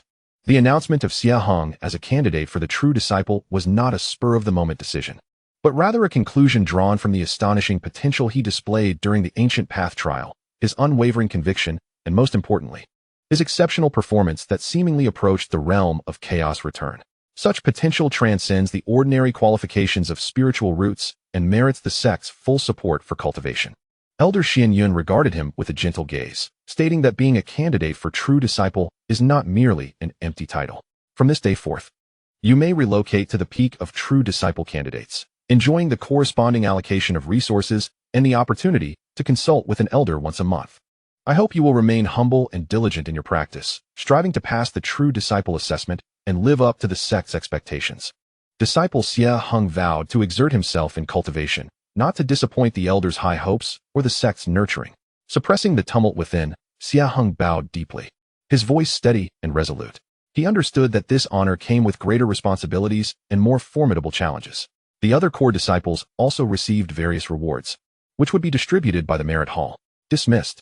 Elder Xianyun waved his sleeve, causing ripples in the space, and the figures of the elders gradually faded. The oppressive aura atop the Tongtian platform suddenly vanished, and the restrictions enveloping the ancient path quietly dissipated. The surviving 7 disciples exchanged glances in silence, the atmosphere laden with nuance. Xiao Chun cast a deep glance at Xie Heng, snorted coldly, and transformed into a streak of sword light, swiftly departing towards the main peak. Chu Yu offered Xie Heng a slight nod before transforming into a flowing azure light and departing as well. The remaining core disciples took flight on their respective artifacts or escape lights. Zhou Yi was the last to leave, casting a cold, resentful glance at Xie Heng. The malice in his eyes almost unmasked before vanishing in a flash of crimson light.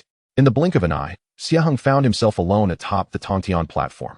The mountain wind howled, rustling his robes with a crisp sound. He stood at the edge of the platform, gazing down at the rolling sea of clouds and the faint outline of the sect below, feeling a surge of emotions. From the naive youth of Yunmin Mountain Village to the present candidate for true disciple of the Qingxian Sword sect, this journey had been fraught with both hardships and opportunities. He did not dwell too long in sentiment, for the pressing matter at hand was to swiftly acclimate to his new identity and surroundings.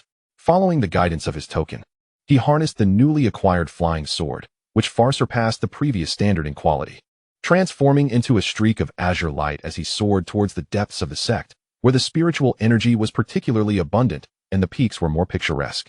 The designated area for true disciple candidates. The peak of true disciple candidates was not a single mountain, but a range of undulating hills, each equipped with independent caves. Furnished with spirit-gathering arrays, alchemy rooms, and artifact forging rooms, conditions that were far superior to those of the reception peak. Xie Heng was assigned to a cave named Tingzu Xian, located beside a verdant forest of purple bamboo, the environment serene and rich in spiritual energy. Upon activating the cave's restrictions, Xie Heng stepped inside. The cave dwelling was spacious and well-lit, equipped with stone chambers, a tranquil room, and a medicinal room, all complete. At the center, a gathering spirit array significantly elevated the concentration of spiritual energy to several times that of the outside world. He inhaled deeply, feeling a wave of comfort wash over him. Finally, he had found a proper place for cultivation, and joy filled Xie Heng's heart. After meticulously inspecting every corner of the cave for safety, he eagerly entered the tranquil room, preparing to thoroughly organize the insights gained from the ancient path trial and to solidify his cultivation at the 6th level of Qi refinement. However, just as he settled cross-legged, his mind sinking into his danshan, ready to operate the Chaos Dao Sutra, an unexpected disturbance erupted. The sword-nourishing gourd, which had been quietly suspended deep within his danshan's sea of Qi and connected to his mind, suddenly trembled violently, without warning. This was not the usual gentle nurturing or guiding tremor, but an unprecedented, intense vibration filled with a strong desire and urgency. It was as if a slumbering dragon had been fully awakened, yearning to break free from its restraints. Simultaneously, the mysterious patterns on the surface of the gourd glowed with a dazzling chaotic light, and an unimaginable force of suction emanated from its mouth, voraciously devouring the chaotic true Qi within Xie Heng's danshan. What was happening? Xie Heng was struck with panic. The strength of this suction far exceeded his expectations, and he could see his danshan's sea of Qi drying up at a visible rate, threatening to reverse his recently attained 6th level of Qi refinement. More terrifyingly, it felt as if his consciousness was being drawn into the gourd, his awareness beginning to blur. He desperately channeled the Chaos Dao Sutra, attempting to stabilize the true Qi, but to no avail. The sword-nourishing gourd was like a bottomless pit, greedily siphoning everything. Just as he felt on the brink of being completely drained, the suction abruptly ceased. The gourd's brilliance instantly retracted, restoring tranquility. Yet, Xie Heng sensed that within the gourd, that small realm was undergoing earth-shattering changes. Struggling against weakness and anxiety, he cautiously extended a thread of his consciousness into the gourd. The scene that unfolded before him left him astounded, his spirit shaken. The small realm that had previously spanned only a few feet, shrouded in gray mist, had now expanded tenfold. Chaotic energies swirled at the edges of the space, continuously rolling and expanding. At its center, the innate chaotic sword aura had multiplied several times, coiling like a dragon, exuding a breathtaking majesty. Most astonishingly, at the bottom of the realm, the once 3-foot square patch of spiritual soil had also expanded several times, its color transformed to a profound yellow, with spiritual energy so rich it nearly became liquid. Moreover, at the center of the spiritual soil, a fountain had inexplicably emerged, measuring about a foot square, continuously gushing forth a milky white spiritual liquid, the chaotic spirit spring. The liquid flowing from the fountain was the purest essence of innate chaotic spiritual energy. Each drop contained immense vitality and energy.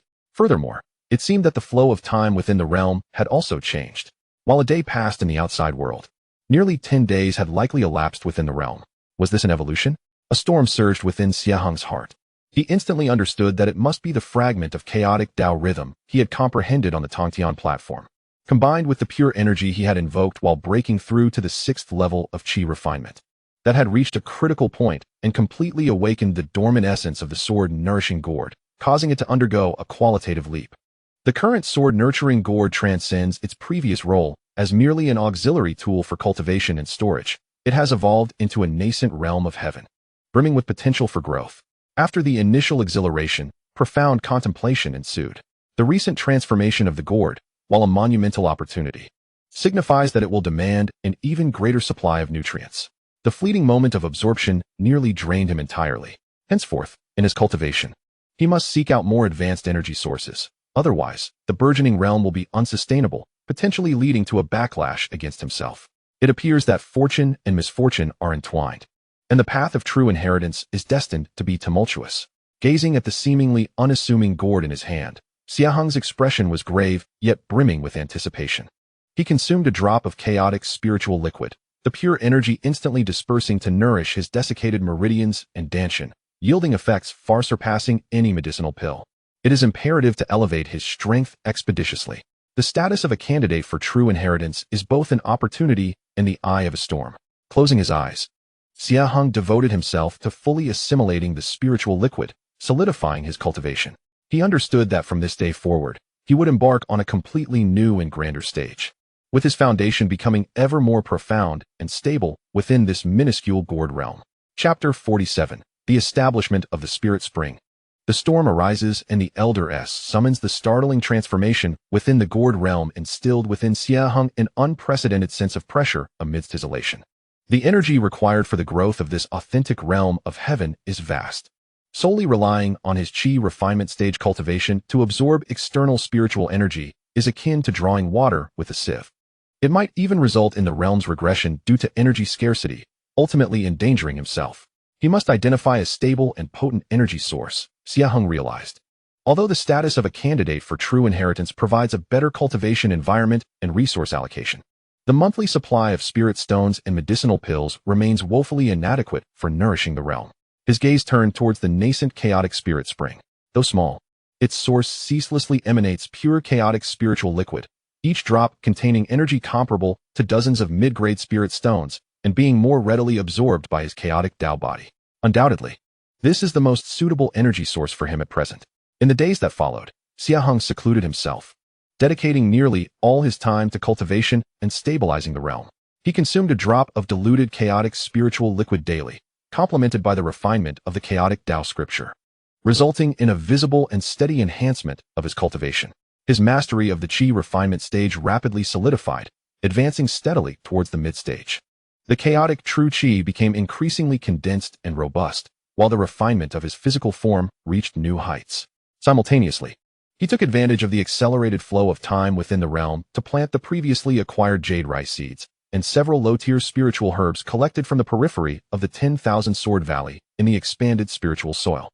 Under the nurturing of the chaotic spirit spring and the unique environment of the realm, these spiritual plants exhibited astonishing growth. In the external world, a day had passed. Yet within the realm, nearly half a month had elapsed.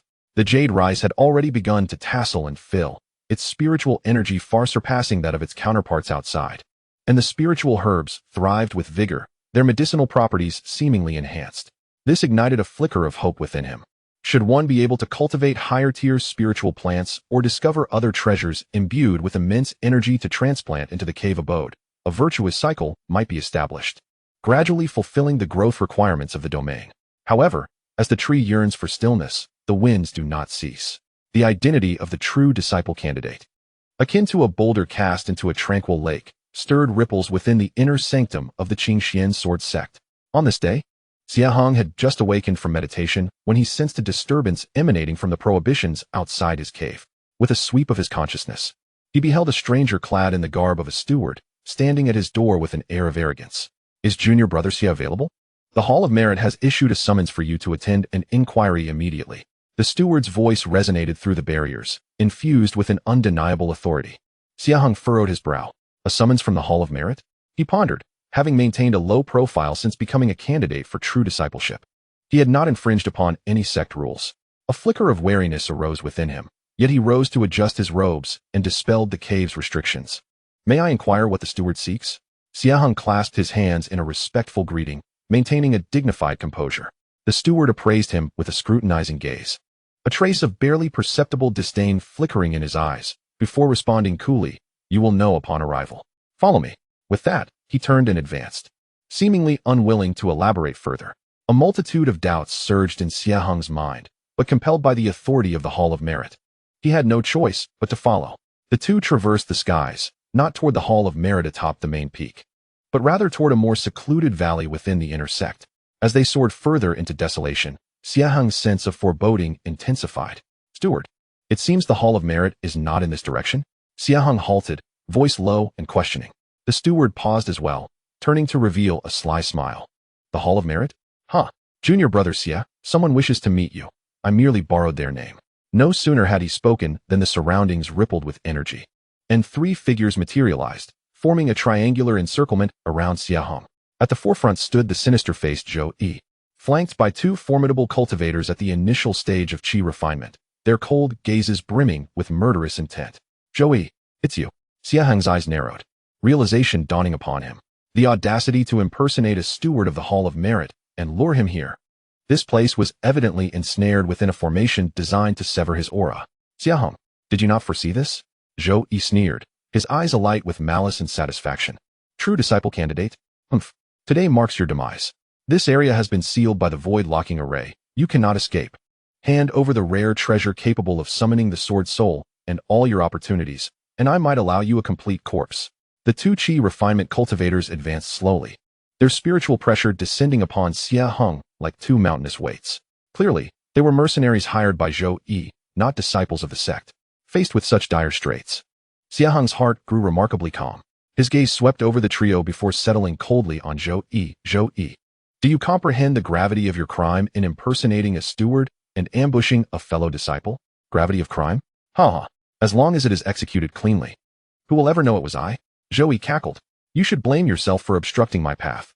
Attack." Without hesitation, the two qi refinement cultivators struck simultaneously, ready to unleash chaos.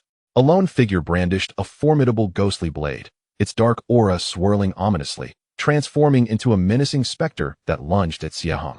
Another conjured intricate hand seals, causing the ground to erupt with countless ochre stone spikes, assailing him from all directions. The ferocity of their assault, executed with seamless coordination, clearly aimed for a decisive kill. Confronted with the full-force onslaught of two cultivators at the 8th level of qi refinement, Xie Heng dared not exhibit the slightest hint of complacency. He was acutely aware of the vast disparity in their cultivation levels. A direct confrontation would yield no chance of victory. In an instant, he activated the flowing cloud step to its utmost limit, retreating like a phantom while simultaneously grasping the chaos-heavy sword. He chose not to defend, but rather to channel his chaotic true energy into the sword's blade. With a sweeping motion, he unleashed a torrent of oppressive sword intent, not to strike his foes, but to disrupt the rhythm of their attack. Clang! The heavy sword clashed with the ghostly blade, producing a deep resonance. Utilizing the force of the impact, Xie Heng soared backward, narrowly evading the stone spikes that erupted from below. Yet, the spiritual pressure from the 8th level cultivators still surged within him, causing his blood to boil and his hands to tingle. "Interesting," exclaimed the sword-wielding cultivator, momentarily taken aback, yet his assault intensified, the blade's light cascading like a waterfall, relentless in its pursuit. The other cultivator's stone spikes also pursued him with a relentless tenacity. Xie Heng fought while retreating, leveraging the finesse of the flowing cloud step and the overwhelming force of his heavy sword to barely hold his ground. Yet peril lurked at every turn, and several wounds adorned his body, blood staining his garments. The absolute disparity in cultivation was not easily surmountable. Watching from the sidelines, Zhou Yi reveled in the spectacle, envisioning the gruesome demise of Xie Heng. However, just as Xie Heng appeared to teeter on the brink of disaster, a glint of resolve flashed in his eyes. With a swift motion, he struck his sword-nurturing gourd at his side. This time, instead of invoking the sword's energy, he fervently activated the Chaos Dao scripture. Channeling nearly half of his chaotic true energy from his danshan, along with several droplets of undiluted chaotic elixir, directly into the gourd. Buzz. The gourd erupted with an unprecedented brilliance of chaotic light. A formless, seemingly all-consuming chaotic force field surged forth, aimed squarely at the sword-wielding cultivator. The cultivator's blade light clashed with the force field, its speed and power diminishing abruptly, as if ensnared in a quagmire. His expression shifted dramatically as he sensed his spiritual power being swiftly siphoned away. Now was the moment. Ignoring the stone spikes launched by the other cultivator, Xie Heng concentrated all remaining strength into his heavy sword, his chaotic true energy boiling, the sword spirit radiating a brilliant silver glow. He executed a strike born from his insights on the celestial platform, infused with a hint of the chaotic return to origin concept. The return to origin slash. The sword light appeared murky and unassuming, yet it embodied an essence of simplification and a return to purity, effortlessly transcending spatial distances and instantaneously cleaving towards the sword-wielding cultivator. The cultivator, fully engaged in resisting the chaotic force field's pull, was caught off guard, barely managing to cross his blade for defense. Crack! The ghostly blade shattered with a resounding snap. The murky sword light swept across his chest. Thud! Blood erupted forth as the cultivator let out a horrific scream. A ghastly gash appearing on his chest, deep enough to expose bone, his vitality waning instantly as he collapsed to the ground. Almost simultaneously, countless stone spikes struck Xie Heng's back. Bang! Xie Heng was hit with tremendous force, spitting out a mouthful of blood as he fell forward. The heavy sword slipping from his grasp, his breath rapidly diminishing. Brother! Cried the other cultivator in shock and fury, astonished that his companion had been so swiftly incapacitated. He roared, manipulating more stone spikes, intent on impaling the fallen Xie Heng and turning him into a porcupine. Zhou Yi was startled. But upon seeing Xie Heng gravely injured and on the ground, he immediately grinned maliciously. Kill him. Just at that critical moment, a cold, thunderous shout resonated. Stop. A fierce and unparalleled sword light descended from the heavens, instantly shattering all the stone spikes. Following that, a formidable pressure from a nascent soul enveloped the scene, pinning the 8th-layer Qi refinement cultivator and Zhou Yi firmly to the ground, rendering them immobile. The figure of Elder Xian Yun appeared above the valley, his expression dark and his eyes radiating icy light. His gaze swept over the gravely injured Xie Heng, the fallen cultivator, and the pallid Zhou Yi. His voice as frigid as eternal ice. Zhou Yi, you dare to collude with outsiders to harm a true transmission candidate. Your crimes are utterly unforgivable. Chapter 48. The treatment of true transmission. The aftermath of turmoil and underlying currents within the Tingzhu Pavilion. Spiritual energy lingered like mist. Xie Heng sat cross-legged at the center of the spirit-gathering array, slowly opening his eyes, his gaze now subdued with a hint of chaos. His aura as tranquil as the abyss. After several days of recuperation and aided by the miraculous effects of the chaotic spirit spring, he had fully healed from the ambush. And his cultivation at the 6th layer of Qi refinement was thoroughly stabilized. In fact, he had even advanced in his mastery of chaotic true energy due to the misfortune he had encountered. He rose to stretch his limbs, feeling the harmonious power surging within him. Becoming a true transmission candidate was not merely a change of title, it brought tangible benefits.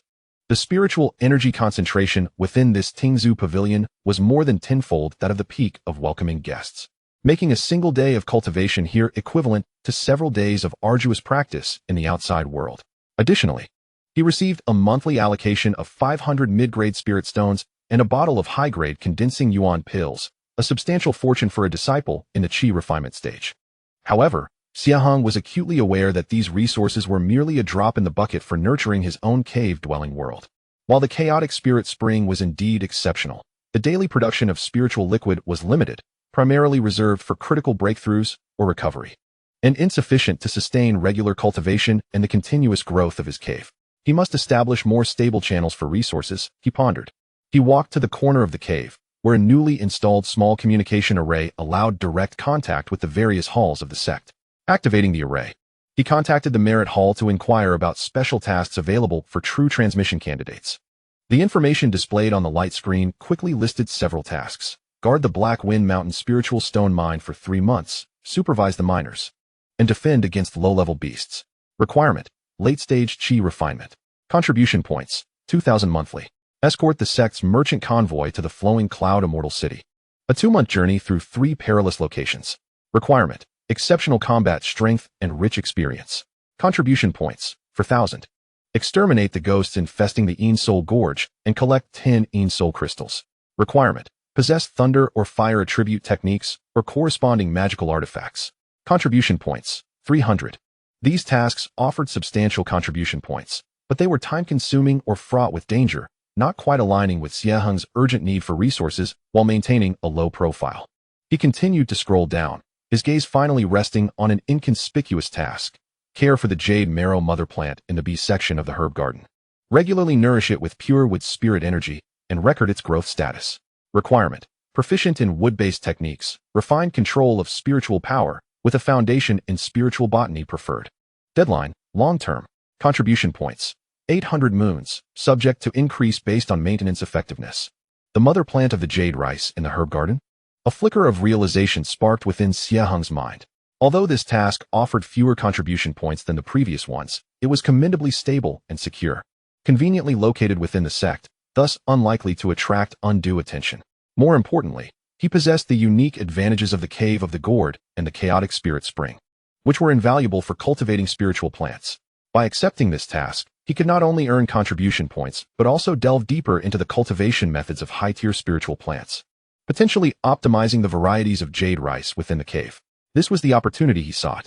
Xie Heng accepted the task, and soon the Merit Hall sent confirmation along with a token granting access to Area B of the herb garden. Just as he was preparing to set off, a fluctuation resonated from the array of his cave. With a sweep of his consciousness, he discerned a middle-aged cultivator dressed in the attire of an intersect steward standing outside the door, his demeanor amiable and his aura profound. Clearly at the foundation establishment stage. Is junior brother Xie available? A gentle voice called from outside.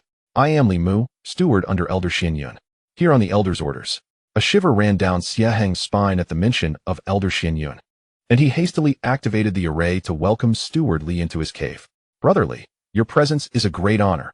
I apologize for not greeting you sooner, Xie Heng said, bowing respectfully. Li Mu smiled warmly, surveying the surroundings of the cave before nodding. There is no need for such formalities, junior brother. The elder has expressed great concern over the incident in the valley the other day, and has specifically sent this bottle of life creation elixir to aid you in stabilizing your cultivation and healing any internal injuries. As he spoke, he produced a white jade pill bottle, the fragrant aroma of medicine wafting through the air, clearly a sacred healing remedy. I am profoundly grateful for the elder's generosity, Xie Heng said earnestly as he accepted the gift. He understood that this was not merely a reward, but a gesture of protection from Elder Xian Yun. Li Mu nodded, lowering his voice. As for Zhou Yi's matter, the elder has personally intervened. Zhou Yi has been stripped of his cultivation and expelled from the sect. Although his family has some influence, they dare not act recklessly in the face of the sect's ironclad laws. The elder instructed me to convey to you that you should focus on your cultivation and not be troubled by insignificant individuals. Understanding the implications, Xie Heng expressed his gratitude once more. Elder Xian Yun's actions had undoubtedly severed a significant source of trouble for him, at least on the surface. The Zhou family would no longer dare to act against him easily. Li Mu continued. Furthermore, the elder recognizes your solid foundation and steadfast Dao heart, and has granted you permission to visit the transmission hall side chamber for 3 hours each month to peruse the collected insights and notes of our sect's predecessors. This may prove beneficial to you. He then handed over an ancient bronze token, accessing the insights of predecessors. This is a reward more precious than spirit stones or medicinal pills. Xie Heng's heart soared with joy. This opportunity would greatly expand his horizons and compensate for his lack of formal training. Thank you, elder. Thank you, brother Li. Xie Heng sincerely bowed. Li Mu smiled knowingly and regarded Xie Heng with a significant glance. Junior brother Xie, being a candidate for true transmission entails both responsibility and expectations. I hope you cherish this opportunity and do not disappoint the elder's regard. Farewell. With that, he turned and departed. After seeing off Steward Li, Xie Heng held the elixir and token, feeling a warm surge within him. The recognition and protection from Elder Xian Yun provided him with immense reassurance. Amplifying his sense of responsibility, he composed himself, stowing away the elixir, and resolved to familiarize himself with the task environment in the herb garden. In the Baiko garden, nestled in a vibrant valley on the slopes of the main peak, a powerful gathering array envelopes the area, which is meticulously divided into numerous neat plots, cultivating a diverse array of rare spiritual herbs. The region housing the mother plant of the jade rice is under a separate protective restriction. Presenting his talisman, Xie Heng gained entry effortlessly. The caretaker here, a foundation-building disciple surnamed Sun, displayed a neutral demeanor.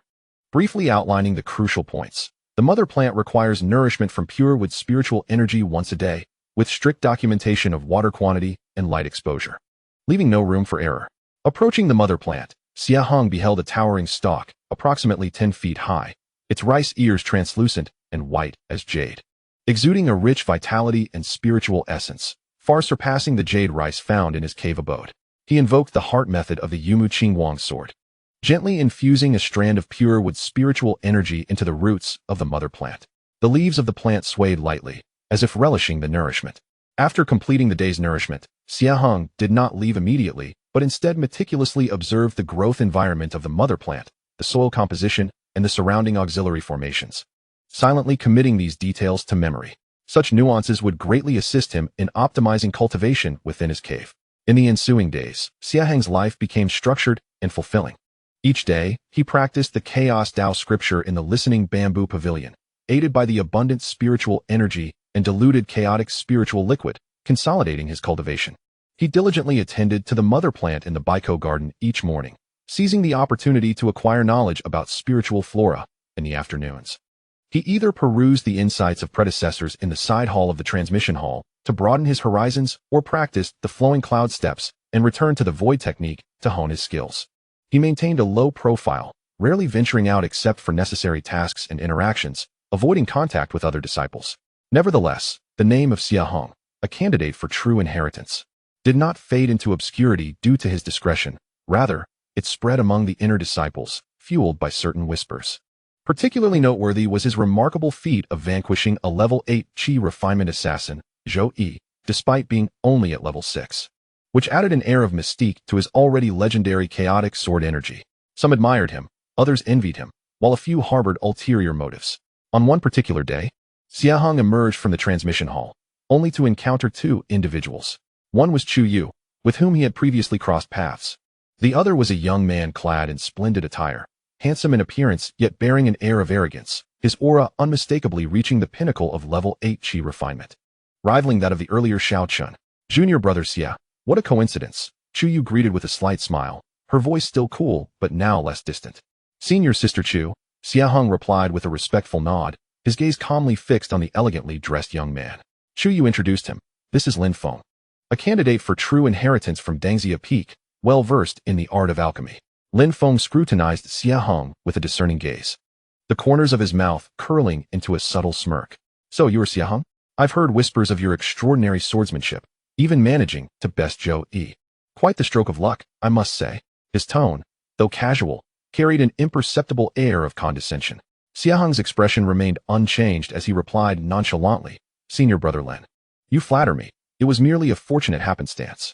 Lin Feng chuckled lightly, no longer casting a glance at Xie Heng, and turned to Chu Yu, saying, Junior sister Chu, I have recently acquired a furnace of snow lotus pills, which are remarkably effective in nourishing the spirit. Would you care to visit my cave abode for a tasting? Chu Yu graciously declined, replying, Thank you, Senior brother Lin, for your kind offer, but I have some questions regarding my cultivation that require consultation at the scripture pavilion. I shall trouble you another day. A flicker of displeasure crossed Lin Feng's eyes, but he quickly masked it, smiling as he responded, If that is the case, we shall arrange for another day. With that, he cast one last glance at Xie Heng before turning to leave.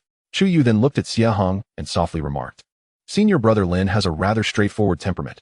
I hope you do not take offense. Xie Heng shook his head, not at all. He could discern that Lin Feng harbored an inexplicable animosity towards him, possibly due to Chu Yu, or perhaps because his status as a candidate for the true inheritance threatened Lin Feng's interests. Indeed, the inner sect's waters ran deep. After parting ways with Chu Yu, Xie Heng returned to Ting Zhuxian. He sensed that the tranquility of his days would not endure for long. Although Zhou Yi was eliminated, a far greater storm might just be beginning. He needed to elevate his strength swiftly to secure his footing amid the impending turmoil. His gaze fell upon the ancient bronze token within his storage bag, which granted access to a side hall of the transmission hall. The insights of his predecessors might illuminate his next course of action. Chapter 49. The Side Hall of Transmission, Enlightenment in Chaos and Invitation from Dangxia, within Ting Zhuxian. Xie Heng held the ancient bronze token, feeling its warm touch against his fingertips. The privilege to peruse the side hall of the transmission hall for 3 hours each month was a generous gift from Elder Xian Yun and represented the knowledge and perspective he urgently required. He did not delay, After a brief moment of meditation, he set forth towards the transmission hall nestled deep within the main peak. The transmission hall was grand and solemn, with the main hall housing the tablets of the sect's ancestral masters, where ordinary disciples were forbidden to enter. The side hall, however, was relatively open, serving as a repository for the cultivation insights, travelogues, and various non-core inheritance jade slips of the sect's predecessors. Though not secrets of transmission, they held immeasurable value in broadening one's horizons and solidifying one's foundational practice. After verifying his token, Xie Heng stepped into the side hall. The space was expansive, with rows of jade slip racks arranged neatly, emanating a faint spiritual light and the fragrance of books. Few disciples occupied the area, most standing quietly in deep reading, creating a solemn atmosphere. Xie Heng did not engage in aimless browsing. He had a clear objective.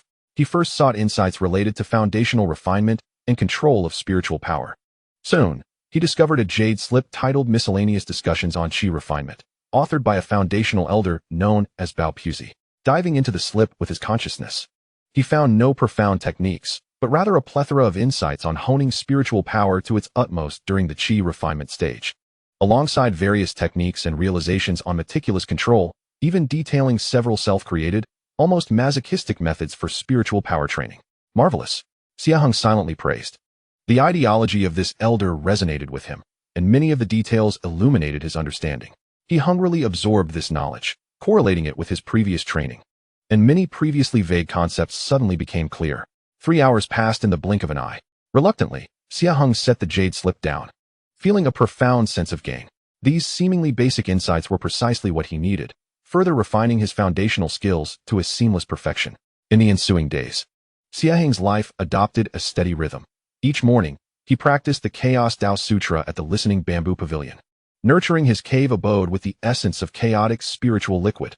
In the late morning, he ventured to the 100 Herb Garden, infusing the mother plant of the jade marrow rice with the pure and gentle energy of the Yumu element, meticulously observing and documenting his findings, and applying his insights to the cultivation of spiritual plants within the Huzhong cave. In the afternoon, he steadfastly made his way to the side hall of the transmission hall to peruse the experiences of his predecessors.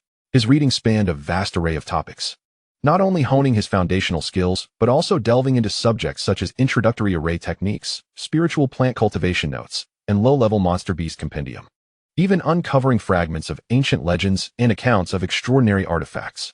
Though this knowledge seemed unrelated to immediate enhancements in combat prowess, it significantly broadened his horizons, allowing him to perceive the world of cultivation beyond mere meditation and combat.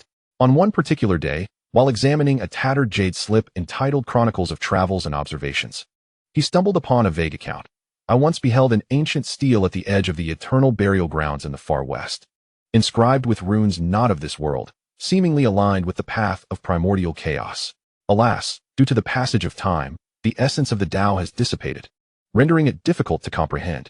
The notion of the path of primordial chaos stirred something within Xie Heng, resonating subtly with his practice of the Chaos Tao Sutra. He made a mental note of the name, Eternal Burial Grounds. A few days later, while nurturing the jade marrow rice mother plant once more, the usually indifferent steward's son unexpectedly initiated a conversation. Nephew Xie, your Yumu spiritual energy is exceptionally pure and gentle, far surpassing ordinary wood-based techniques. It greatly benefits this mother plant. It seems this task is indeed well suited for you. Xie Heng humbly replied, Thank you, Uncle Son. I am merely doing my utmost. Steward's son nodded, pondering for a moment before continuing. You appear to possess a considerable talent for spiritual plants. If you have the leisure, you might visit the Spiritual Herb Pavilion beneath Dangxia Peak. They often post tasks for cultivating special spiritual herbs, with generous contributions and much to learn. Dangxia Peak? Spiritual Herb Pavilion? Xie Heng noted this information with interest. Dangxia Peak is a gathering place for the sect's alchemists, while the Spiritual Herb Pavilion is dedicated to supplying and cultivating the materials needed for alchemy. Gaining access to such a place could potentially aid him in nurturing higher-tier spiritual plants within his cave abode. He expressed his gratitude to Steward's son, already incorporating this into his plans. However, the tranquility of his cultivation life was destined to be disrupted. One afternoon, just after exiting the transmission hall, a communication talisman transformed into a flash of fire before him. Upon scanning with his consciousness, he found it was an invitation from Lin Feng, a candidate for the true transmission at Dangxia Peak. Junior brother Xie, I have heard of your remarkable efficacy in the 100 Herb Garden and your insights into spiritual plants. We are currently facing a challenge with the cultivation of a scarlet flame flower that has yet to bloom. And I cordially invite you to the Spiritual Herb Pavilion at Dangxia Peak to discuss a solution with ample rewards promised. Xie Heng furrowed his brow. He had only met Lin Feng once, and their interaction had not been particularly friendly. This sudden invitation seemed anything but innocent. Was it a genuine request for guidance? Or merely a pretext for testing him? Perhaps something more sinister lurked beneath? However, given Lin Feng's status as a true transmission candidate and the matter pertaining to spiritual plant cultivation, outright refusal would be both unwise and unjustifiable, potentially revealing his own insecurities. Whether it is a blessing or a curse, one cannot evade one's fate, Xie Heng mused, his gaze sharpening. This could be an opportune moment for him to explore the truths of Dangxia Peak and the Spiritual Herb Pavilion. He responded to the communication, agreeing to meet at the Spiritual Herb Pavilion the following day at the Hour of the Dragon. Upon returning to the Bamboo Listening Pavilion, Xie Heng did not hasten to prepare, but instead entered the Huzhong Cave Heaven. Within the cave, the spiritual soil, nourished continuously by the chaotic spiritual spring, had become increasingly fertile. The previously planted jade rice had matured, its grains plump and imbued with abundant spiritual energy, far surpassing that of the outside world. He also attempted to cultivate several ordinary spiritual herb seeds acquired from the Baiko Garden task, which thrived splendidly. Should Lin Feng indeed be concerned with spiritual plants? Xie Heng felt a surge of confidence as he gazed upon the promising growth of the herbs. The nourishing effect of the chaotic cave heaven on spiritual flora was one of his most significant advantages. The following day, at the Hour of the Dragon, Xie Heng arrived punctually at Dangxia Peak. Unlike other mountains, Dangxia Peak was suffused with a faint aroma of medicinal herbs, with medicinal fields and alchemical chambers visible everywhere. The Spiritual Herb Pavilion was situated on a flat area halfway up the mountain, characterized by its ancient architecture, with disciples entering and exiting in a hurried manner. After announcing his name, a young herbalist guided him into a private chamber within the pavilion. The room was elegantly arranged, and Lin Feng was already waiting there. Upon seeing Xie Heng arrive, he greeted him with a warm smile, saying, "Junior brother Xie, you are indeed punctual. Please, take a seat." Once seated, they were served spiritual tea. After exchanging a few pleasantries, Lin Feng delved into the matter at hand, sighing, "To be frank, junior brother, I have recently been cultivating a 300-year-old Xian flower, the primary herb for concocting the Xie Heng pill. It is nearing its blooming period, yet it remains unresponsive, and the flower buds appear wilted, causing me great concern. I have heard of your unique insights into nurturing spiritual plants, hence my invitation for you to provide guidance." As he spoke, he gestured for the herbalist to bring forth a pot of the spiritual plant.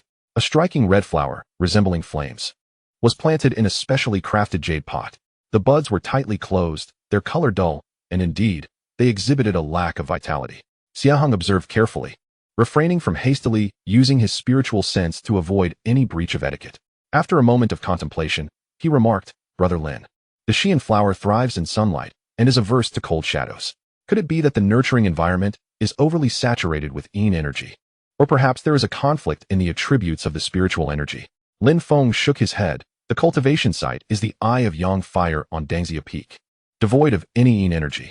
The spiritual spring used for irrigation is also of a fiery nature, so it should not be the cause. Xie Heng further inquired about the light exposure, soil, and other details, to which Lin Feng responded fluently, appearing genuinely earnest in his quest for knowledge. However, Xie Heng perceptibly sensed a subtle scrutiny and exploration lurking in Lin Feng's gaze.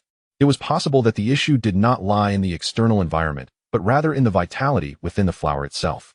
Deliberating his words and drawing from his experiences in the Baiko Garden and Huzhong Cave Heaven, he proposed a hypothesis: spiritual plants possess meridians.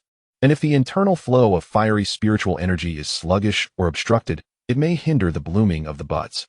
One might attempt to use gentle wood spiritual energy to guide its meridians, which could prove effective. His suggestion was half rooted in experience and half a conjecture based on the harmonizing properties of chaotic true qi. Upon hearing this, Lin Feng's eyes sparkled, and he clapped his hands, exclaiming, "Guiding the meridians? Brilliant! I had not considered this aspect. Junior brother Xie, your insights are indeed exceptional." He appeared quite pleased and immediately instructed the herbalist to fetch some fire attribute spiritual stones and a vial of elixir as a token of gratitude. Xie Heng, unable to decline, accepted the offerings.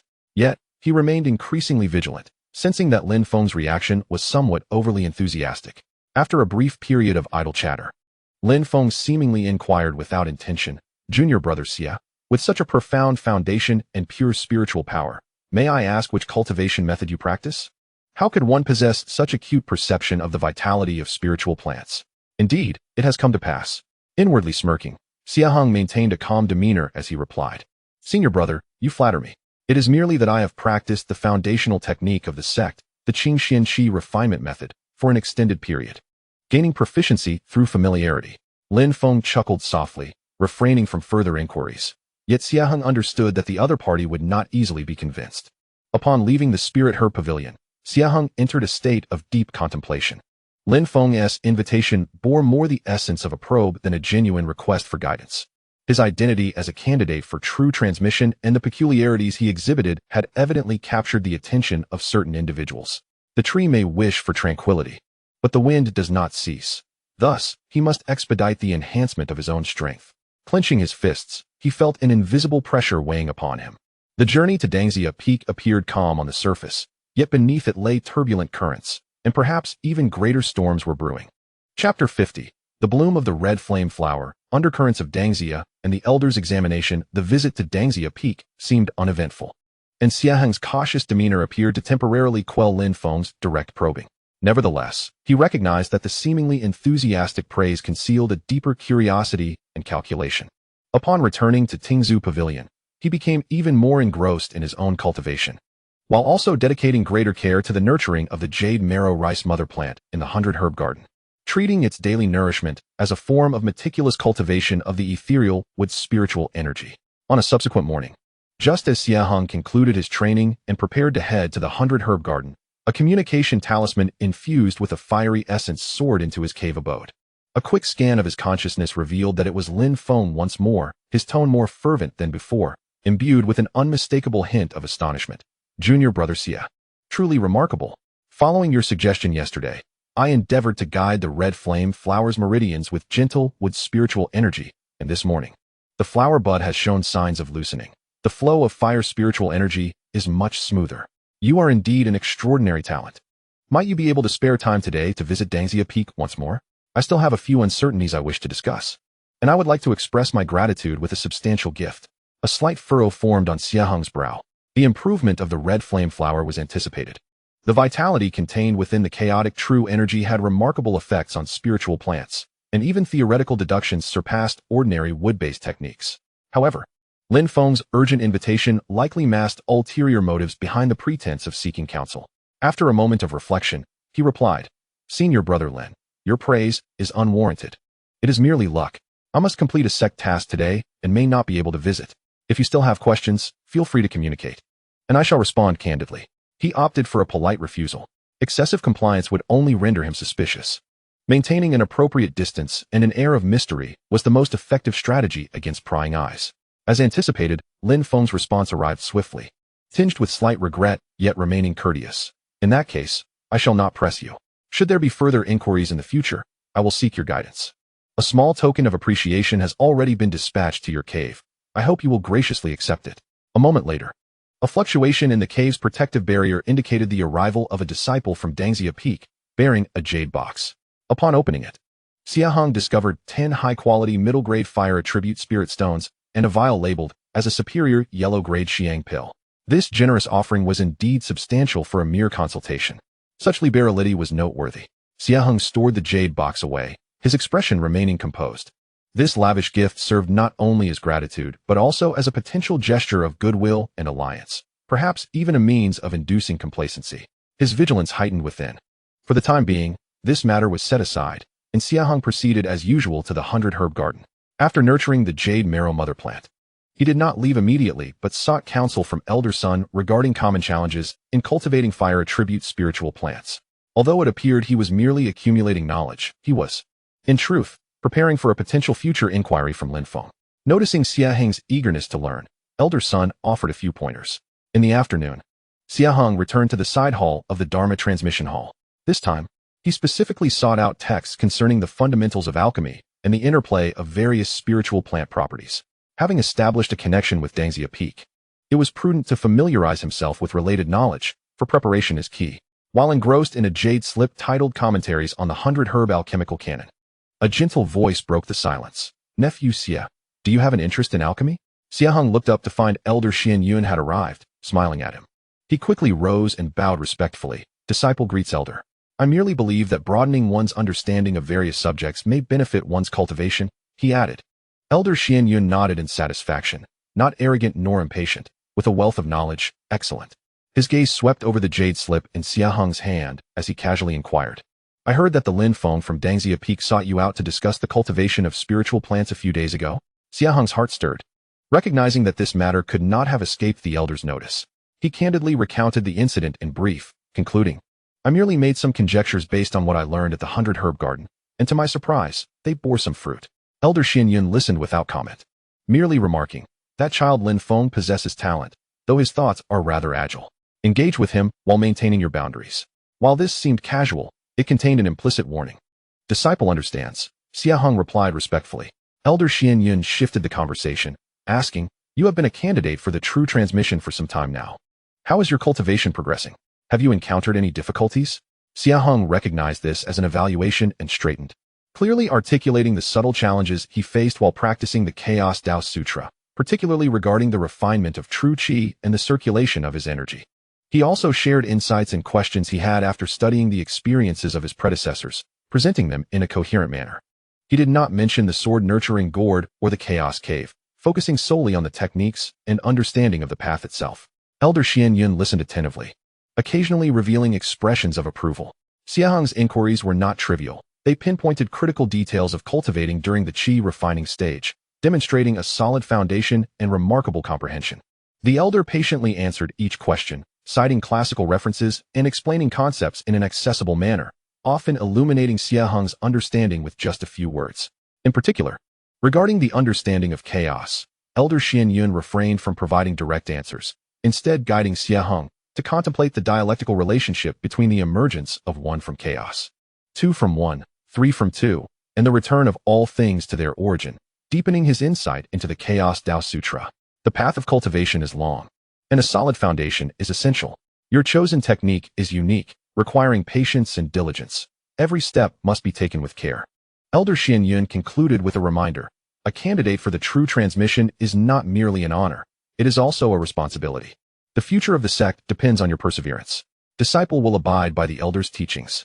Xie Heng bowed deeply, filled with gratitude toward the elder who had always supported him. This evaluation and guidance were far more precious to him than any elixir or spiritual stone. Leaving the hall of transmission, Xie Heng felt a profound clarity in his heart. Many of the confounding mists surrounding his cultivation had dissipated, illuminating his path ahead. Upon returning to the listening bamboo pavilion, he immediately entered seclusion to assimilate the insights he had gained that day. Meanwhile, in the cave dwelling atop Dangxia Peak, Lin Feng toyed with a brilliant crimson, newly blossomed flame flower. The enthusiasm that once graced his countenance had vanished, replaced by a somber expression. Before him stood a loyal disciple, bowing respectfully. What have you discovered? Lin Feng inquired with a cold tone. Senior brother, Xie Heng has accepted the task of tending to the jade marrow rice mother plant in the herb garden. He rarely ventures out, focusing solely on his cultivation and traveling between the herb garden and the hall of transmission, seldom interacting with others. Today, Elder Xian Yun even took the time to assess him at the hall of transmission side chamber, the disciple reported in a hushed voice. A flicker of apprehension crossed Lin Feng's eyes upon hearing Elder Xian Yun's name. He then snorted derisively. The hall of transmission indeed knows how to select its locations. The method he had proposed for channeling meridians, though seemingly simple, demanded exceptional control over spiritual energy and a heightened sensitivity to vitality, far beyond what the Qing Xianqi refining technique could achieve. He set the flame flower aside, tapping his fingers against the armrest of the jade chair. Continue to observe, but do not draw too near, lest you attract the attention of that old man Xian Yun. This child harbors a secret, perhaps linked to some ancient and lost heritage. For now, let him be. We shall deliberate further after that matter unfolds. Understood, the loyal disciple replied, bowing as he withdrew. Lin Feng gazed out at the mist-shrouded Qingxian peak, his thoughts swirling. The chaotic sword qi nurtures the spiritual plants of Xie Heng. What fortune has befallen you? Let it not be the key to that place. Inside the cave dwelling, the fragrance of herbs permeated the air, yet it was tinged with a chilling calculation. At that moment, Xie Heng remained blissfully unaware of the undercurrents at Dangxia Peak. He was wholly engrossed in circulating the chaotic Dao scripture, surrounded by swirling chaotic energy. his breath becoming more harmonious and restrained under Elder Xian Yun's guidance, steadily progressing toward the mid-stage of Qi refinement level 6. As the storm clouds gather, beneath the fleeting tranquility, greater turbulence was brewing. Chapter 51. The Anomaly of Spiritual Plants, the Contribution Controversy, and the initial whisper of the secret realm. Time flew by, and soon a month had passed. Within the listening bamboo pavilion, Xie Heng gradually concluded his cultivation, the brilliance in his eyes now tempered, his aura more profound and cohesive than before. Under the instruction of Elder Xian Yun and his own relentless efforts, he had steadily advanced to the mid-stage of Qi refinement level 6, with his chaotic true energy becoming increasingly refined, and his mastery of flowing cloud steps and returning ruins technique growing ever more adept. Most gratifyingly, the spatial realm within the gourd, nourished continuously by the chaotic spiritual spring, had expanded in area, its spiritual energy becoming even more abundant. The jade marrow rice he initially planted had yielded a bountiful harvest, its grains plump and brimming with spiritual energy, far surpassing their worldly counterparts. The newly sown seeds thrived remarkably, and even several ordinary spiritual herbs began to show faint signs of advancement. This small cave realm was gradually becoming one of his most significant foundations. One day, as was his routine, he made his way to the herb garden to tend to the jade marrow rice mother plant. However, as he infused pure wood spiritual energy into the roots of the mother plant, an unexpected anomaly occurred. Instead of swaying contentedly as it usually did, the mother plant began to tremble violently. The crystalline rice ears dulled at a visible pace, and the edges of its leaves even exhibited a hint of withering yellow. A surge of chaotic vitality emanated from the mother plant. What could be amiss? A chill coursed through Xie Heng's heart, prompting him to immediately halt the flow of spiritual energy. He meticulously examined the soil, moisture, and light, all of which appeared unchanged from previous days. Elder Sun, having heard the commotion, arrived to inspect the situation, his brow furrowed in concern. Strange indeed. It was perfectly fine just yesterday. Could it have developed some hidden ailment? Xie Heng steeled himself, carefully probing the inner workings of the mother plant with his consciousness. Typical wood-based techniques would struggle to achieve such intricate internal observation. Yet through the unique perception endowed by the Chaos Tao scripture, he could vaguely sense the flow of spiritual energy within. He observed that at the core of the mother plant, the previously balanced wood spirit energy was now besieged by an unexpectedly pure, yet sharp gold spirit energy, leading to the disruption of vitality. A realization dawned upon him. Gold overcomes wood. He recalled that in recent days, his cultivation had progressed, and the trace of golden sword energy, derived from the essence of the heavenly crystal sword, though nearly imperceptible, had subtly influenced the highly sensitive wood-based mother plant during prolonged nurturing. He had intentionally kept it in check before, but perhaps due to his recent breakthrough, a slight exhalation of that energy had incited this anomaly. This matter could not be openly discussed. After a brief contemplation, he suggested to Elder Sun, Uncle Sun, I perceive that the flow of spiritual energy in this plant seems somewhat sluggish. Perhaps we could attempt to gently infuse it with water spirit energy alongside the wood energy to gradually alleviate the issue. Elder Sun regarded him with skepticism. Yet with no alternative at hand, he procured some dew imbued with gentle water spirit energy for Xie Heng to experiment with. Xie Heng adjusted the wood spirit energy to be more supple and gently summoned a wisp of water vapor to nourish the plant slowly. Simultaneously, he concentrated diligently to suppress his own aura, entirely containing the sharpness of the golden energy. After half an hour of this careful tending, the tremors of the mother plant began to subside, the signs of withering ceased, and the chaotic vitality slowly began to restore. Seeing this, Elder Sun sighed in relief, his gaze towards Xie Heng now imbued with genuine admiration. Indeed, you possess a remarkable talent for spirit plants, Xie disciple. We owe this success to you. Xie Heng humbly acknowledged the praise, yet internally remained vigilant. The growth of his own power necessitated even more meticulous control. Otherwise, a moment's carelessness could invite unwarranted troubles. Following this incident, Elder Sun's demeanor towards Xie Heng became noticeably warmer. He occasionally shared insights on spirit plant cultivation with him. Seizing the opportunity, Xie Heng expressed his desire to undertake some tasks released by the Spirit Medicine Pavilion to accrue additional contribution points. Elder Sun readily agreed and provided him with several suitable cultivation tasks for mid-stage Qi refinement disciples, each offering commendable rewards. Thanks to the acceleration effects of the hollowed gourd and his keen sensitivity to vitality, Xie Heng's management of the delicate ice heartgrass and red snake fruit yielded remarkable results, far surpassing expectations. Upon successfully completing the tasks, he received an additional 600 contribution points, along with his regular monthly allowance of 800, significantly enhancing his financial standing. With these contribution points, he exchanged for a high-grade yellow defensive spell, stone armor, and several bottles of condensing essence pills suitable for mid-stage chi refinement, further enriching his arsenal of techniques and cultivation resources. One day, having just submitted a task and exiting the merit hall, he encountered Chu Yu.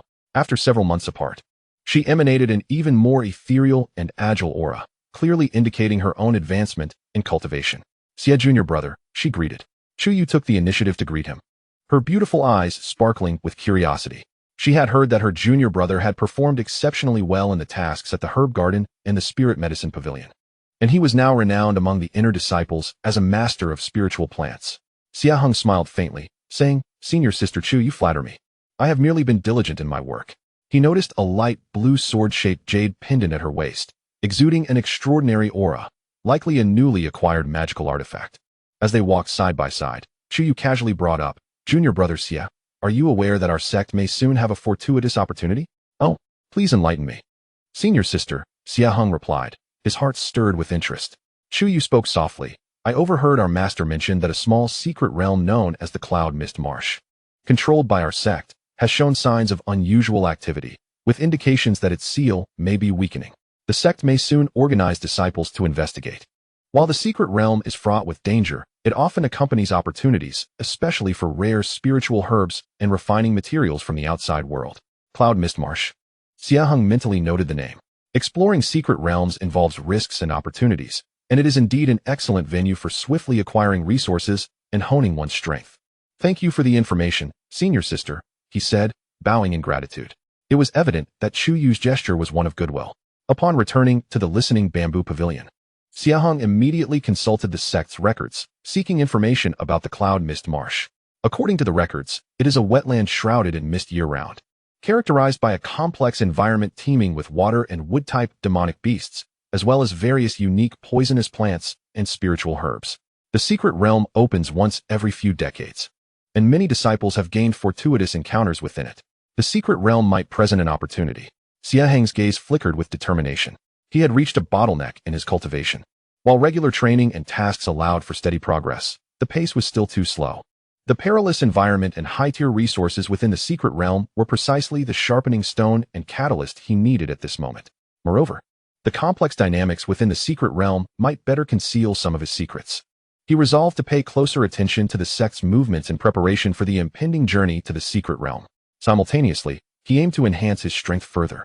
Mastering the rock armor was a priority, and he sought to advance his cultivation before the secret realm opened. The tranquil days of cultivation seemed poised to be disrupted by new waves, and Xie Heng was ready to face the challenges ahead. Chapter 52. The rock armor takes shape. The marsh awakens, and the night's peril. The news brought by Chu Yu was like a stone cast into the tranquil surface of a lake, creating ripples in Xie Heng's heart. The secret realm signified not only risk, but also the promise of substantial rewards and opportunities that surpassed ordinary tasks. He understood that with his current strength, he could protect himself in the perilous secret realm, but to gain any fortune or contend for opportunities, he must enhance his abilities as much as possible within the limited time available. In the days that followed, Xie Heng's pace of life accelerated dramatically. He reduced his time spent in the law transmission hall studying miscellaneous knowledge and devoted more energy to two pursuits: cultivating the rock armor and advancing toward the late stage of Chi refinement level 6. As a high-grade yellow-tier defensive spell, the rock armor was far more challenging to master than the flowing cloud step. It was not merely a simple shield of spiritual energy, but required the highly refined earth-type spiritual power to form a layer of armor resembling solid rock upon his body, offering formidable defense while significantly enhancing his resilience against impacts.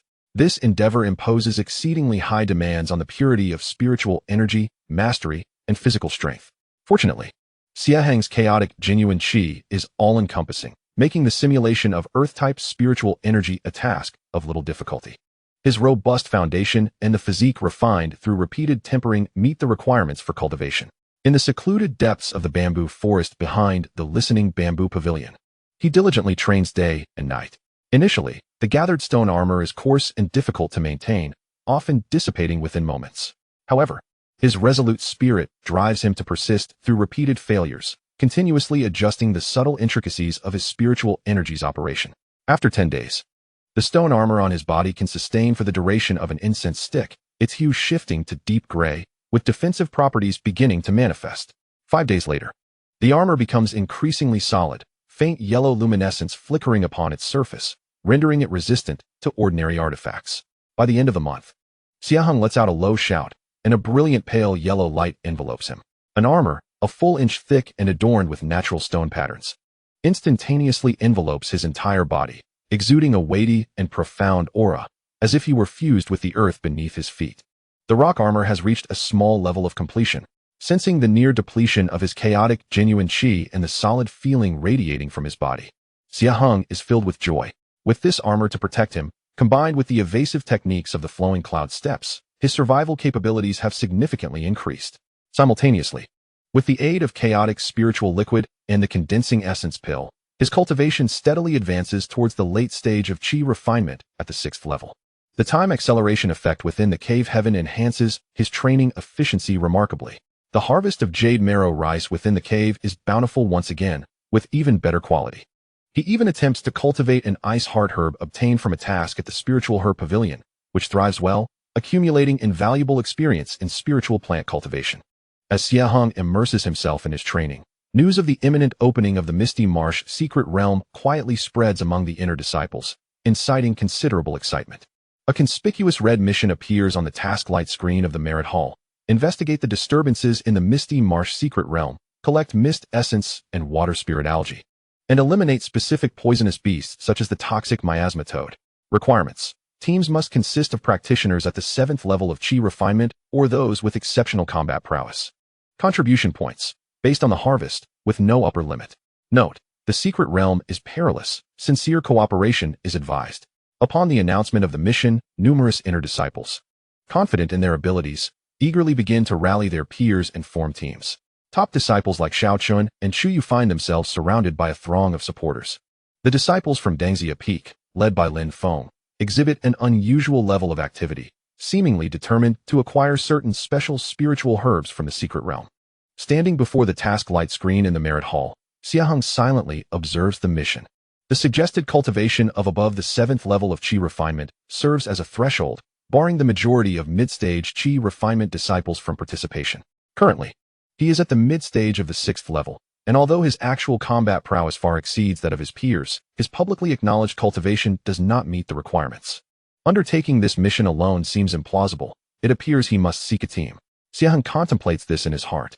Naturally introverted and not adept at socializing, he recognizes the significance of teamwork in this venture, as it can mitigate risks. However, he must exercise caution in selecting his teammates. He promptly dismisses the possibility of teaming up with Lin Feng and his affiliated forces, as their true intentions remain ambiguous. And joining them would be akin to seeking shelter with a tiger.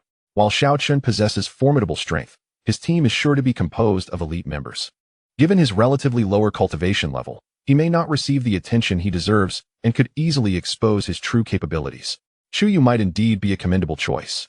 Her temperament is relatively tranquil, and she has previously taken the initiative to show goodwill. Just as he weighed his options, a somewhat familiar voice echoed behind him. Junior brother Xie, are you also interested in this secret realm mission? Xie Heng turned around to find Chuyu had somehow approached him, her clear, cold eyes fixed upon him. Chu senior sister, Xie Heng greeted with a respectful gesture. The opportunities within the secret realm are indeed captivating. However, as a junior brother with limited cultivation, I fear I may not attract the attention of a strong team. Chuyu smiled faintly, like the first thaw of ice and snow. Junior brother Xie, you are too modest. Your keen perception of spiritual plants will certainly give you an edge in searching for spiritual herbs within the secret realm. Moreover, your true combat prowess is likely not something that can be measured by mere surface cultivation. She paused and directly extended an invitation. I am in the process of forming a team to explore the secret realm. Would you be willing to join, junior brother? There are also 2 other junior sisters in the team, both at the 7th layer of chi refinement, proficient in formations and healing. Xie Heng felt a stir in his heart. It was apparent that Chuyu had investigated his performance in the 100 Herbs Garden and had formed a certain judgment about his abilities. The configuration of this team was promising: a primary fighter, Chuyu, a support, formation and healing, and himself with his perception of spiritual plants and true combat strength, creating a strong synergy. Furthermore, Chuyu was a person of integrity and deserving of trust. Thank you for your consideration, senior sister. I would be honored to join. Xie Heng replied without further hesitation, nodding in agreement. Excellent. A flicker of joy shone in Chu Yu's eyes. We shall meet in the Mountain Gate Plaza 3 days hence at the Hour of the Dragon to discuss the details of our exploration. After confirming the arrangement with Chu Yu, Xie Heng felt a sense of relief and turned to leave the Hall of Merits, preparing to return to Tingzhu Pavilion for his final preparations. However, he remained unaware that a chilling gaze from the shadows of the hall had been fixated on the exchange between him and Chu Yu. After Xie Heng departed, the figure quietly crushed a communication talisman. That night, under a moonless sky with howling winds, Xie Heng was meditating in his cave dwelling, consolidating the newly mastered stone armor. Suddenly, a faint yet alarming tremor emanated from the sword-nurturing gourd in his embrace. Almost simultaneously, his formidable spiritual sense detected a wisp of thin black smoke, nearly merging with the night, silently infiltrating the perimeter of his cave. An assassin. Xie Heng's heart raced with alarm. The intruder's stealth techniques were extraordinarily high. Had it not been for the peculiar warning from the sword-nurturing gourd, he would have been nearly oblivious to their presence. He reacted swiftly, instantly channeling the return to ruins art, retracting his aura to its utmost limit, like a solid rock. Employing the flowing cloud steps, he glided soundlessly toward the shadowy corner of the quiet room, his chaotic heavy sword already gripped tightly in his hand, with chaotic, true chi surging within him. As the black smoke entered the dwelling, it coalesced into a vague shadow, resembling a specter, silently lunging towards the spot where Xie Heng usually meditated. A streak of ghostly light aimed directly downward. Swish! The ghostly light pierced through empty air, reducing the meditation mat to powder. Momentarily stunned by the miss, the shadow hesitated. In that fleeting moment, Xie Heng sprang into action. Instead of bursting forth from the shadows, he fully activated the sword-nurturing gourd. An invisible chaotic force field suddenly expanded from him, enveloping the entire quiet room. The shadow's movement abruptly stalled as if caught in a mire. Its action slowed in an instant. Strike! Xie Heng called out, the heavy sword erupting from the shadows with a grayish light that tore through the darkness, cleaving directly toward the shadow. The shadow, taken aback, hastily wielded a shimmering light to block the attack. Clang! The clash of metal resounded. The shadow let out a muffled groan, retreating gracefully, evidently having suffered a disadvantage. He had not anticipated that Xie Heng could not only see through his concealment, but also execute such an enigmatic binding technique. After repelling his foe, Xie Heng did not pursue but stood firm with his sword, coldly gazing at the opponent. Within the tranquil chamber, the chaotic force field lingered, and the atmosphere had grown exceedingly tense. The shadow steadied himself, revealing a pair of icy eyes that fixed intently on Xie Heng, rasping. Such keen spiritual perception. Such peculiar methods. It seems the intelligence was flawed. Before he could finish his words, his form transformed once more into black smoke, attempting to escape. Trying to flee? Xie Heng's gaze turned frosty as he prepared to summon his sword's energy to restrain the adversary. Suddenly, a commanding voice echoed from outside the cave. Who dares to commit foul deeds at the peak of the true disciples' candidates? A powerful consciousness instantaneously locked onto the cave. An elder Xian Yun appeared like a specter within the chamber, his Yuan Ing stage presence pressing down like a mountain.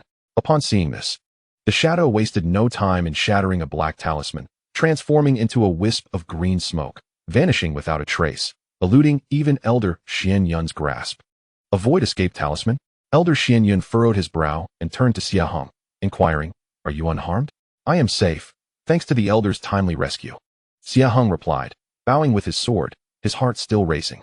Had it not been for the alert from the sword-nourishing gourd and his quick reflexes, tonight might have ended in tragedy. Elder Xian Yun meticulously inspected the cave, his expression grave. This individual possesses remarkable skills in concealment and is equipped with a rare void escape talisman, certainly not an ordinary person. It appears someone is quite eager to eliminate you. He looked at Xie Heng and said solemnly, "During your expedition into the secret realm, you must exercise utmost caution." Xie Heng nodded heavily. The cloud mist marsh had yet to open, yet the threat lurking in the shadows had already descended. This journey into the secret realm was destined to be anything but tranquil. Chapter 53, Gathering at the Mountain Gate, Initial Exploration of the Marsh. And the toxic toad shadow elder Xian Yun's timely appearance had startled the mysterious assassin. Yet the lingering chill of murderous intent within the cave kept Xie Heng's heart on high alert. The adversary's use of such secretive and costly methods clearly indicated that he was regarded as a thorn in their side that must be removed. The venture into the cloud mist marsh was likely not merely a contest of fortune, but a trial of life and death. He meticulously examined the cave's protective formations, discovering several exceedingly subtle signs of damage, indicating that the opponent was indeed a master of formations. After restoring the protections, Xie Heng found no inclination for sleep, tirelessly practicing the rock armor and flowing cloud steps until utterly fatigued. Strength was the fundamental means of confronting all crises. In the following 2 days, Xie Heng secluded himself, dedicating himself to adjusting his state, solidifying his cultivation at the mid-peak of the Qi refining 6th layer, a mere opportunity away from a breakthrough to the later stage. Simultaneously, he delved into numerous texts regarding the cloud mist marsh, meticulously noting the habits and weaknesses of common beasts such as the toxic toad and water arrow lizard, as well as the potential areas where local specialties like cloud mist essence and water spirit algae might be found, ensuring he was well prepared. The 3-day deadline arrived in the blink of an eye. At the hour of Chun, the square at the entrance of the Qingxian sword sect was already bustling with people. Dozens of teams poised to explore the hidden realms have gathered here, each exuding varying degrees of vitality, with the weakest being at least at the 7th level of Qi refinement. Among them, individuals like Xie Heng, who is at the 6th level, are indeed rare, drawing curious and scrutinizing glances from many. Xie Heng arrived punctually and immediately spotted Chuyu. She had donned a light azure outfit suitable for movement today, which accentuated her graceful figure. With an autumn water long sword slung across her back, she emanated a cool elegance infused with a touch of heroism. Beside her stood 2 young women, one clad in a soft yellow dress, with a charming visage and several multi-hued storage pouches hanging from her waist, evidently skilled in formations. The other wore a simple white long skirt, her expression serene and gentle, with a faint scent of medicinal herbs, clearly proficient in healing arts. "Xie, you have arrived," Chuyu said as she stepped forward to introduce the parties. "This is Su Yun Shimei from the Array Institute, and this is Lu Yi Shimei from Dangxia Peak. Ladies, this is Xie Heng Shidi. Greetings, Shixing." Su Yun observed Xie Heng with curious eyes, her gaze lively. Lu Yi inclined her head slightly, her smile warm and inviting. "Su Shimei, Lu Shija." Xie Heng replied with a respectful gesture, his demeanor neither servile nor arrogant. He sensed that Su Yun was at the early 7th level of Qi refinement, while Lu Yi was at the mid-7th level, indicating a well-balanced overall strength within the team. "Now that everyone is here, let us set off," Chuyu declared decisively, summoning a palm-sized white jade flying boat that expanded to a length of 3 zhang with the wind. The boat's body shimmered with runes, exuding a formidable aura. Clearly a high-quality flying artifact. The 4 boarded the flying boat, which Chuyu deftly maneuvered, transforming it into a streak of white light as they sped toward the northeast direction of the sect, towards the misty marsh. The boat was equipped with soundproof barriers, allowing Chuyu to speak. The environment of the misty marsh is intricate, filled with toxic miasma and lurking beasts. Our primary objective is to gather the essence of the mist and the water spirit algae. Should we encounter a solitary toxic toad, we may attempt to hunt it. We must prioritize caution and avoid recklessness. Su Yun chimed in cheerfully, "Rest assured, Shija, my little 5 elements trapping array is perfected. Ensnaring a high-grade 1st-level beast will be effortless." Lu Yi added softly, "I have prepared ample cleansing miasma pills and healing elixirs to ensure everyone's safety." Xie Heng listened attentively, gaining a clearer understanding of the team's roles. Chuyu was the backbone and strongest combat force. Su Yun was responsible for control and cover. Lu Yi provided logistical support, while he himself, ostensibly tasked with spiritual plant perception, would secretly serve as the team's hidden blade. The flying boat traveled swiftly, and within half a day's time, the scenery ahead transformed dramatically. The original verdant hills and waters were obscured by an endless expanse of gray mist. The air grew damp, infused with the scent of decaying matter mingled with a faintly sweet aroma, inducing a slight sense of oppression. This was the misty marsh. Chuyu lowered the flying boat, landing on a relatively dry hill at the marsh's edge. The power of the barriers ahead intensified, making it difficult for the boat to proceed further. Thus, we must continue on foot. The 4 stowed the flying boat and activated their protective techniques. Chuyu took the lead, drawing her autumn water sword 3 inches from its sheath, its aura formidable as she cautiously scanned the surroundings. Su Yun held several formation flags between her fingers, while Lu Yi distributed fragrant, cleansing miasma pills to each person. Xie Heng ingested the medicinal pill. Feeling a refreshing current disperse the slight dizziness caused by the miasma he had inhaled. He took a deep breath, channeling the return to the void technique to its utmost limit, merging his aura with the surrounding environment. His consciousness spread forward like a spider's web, sensing the movements within several dozen yards. The marsh was shrouded in darkness, with the ground beneath him a soft, damp mire intertwined with bizarre plants. Occasionally, bubbles emerged from the quagmire, producing a gurgling sound. The surroundings were eerily silent, interrupted only by the occasional chirps of unknown insects. The team advanced in a diamond formation, Chu Yu at the front, Su Yun and Lu Yi in the middle, with Xie Heng bringing up the rear. After about an hour of travel, they encountered no significant danger, gathering a few viable mist grasses along the way. Ahead, the sound of flowing water hinted at the presence of water spirit algae. Lu Yi softly reminded them. Her sensitivity to water attributes spiritual plants keen. Indeed, upon traversing a dense patch of purple reeds exuding an unusual sweet fragrance, a murky stream came into view. By the stream's edge, some emerald green water plants swayed like ribbons in the current. These were the water spirit algae. Be cautious, there is something in the water. Xie Heng suddenly warned in a hushed tone, having detected several faint, yet hostile life forces rapidly approaching beneath the stream's muddy surface. No sooner had he spoken than, with a splash, several lizard-like beasts, each about 10 feet long and armed with sharp teeth, burst forth from the water, launching foul-smelling water arrows at the four. It's the water arrow lizard, a mid-tier, first-grade beast. Chu Yu exclaimed sharply, drawing her autumn water sword completely from its sheath, transforming it into a glimmering arc of icy light that instantly cleaved the first two lizards in half. Su Yun reacted swiftly, waving her delicate hand to plant 3 array flags into the ground, raising a pale yellow barrier that blocked the subsequent water arrows and the other 2 lizards. Lu Yi quickly cast a light agility spell on Chu Yu, enhancing her speed. Xie Heng did not rush to attack. Instead, he surveyed the battlefield with keen eyes, noticing one particularly cunning water arrow lizard stealthily approaching from the side, using its companions as cover, preparing to ambush Su Yun, who was maintaining the formation. "Beware your left," Xie Heng exclaimed, activating the flowing cloud step, his form gliding like a wraith to Su Yun's left. With a heavy sword, he swept through the air with a deep, resonant sound. The water arrow lizard, evidently unprepared for Xie Heng's speed, hastily swung its scaled tail to block. With a resounding thud, the lizard let out a pained cry as its tail shattered, its entire body propelled by the tremendous force, crashing into the mire, struggling a few moments before falling still. Su Yun, startled, turned to see Xie Heng standing protectively beside her, her cheeks flushed with gratitude. "Thank you so much, senior brother. It was but a small effort," Xie Heng replied, his gaze still vigilantly scanning the stream. At that moment, Chu Yu had also dealt with the remaining water arrow lizards. The brief skirmish concluded. The 4 exhibited remarkable teamwork, with no injuries sustained. "Xie, your keen perception and formidable strength are impressive." Chu Yu sheathed her sword, regarding Xie Heng with newfound respect.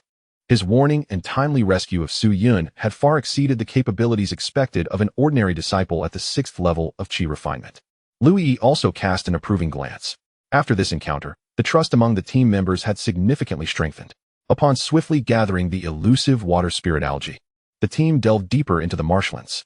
The further they ventured into the mire, the denser the fog became, and the toxicity of the miasma intensified, severely obstructing their vision and compressing their awareness to within a mere 10 feet. Distorted trees and vibrantly colored toxic mushrooms began to emerge around them, as an unsettling aura permeated the air. Suddenly, Xie Heng halted, a frown creasing his brow. A strong stench and toxicity ahead indicated the presence of a formidable creature, likely a toxic miasma toad. Almost simultaneously, a deep, thunderous croak resonated from the thick fog. Goo! The sound contained an unusual reverberation that stirred the blood. The fog churned violently, revealing a colossal shadow resembling a small hill, partially obscured by the mist. 2 lantern-sized emerald eyes glowed with a cold, bloodthirsty light, fixating intently on the 4 individuals. It was a peak first-tier demon beast, the toxic miasma toad. Moreover, the oppressive aura it exuded suggested it was far from ordinary. Chu Yu's expression grew grave as she unsheathed her sword once more. "Prepare for battle. Su Junior Sister, set up the formation. Lu Junior Sister, focus on dispelling the toxins. Xie Junior Brother, wait for the opportune moment to strike." The true trial was upon them. Chapter 54, The Toad's Toxic Domain. Sword formation assault and chaotic perception. The croak of the toxic miasma toad resounded like a war drum, shattering the marsh's eerie silence. The massive shadow rose slowly from the fog, its skin covered in repulsive pustules, while its emerald eyes locked onto the 4, emanating a terrifying pressure that suggested mastery and energy refinement. The foul gas wafted with its breath, staining the surrounding mist with an eerie lavender hue. "Be cautious. It is a mature toxic miasma toad, and its toxic domain has formed," Chu Yu exclaimed, her face unusually solemn. "Su Junior Sister, deploy the 5 elements illusion formation to ensnare it." Lu Jr. Sister, exert your utmost to cast the purifying heart spell to resist the toxins. Xie Jr. Brother, assist me in restraining it and seek for weaknesses. Understood. Su Yun responded promptly, her hands fluttering like butterflies, unleashing 5 brightly colored formation flags that spread out in all directions. A luminous shield, radiating gold, green, blue, red, and yellow light, swiftly enveloped the toxic miasma toad. The formation's light shield spun continuously, disrupting its perception and restricting its movements. Lu Yi sat cross-legged, forming seals with her hands, softly chanting profound syllables. A gentle, purifying white halo emanated from her center, enveloping the group. Where the halo spread, the encroaching toxins dissipated like melting snow, invigorating the group's spirits and clearing their minds considerably. However, the toxic domain of the miasma toad was formidable. Its emerald eyes flashed with malevolence as its pustules swelled ominously. With a series of explosive sounds, it expelled dozens of thick streams of purple venom, shooting towards the 5 elements light shield like arrows. Sizzling sounds erupted as the venom collided with the shield. Emitting corrosive hisses, the 5-colored radiance swayed violently, and Su Yun's complexion paled, clearly struggling to maintain the formation.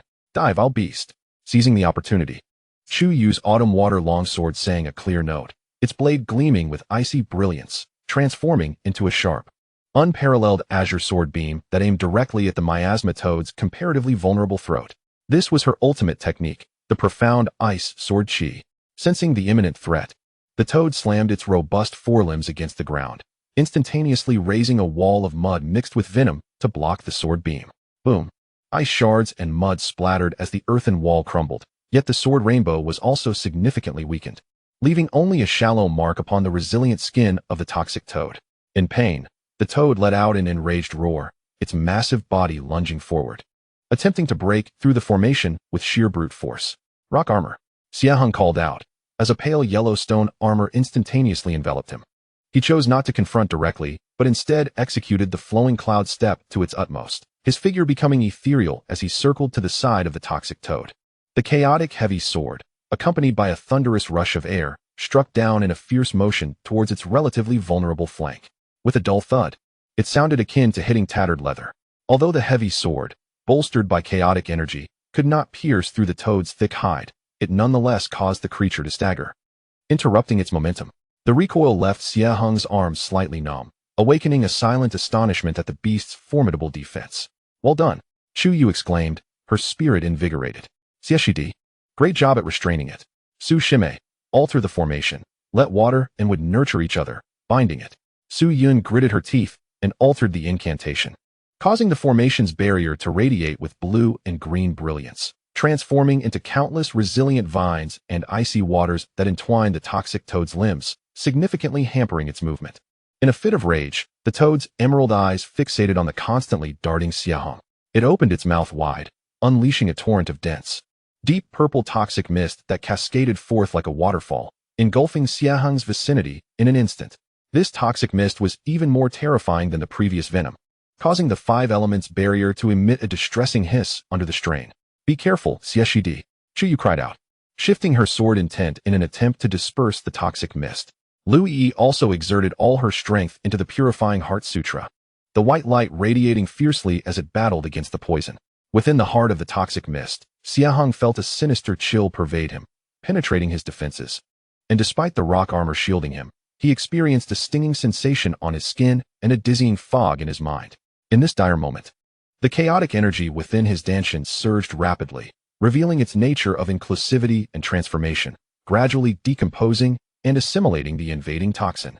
Though the process was slow, it temporarily staved off the encroaching venom. I cannot remain in passive defense. A fierce glint flickered in Xie Heng's eyes as he connected with the sword-raising gourd at his side. Rather than summoning sword energy, he infused it with pure chaotic energy, striving to activate the faint chaotic field within. A resonating hum emanated from him, an invisible wave radiating outward, enveloping a 3-foot radius around him. The oncoming toxic mist slowed dramatically as it entered the field, its potency significantly diminished. Now, Xie Heng roared, the gray chaotic energy on his heavy sword coalescing to its zenith, heedless of the surrounding mist as he charged towards the temporarily immobilized head of the toxic toad, which was still expelling toxins. This strike encapsulated his understanding of the path of chaos, relentless and unwavering.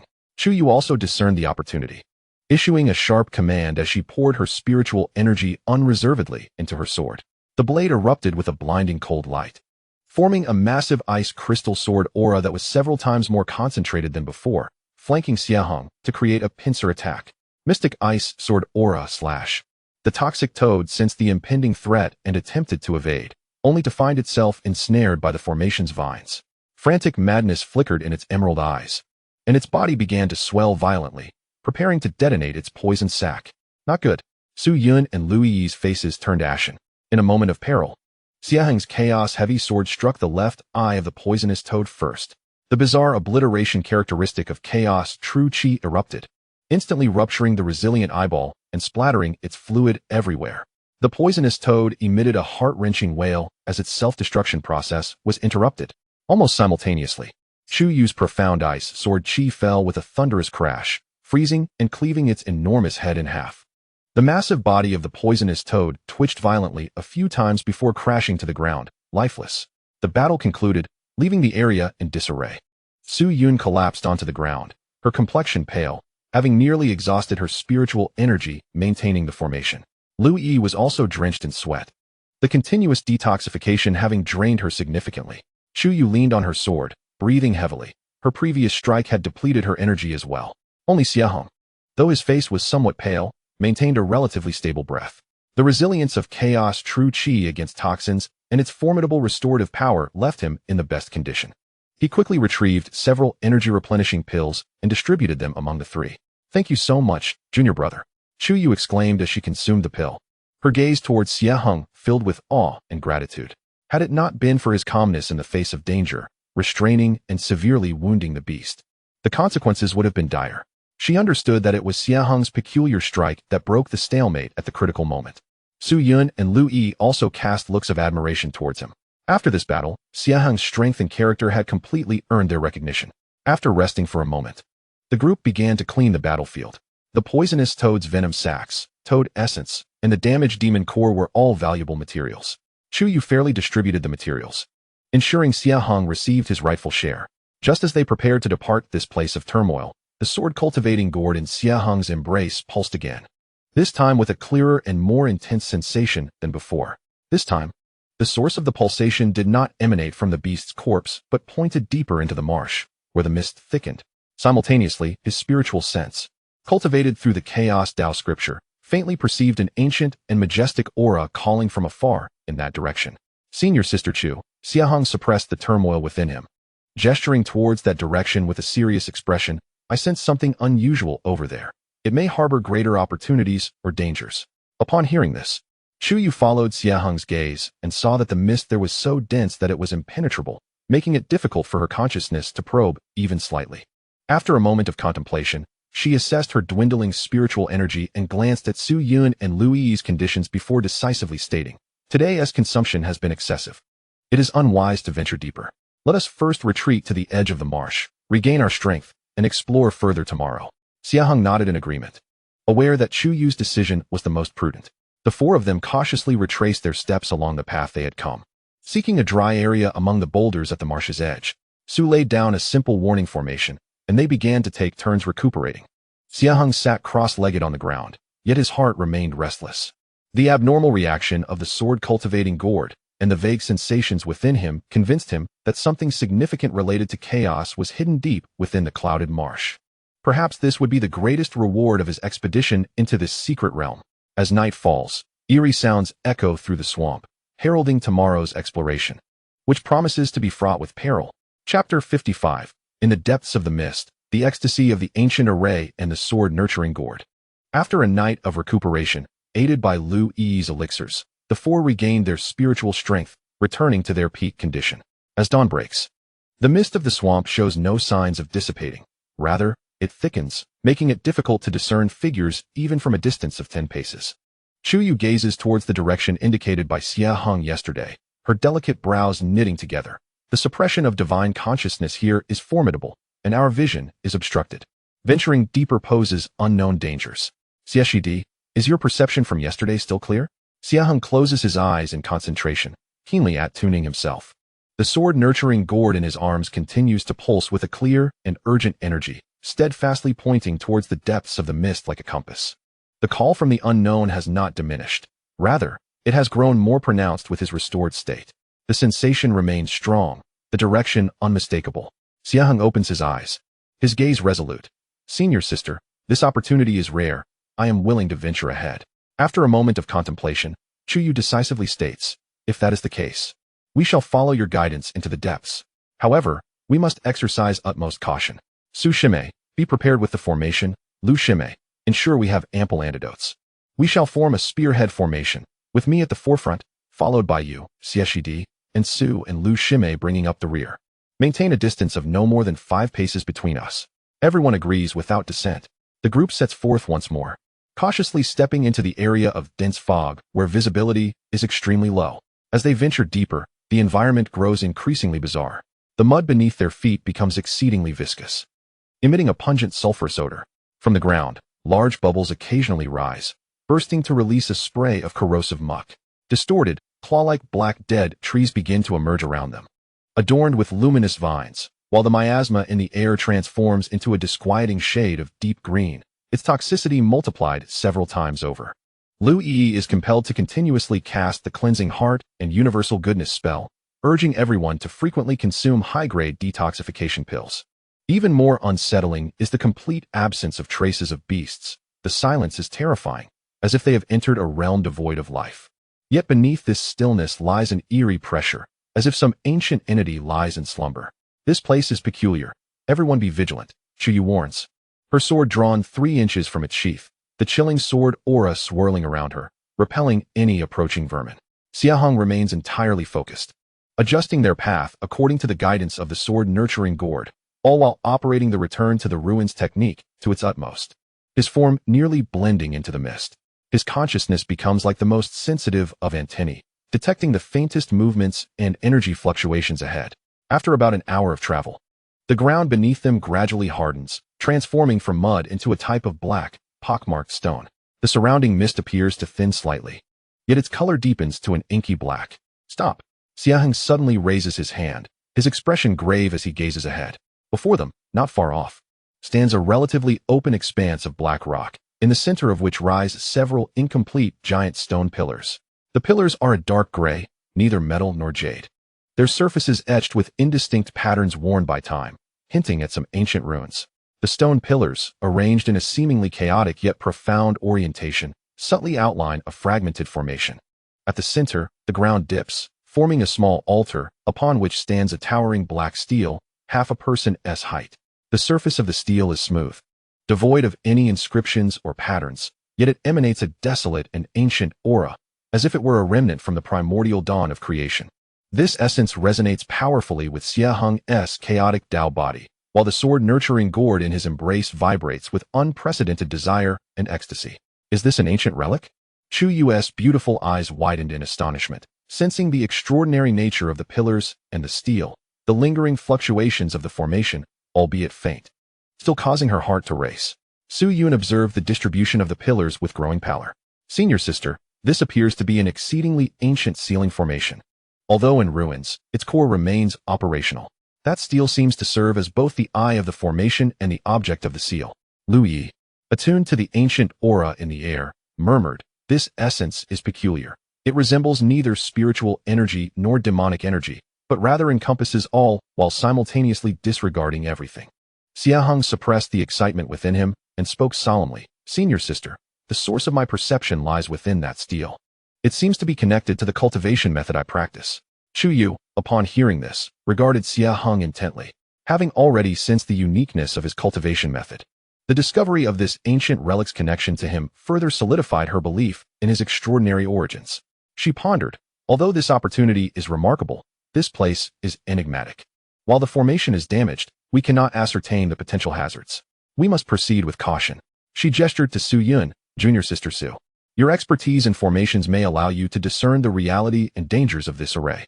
Su Yun cautiously approached the edge of the stone pillars, retrieving a compass and several spiritual detection talismans. After a prolonged examination, sweat beaded on her forehead as she gravely reported, Senior sister, this formation is incomprehensibly intricate, far beyond my understanding. However, it is certain that the sealing power at its core has not entirely dissipated. it merely remains exceedingly weak. The steel appears to be the energy nexus of the entire formation and the key to the seal. If we were to recklessly disturb the steel, we might provoke a backlash from the remnants of the array or unleash whatever lies sealed within. The mention of releasing what is sealed sent a chill through everyone's hearts. In such perilous circumstances, what lay sealed by the ancient formation could not be anything benign. Just as they hesitated, an unexpected phenomenon occurred. Buzz. The black steel seemed to sense the similar aura emanating from Xie Heng, suddenly emitting a deep, resonant hum. A faint, chaotic luminescence surfaced upon its surface. Simultaneously, the runes on the surrounding broken pillars began to glow softly, and the entire remnant formation commenced a slow activation. An even stronger pull emanated from the steel, directly targeting Xie Heng. The sword-nurturing gourd trembled more violently, as if encountering a long-lost kin. "Junior brother Xie," Chu Yu exclaimed, fearing that Xie Heng had triggered the formation. However, Xie Heng raised his hand to signal that all was well. He felt that the pull was not malicious, but rather a form of attraction and summons. Taking a deep breath, he said to Chu Yu, "Senior sister, the formation responds to my presence. Perhaps my opportunity has arrived. Please allow me to take a step forward, and, should any unforeseen circumstances arise, I humbly request your timely assistance, senior sister." Upon witnessing Xie Heng's resolute expression, Chu Yu understood his determination and nodded in agreement, urging caution. "We shall guard you." Su Yun promptly set up defensive formations around them, while Lu Yi prepared antidotes and healing elixirs. Chu Yu, with her sword pointed towards the stone tablet, remained vigilant. As Xie Heng approached the altar, the familiar aura grew increasingly potent, and the joy of the sword-nurturing gourd nearly overflowed. Upon finally stepping onto the altar and standing before the obsidian stone tablet, the brilliance of the fragmented formation reached its zenith. The chaotic radiance emanating from the stone undulated like flowing water, enveloping Xie Heng. There was no attack, no rejection, only a pure, ancient, and vast essence of primordial chaos. Akin to a mother's embrace, warmly and compassionately flooding into his being. Is this the inheritance of the chaotic Tao rhythm? A profound tremor surged within Xie Heng, prompting him to sit cross-legged and diligently channel the chaotic Tao scripture. His chaotic Tao body, akin to a parched land receiving rain, fervently absorbed and refined the source energy, hastening his comprehension of the chaotic Tao at an unprecedented pace. The chaotic true energy within his Danshan rapidly condensed and strengthened, loosening the bottleneck of his late-stage sixth layer in Qi refinement. Within his sea of consciousness, blurred images flashed before him, the separation of heaven and earth, the onset of chaos, the initial discernment of purity and turbidity, the birth of yin and yang, and formless gigantic sword cleaving through the heavens, giving rise to all things. These were the primal imprints of the chaos's inception. Simultaneously, the sword-nurturing gourd in his embrace autonomously soared forth, hovering above the stone tablet, its mouth greedily devouring the dissipating chaotic Tao rhythm. The patterns on its surface shimmered with an unprecedented brilliance, as the small pocket realm within it expanded vigorously, and the chaotic spiritual spring gushed forth with even more exuberance.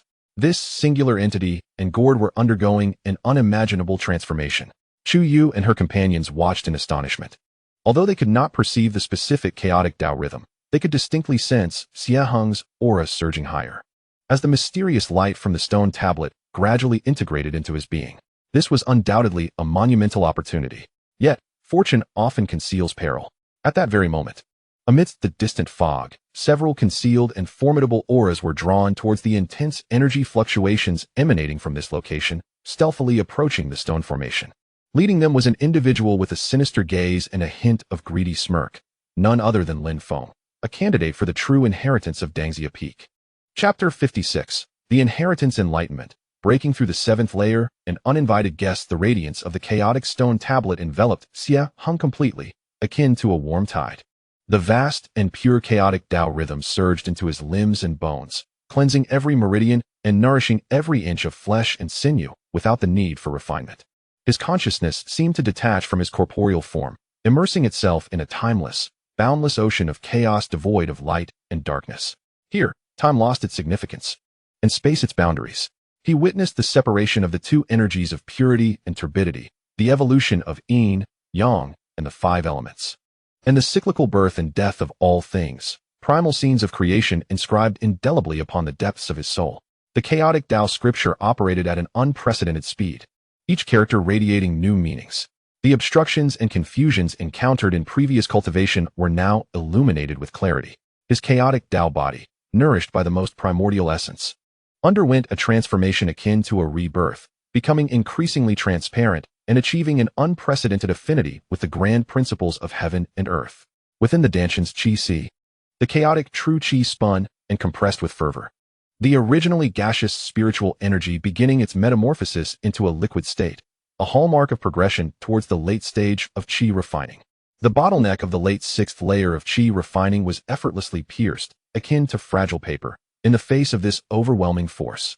Yet, this was far from the conclusion. The Tao rhythm contained within the steel seemed inexhaustible, propelling his cultivation to ascend further, launching a fervent assault towards the threshold of the seventh layer of Qi refining. Simultaneously, the sword-nurturing gourd, suspended above the steel, voraciously consumed the dissipating Tao rhythm, its chaotic patterns shimmering brilliantly like stars. The small cave within the gourd expanded at a visible pace, rapidly inflating from a circumference of several dozen feet to nearly 100. The central chaotic spiritual spring surged with greater vigor, its orifice even doubling in size. The emerging spiritual liquid of a superior quality, imbued with increasingly formidable vitality and energy. The spiritual soil within the cave became more fertile, with the previously sown jade rice and spiritual herbs growing at an astonishing rate, maturing and exuding rich spiritual energy. This individual and gourd were experiencing an unimaginable transcendence of creation. Outside the altar, Chu Yu, Su Yun, and Lu Yi held their breath, their gazes fixed anxiously on Xie Heng, enveloped by the chaotic radiance. Though they could not perceive the specific Tao rhythm, they could distinctly observe the dramatic fluctuations in Xie Heng's aura. The surging spiritual pressure left them in awe. Is Brother Xie breaking through? Su Yun gasped, her beautiful eyes filled with disbelief.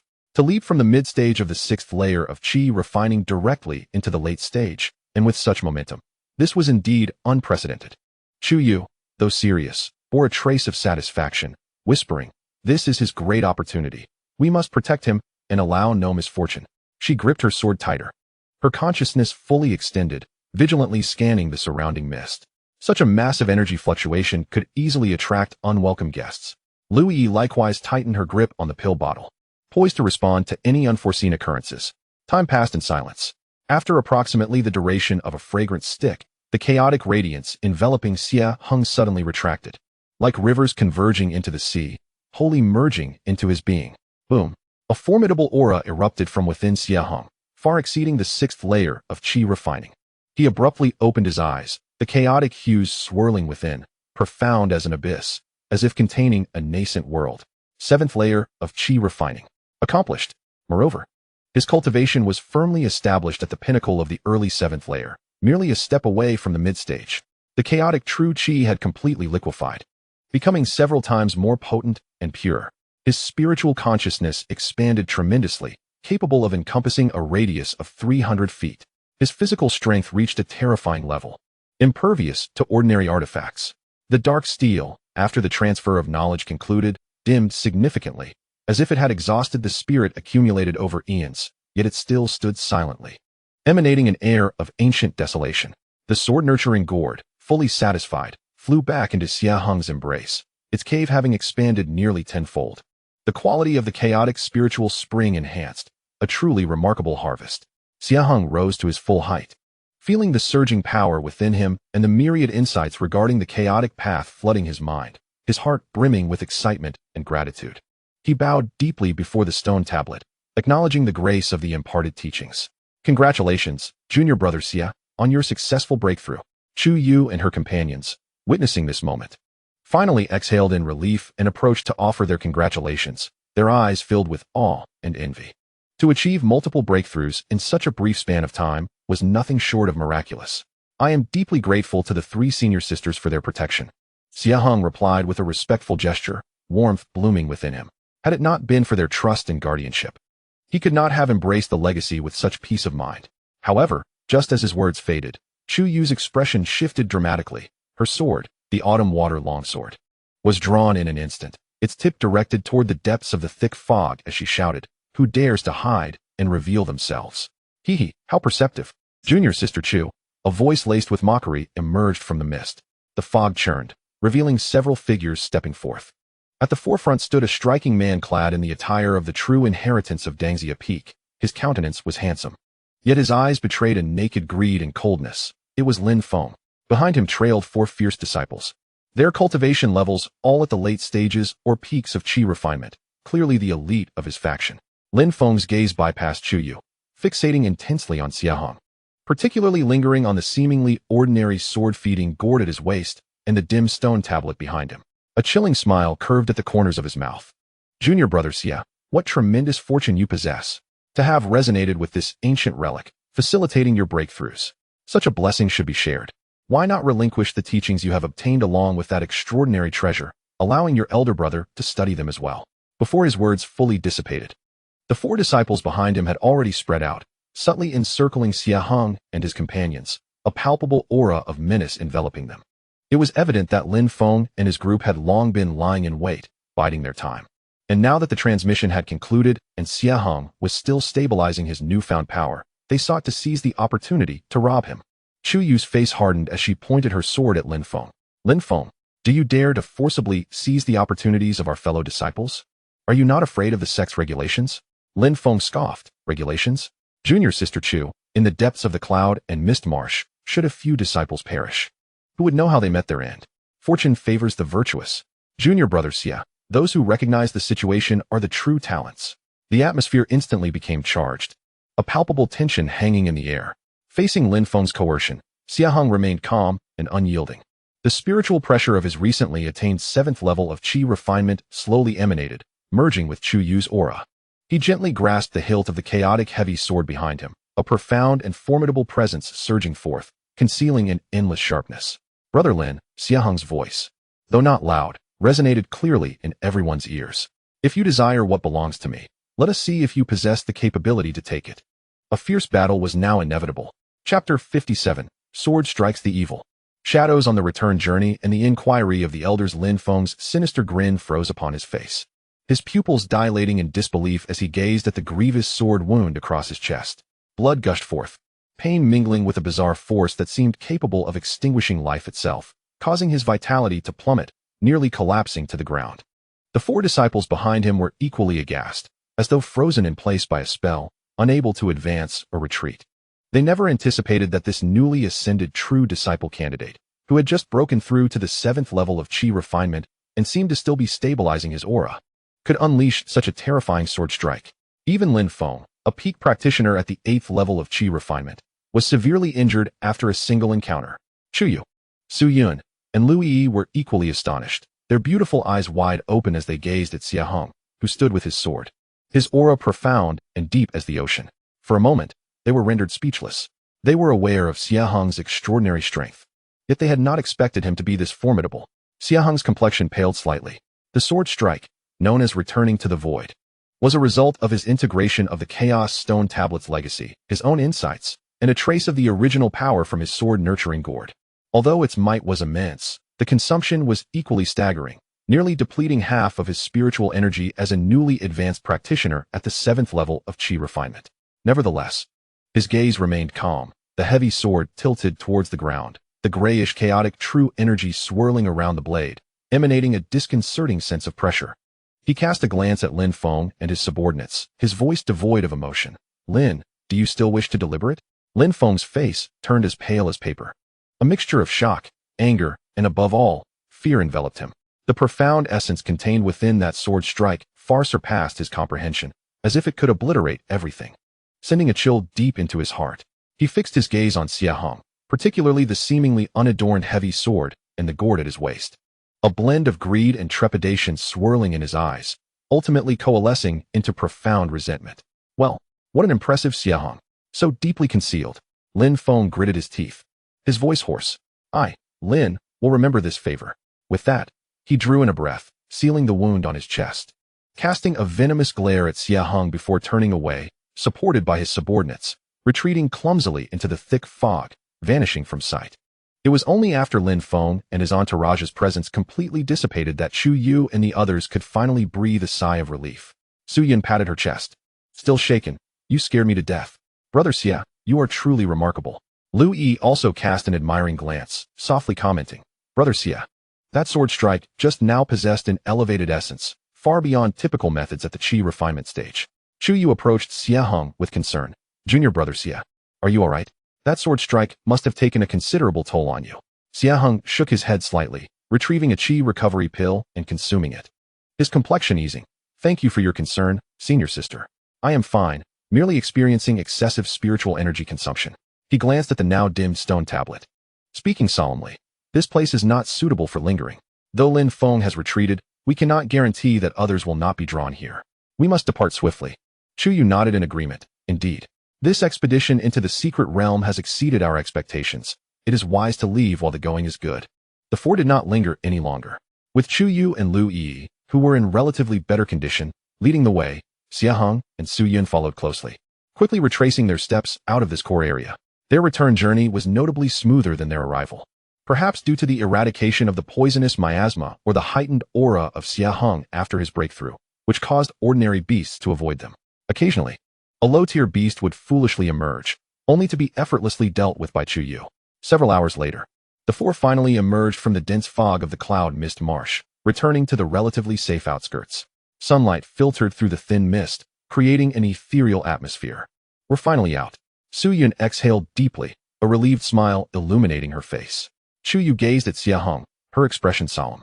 Junior brother Xie, today's events pertain to your unique inheritance and prowess. They are of great significance. Lin Feng is a man who harbors deep grudges, and having suffered such humiliation today, he will not let it rest easily. Upon returning to the sect, he will undoubtedly spread rumors, and soon, more eyes will be upon you. Xie Heng nodded. Having anticipated this outcome, the existence of his chaotic inheritance and the sword-nurturing gourd, once they attract the attention of true high-ranking officials, could lead to unforeseen consequences. I understand. Within the sect, he does not dare to act overtly. I will proceed with caution. Lu Yi spoke softly. Junior brother Xie, should you require assistance, feel free to visit me at Dangxia Peak. I have some knowledge in healing and detoxification. Su Yun added with a reassuring pat on her chest. And I can assist with formations. Feeling the goodwill of the three, Xie Heng's heart warmed, and he clasped his hands in gratitude. Thank you, esteemed sisters. After a moment of rest, the four summoned a flying vessel, transforming into a streak of light as they sped toward the Qingxian sword sect. Days later, the gates of the Qingxian sword sect came into view. The four submitted their task items, such as water spirit algae and cloud mist essence, and received generous contribution points. Regarding the core materials from the poisonous swamp toad, Chu Yu insisted on distributing them according to contributions. Xie Heng received the highest value demon nucleus and a portion of the poison sacs. Just as Xie Heng was preparing to return to Tingzhu Pavilion to consolidate his cultivation, a disciple approached him respectfully. Junior brother Xie, Elder Xuanyun requests your immediate presence at the Law Transmission Hall. A stirring within his heart signaled that the inevitable had arrived. He bid farewell to Chu Yu and the others and followed the disciple to the main peak. Inside the Law Transmission Hall, Elder Xuanyun sat alone in meditation. Upon Xie Heng's entrance, his gaze was sharp as it swept over him, revealing a hint of unnoticeable surprise in his eyes. Disciple Xie Heng pays respects to the elder. Xie Heng bowed deeply. There is no need for excessive formalities. Elder Xuanyun waved his hand, gesturing for Xie Heng to sit. He then addressed the matter directly. I have heard of the incident in the Cloud Mist Marsh. You encountered an opportunity within the secret realm, breaking through to the 7th layer of Qi refinement and injuring Lin Feng. Is this true?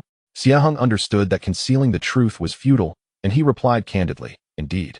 Elder, I did come across an ancient stone tablet in the depths of the marsh and fortuitously achieved a breakthrough. The incident with senior brother Lin arose when he attempted to seize my opportunity, forcing me to defend myself. Elder Xuanyun nodded slightly, refraining from probing further into the details of the inheritance. Instead, he said, Lin Feng has complained to his master, Elder Huao of Dangxia Peak, claiming that you possess a demonic treasure and employ devious methods. What do you have to say about this? Xie Heng could not help but smirk inwardly, maintaining a calm facade as he replied, The cultivation method I practice is a legitimate and upright inheritance, and the treasures I possess are a result of chance, unrelated to any demonic path. Senior brother Lin's words are mere slander.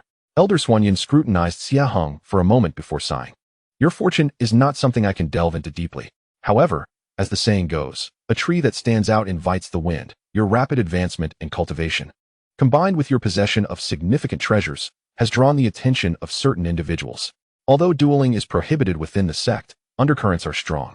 You must speak and act with caution. Take care of yourself. Xie Heng replied respectfully, I will heed the elder's advice. Very well. Elder Xuanyun mused for a moment before adding, now that you have ascended to the 7th layer of Qi refinement, your position as a candidate for the true transmission is firmly established. 3 months hence, the sect shall commence the trials of the minor universe, a crucial arena for the inner disciples to vie for opportunities and hone their combat skills. All true disciples from various peaks shall partake. Prepare yourself earnestly. Do not tarnish the esteemed reputation of our Qingxian sword sect. The name of the minor universe was duly noted by Xie Heng, who responded, Disciple shall certainly strive with diligence. With that, he departed the side hall, fully aware of the implications. Elder Xianyun's summons served not only as an inquiry, but also as a cautionary reminder, a veiled form of protection. For the time being, it was evident that this elder stood in his corner. However, the looming presence of Lin Feng and the potential covetous onlookers cast a shadow over him. The forthcoming days were unlikely to be tranquil, and the anticipated contest in the minor universe would surely be a fierce clash of dragons and tigers. Xie Heng clenched his fist, determination flashing in his eyes. The greater the pressure, the stronger the motivation. Only through relentless enhancement of his power could he traverse the tumultuous path of cultivation. Transforming into a beam of sword light, he sped towards the listening bamboo pavilion. The immediate priority was to thoroughly assimilate the gains from the secret realm, refining his cultivation to the pinnacle of the 7th layer of Qi refinement. While mastering the newly comprehended chaos sword intent, as storms approached, he remained steadfast. Chapter 58, the 7th layer perfected. Unveiling the art within the gourd amidst the undercurrents upon returning from the cloud mist swamp, Xie Heng withdrew into seclusion, completely sealing the listening bamboo pavilion's cave dwelling. Elder Xianyun's admonitions echoed in his ears, and Lin Feng's venomous gaze felt like a thorn in his back. He understood well that, until he possessed sufficient strength for self-defense, discretion and patience were his best allies. Within the cave, the spirit-gathering array operated at full capacity, channeling the ethereal energies of heaven and earth into a visible, misty haze. Xie Heng sat cross-legged at the center of the array, his eyes gently closed, exuding an aura as profound as the abyss. The techniques of the 7th layer of the Chaos Tao Sutra flowed through his mind, while the liquefied chaos true Qi surged through his broad and resilient meridians, resembling a gray river, cycling endlessly. With each complete circulation, it condensed and blended further. The journey through the swamp had yielded rewards beyond his expectations. Not only had he broken through to the 7th layer of Qi refinement, but the inheritance from the Chaos Stone Tablet had also illuminated his understanding of the concept of chaos to an unprecedented depth. Many obscure aspects of his previous cultivation had become clear, as if he had opened a new door. No longer was he content merely with the accumulation of true Qi. He began to experiment with guiding the chaos true Qi to simulate and evolve various attributes. With a mere thought, his true Qi could become as blazing as the sun. In an instant, it could shift to a frigid demeanor, as cold as ice, though still far from the purity of those who specialized in this path. This fluid transformation rendered his techniques increasingly unpredictable, affording him greater flexibility when confronting diverse adversaries and environments. Simultaneously, he did not relent in his training of flowing cloud step and rock-solid armor. After ascending to the 7th layer, his consciousness expanded, granting him exquisite control over his abilities. The execution of flowing cloud step became ghostly and elusive, achieving a new realm of agility and evasion within mere inches. Under the support of rock armor and the liquefied chaotic true energy, its defensive capabilities surged dramatically. Subtle, profound natural stone patterns began to emerge on the pale yellow armor, making it exceedingly difficult for ordinary high-grade magical artifacts to breach its defenses. A month slipped by in silent, unwavering cultivation. One day, Xie Heng awoke from his deep meditation, the chaotic light in his eyes flickering briefly. His aura was harmonious and flawless, solidifying his foundation at the initial stage of the 7th level of Qi refinement. And he even brushed against the threshold of the mid-stage. With a slight movement of his mind, his figure glided like smoke to a corner of the quiet chamber, silent and undetectable, marking the culmination of flowing cloud steps. With his cultivation firmly established, it was time to assess the changes he had undergone. Gently caressing the warm, sword-nurturing gourd nestled in his bosom, a glimmer of anticipation sparkled in his eyes. As he broke through in cultivation and accepted the stone tablet's legacy, this most vital companion had undoubtedly reaped immense benefits. Diving into the gourd with his consciousness, he was instantly struck by the astonishing scene that unfolded before him. The originally modest cave abode, spanning merely 100 zhang in radius, had now expanded to nearly 300 zhang. Though the sky remained shrouded in gray, it appeared significantly more expansive. The spirit soil beneath had multiplied in area, its hue deepening to a rich, profound yellow, while the spiritual energy within swirled, almost becoming tangible. At the very center, the chaotic spirit spring had grown to the size of a bowl, with the spiritual liquid gushing forth, no longer milky white, but shimmering with a faint chaotic luster, brimming with energy and vitality far surpassing its former state. The previously sown jade marrow rice had matured several times over, the grains plump and lustrous, piled nearby. The newly planted ice heartgrass and crimson snake fruits were thriving astonishingly, nearing a century's worth of growth, their leaves and fruits radiating spiritual light, rich in medicinal properties. Time seemed to flow even more swiftly. Xie Heng keenly noticed that within the cave, time passed at a rate nearly 20 times that of the outside world. One day outside equated to almost 20 days within. This was undoubtedly an extraordinary enhancement, signifying that he possessed a far greater span of time for cultivation and resource nurturing than an ordinary individual. What delighted him further was that at the cave's periphery, the strand of innate chaotic sword energy derived from the heavenly crystal sword soul had grown significantly, darting through the chaotic currents like a joyful fish, brimming with spirit. Xie Heng's mind connected with it, instantly feeling a sense of warmth and attachment. Excellent, excellent, excellent, he exclaimed thrice, his heart overflowing with joy. The evolution of the sword-nurturing gourd promised immeasurable benefits for him. He promptly decided to practice the new techniques he had comprehended within this cave abode. With a thought, he materialized at the center of the cave. He positioned his fingers as a sword, substituting them for a blade, and began his practice. At times, the sword energy was fierce and unmatched, emulating the sharpness of metal-based sword techniques. At other moments, it flowed gently like water, evolving the transformations of water-based sword methods. And still at times, it bore the weight of mountains, grand and expansive, showcasing the profundity of earth-based sword paths. Though devoid of specific sword moves, he fully unleashed the transformative characteristics of chaotic true energy. Finally, he held his breath and focused, linking his mind with that strand of innate sword energy. With a slow, deliberate finger point, the grayish sword energy no longer imitated any attribute, but returned to its primordial chaotic hue, silent, yet seemingly capable of obliterating all obstacles ahead. This was the ultimate expression of his deepest comprehension, the returning ruins technique. As the sword energy swept through, the space subtly warped, and a robust piece of dark iron or designated for sword testing silently disintegrated into fine powder, as if it had never existed. Xie Heng withdrew his fingers and stood, breathing slightly heavier, yet his eyes shone with brilliance. This technique, returned to the void, wielded tremendous power, but the toll it took on one's spirit was equally terrifying. At his current level of cultivation, he could likely execute it only once in a short span, serving as his trump card. While he delved into his practice within the cave, the turmoil surrounding him in the Qingxian sword sect had yet to subside. Within the fiery depths of Dangxia Peak, Lin Feng's complexion remained pale, although the sword wound on his chest had healed. Xie Heng's strike, imbued with the essence of annihilation, seemed to have damaged a part of his foundation, leaving his cultivation stagnant and his resentment towards Xie Heng boiling over.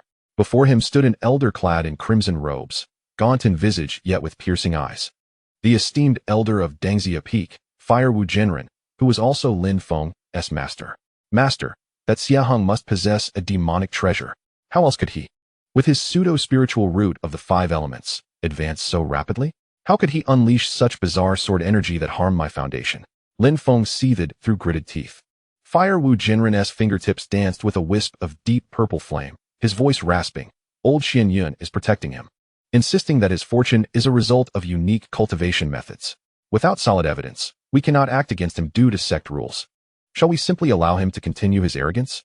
Lin Feng protested, unwilling to relent. Fire Wu Jinren's eyes flickered with flames. What is the rush? The lesser universe is about to open. Therein, fate will decide life and death. Moreover, news of his possession of treasures has reached more than just us. The stern-faced one from the law enforcement hall and a few old fellows seem quite interested in him as well. Sometimes, possessing treasures can be a crime in itself, and we need not intervene personally. Upon hearing this, a glint of malice flashed in Lin Feng's eyes. Disciples understand. Fire Wu Jinren waved his hand. You may leave. Focus on your recovery. The lesser universe will be the place for you to exact your revenge and seize opportunities. Meanwhile, deep within the law enforcement hall, a stern-looking elder in black robes observed a jade slip containing records of Xie Heng's every action since his entry, particularly the detailed events in the Misty Marsh. The chaotic sword energy nurturing spiritual plants resembles an ancient legacy, the black-robed elder mused, his fingers tapping the table thoughtfully. This child possesses profound fortune, yet is surrounded by peril. Xie, you may have stumbled upon a hot potato this time. On the other side of the main peak, an elder clad in celestial robes gazed at the roiling sea of clouds, murmuring to himself, the chaos emerges. Is it calamity or destiny? Perhaps the future of the Qingxian sect rests upon this child. Various undercurrents surged silently in the unseen realms surrounding Xie Heng. Within the cave, after completing his practice, Xie Heng returned his consciousness to his physical form. He opened his eyes, feeling the passage of time in the outside world. Realizing that he had spent more than 10 days in the cave, his cultivation had stabilized, and his new technique had begun to take shape. Now, it was time to prepare for the lesser universe. Xie Heng's gaze flickered. He required more practical combat experience, and, crucially, some special means for survival and adaptation. He rose from his seat, resolved to venture to the merit hall and the market to exchange for some essential supplies, while also embarking on a conscious quest to gather intelligence regarding the small universe realm. As ominous clouds gathered, one's own strength remained the most reliable support. Chapter 59. Turmoil in the market, initial encounters with talismans, and the threat of the night after consolidating his cultivation and achieving progress in his techniques. Xie Heng did not retreat into seclusion any longer. With nearly 2 months remaining until the opening of the small universe realm, he needed to prepare more thoroughly for this impending trial. While enhancing his strength was undeniably vital, external resources such as elixirs, talismans, and formations could also play a pivotal role in reversing the tides at critical moments. On that morning, he donned a simple inner sect robe and activated the returning ruins technique to suppress his outward cultivation to the peak of the Qi refining 6th layer. Stealthily, he departed from the listening bamboo pavilion and made his way to the Qingyun market, located at the intersection of the outer and inner gates of the Qingxian sword sect. The Qingyun market was the largest trading venue within the sect, overseen by the merit hall, but its actual operations were largely controlled by disciples from various peaks, as well as some well-connected immortal families. The market was constructed along the mountainside, with intersecting streets and a plethora of shops.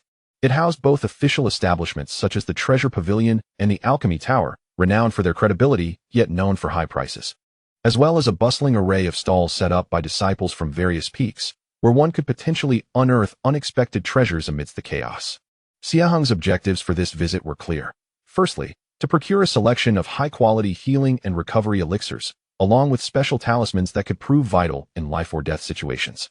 Secondly, to seek out jade slips or insights pertaining to the fundamentals of formations. Su Yun's remarkable successes with formations in the marshes had made him acutely aware of their significance. Mastering even a few techniques could yield substantial advantages in combat, confinement, or defensive measures for his abode. Entering the market, the cacophony of voices and the rich spiritual energy enveloped him. The streets bustled with individuals, predominantly disciples clad in the attire of their respective peaks, their cultivation levels ranging from mid-Qi refining to foundation establishment, occasionally accompanied by the profound presence of elders. Xie Heng discreetly blended into the crowd and first headed towards the Treasure Pavilion. Inside the pavilion, spacious and well-lit, the shelves were adorned with an array of goods. He made his way directly to the elixir section, meticulously selecting his purchases. Ultimately, he expended 500 contribution points to acquire 2 bottles of high-grade yellow-class revitalizing elixirs, a miraculous remedy for internal and external injuries.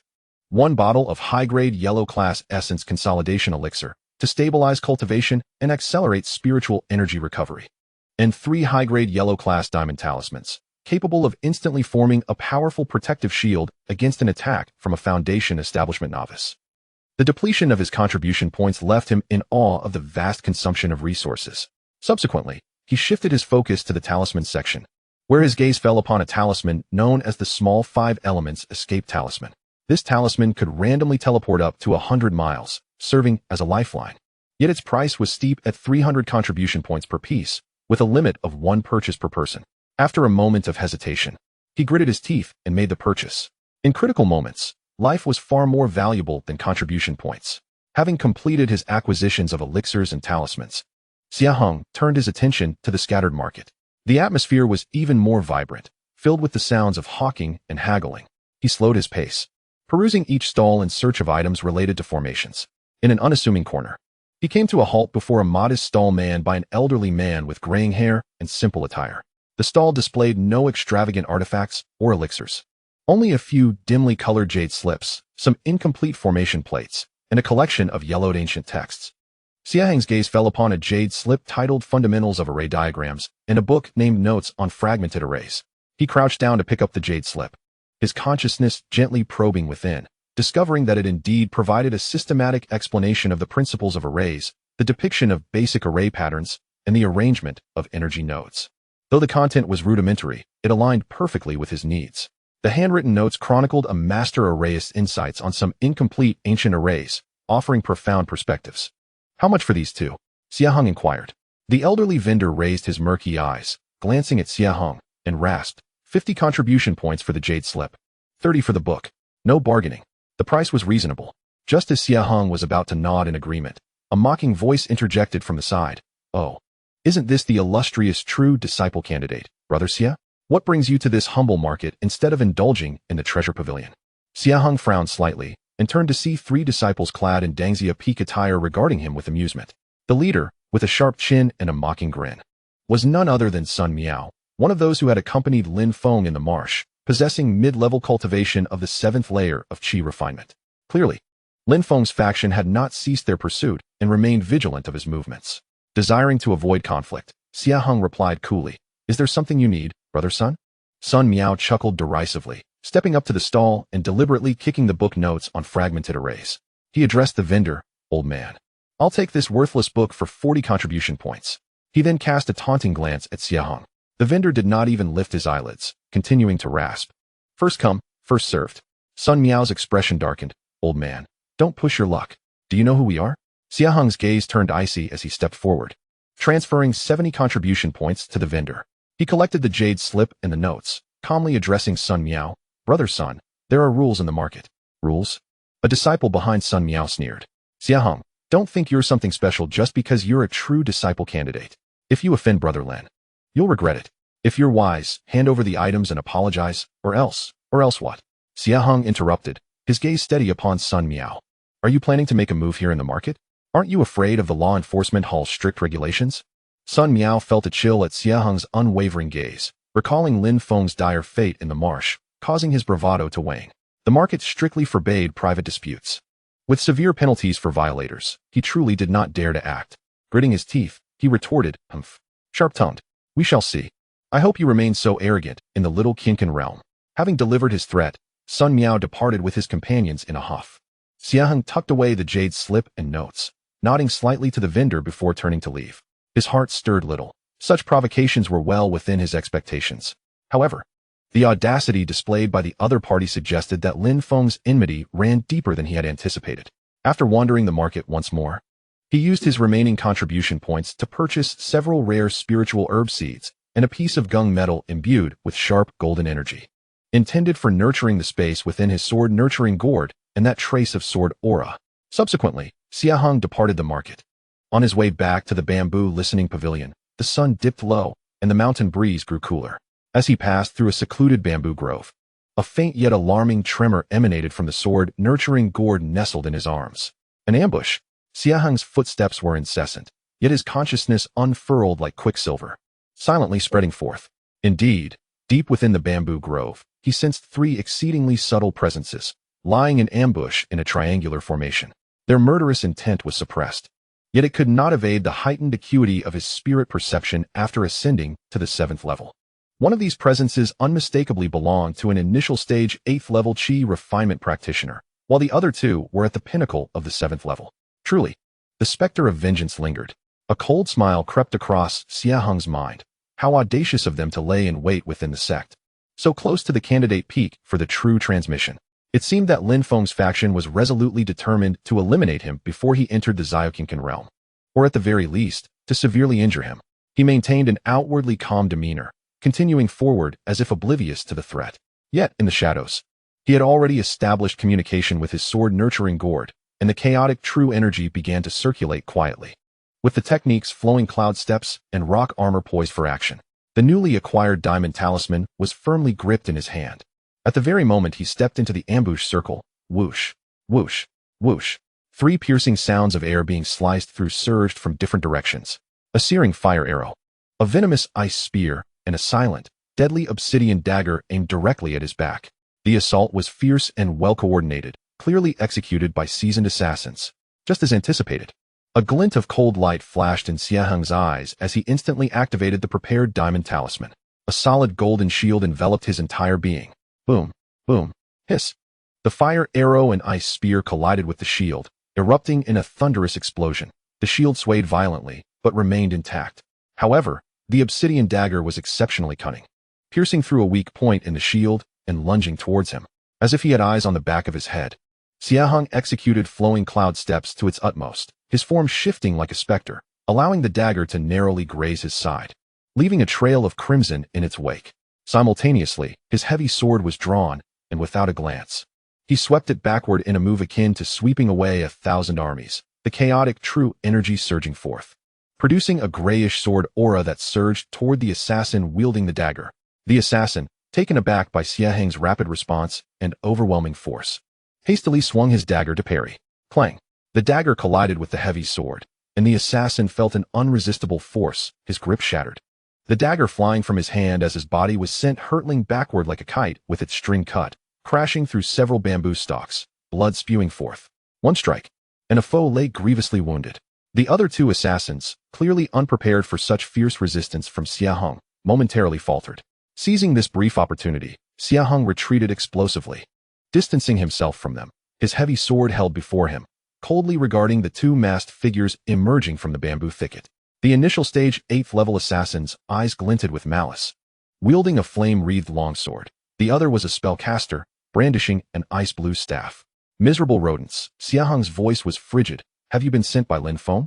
The 8th level assassin snorted disdainfully, offering no response as he brandished his flaming longsword, transforming it into a fiery serpent that lunged towards Xie Heng.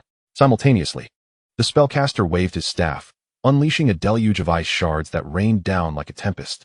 Fire serpent and ice rain, a dual assault from above and below. Unfazed, Xie Heng immediately enveloped himself in rock armor, bracing against some of the ice shards while simultaneously swinging his heavy sword. The chaotic true energy manifesting the weighty essence of earth, the sword's momentum rising like a mountain to meet the ferocious fire serpent. Boom! The sword aura collided with the fire serpent, the shockwave rolling forth, sending bamboo crashing down. Xie Heng's figure swayed slightly, yet he did not retreat a single step. The assassin of the 8th level of Qi refinement was instead forced back half a step, his eyes reflecting a look of horror. He had unleashed his full strength in a strike, only to be met head-on by a mere novice of the 7th level of Qi refinement. Seizing the opportunity, Xie Heng pressed on, employing the flowing cloud step, his form elusive and unpredictable, evading the barrage of ice shards while directing his heavy sword towards the spellcaster. He discerned that the two opponents, a melee fighter and a ranged attacker, required him to eliminate one before the other. The spellcaster, seeing Xie Heng charging at him, hastily conjured an ice wall for defense. However, Xie Heng's chaotic sword energy, imbued with the essence of annihilation, tore through the ice wall as if it were mere paper. The heavy sword descended with the force of thunder, aimed directly at the spellcaster's head. "Senior brother, save me!" the spellcaster cried out in terror. The 8th level Qi refinement assassin rushed to provide assistance, his fiery long sword thrusting towards Xie Heng's back, attempting to rescue his comrade. A flicker of intensity flashed in Xie Heng's eyes as he chose not to evade, pouring all his remaining chaotic true energy into the heavy sword, increasing its speed by another third. With a sharp sound, the heavy sword shattered the spellcaster's staff, its momentum unabated, sending the spellcaster flying, blood spewing forth, his fate uncertain. Almost simultaneously, the fiery long sword struck Xie Heng's back. With a resounding clang, the stone armor glimmered fiercely before ultimately shattering. Yet, it managed to absorb a significant portion of the impact. The sword tip embedded itself 3 inches into flesh. But Xie Heng's formidable physique and timely evasion prevented any damage to his internal organs. With a muffled groan, Xie Heng propelled himself forward, distancing himself from the 8th level Qi refinement assassin, swiftly consuming a rejuvenation pill, coldly regarding his opponent. The 8th level assassin, witnessing his fallen comrades and the injured yet more battle-ready Xie Heng, finally displayed fear in his eyes. This young man is utterly extraordinary. His strength defies all logic. He dared not continue the fight, gritting his teeth as he declared, "Xie Heng, you are ruthless. We shall see each other again." With that, he seized the severely wounded dagger-wielding assassin and retreated into the depths of the bamboo forest, disappearing from sight. Xie Heng refrained from pursuing, suppressing the tumultuous energy within him and the excruciating pain in his back. Having faced the 8th level Qi refinement adversary head-on and expended considerable energy to slay one, he was gravely drained. It seemed that some individuals could no longer wait. Wiping the blood from his lips, his gaze turned as cold as steel. This ambush had irrevocably shattered any semblance of pretense. The small universe realm was destined to be drenched in blood and chaos. He swiftly tidied the scene, consumed a healing elixir, and channeled his energy to quell his injuries. Then, like a fleeting shadow, he silently returned to the listening bamboo pavilion. This night, he needed to recuperate and contemplate how to confront the increasingly perilous situation. Chapter 60, the prelude to the great competition. A clash of wills, and the initial might of the Tao body. The injuries sustained in the bamboo forest ambush healed within days. Aided by the potent recovery of chaotic true energy and the elixirs sent by Lu Yi, Xie Heng chose not to publicize the incident. Yet his vigilance soared to an all-time high. The Lin Feng faction had openly declared their hostility, their actions becoming ever more reckless. The journey to the small universe realm would undoubtedly be fraught with danger. He devoted more of his focus to the newly acquired fundamentals of array diagrams and treatise on array analysis. With the acute perception of energy flow granted by his chaotic Tao body and a spirit sense far surpassing his peers, he found that learning the fundamentals of formations yielded results far beyond his expectations.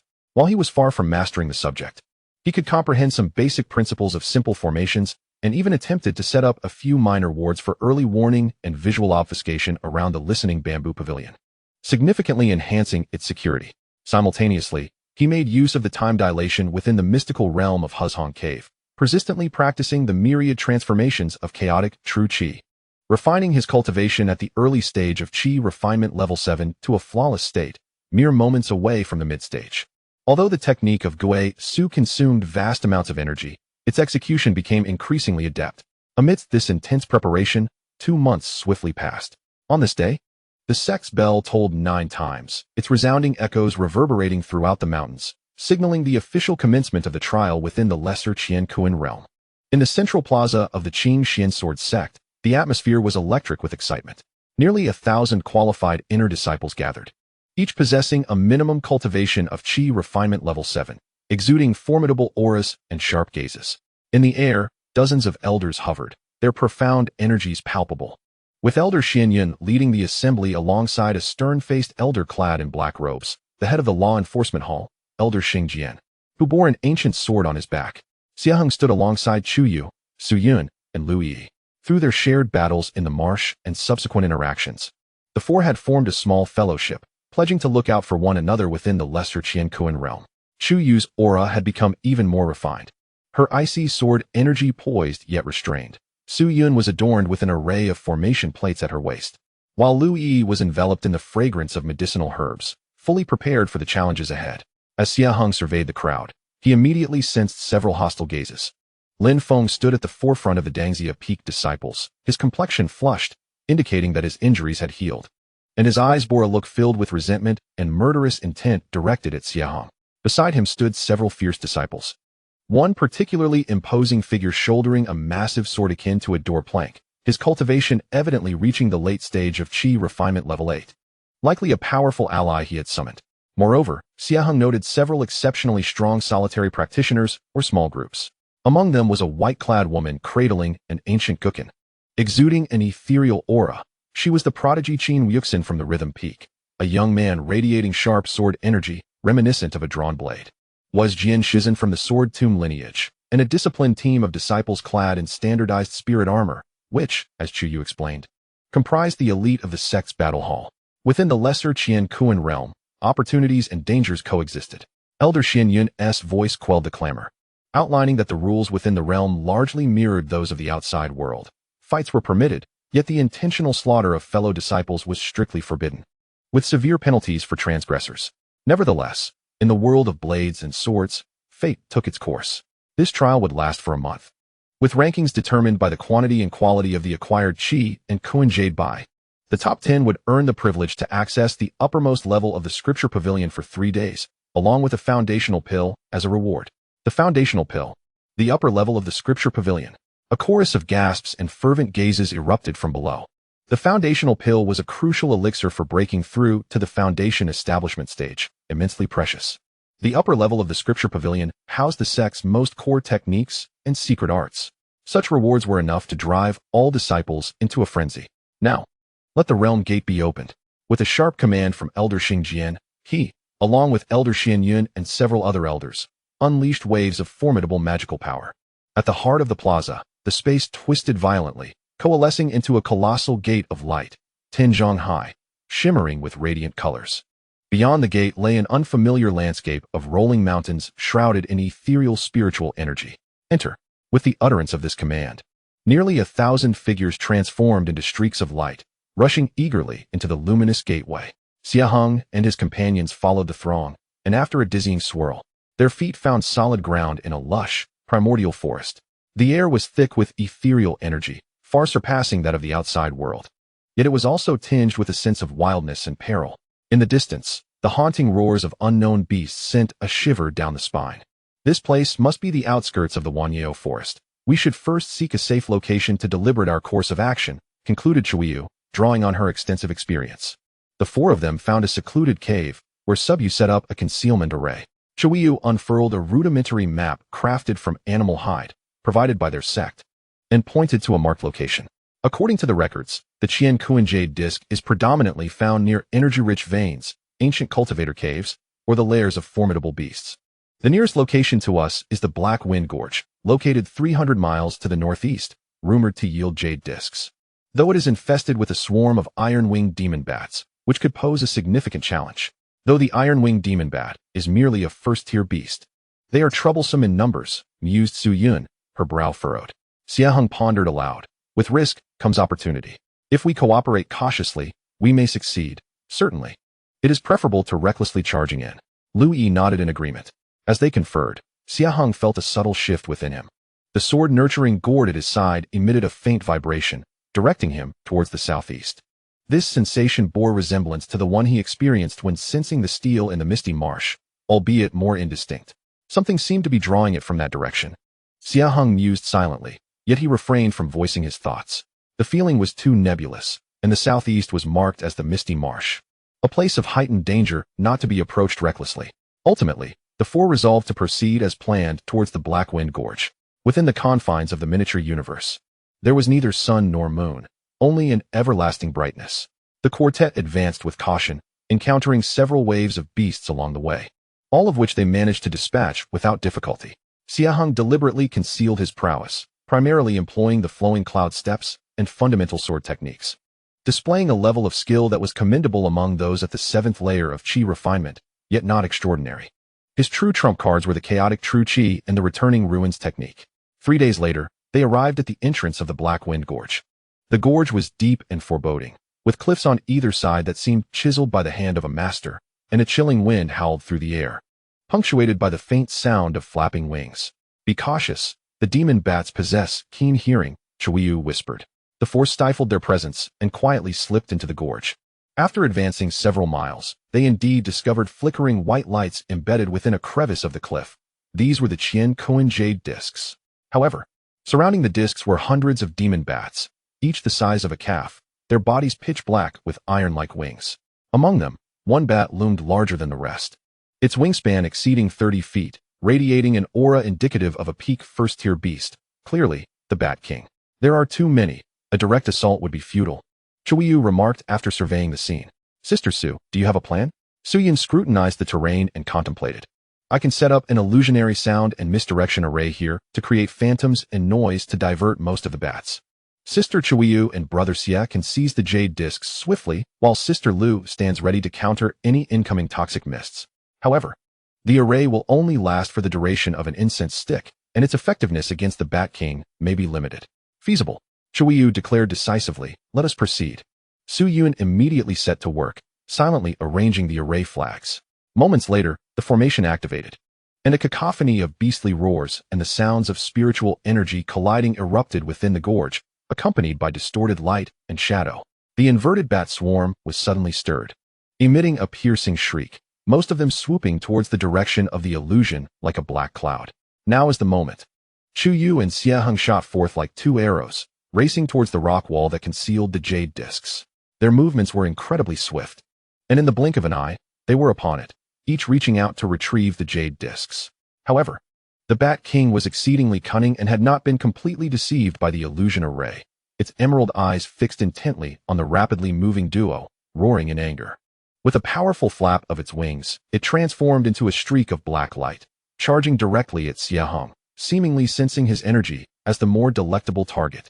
"Be careful, junior brother Xie," Shu Yu exclaimed in alarm, attempting to assist, but was ensnared by several elite demon bats that had reacted. The Bat King, moving with remarkable speed, unleashed a foul wind as its claws glimmered ominously, aiming straight for Xie Heng's crown. Its aura was comparable to that of a peak practitioner at the 8th level of Qi refinement. In this perilous moment, a fleeting glimmer of chaos flickered in Xie Heng's eyes. No longer concealing his power, he propelled the flowing cloud step to its utmost limits, his form flickering like a specter, narrowly evading the lethal claws. Simultaneously, his chaotic true energy erupted with a thunderous roar, ceasing to mimic any attributes and instead emanating the most primal essence of chaos, heavy and viscous, as though it could devour everything. He did not employ the return to ruins technique, but instead infused his chaotic true energy into the heavy sword. With a seemingly unadorned thrust, he aimed for the Bat King's chest. This strike, though not swift, carried a peculiar force that made the Bat King feel as if the very air around it had solidified, its movements abruptly slowed. With a soft thud, the sword's tip accurately struck the Bat King's most vulnerable point in its protective demon aura. The bizarre erosion of the chaotic true energy unleashed its disintegrating properties. The Bat King's resilient aura, akin to melting ice and snow, was effortlessly breached by the sword's tip. The momentum of the strike did not cease, driving several inches into its chest. With a chilling screech, the Bat King emitted a heart-wrenching cry, its eyes filled with terror and disbelief. It sensed a destructive force wreaking havoc upon its vitality from within. In a frantic struggle, it flapped its wings wildly, forcing Xie Heng back, and with its grievous wounds, it hastily retreated into the depths of the canyon, abandoning the jade discs entirely. The remaining demon bats, witnessing their king's defeat, promptly scattered. Shu Yu swiftly dispatched the entangled demon bats and rushed to Xie Heng's side, her beautiful eyes brimming with astonishment. "Junior brother Xie, that sword strike, I distinctly felt the strange, yet formidable power it possessed, far beyond what an ordinary practitioner at the 7th level of Qi refinement could wield." Xie Heng calmed his tumultuous energy. Although it was merely a single blow, he had expended nearly 70% of his chaotic true energy. "It was merely a moment of enlightenment. I hope I haven't embarrassed you, senior sister," he stated calmly. Shu Yu regarded him deeply, refraining from further inquiries. Yet in her heart, she acknowledged him as an equal, if not a greater, force in battle. The four swiftly collected the 7 Kinkin jade discs from the rock wall, 3 inferior quality, for medium quality, a bountiful harvest. However, just as they prepared to withdraw from the canyon, a chilling voice echoed from the canyon's mouth. "Hee, how fortuitous. Xie Heng, I didn't expect you to hide yourself here. Hand over the jade discs and your secrets, and I might consider leaving your corpse intact." Before them stood Lin Feng, accompanied by a late-stage Qi refinement disciple wielding a massive sword and 3 others, blocking the canyon's exit, their eyes filled with mockery and cruelty. Clearly having been tailing them for some time, the true crisis had finally descended. Chapter 61, Law Enforcement Intervention. Under currents and foundation building, Lin Feng's sinister laughter echoed through the eerie canyon, his murderous intent unabashed. Behind him, a disciple of the giant sword sect, at the late stage of Qi refinement's 8th layer, stepped forward, his heavy spiritual pressure descending like a mountain upon Xie Heng and his companions. The other 3 disciples fanned out in a semicircle, sealing off all avenues of retreat. Shuiyu's expression turned frigid as her autumn water sword hummed to life. Standing resolutely alongside Xie Heng, she coldly declared, "Lin Feng, how dare you openly conspire to slay your fellow disciples within the confines of the small Qiankuan realm? Do you not fear the ironclad laws of Elder Xinjiang?" Lin Feng scoffed, his gaze filled with malice as it swept over Xie Heng. "Sister Chu, why play the fool? In the depths of this canyon, should you perish, who would know it was us? If you seek someone to blame, direct your ire at Xie Heng, who, possessing great treasures, remains ignorant of the adage that holding wealth invites disaster." He shifted his tone, laced with persuasion. "Sister Chu, Sister Su, Sister Lu, this matter does not concern you. Depart now, and I, Lin Feng, vow upon my heart to not trouble you, and even offer you a share of the acquired jade." He attempted to sow discord, clearly wary of the forces backing Chu Yu and the other 2 women. Before Chu Yu could respond, Su Yun, her face flushed with indignation, "Spat Pa? Lin Feng, Do you take us for mere children? If we concede today, you will assuredly silence us tomorrow. Though Lu Yi remained silent. Her grip tightened around several fragrant pills, her stance unmistakable. With a sharp flick of her sword, Chu Yu asserted, Brother Lin, no need for further words. If it is battle you seek, then let us engage. Xie Heng felt a warmth in his heart. The unwavering resolve of allies at a critical moment was invaluable. He took a deep breath, suppressing the tumult of his blood from the recent battle with the Bat King, quietly channeling his chaotic true energy to its pinnacle. He understood that today would not end well. A swift resolution was imperative, lest delays prove detrimental to their side. Since Brother Lin insists on offering contribution points, I shall graciously accept. Xie Heng's voice was calm, yet imbued with a chilling confidence. He discreetly transmitted to Chu Yu, Sister, capture the leader first. I will hold off the giant sword disciple and Lin Feng. You three swiftly deal with the others. Chu Yu nodded almost imperceptibly. Arrogant. Lin Feng, utterly incensed by Xie Heng's demeanor, bellowed, Brother Zhao, engage. Eliminate this brat. The giant sword disciple, named Zhao, let out a roar. His massive sword slicing through the air with a gale that tore at the atmosphere, striking first at Xie Heng. Before the blade reached him, the ferocious sword energy had already carved a deep trench into the ground. Simultaneously, Lin Feng brandished his flaming sword, unleashing scorching sword chi that barred Xie Heng's paths of escape. The other three disciples also unleashed their techniques, assaulting Chu Yu and her companions. Come at me. Xie Heng's eyes flashed with chaotic light as he activated the flowing cloud step to its utmost, his form advancing rather than retreating, slipping past the edge of the giant, soared like a nimble fish. At the same time, the small 5 elements escape talisman hidden in his left hand flickered faintly, not igniting, but serving as a distraction and a final trump card. In that fleeting moment of evading the giant sword, his right hand wielded the chaotic heavy sword, tracing an unusual arc, not a direct confrontation, but targeting the weak side of the giant sword's force. This was the essence of the flowing cloud step, executed as a disarming maneuver. Clang!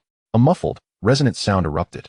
The disciple bearing the Zhao surname felt an extraordinarily strange force emanating from the great sword, as though it had plunged into a quagmire, heavy yet devoid of resistance, rendering him nearly on the verge of spitting blood. His offensive faltered involuntarily. In that instant, Xie Heng, capitalizing on the momentum, spun around, sweeping his heavy sword back, unleashing a grayish chaotic sword aura that surged towards Lin Feng's fiery sword barrier like an encroaching tide. The clash of chaotic sword energy and the fiery sword barrier produced a sizzling sound, akin to boiling soup splashing onto snow, rapidly dissolving and extinguishing the intense flames of spiritual energy. Lin Feng's expression shifted, clearly taken aback by the peculiarity of Xie Heng's sword aura. Seizing the opportunity, Chu Yu shouted sharply, unleashing her mysterious ice sword energy, instantly encasing one adversary in ice. Meanwhile, Su Yun's array flags fluttered, ensnaring another opponent, while Lu Yi released a cloud of pink poisonous mist, causing the third disciple to become sluggish upon inhalation. The battlefield was instantly engulfed in chaos. Xie Heng, employing exquisite footwork and the enigmatic chaotic sword energy, held his ground against both the Zhao disciple and Lin Feng, not yielding an inch. Yet, he understood all too well that this was merely a result of relying on the properties of chaotic true energy and the enemy's underestimation. Prolonged combat would indeed lead to peril. He needed to devise a surprising strategy. In a moment of urgency, he deliberately exposed a flaw, bracing himself to receive a powerful horizontal sweep from the Zhao disciple, utilizing the force to propel himself backward towards the cavernous rock wall of the gorge. There was no escape. Lin Feng, believing Xie Heng to be exhausted and attempting to flee, transformed his fiery longsword into a radiant arc, pursuing relentlessly. Just as Xie Heng's back was about to collide with the rock wall, a brilliant glint erupted in his eyes. The long-concealed sword-rearing gourd responded with full force. An invisible chaotic force field suddenly expanded from its center, albeit limited in range, causing Lin Feng, who was closing in, to momentarily falter. Now was the moment. Xie Heng forcefully pushed off from the rock wall, rebounding like a cannonball. Simultaneously, the diamond talisman he had been gripping in his left hand was instantly activated, bracing against the hurried sword strike from the Zhao disciple. Bang! The diamond talisman's protective barrier shattered, yet Xie Heng had already reached Lin Feng's presence. Upon the heavy sword, the innate chaotic sword energy, drawn from the essence of the heavenly crystal sword spirit, was invoked, though slender as a hair. It carried an overwhelming intent capable of annihilating all, piercing directly towards Lin Feng's heart. This strike was more concentrated and fundamental than even the return to the void. Lin Feng's pupils constricted sharply, as the shadow of death enveloped him in an instant. He frantically activated his protective artifact, and a small crimson shield expanded rapidly to shield him. Crack! As the sword energy passed, the crimson shield was pierced as if made of paper. The residual force of the sword energy continued unabated, viciously driving into Lin Feng's chest. With a spurt of blood, Lin Feng found himself with a transparent hole in his chest, his eyes filled with disbelief and despair, his breath instantly waning, collapsing like a broken sack. Crashing heavily to the ground, unconscious and unaware of his fate, senior brother Lin, the Zhao disciple, and the three others, entangled with Chu Yu's group, were struck with horror upon witnessing the scene. Having landed a decisive blow, Xie Heng also felt a wave of exhaustion wash over him, forcibly suppressing the metallic taste rising in his throat. The expenditure of innate sword energy far exceeded his expectations. With their leader gravely injured, the remaining disciples immediately lost their fighting spirit. The Zhao disciple glared at Xie Heng with malice, hoisted the unconscious Lin Feng, and called out, making a hasty retreat in disarray. The other three, feeling as though they had been granted a great reprieve, also fled. Chu Yu and her companions did not pursue, but quickly gathered around Xie Heng. Junior brother Xie, are you unharmed? Chu Yu inquired with concern, her beautiful eyes still reflecting the shock she had experienced. She had not anticipated that Xie Heng could unleash such a terrifying strike, severely injuring Lin Feng, who stood at the peak of the 8th level of qi refinement. No matter, the consumption was rather significant. Xie Heng swallowed a Ning Yuan Dan and shook his head. He gazed in the direction where Lin Feng had vanished, his expression grave. This matter could not simply be concluded here. The force swiftly tidied the battlefield, collecting the storage bags and magical artifacts left behind by Lin Feng and his companions, though of little worth. They could not afford to leave behind any evidence, and erased all traces of the battle. This place is not suitable for lingering. We must leave immediately and find a secure location to deliberate, Chu Yu declared decisively. However, just as they prepared to depart, a sudden fluctuation rippled through the void above the canyon, and a chilling, imposing, suffocating pressure abruptly descended. A figure clad in black robes appeared in midair like a specter. His countenance stern, it was none other than the head of the law enforcement hall, Elder Xing Jian. His gaze, sharp as lightning, swept across the devastated canyon before finally resting upon the four. What transpired here? Where is Lin Feng? Elder Xing Jian's voice was devoid of emotion, yet it struck the four like a heavy hammer. Xie Heng felt a chill in his heart, realizing that the most troublesome scenario had indeed come to pass. Taking a deep breath, he stepped forward and reported the events truthfully, emphasizing that Lin Feng and his companions had initiated the ambush with the intent to kill and seize treasures, forcing them into a defensive stance. Chu Yu, Su Yun, and Lu Yi also spoke up to corroborate his account. Elder Xing Jian listened impassively, then meticulously examined the residual auras and traces left on the battlefield. Though Xie Heng had attempted to conceal them, the means of a nascent soul cultivator were unfathomable.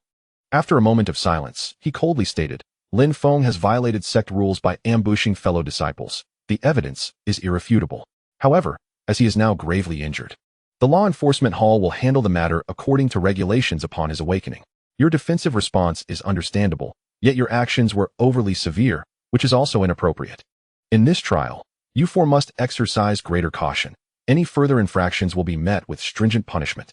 With that, he waved his sleeve, drawing the unconscious Lin Feng from an unknown location, and his figure once again melded into the void, disappearing from sight.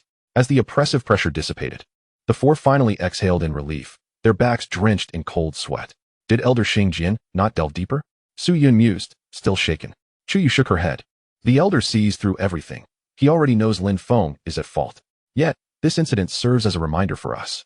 We must exercise utmost caution in the trials to come. The Dangxia Peak will not let this matter rest easily. Xie Heng nodded, though his mind was preoccupied with deeper thoughts.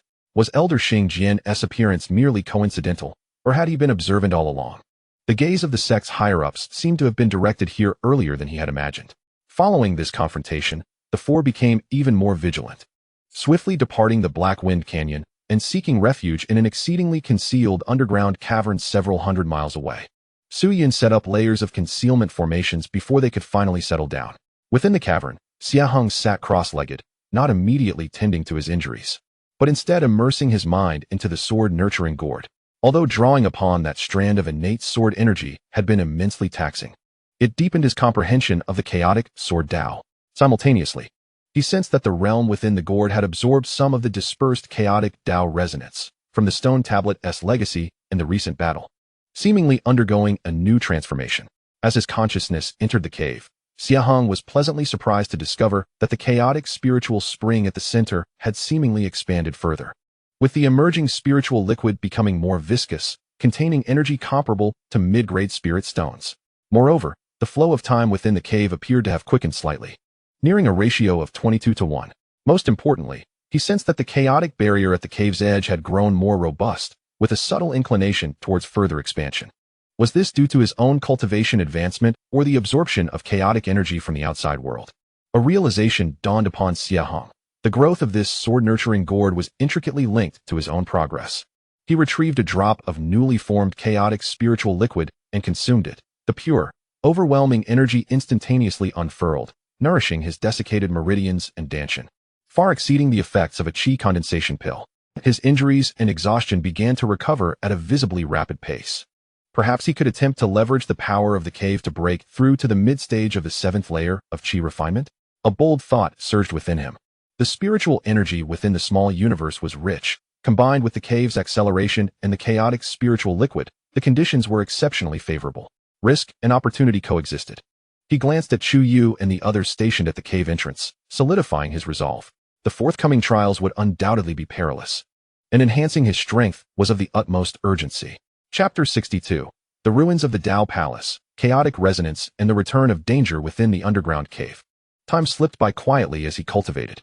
Thanks to the miraculous effects of the chaotic spiritual liquid, Xie Heng's injuries and exhaustion recovered in just half a day, and he found himself in an even better state than before. He did not rush to break through his bottleneck. Instead, he first calmed his mind completely, carefully contemplating his battle with Lin Feng, particularly the profound sensations he experienced while invoking the innate sword aura. Chaos not only encompasses, but also annihilates and returns to the origin. He gained insights, deepening his understanding of the Chaos Dao Sutra. The liquefied chaotic true qi within his dantian became increasingly harmonious, subtly indicating a tendency to coalesce into a vortex, a sign of approaching the mid-stage of the 7th layer of qi refinement. Just as he immersed himself in this state of enlightenment, the sword-nurturing gourd in his arms trembled once more, this time with a clear direction, towards the southeast. Moreover, the sense of calling from the unseen realm was several times stronger than it had been in the Black Wind Valley, as if some kindred essence was urgently summoning him. Xie Heng suddenly opened his eyes, radiating brilliance. He turned to the vigilant Chu Yu and said solemnly, "Sister Chu, I sense a strong wave of opportunity emanating from the southeast, likely closely related to the cultivation method I practice. I wish to investigate." Upon hearing this, Chu Yu's beautiful eyes flickered with surprise. She was well aware of the uniqueness of Xie Heng's cultivation method and his keen spiritual perception. The previous incident with the swampstone tablet was a testament to that. After a brief contemplation, she looked at Su Yun and Lu Yi. The two women also heard Xie Heng's words and nodded in agreement. After numerous battles fought side by side, they had developed considerable trust in Xie Heng's judgment. "All right," Chu Yu decisively stated, "opportunities are rare. We shall go together. However, the southeast is marked as the misty swamp, which poses greater dangers, so we must exercise extra caution." With their plan established, the four of them made brief preparations before quietly departing the cave, hastening towards the southeast.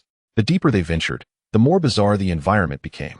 The ground beneath their feet gradually turned muddy, and the air was thick with an impenetrable gray mist, obscuring their vision and compressing their spiritual probing range to less than 50 zhang. The surroundings were enveloped in an eerie silence, yet an unsettling sense of oppression lingered, as if some ancient entity slumbered deep within the fog. The mist here possessed an uncanny quality, capable of eroding the protective aura of spiritual light, prompting everyone to circulate their energy to conserve their spiritual power. With her wealth of experience, Chu Yu promptly cautioned her companions, her icy blue sword aura swirling around her, freezing and dispelling the encroaching mist. Su Yun and Lu Yi also employed their respective techniques. Xie Heng, however, utilized the return to ruins technique, blending his essence with the surrounding environment, rendering the mist's influence on him minimal. After approximately 2 hours of travel, the pulsation of the sword-nourishing gourd became increasingly intense, impossible to ignore. Suddenly, within the mist ahead, a vast shadowy silhouette emerged. As they approached, the outline gradually clarified into the remnants of an ancient architectural complex, collapsed and overrun by vines and moss. The crumbling walls extended for miles, their archaic and desolate style starkly contrasting with the structures of the Qingxian sword sect. as if they hailed from an era long past. Ruins. Ancient relics. Su Yun gasped in a whisper, her eyes brimming with astonishment. Chu Yu's expression turned grave. Be cautious.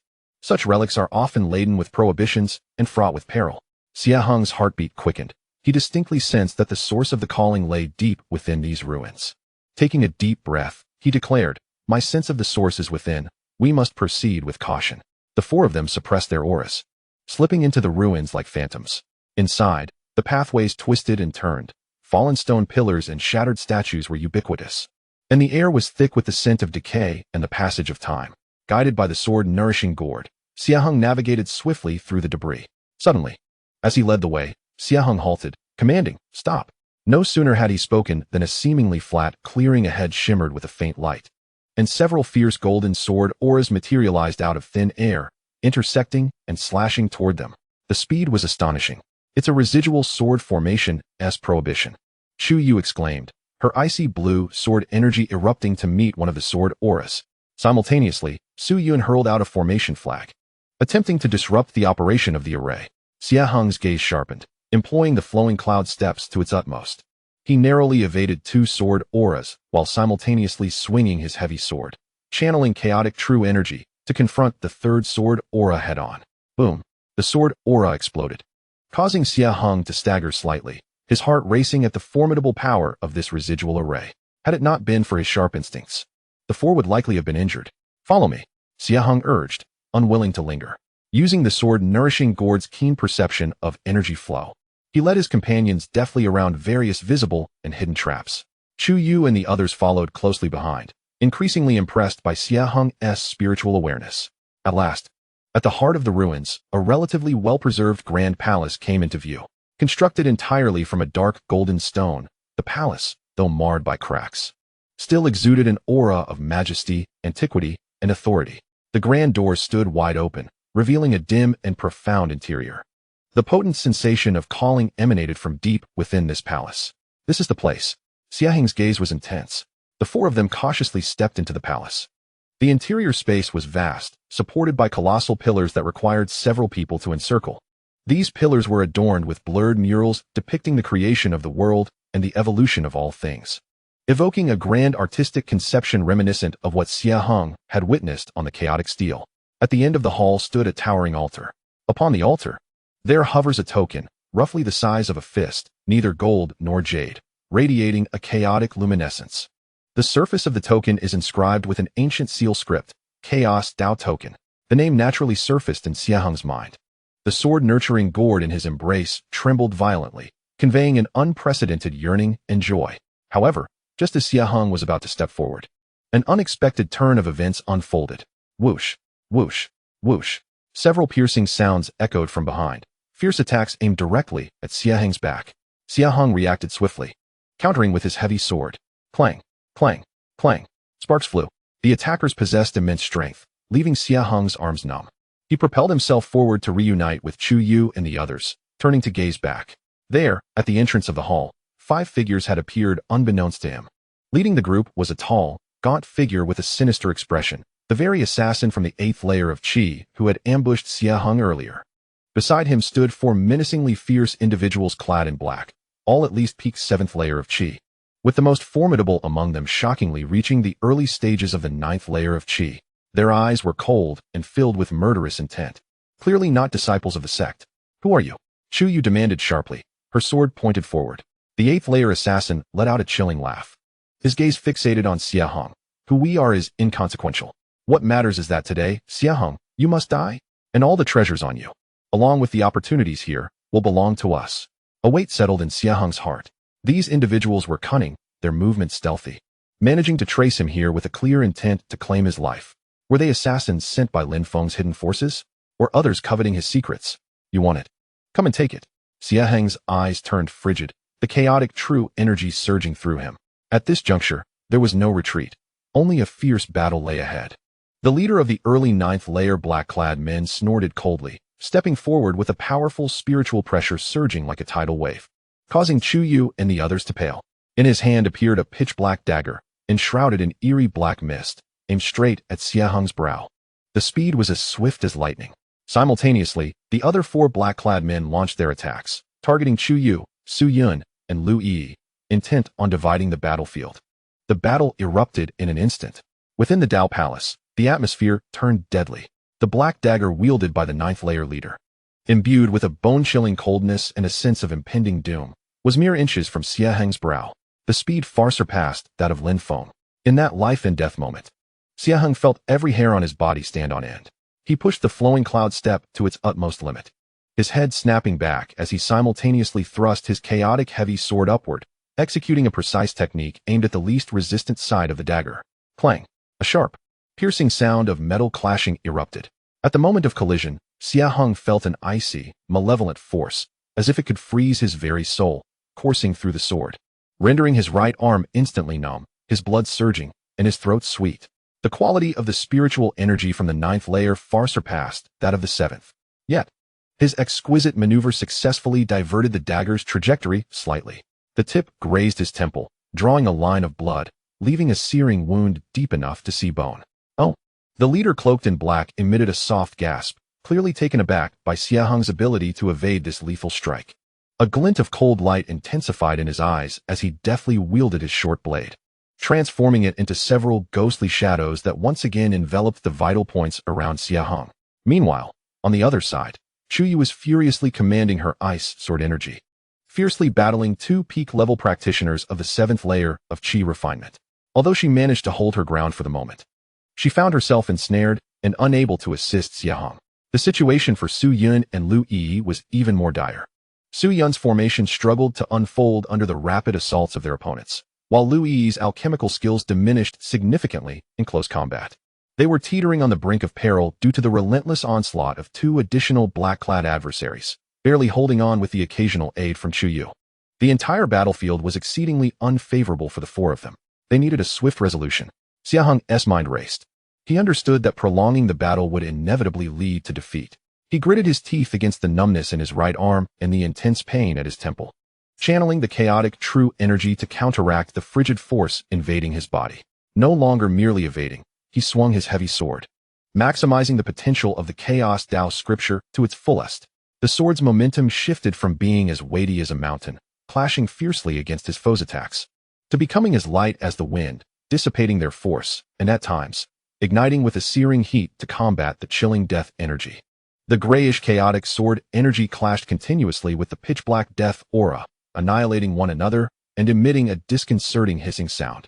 Though Xie Heng found himself at a disadvantage, perilously close to defeat, he steadfastly held back the strongest black-clad leader through his extraordinary combat instincts and the unique resilience of his chaotic true energy. However, the depth of the Qi refinement at the ninth layer far surpassed his expectations. A prolonged defense would inevitably lead to failure. The black-clad leader, growing impatient after his relentless assault yielded no results, let out a low growl. The black aura around his short blade surged ominously, morphing into a menacing black giant python, its gaping maw poised to strike down upon Xie Heng with a terrifying, all-consuming force. This blow clearly invoked some secret technique. At that critical moment, Xie Heng caught a glimpse of Chu Yu, who had exposed her back in an attempt to assist Su Yun. Seizing the opportunity, one of the black-clad men launched a vicious palm strike at her back. A muffled thud resounded as Chu Yu was struck hard, spewing forth a mouthful of blood. Her complexion turning as pale as paper, her breath waning rapidly, causing her ice-blue sword energy to shatter. Senior Sister Chu, Su Yun and Lu Yi exclaimed in alarm, their minds thrown into disarray. Now was the moment. The black-clad leader's eyes flashed with a savage glint, and the assault of the black giant python quickened. Xie Heng's eyes widened in fury. Chu Yu had sustained grave injuries while attempting to save her companions, igniting a blaze of wrath and murderous intent within him. An unprecedented ferocity surged from the depths of his heart, and the chaotic true energy within his dantian began to whirl and compress at an extraordinary speed. You seek death, he growled in a deep voice, no longer holding back. The sword-nurturing gourd in his embrace resonated with his spirit, awakening the innate chaotic sword energy within him. At that moment of enlightenment, he infused a fragment of his recent comprehension of the Chaos Dao into his sword.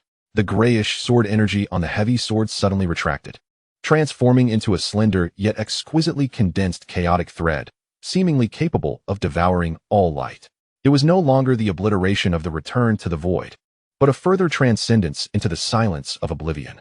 This strike, silent and unseen, yet arriving before the menacing black giant python, bore no earth-shattering explosion. Only a disquieting sensation of dissolution. The chaotic silk thread swept through the black giant python, a creature formed from pure death energy, which crumbled and dissipated under the sunlight, as if it had never existed. The malevolent grin on the black-clad leader's face froze instantaneously, transforming into a profound horror and dread.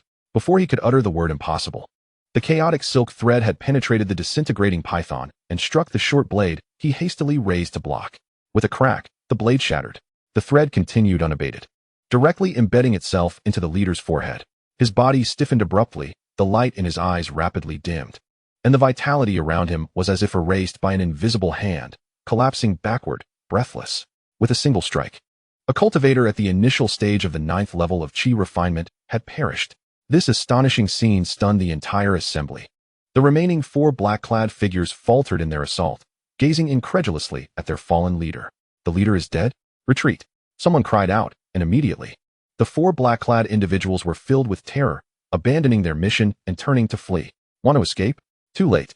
A murderous intent surged within Xie Heng, who would not allow their escape. Summoning his vital energy, he executed the flowing cloud step, hauntingly pursuing the nearest individual, his heavy sword sweeping through, cleaving the foe in half. At the same time, he raised his left hand, unleashing the small 5 elements escape talisman, which radiated with brilliance, sealing off the space at the exit of the hall. Though severely injured, Chu Yu, witnessing Xie Heng's formidable prowess, mustered her remaining strength, joining forces with Su Yun and Lu Yi to ensnare the 3 panicked black-clad individuals. Xie Heng moved like a tiger among a flock of sheep, his chaotic sword energy unstoppable, and within mere moments, he had slain the remaining 3 black-clad figures. The grand hall was instantly permeated with a thick, metallic scent of blood. As the battle concluded, Xie Heng leaned on his sword, panting heavily, his complexion as pale as paper.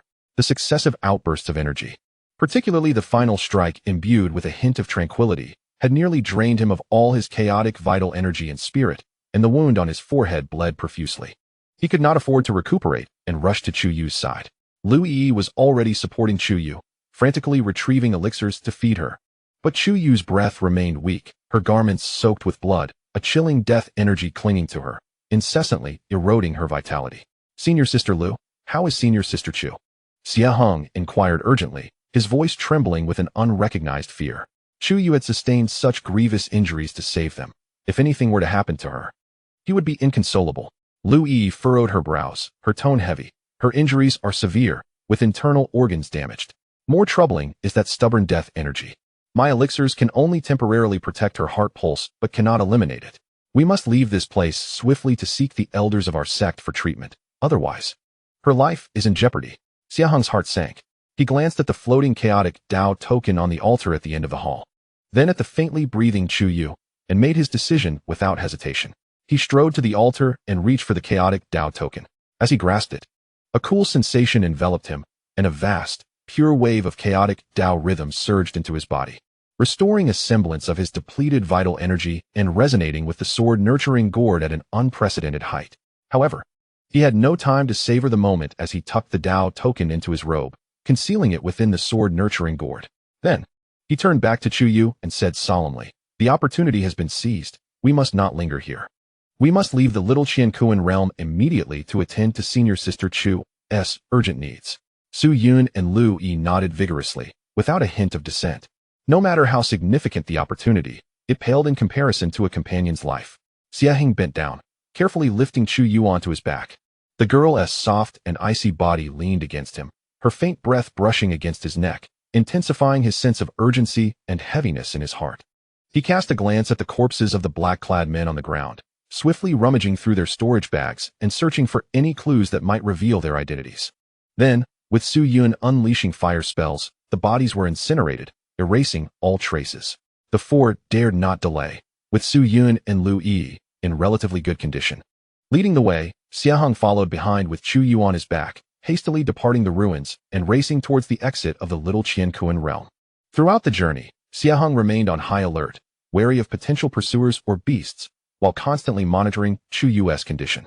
Lu Yi continuously administered pills to Chu Yu, yet her breath remained as fragile as a flickering candle in the wind, growing ever weaker. The frigid, deathly aura clung to her like a relentless affliction, difficult to dispel. Faster! Xie Heng roared inwardly, executing the flowing cloud steps to its utmost, disregarding his own exhaustion as he pressed on. Simultaneously, he sent a wisp of his consciousness into the sword-nurturing gourd, seeking to communicate with the innate chaotic sword energy and the chaotic Taoist order, attempting to discover a method to alleviate the deathly aura. The power of chaos encompasses all. Perhaps it could counter this chilling, deathly energy? However, no matter how he tried, the sword energy and Taoist order remained unresponsive, seemingly too high in tier to be directly utilized for healing. Just as he felt an urgent desperation, the chaotic spiritual spring within the gourd seemed to sense his agitation, rippling slightly. The spiritual spring? A thought flickered in Xie Heng's mind. The chaotic spiritual liquid, brimming with life force, might hold promise. He immediately attempted to draw out a drop of highly diluted spiritual liquid, administering it into Chu Yu's mouth. As the liquid entered her body, a trace of color seemed to return to Chu Yu's pale face, and the oppressive, deathly aura appeared to be suppressed momentarily, only to swiftly revert to its former state. There was an effect, but it was merely a drop in the bucket, insufficient for a cure. It is effective, yet it requires greater purity and a larger quantity of vitality. Xie Heng glimpsed hope, yet simultaneously understood that stronger power or a special method was essential to completely expel the deathly aura. At present, their only hope lay in swiftly exiting the little Qiankuan realm to seek assistance from the sect elders. After a day and a night of relentless haste, the four finally beheld the towering light gate in the distance. Hope was within reach. However, just as they were about to burst through the light gate, an unexpected turn of events occurred. The void near the light gate twisted, and several formidable presences abruptly descended, blocking their path. At the forefront stood a grim-faced figure, the elder of Dangxia Peak, Master Huowu. Behind him followed several fierce disciples of Dangxia Peak, among them Lin Feng, who had been severely injured by Xie Heng previously, now radiating a gaze filled with deep-seated resentment. Xie Heng, you have harmed your fellow disciples, and the evidence is irrefutable. Where do you think you can escape? Master Huowu's voice was frigid, carrying the terrifying pressure of the nascent soul stage, descending upon the four like a mountain. With powerful foes blocking their path ahead and a critically injured companion behind, they found themselves once again in a dire predicament. Chapter 64. Confrontation in Desperation. The Dairist command reveals its might, and the mysterious cloud descends. The portal to freedom lies within reach, yet blocked by the formidable presence of Master Huao. Armed with the power of thunder, the terrifying spiritual pressure of the nascent soul stage envelopes Xie Heng and his companions like tangible shackles, rendering the very air thick and their breaths laborious. Su Yun and Lu Yi pale as death, nearly collapsing under the weight of such oppression. Xie Heng, burdened with Chu Yu on his back, feels as though he carries an insurmountable mountain. Each step is a monumental effort, the wound on his forehead splitting further, blood mingling with cold sweat. Yet, his gaze remains icy and resolute, his spine straight as he channels his chaotic true energy fiercely within, striving to withstand this overwhelming force. Master Huao, Xie Heng's voice is hoarse yet imbued with undeniable conviction. Senior Sister Chu is poisoned while attempting to save her fellow disciples. Her life hangs by a thread. We are desperate to exit and provide her treatment. How can there be talk of harming our own? I implore you, Elder, to see clearly and step aside. He understands that he must not show weakness at this critical juncture, striving to claim the moral high ground. Clever words and false appearances. Master Huao snorts derisively, his gaze slicing through the air like a blade as it lands upon the barely conscious Chu Yu on Xie Heng's back. A fleeting glimmer of something unidentifiable flickers in his eyes, quickly replaced by an even deeper chill. Lin Feng bears witness. You have wielded your strength against the weak in the Black Wind Gorge, grievously injuring him and seizing the jade disc. Now, you conspire with these unknown black-clad figures, committing heinous acts in this ruin. Proof is indisputable. Do you still wish to argue? With a flick of his sleeve, a shadow stone materializes in the air. Flickering with images, Xie Heng engaged in battle at the Black Wind Gorge, culminating in Lin Feng's devastating defeat. Clearly, Lin Feng had prepared in advance, secretly recording the confrontation, deliberately omitting the part where they had initiated the ambush. And these? Master Huao gestures towards the remnants of the battle and traces of blood on the ground that Xie Heng and his companions had hastily failed to eradicate. These black-clad corpses are entirely missing. You must be the murderer silencing them. Xie Heng, you harbor dark arts and nefarious intentions. Today, I shall cleanse the sect of your presence. His baseless accusations and distortion of truth, combined with the overwhelming might of a nascent soul elder, create an immense pressure aimed at shattering Xie Heng's resolve. Su Yun trembles with fury. You slander us. It was clearly Lin Feng and his group who, silence. Master Huao's bellow, infused with nascent soul pressure, sends a shockwave through Su Yun, causing her blood to surge, forcing her words back down her throat. This is not a place for your voice. Lu Yi clings tightly to Chu Yu, her eyes filled with anxiety and despair, faced with the nascent soul elder. Even the thought of resistance feels futile to them. Xie Heng's heart burns with rage, yet he remains increasingly composed. He knows that Master Huao cares not for the truth. His intention is to seize this opportunity to eliminate him and uncover the secrets he possesses. Defending himself is futile. Only strength or a greater backing will suffice. As he exerts every ounce of energy to withstand the pressure, he immerses his consciousness within the sword-nurturing gourd, connecting with the ancient deist command he has recently acquired. This object, an ancient relic, may possess unique properties. Simultaneously, he discreetly clutches the token granted by Elder Xuanyun, attempting to send out a distress signal. But it seems that the surrounding space is sealed by Master Huao's aura, making communication nearly impossible.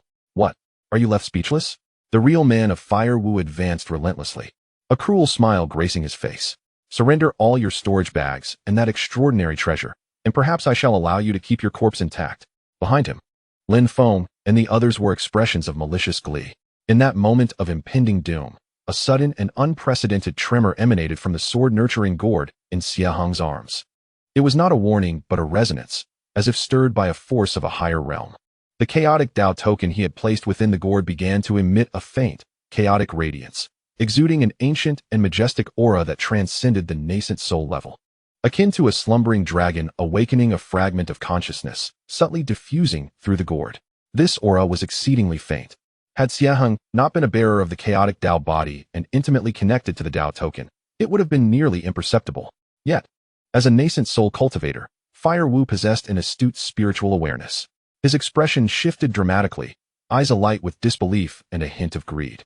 Is this the ancient Dao rhythm? You have indeed encountered a tremendous opportunity. His breath quickened, and his murderous intent intensified. This child must not be spared. This opportunity must be seized. With no further hesitation, he raised his bony hand, a deep purple flame leaping and burning in his palm, radiating a terrifying heat capable of incinerating all. He was about to grasp Xie Heng. Should he succeed, Xie Heng and his companions would surely be reduced to ashes. Despair washed over Su Yun and Lu Yi as they closed their eyes. Xie Heng's eyes widened with fury as he channeled every last remnant of chaotic true energy into his heavy sword, preparing for a desperate struggle. At that moment, as life and death hung in the balance, a calm yet commanding voice thundered, "Fire Wu, halt!" The sound echoed like thunder from the heavens, reverberating through the air. A figure clad in azure robes appeared, as if materializing from thin air. It was Elder Xuanyun. With a single step, he positioned himself in front of Xie Heng and his companions. With a gentle sweep of his sleeve, the terrifying purple flames of Fire Wu extinguished as though encountering their nemesis. "Xuanyun, do you intend to obstruct me?" Fire Wu's expression darkened. Stepping back a half pace, his eyes ablaze with fury. This child has harmed his peers and possesses demonic skills. The evidence is irrefutable. As a transmission elder, do you mean to shield him? Elder Xuanyun remained composed, his gaze sweeping the scene, lingering momentarily on the gravely injured Chu Yu. A flicker of coldness flashing in his eyes. He did not immediately respond to Fire Wu, but instead flicked his finger, sending a pure, gentle azure spiritual energy into Chu Yu, temporarily safeguarding her heart vein and suppressing the chilling deathly aura. Chu Yu's pale complexion eased slightly.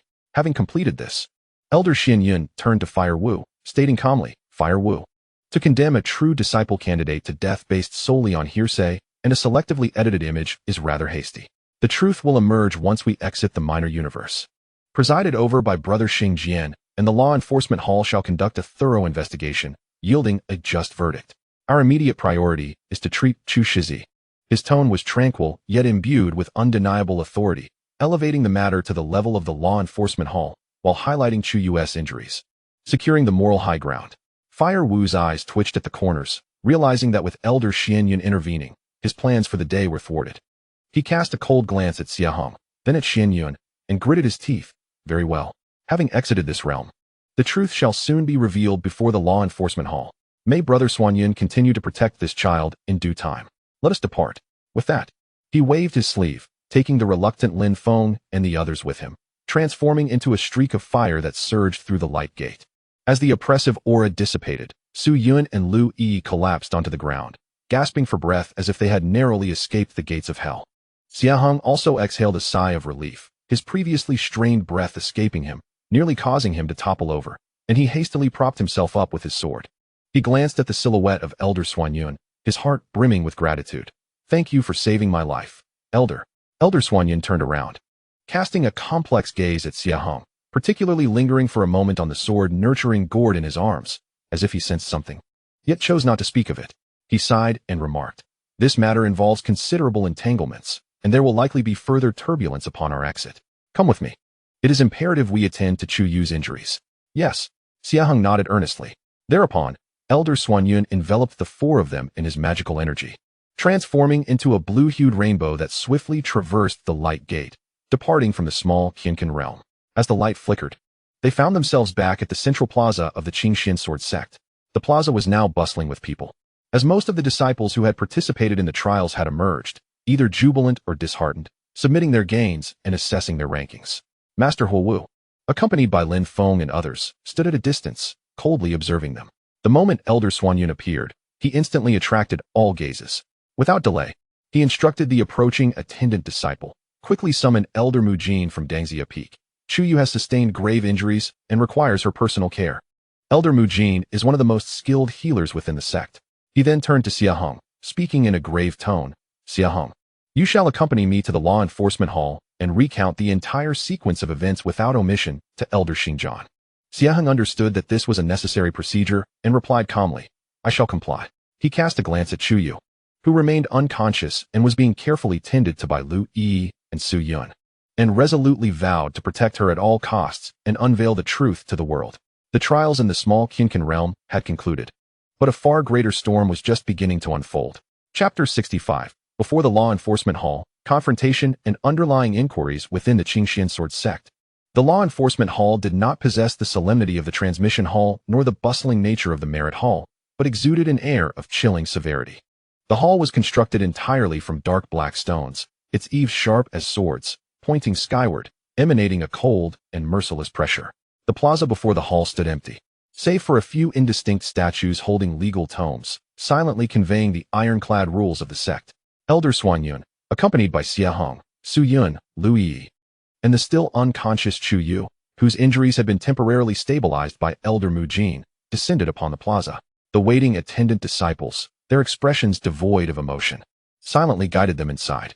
Inside the grand hall, the light was dim, and the atmosphere was heavy.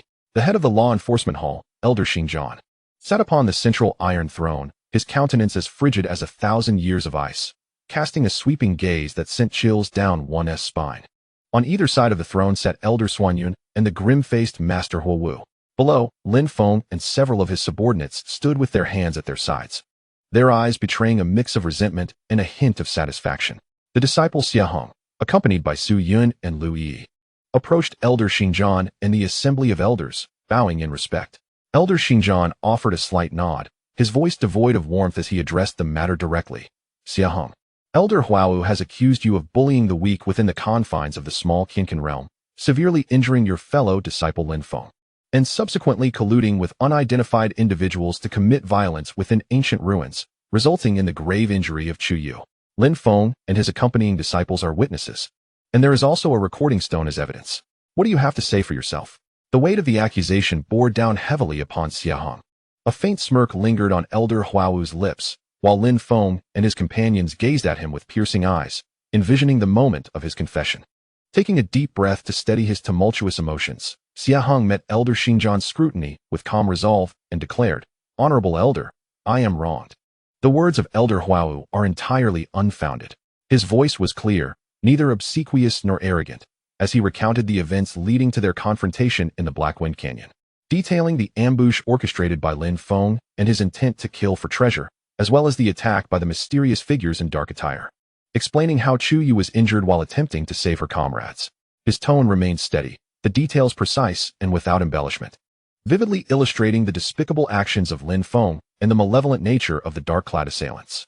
Su Yun and Lu Yi stepped forward at an opportune moment, earnestly corroborating Xie Heng's account and adding further details, particularly regarding the harrowing condition of Chu Yu, which moved the listeners deeply.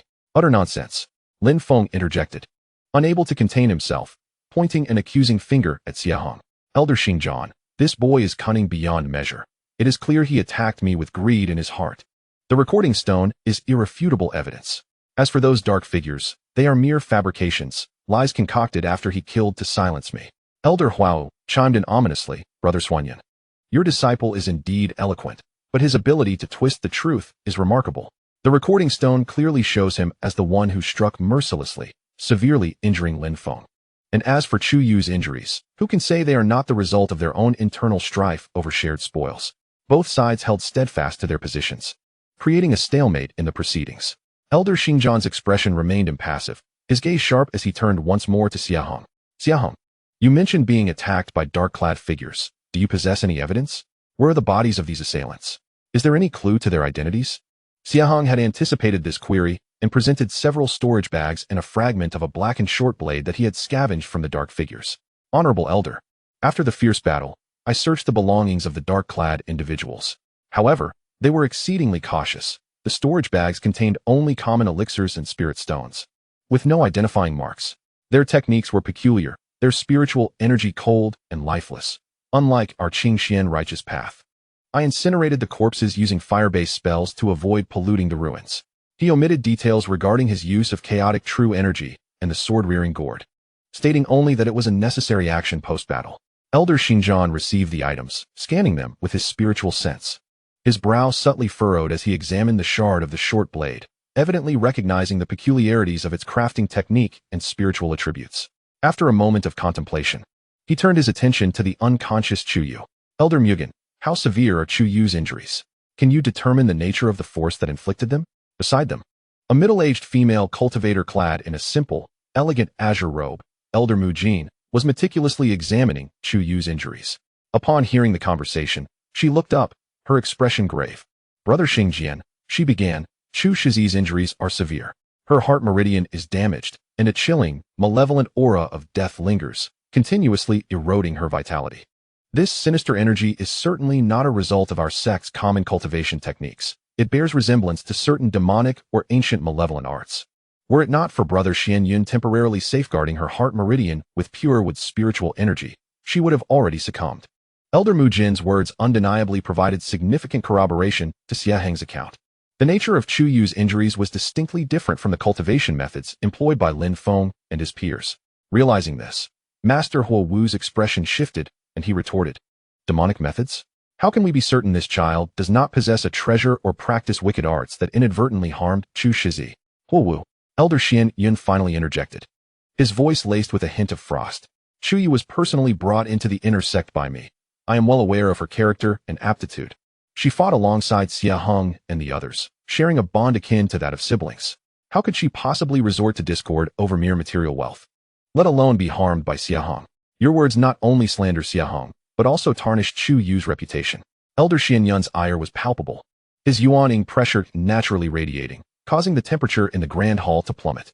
Master Huo Wu's breath caught, his countenance growing even more ashen. Elder Xingjian raised a hand to suppress the contention, his tone chilly. This matter is fraught with uncertainty. It is difficult to reach a conclusion based solely on one side's testimony.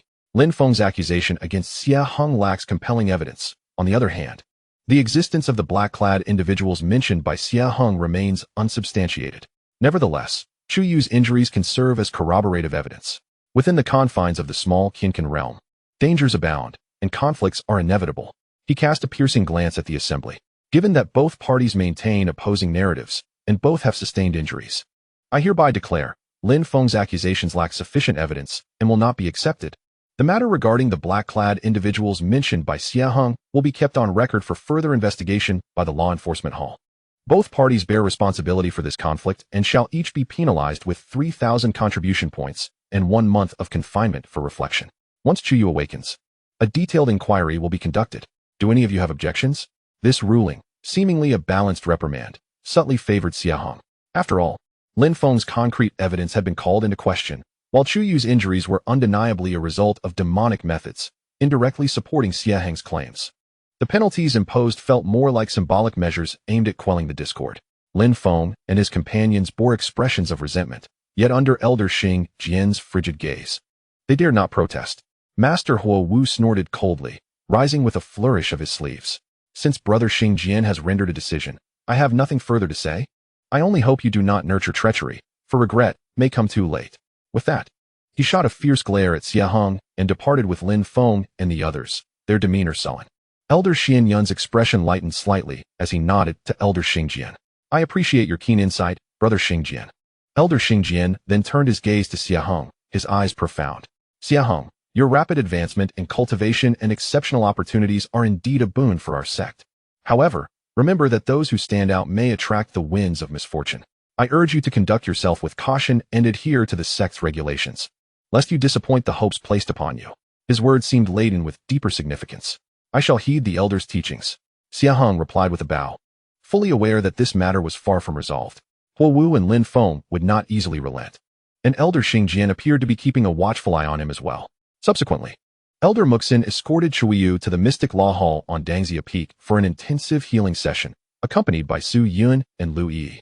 Meanwhile, Elder Xian Yun personally returned Xie Heng to the True Inheritance Candidate Peak's listening bamboo pavilion, reinforcing the restrictions outside the cave dwelling. Although this matter reached a temporary conclusion, caution was still imperative.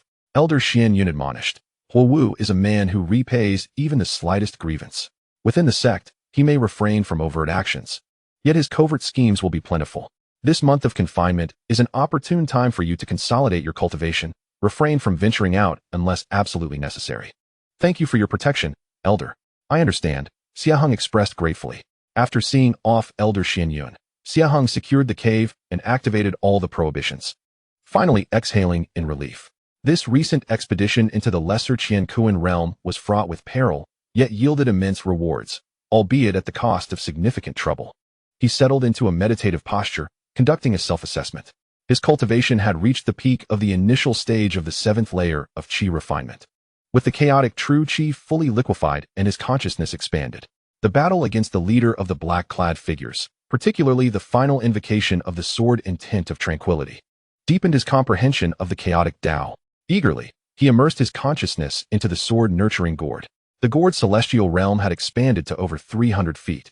The quality of the chaotic spiritual spring enhanced, with the flow of time approaching a ratio of 22:1.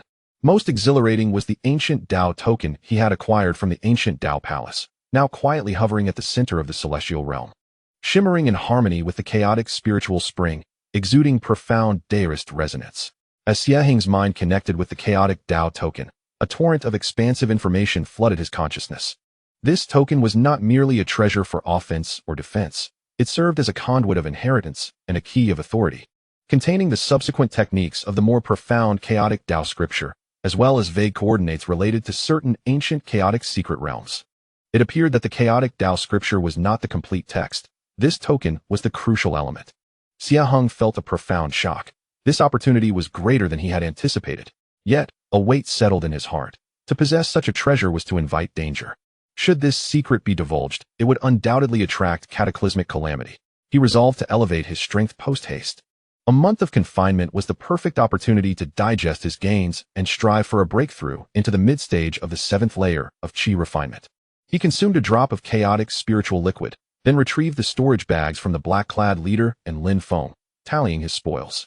While there were numerous spirit stones and elixirs, nothing particularly extraordinary was found. However, he took note of the fragmented short blade of the black-clad leader, whose unique material and the chilling, deathly aura it contained piqued his interest. He decided to set it aside for the moment. Subsequently, he cast aside distractions and devoted himself entirely to the chaotic Tao scripture, commencing his seclusion. Unbeknownst to him, as he delved into his cultivation, within the depths of the law enforcement hall, the Elder of Punishment, before a water mirror, was replaying a clearer and differently angled battle scene, his fierce confrontation in the Tao Palace with the black-clad individual, culminating in the invocation of the sword intent of tranquility that led to the slaying of the black-clad leader.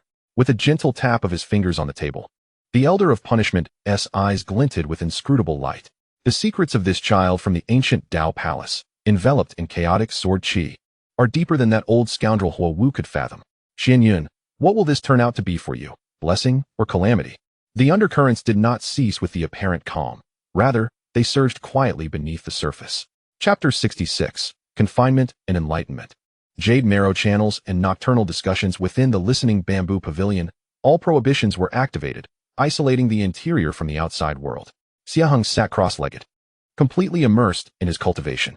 The elder of the punishing sword, while seemingly imposing a sentence of confinement, has, in truth, afforded himself a rare period of uninterrupted contemplation. He first reflects on the experiences garnered within the realm of the small universe. The confrontations with Lin Feng, the bloody battles within the ruins, the coercion by the fire Wushan, and the elders ruling all flash vividly through his mind. These memories transcend mere notions of victory and defeat, weaving a complex tapestry interlaced with sect rules, factional struggles, and philosophical tenets. The fire Wushan perceives me as an aberration, eager to eradicate me. Elder Xianyun, however, glimpses a certain potential within me, and the elder of the punishing sword, while upholding order, discreetly observes that this is no longer a personal vendetta, but rather the nascent form of a doctrinal conflict. In his heart, Xie Heng gains clarity. The pressure upon him intensifies, yet his resolve becomes increasingly refined. He channels this pressure into motivation, diligently practicing the Chaos Tao scripture. Within his danshan, the liquefied chaotic true qi flows like quicksilver, unceasing. With the aid of the cave's celestial domain and the chaotic spiritual liquid, his cultivation steadily advances towards the mid-stage of the 7th layer of qi refinement. More importantly, his comprehension of chaos deepens. It evolves beyond mere inclusivity and evolution, as he begins to touch upon the profound essence of tranquility, the power of all things dissolution, returning to their source, forming a cycle with the vitality he had previously understood. Simultaneously, he does not forsake the knowledge acquired from the herbalist's son and the basic formation diagrams.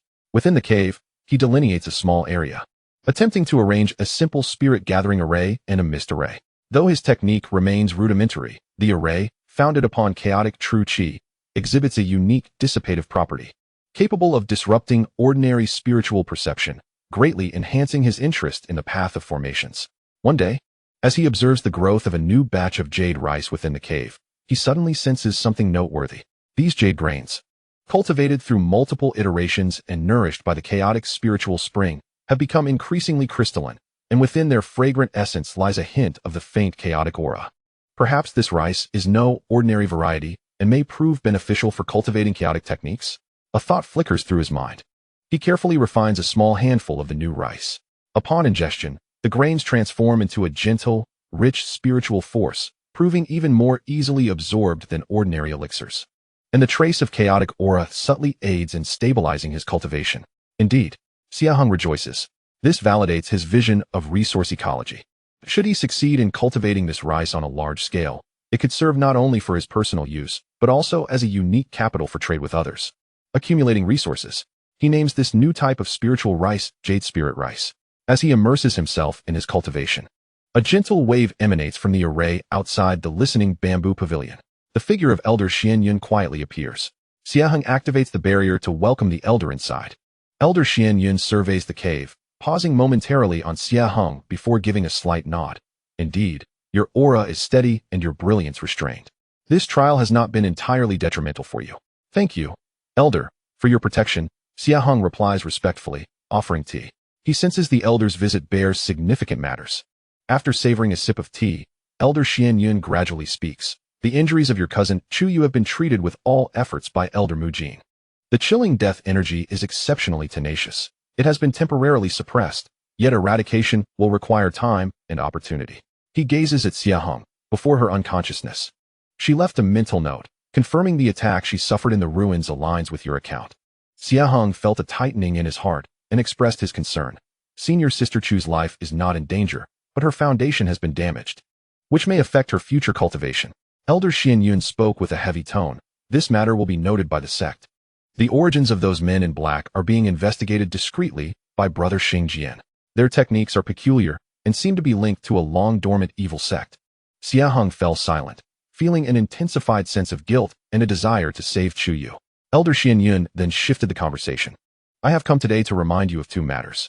Firstly, after the 1-month confinement period ends, the sect's biannual 7 Peaks Martial Assembly will commence.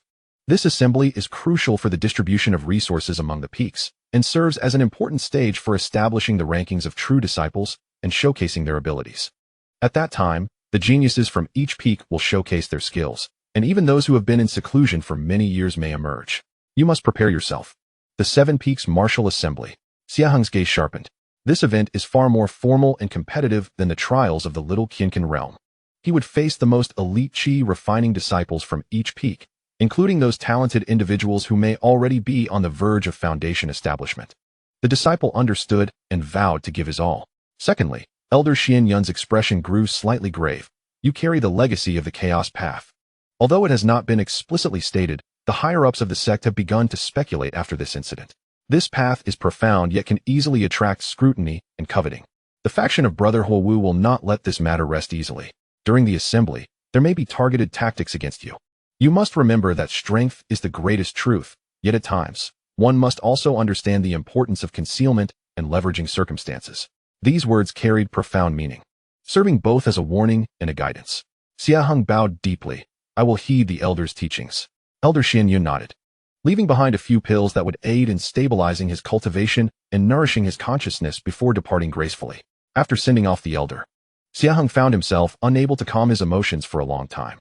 The pressure and opportunities presented by the Seven Peaks Martial Assembly, the surging undercurrents within the sect, and Chu Yu's injuries weighed heavily on his heart. He must elevate his strength expeditiously. With a resolute gaze, he returned to his quiet chamber, consuming a drop of chaos spiritual liquid and several grains of jade spirit rice, determined to break through the mid-stage bottleneck of Qi refining 7th layer. Time flew by in the throes of intense cultivation. Nearly 2 months passed within the cave, while 3 days elapsed in the outside world. On this night, the moon was bright and the stars sparse. Xie Heng's liquefied true Qi filled to its utmost, and at the center of his Danshan's Qi Si, a minuscule vortex of true Qi began to form, a sign of impending breakthrough. However, just as he gathered all his strength, ready to push through, the sword-nurturing gourd in his arms suddenly emitted an extremely faint, yet warning tremor. The sensation did not point outward but directed towards a certain area behind the Qingxian main peak. Almost simultaneously, his far superior consciousness detected a fleeting yet unmatched wave of sword intent emanating from that direction. The sword intent was vast and pure, seemingly capable of severing all worldly constraints, differing from the mainstream sword intent of the Qingxian sword sect. Yet it evoked a subtle resonance within Xie Heng's chaos path body. What could that be? Xie Heng felt a jolt in his heart as the rhythm of his breakthrough was interrupted. This wave of energy vanished without a trace, as if merely an illusion. Yet, he trusted the spiritual perception of the sword-nurturing gourd. The area behind the main peak was a forbidden zone of the sect, rumored to be where generations of ancestors entered seclusion, perhaps harboring ancient legacies related to my chaos path. An uncontrollable thought emerged within him. He suppressed the impulse to investigate immediately, for the pressing matter at hand was to break through. He refocused his mind, channeling the immense power of both alchemical essence and spiritual energy towards the formidable bottleneck, launching a final assault. Boom. It was as if a river had burst its banks, shattering barriers. A purer and more vigorous chaos essence surged forth, filling every limb and sinew. His breath suddenly surged, stabilizing at a new height. Mid-stage of the 7th layer of Qi refinement, achieved.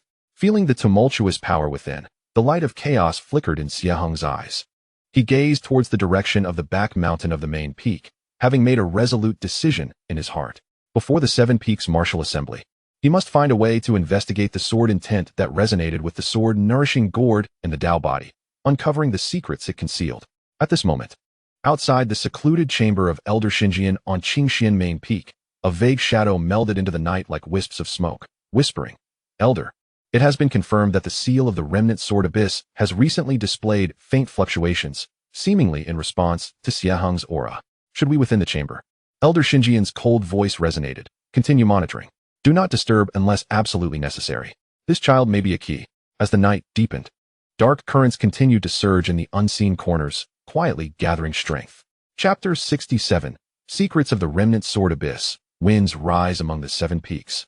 And the threat of the dark market having broken through to mid-stage of the 7th layer of Qi refinement, Xie Heng did not hasten to emerge from seclusion. He understood well that the strength of a new realm required time to refine and integrate, so it could be wielded with finesse.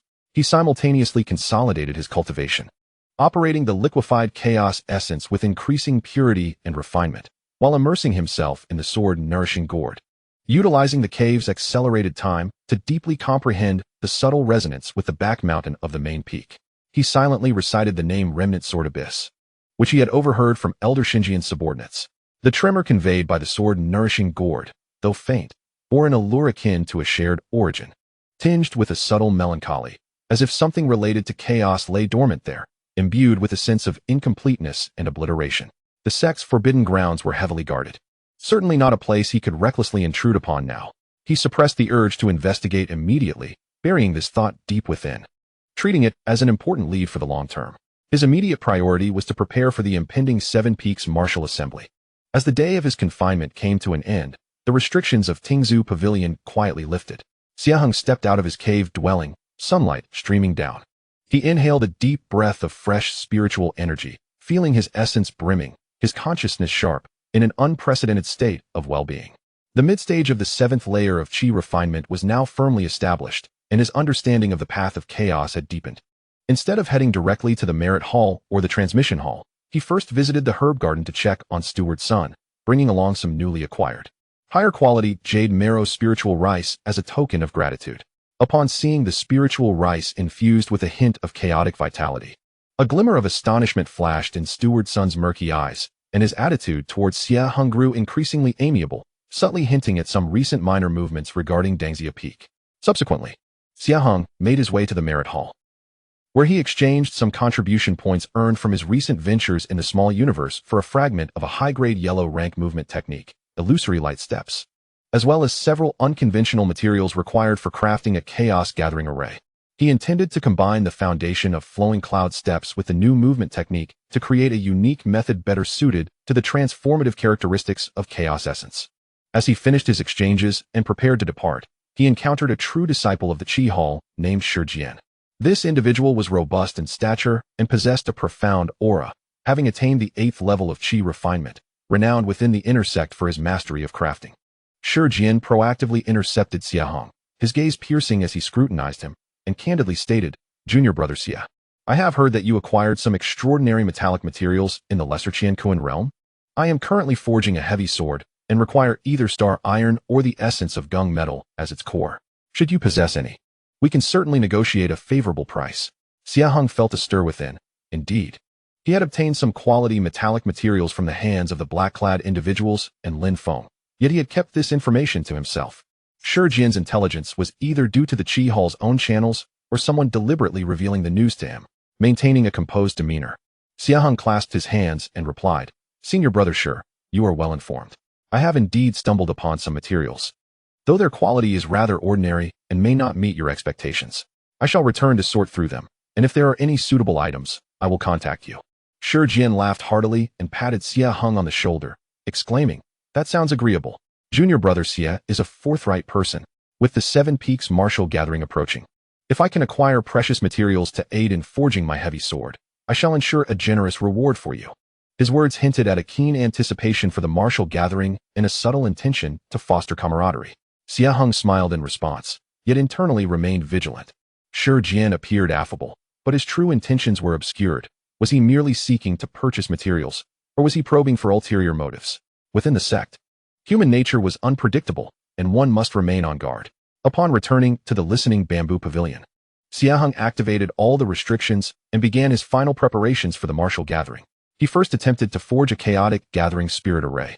Drawing on his preliminary understanding of array fundamentals, combined with the inclusive and transformative properties of chaotic true Qi, he boldly substituted the ordinary spiritual stone base of the gathering spirit array with spiritual soil infused with chaotic essence and a small amount of chaotic spiritual liquid as its energy core. The process was fraught with challenges, and after several failures, he ultimately succeeded in arranging a rudimentary formation. At the moment the array took shape, it did not generate a powerful vortex of spiritual energy. Instead, it created a peculiar field that gently absorbed various attributes of spiritual energy from the surroundings, transforming it into a medium energy form more readily assimilated by the chaotic Tao body through the harmonization of chaotic power. Although its efficiency was inferior to that of a higher-tier gathering spirit array, its compatibility with his own abilities and its extreme subtlety made it difficult to detect. It seemed that my path is destined not to replicate those of my predecessors entirely. Xie Heng gazed upon this unique formation, realizing the significance within. Innovation, accompanied by risk, also harbors opportunities that are distinctly one's own. Next, he began to integrate the flowing cloud step with the illusory light step. Under the acceleration of the cave heavens, he practiced repeatedly, merging the ethereal grace of the flowing cloud step with the rapid afterimages of the illusory light step, while utilizing chaotic true chi to simulate light and shadow variations, thereby creating a series of steps that were difficult to discern, with unpredictable trajectories, which he named chaotic flowing light. Though not yet perfected, it had begun to take form, sufficient to yield remarkable effects during the martial gathering. However, as the tree aspires for tranquility, the winds do not cease. Just as Xie Heng immersed himself in preparation for battle, a clandestine current was surging within the shadows at the periphery of the sect. In a hidden valley market on the outskirts of the Qingxian Mountains, known as the Dark Market, a chaotic mix of individuals thrived, where many dubious transactions took place. Within an unremarkable stone dwelling, flickering candlelight cast shadows upon two indistinct faces. Is the news confirmed? Does that lad truly possess a treasure suspected to be an ancient chaotic legacy? A hoarse voice emerged, tinged with avarice. It is highly plausible. Another shrill voice replied. The winds from Dangxia Peak suggest that the old Fire Wu has encountered difficulties at his hands. Both Xinjiang and Suanyun are watching. They cannot act openly. Yet, as the rules of the black market dictate, the highest bidder prevails. A jade slip was slid across the table. The owner of the hoarse voice grasped the slip, his consciousness sweeping over it, followed by a disdainful snort. Mid-stage of chi refinement, indeed. A chaotic Dao body. Truly a plump target.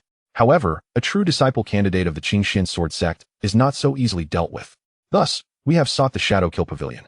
The sharp voice chuckled. Your shadowless needle is unparalleled, most suited to confront such a deeply rooted genius, whose practical experience may be lacking. Once the deed is done, the treasure shall belong to you, and we only require the partial legacy information from him and a result of an untimely demise. A bag brimming with spirit stones was pushed forward. The figure representing the Shadow Kill Pavilion fell silent for a moment before pocketing the spirit stones and a jade slip. We will verify the target's information. During the Seven Peaks Martial Assembly, the sect's guards will be lax on the outside, yet vigilant on the inside. It is the perfect time to act. Await further news. As the candlelight extinguished, darkness enveloped the stone chamber once more, permeated only by a chilling aura of murderous intent. Unbeknownst to Xie Heng, he was wholly engrossed in his personal advancement. The jade essence spirit rice within the Huzhong Dantian was on the verge of another bountiful harvest.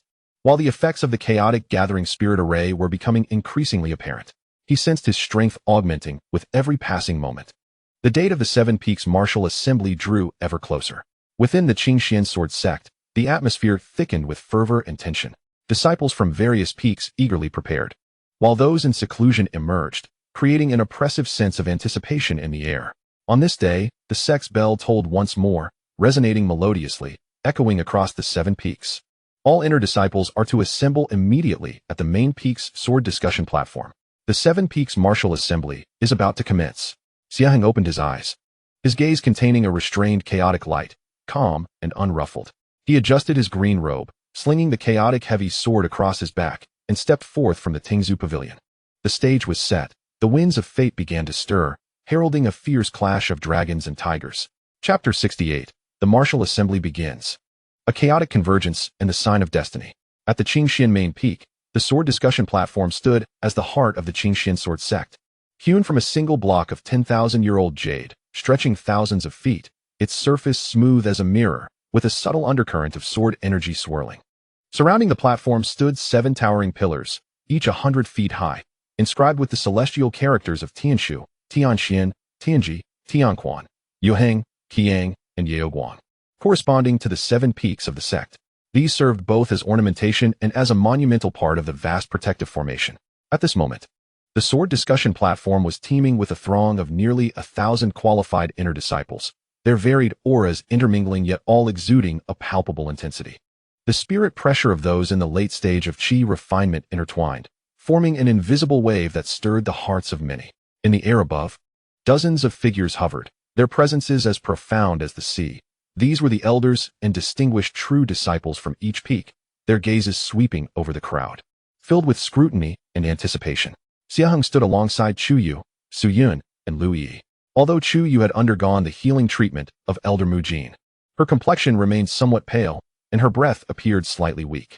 Nevertheless, she was able to move freely, albeit with diminished strength, making it unlikely for her to progress far in the martial competition. Her gaze towards Xie Heng was imbued with a hint of gratitude and concern. Su Yun and Lu Yi, on the other hand, wore expressions of tension and excitement. Look, that is the sword enthusiast, De Guiying, from Tianshu Peak. It is said he has mastered the breaking army sword technique to an extraordinary level, nearly stepping into the foundation building stage. Furthermore, there is senior sister Luo Qiaxi from Yuheng Peak, whose ethereal water sword intent is notoriously difficult to contend with. Brother Sherman from Kaiyang Peak has also arrived. He specializes in physical cultivation, possessing immense strength, reputedly capable of tearing apart demonic beasts. The crowd buzzed with discussion as each renowned genius was recognized, eliciting waves of astonishment. Xie Heng's calm gaze swept across the scene, mentally noting several figures warranting attention. He could sense numerous curious, scrutinizing, wary, and even hostile glances directed towards him. This dark horse, who had risen during the entrance trials and within the Shao Qian Kuan realm, had evidently garnered extensive attention. Silence. A commanding voice, cold and resounding, quelled the clamor. Elder Xing Jian appeared in the high sky before the sword discussion platform, his black robes billowing, his gaze sharp as lightning, surveying the entire assembly. Although the pressure of his nascent soul stage was not fully unleashed, it sent a shiver down the spine of everyone present, instantly silencing the crowd. The Seven Peaks Martial Competition is a grand event for our Qin Xian sword sect to select outstanding talents and hone the sword path. The rules for this competition remain unchanged. We will employ an elimination system, with opponents determined by lot. Victors advance, while the defeated halt here. Intentionally harming fellow sect members is strictly prohibited. Violators will have their cultivation abolished and be expelled from the sect. However, swords and blades are blind. Each must accept their fate.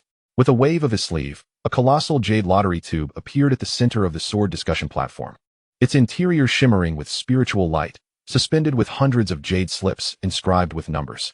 Now, all participating disciples stepped forward to draw lots.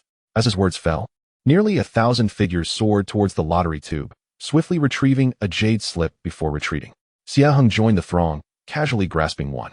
The jade slip felt cool to the touch, marked with the number 371. Soon, all disciples had drawn their lots. Elder Xing Jian spoke again. Those with adjacent numbers shall be opponents in the first round. Number 1 against number 2, number 3 against number 4, and so forth. The competition shall commence immediately, with the first 10 arenas engaging simultaneously. At the edge of the sword discussion platform, 10 smaller circular arenas radiated with brilliance, and barriers rose. Disciples whose numbers were announced leaped onto their respective platforms, and battles erupted in an instant. Sword energies crisscrossed, spells thundered, and the clamor of metal clashing filled the air. Below, the audience erupted in cheers and gasps. Xie Heng's number was towards the end, so he did not rush to the arena. He stood below, meticulously observing the battles above, analyzing the characteristics and advantages of various sword techniques and attribute-based cultivation methods. The path of chaos encompasses all, making this observation a valuable accumulation for him. Chu Yu, Su Yun, and Lu Yi's numbers were successively called, despite her injuries. Chu Yu relied on her exquisite swordplay and rich experience to narrowly defeat an opponent at the mid-stage of qi refinement, though at a tremendous cost, her pallor deepening. Su Yun, employing a cunning formation, ensnared her opponent with ease, claiming victory effortlessly. Lu Yi unfortunately encountered a disciple skilled in swordsmanship, and after a fierce battle, she faced a regrettable defeat. As time passed and matches concluded, emotions varied from joy to sorrow. Soon, it was Xie Heng's turn. On the 7th arena, contestant number 371, Xie Heng from Yink Peak, was set to face contestant number 372, Lin Feng from Dangxia Peak. The elder presiding over the event announced, instantly capturing the attention of the entire audience. No one anticipated that these longtime adversaries would face each other in the very first round. A wave of astonishment swept through the crowd. It was indeed them. This promised to be a captivating spectacle. The grievances from the small Qinkan realm were to be settled on the sword-fighting stage. Although Xie Heng had made rapid advancements, Lin Feng, being a seasoned practitioner at the 8th level of qi refinement, held a greater chance of victory. Or perhaps not. Xie Heng's chaotic sword energy was exceedingly peculiar, and Lin Feng had suffered greatly the last time they clashed. Amidst the murmurs, Lin Feng transformed into a streak of fire, landing first on the 7th arena. His expression was grim, and his eyes burned with long-simmering rage and murderous intent, fixated on Xie Heng, who was steadily ascending the stage. Xie Heng, I never anticipated that fate would favor me, allowing me to confront you in the very first round.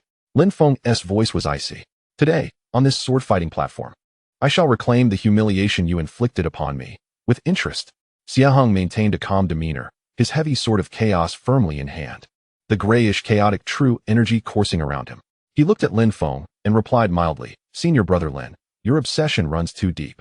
It is of no benefit to your path. I welcome your guidance. His tranquility only served to incite Lin Feng's fury. Even at death's door, you dare to be arrogant. Prepare to be defeated. Lin Feng roared, unleashing the full force of his early-stage 8th level chi pressure. The flamed sword in his hand erupted with a blinding red light, striking forth. The searing sword energy transformed into a menacing fire python, opening its massive maw with the intent to incinerate everything in its path, lunging towards Xie Heng. This was his hard-earned ultimate technique, the heaven-burning sword python. In the face of this ferocious attack, Xie Heng's gaze sharpened. He executed the flowing cloud step, gliding sideways like a wraith, simultaneously swinging his heavy sword. The chaotic true energy morphed with the weight of the earth, the sword's momentum akin to a mountain, not engaging in a direct clash, but rather striking at the side of the fire python. With a thunderous boom, the fire python was slightly deflected, the intense flames brushing past Xie Heng's body, scorching the edge of the arena's barrier.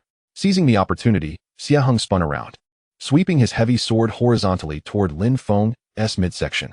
Merely a trivial skill, Lin Feng scoffed, the flame sword defending swiftly, vibrating as countless sparks erupted, showering down upon Xie Heng like a torrential downpour. Unfazed, Xie Heng instantly cloaked himself in rock armor, braving the assault of the sparks, which crackled loudly upon impact, while his heavy sword continued its relentless advance, colliding forcefully with Lin Feng's sword. Clang! Sparks flew. Both combatants took a step back, revealing their equal prowess. The audience below held their breath, captivated by the unfolding spectacle. Lin Feng's onslaught was fierce, the fiery sword energy unparalleled. Xie Heng, however, remained as steadfast as a mountain. His chaotic sword energy unpredictable, shifting between weighty and agile, always capable of averting crises at crucial moments.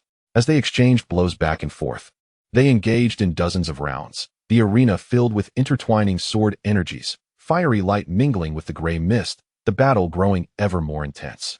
On the high platform, the elders also focused intently on this pivotal contest. The expression of the fire Wahen was grim, and he let out a cold snort. This child's technique is indeed peculiar. He can withstand the full force of Feng at the 8th level of cultivation while being only at the mid-stage of the 7th level. Elder Xian Yun slightly nodded, a glimmer of approval flashing in his eyes. This child possesses a solid foundation and an extraordinary grasp of battle opportunities, far surpassing his peers. The path of chaos indeed has its unique insights. Elder Xing Jian remained expressionless, his gaze profound, lost in thought. In the heat of battle, Lin Feng grew increasingly anxious as his relentless attacks failed to yield results. Suddenly, he stepped back, gripping his sword with both hands, infusing his spiritual energy into the blade with fervor. The fiery long sword emitted a resonant hum, and a complex flame rune abruptly illuminated the blade. Xie Heng, forcing me to resort to this move, you have every reason to be proud. With a fierce declaration, he unleashed the Crimson Sun true solution. Incinerate heaven and boil the sea. A sword strike, honed to perfection, akin to a molten blade that could melt gold and iron. Soared through the air like a released arrow, tearing through the atmosphere, aimed straight at Xie Heng's heart. This strike bore the power nearing the pinnacle of the 8th level of chi refinement. Faced with this lethal blow, Xie Heng's pupils constricted as he sensed an unprecedented danger. He took a deep breath, channeling his chaotic true energy at an unparalleled speed. The heavy sword in his hand emanated a grayish sword aura that ceased to morph and returned to the primordial chaos, a subtle essence of tranquility enveloping him. Instead of meeting force with force, he combined the flowing cloud steps with his nascent chaotic light, transforming his figure into several indistinguishable afterimages, while simultaneously directing his heavy sword in an intricate arc towards a specific weak point in the flow of the crimson sword energy. Would it be a clash of brute force or a clever maneuver to outsmart strength? The hearts of all present raced. At this critical juncture, unnoticed by anyone, a seemingly inconspicuous disciple responsible for maintaining the barrier at the edge of the dual platform discreetly flicked his fingertip, sending a barely perceptible wisp of gray energy that silently merged into the arena's barrier, subtly targeting the spot where Xie Heng would land. Chapter 69. The Dark Scheme and the Elder's Fury. The Crimson Sword energy, akin to a venomous dragon emerging from its lair, or the terrifying might to annihilate everything. Swiftly approaching Xie Heng's chest, Lin Feng's eyes glimmered with madness and delight. He was confident that this incinerate heaven and boil the sea would severely injure or even slay Xie Heng. In the blink of an eye, Xie Heng's mind sharpened with focus, pushing the chaotic flowing light steps to their utmost limit, his figure becoming several indistinguishable afterimages, attempting to evade the fatal strike. Simultaneously, he traced an intricate trajectory with his heavy sword, not to clash head-on, but to precisely target a weak node in the flow of the sword energy, aiming to outmaneuver brute force. However, just as he shifted his foot, on the verge of touching that node, an unforeseen anomaly occurred. The aura of the arena's barrier beneath him flickered strangely, an icy and obscure energy, entirely different from his chaotic true energy, silently coiled around his ankle like a venomous serpent. This energy was not an attack, but produced an overwhelming sticky and disruptive force, causing his exquisitely crafted steps to falter momentarily. What? Alarm bells rang in Xie Heng's mind. This was no ordinary fluctuation of the arena's barrier. Someone had tampered with it. That trivial moment of hesitation became a fatal flaw. The crimson sword energy, which he could have evaded, struck squarely against the heavy sword he hastily raised to defend himself. Boom! The deafening explosion reverberated throughout the arena. A searing wave of flames collided violently with the murky chaos, obliterating everything in its path. Xie Heng felt as though he had been struck by a tremendous force. An uncontrollable torrent of fiery poison surged through the sword's blade and invaded his body, wreaking havoc upon his meridians. A coppery taste filled his throat as blood uncontrollably spilled from the corner of his mouth. He was hurled backward like a severed kite, crashing heavily against the luminous barrier at the edge of the arena before sliding down to one knee, propping himself up with his sword, barely managing to remain upright. With another spurt of blood, the azure jade ground before him was stained crimson. His complexion turned pale in an instant. His breath grew shallow and weak, clearly suffering from severe internal injuries. The arena fell into a profound silence. Everyone was stunned by this sudden reversal. Clearly, Xie Heng had executed exquisite evasive maneuvers and countermeasures. How could he falter at the crucial moment? He won. Lin Feng had triumphed. The disciples of Dangxia Peak erupted into cheers. But wait. It seemed that Xie Heng's movements had been obstructed by something. An astute observer gasped. Could it be that there was a problem with the barrier? On the high platform, Elder Xian Yun abruptly rose, his expression ashen, his gaze darting like lightning toward the arena's barrier and the disciple responsible for its maintenance. Elder Xing Jian's brows furrowed tightly, a fleeting glimmer of cold light flickering in his eyes. In the arena, Lin Feng was momentarily taken aback, but then a surge of ecstatic joy overwhelmed him. Although he too was puzzled by Xie Heng's bizarre halt, the elation of victory eclipsed all doubt. He pointed his sword at Xie Heng, grinning maliciously. Xie Heng, you have ultimately fallen at my hands. A waste is a waste. No matter how you struggle, the outcome remains unchanged. Get off my stage. With that, he stepped forward, ready to deliver a final strike that would send Xie Heng crashing off the platform. However, at that very moment, Xie Heng, kneeling on one knee, slowly raised his head. His gaze was no longer calm, nor was it filled with rage. It was an icy, extreme intent to kill. The fiery poison that had invaded his body was being painstakingly dismantled and devoured by the chaotic true energy he was desperately channeling. Though the process was agonizing, it granted him a deeper understanding of the profound essence of returning to chaos amidst the dire crisis. You seek death. Xie Heng's voice was hoarse and frigid, as if it emerged from the depths of the abyss. He forcefully struck the ground, leveraging himself to rise, activating the chaotic flowing light step once more. This time, his figure was not ethereal, but imbued with a resolute ferocity. Ignoring the excruciating pain within, he poured the remaining chaotic true energy, along with a newly comprehended essence of the sword and tint of tranquility, entirely into his heavy sword. Above the heavy sword, the gray sword energy underwent no further transformation. Instead, it condensed into a slender, dim gray thread, seemingly capable of swallowing all light and vitality. This thread sliced through the air, devoid of sound, devoid of brilliance, leaving only an eerie stillness that sent shivers through the soul. The sinister grin on Lin Feng's face instantly froze, morphing into sheer terror. He sensed it. This strike was of the same origin as the one that had grievously wounded him in the small Qiankuan realm, yet it was even more refined, even more terrifying. He frantically summoned his spiritual power to resist, but his body felt as if ensnared by an invisible force, utterly immobilized. No! A piercing scream abruptly ceased.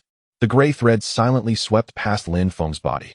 There were no earth-shattering explosions, nor scenes of flesh and blood flying. Lin Feng remained in a defensive stance. Frozen in place, the protective aura surrounding him shattered like fragile bubbles, and the fiery sword in his hand broke apart. The light in his eyes quickly dimmed. His skin lost its luster, and his hair turned gray, as if all vitality and years had been abruptly drained from him, causing him to topple backward. The sound of his body hitting the arena echoed starkly in the silent square. Lin Feng, an early-stage practitioner of the 8th layer of Qi refinement and a candidate for the true transmission of Dangxia Peak, was dead. One sword, and he returned to silence. A palpable hush fell over the crowd. The sound of a falling needle could be heard. All eyes widened in disbelief as they gazed upon the rapidly lifeless body on the stage, and the young man clad in blue, standing with a sword. Blood trickling from his lips, yet exuding an aura of deadly intent. The stillness lingered for a few breaths before it was shattered by a tremendous uproar. Lin Feng had been slain? What kind of sword technique was that? It was terrifying. It had directly extinguished his life. A duel had resulted in a death. It was Lin Feng who had struck first. Xie Heng had acted in self-defense. On the high platform, the true man of Huao suddenly stood up. A terrifying pressure of the nascent soul stage erupted like a volcanic eruption, engulfing the entire arena. His eyes were filled with fury as he glared at Xie Heng. His voice icy as a 1,000-year-old glacier. You wretched beast. You dare to slaughter a fellow disciple. I shall tear you to pieces. As he spoke, he prepared to strike. Huao, stand down. Elder Xuanyun's figure swiftly interposed itself before Xie Heng, releasing a similar pressure of the nascent soul stage, clashing violently with Huao's oppressive force, resulting in a thunderous explosion in the air. His expression was frigid as he spoke in a deep voice. The duel has not yet been declared over. Lin Feng violated the rules first and sought to kill. Xie Heng was forced to retaliate. What crime is that? If we are to discuss guilt, we must first investigate the disturbance of the barrier just now. Elder Xinjian also rose, his cold gaze sweeping across the assembly before settling upon the pallet. Trembling disciple in charge of overseeing the 7th arena. His voice devoid of any emotion echoed. Seize the disciple responsible for maintaining the 7th arena. Conduct a thorough investigation into the barrier disturbance. Until this matter is clarified, any act of vigilante justice shall be treated as treason against the sect. Disciples of the enforcement hall promptly advanced, apprehending the ashen-faced overseeing disciple. The true man of Huao trembled with rage, yet in the presence of elders Xuanyun and Xinjian, he dared not take action, fixating his resentful gaze upon Xie Heng. Xie Heng struggled to maintain his composure, wiping the blood from the corner of his mouth.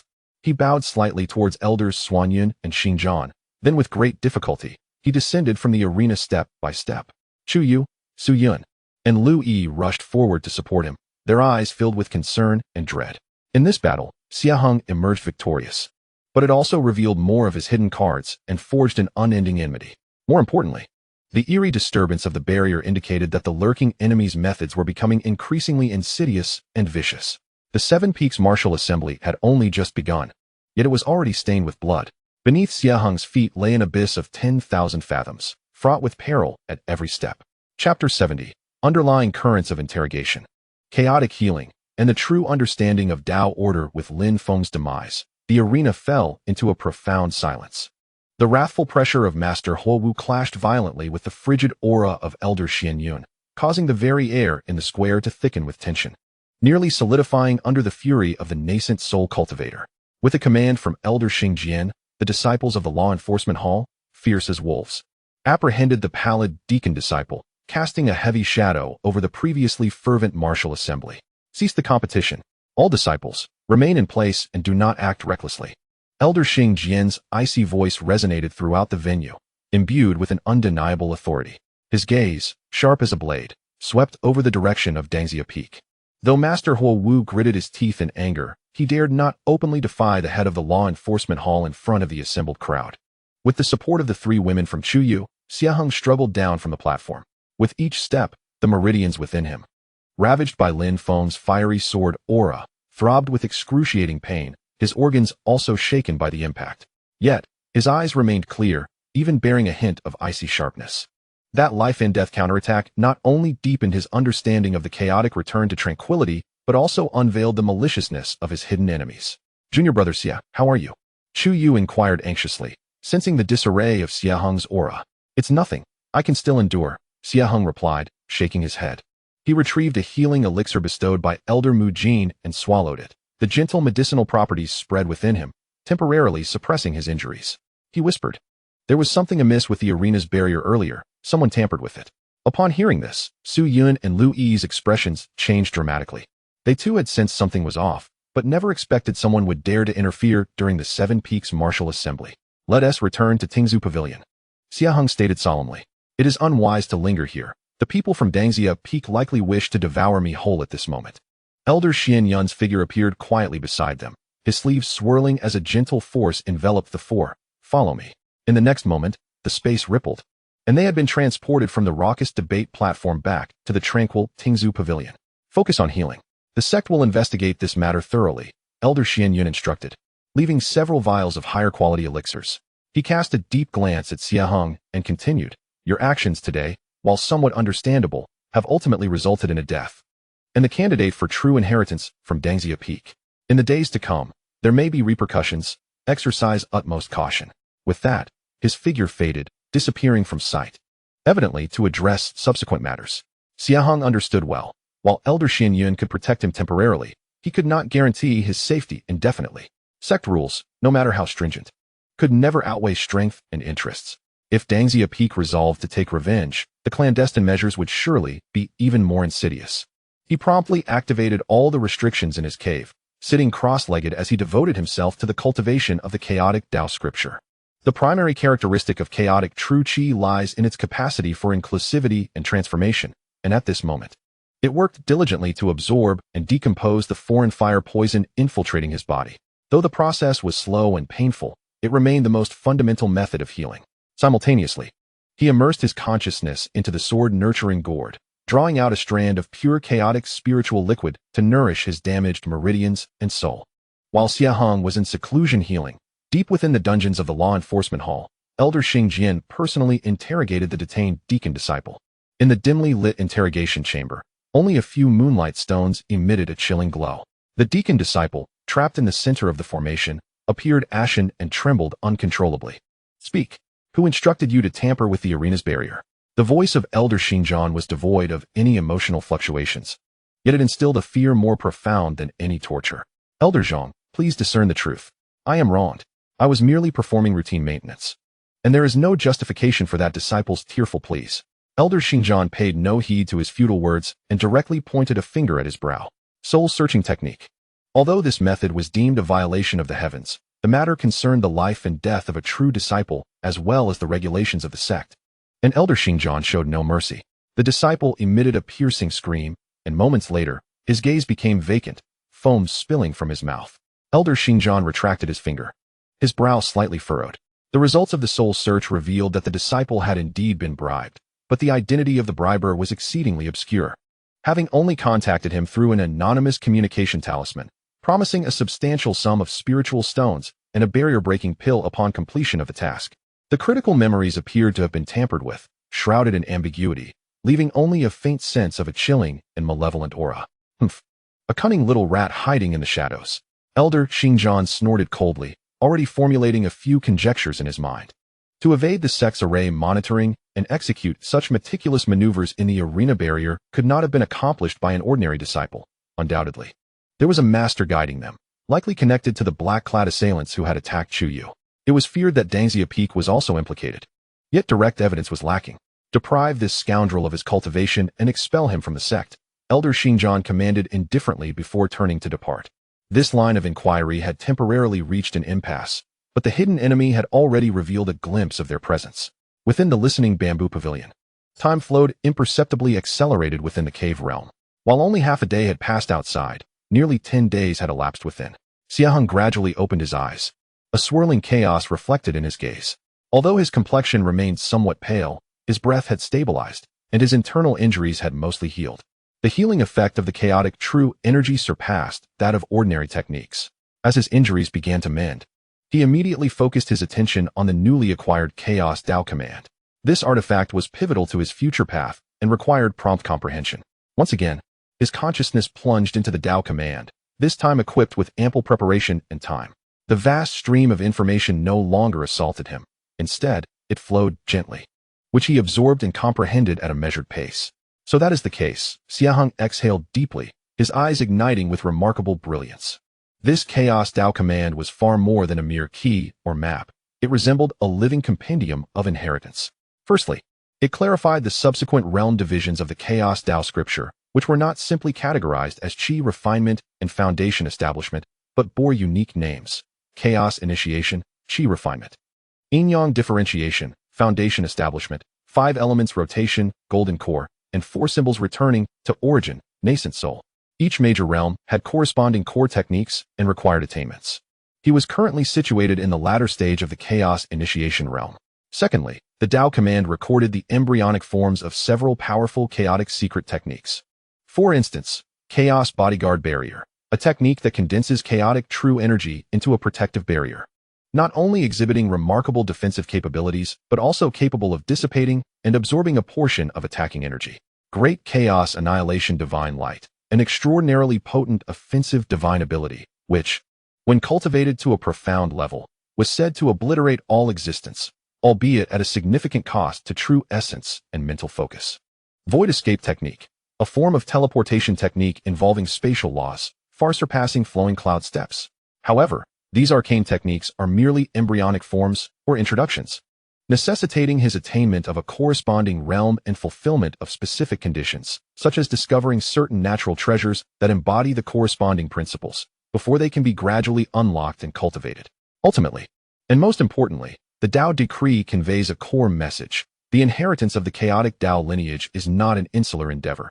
It requires the collision, absorption, and integration with the myriad paths of heaven and earth to achieve completeness. The marked ancient chaotic secret realms are, in fact, the trial grounds and resource points left by the generations of chaotic Dao inheritors, places he must explore.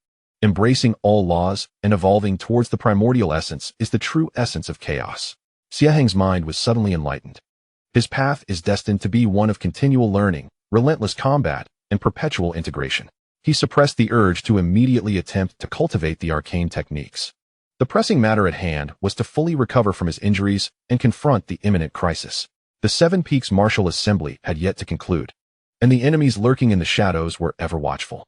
He retrieved the storage pouch obtained from Lin Feng and the cloaked figure, beginning to tally his spoils. There were numerous spirit stones and elixirs, yet nothing particularly extraordinary.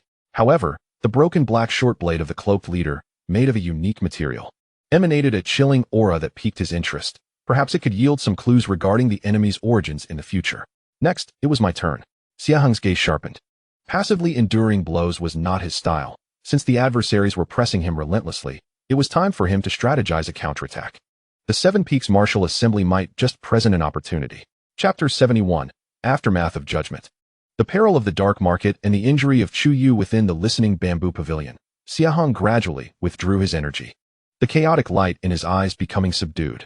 Though his breath had yet to fully return to its pinnacle, his injuries were no longer severe. In fact, his cultivation had even benefited from adversity, becoming more refined during the process of refining the lingering fire poison. He caressed the Dao Decree of Chaos in his hand, his vision of the future path becoming increasingly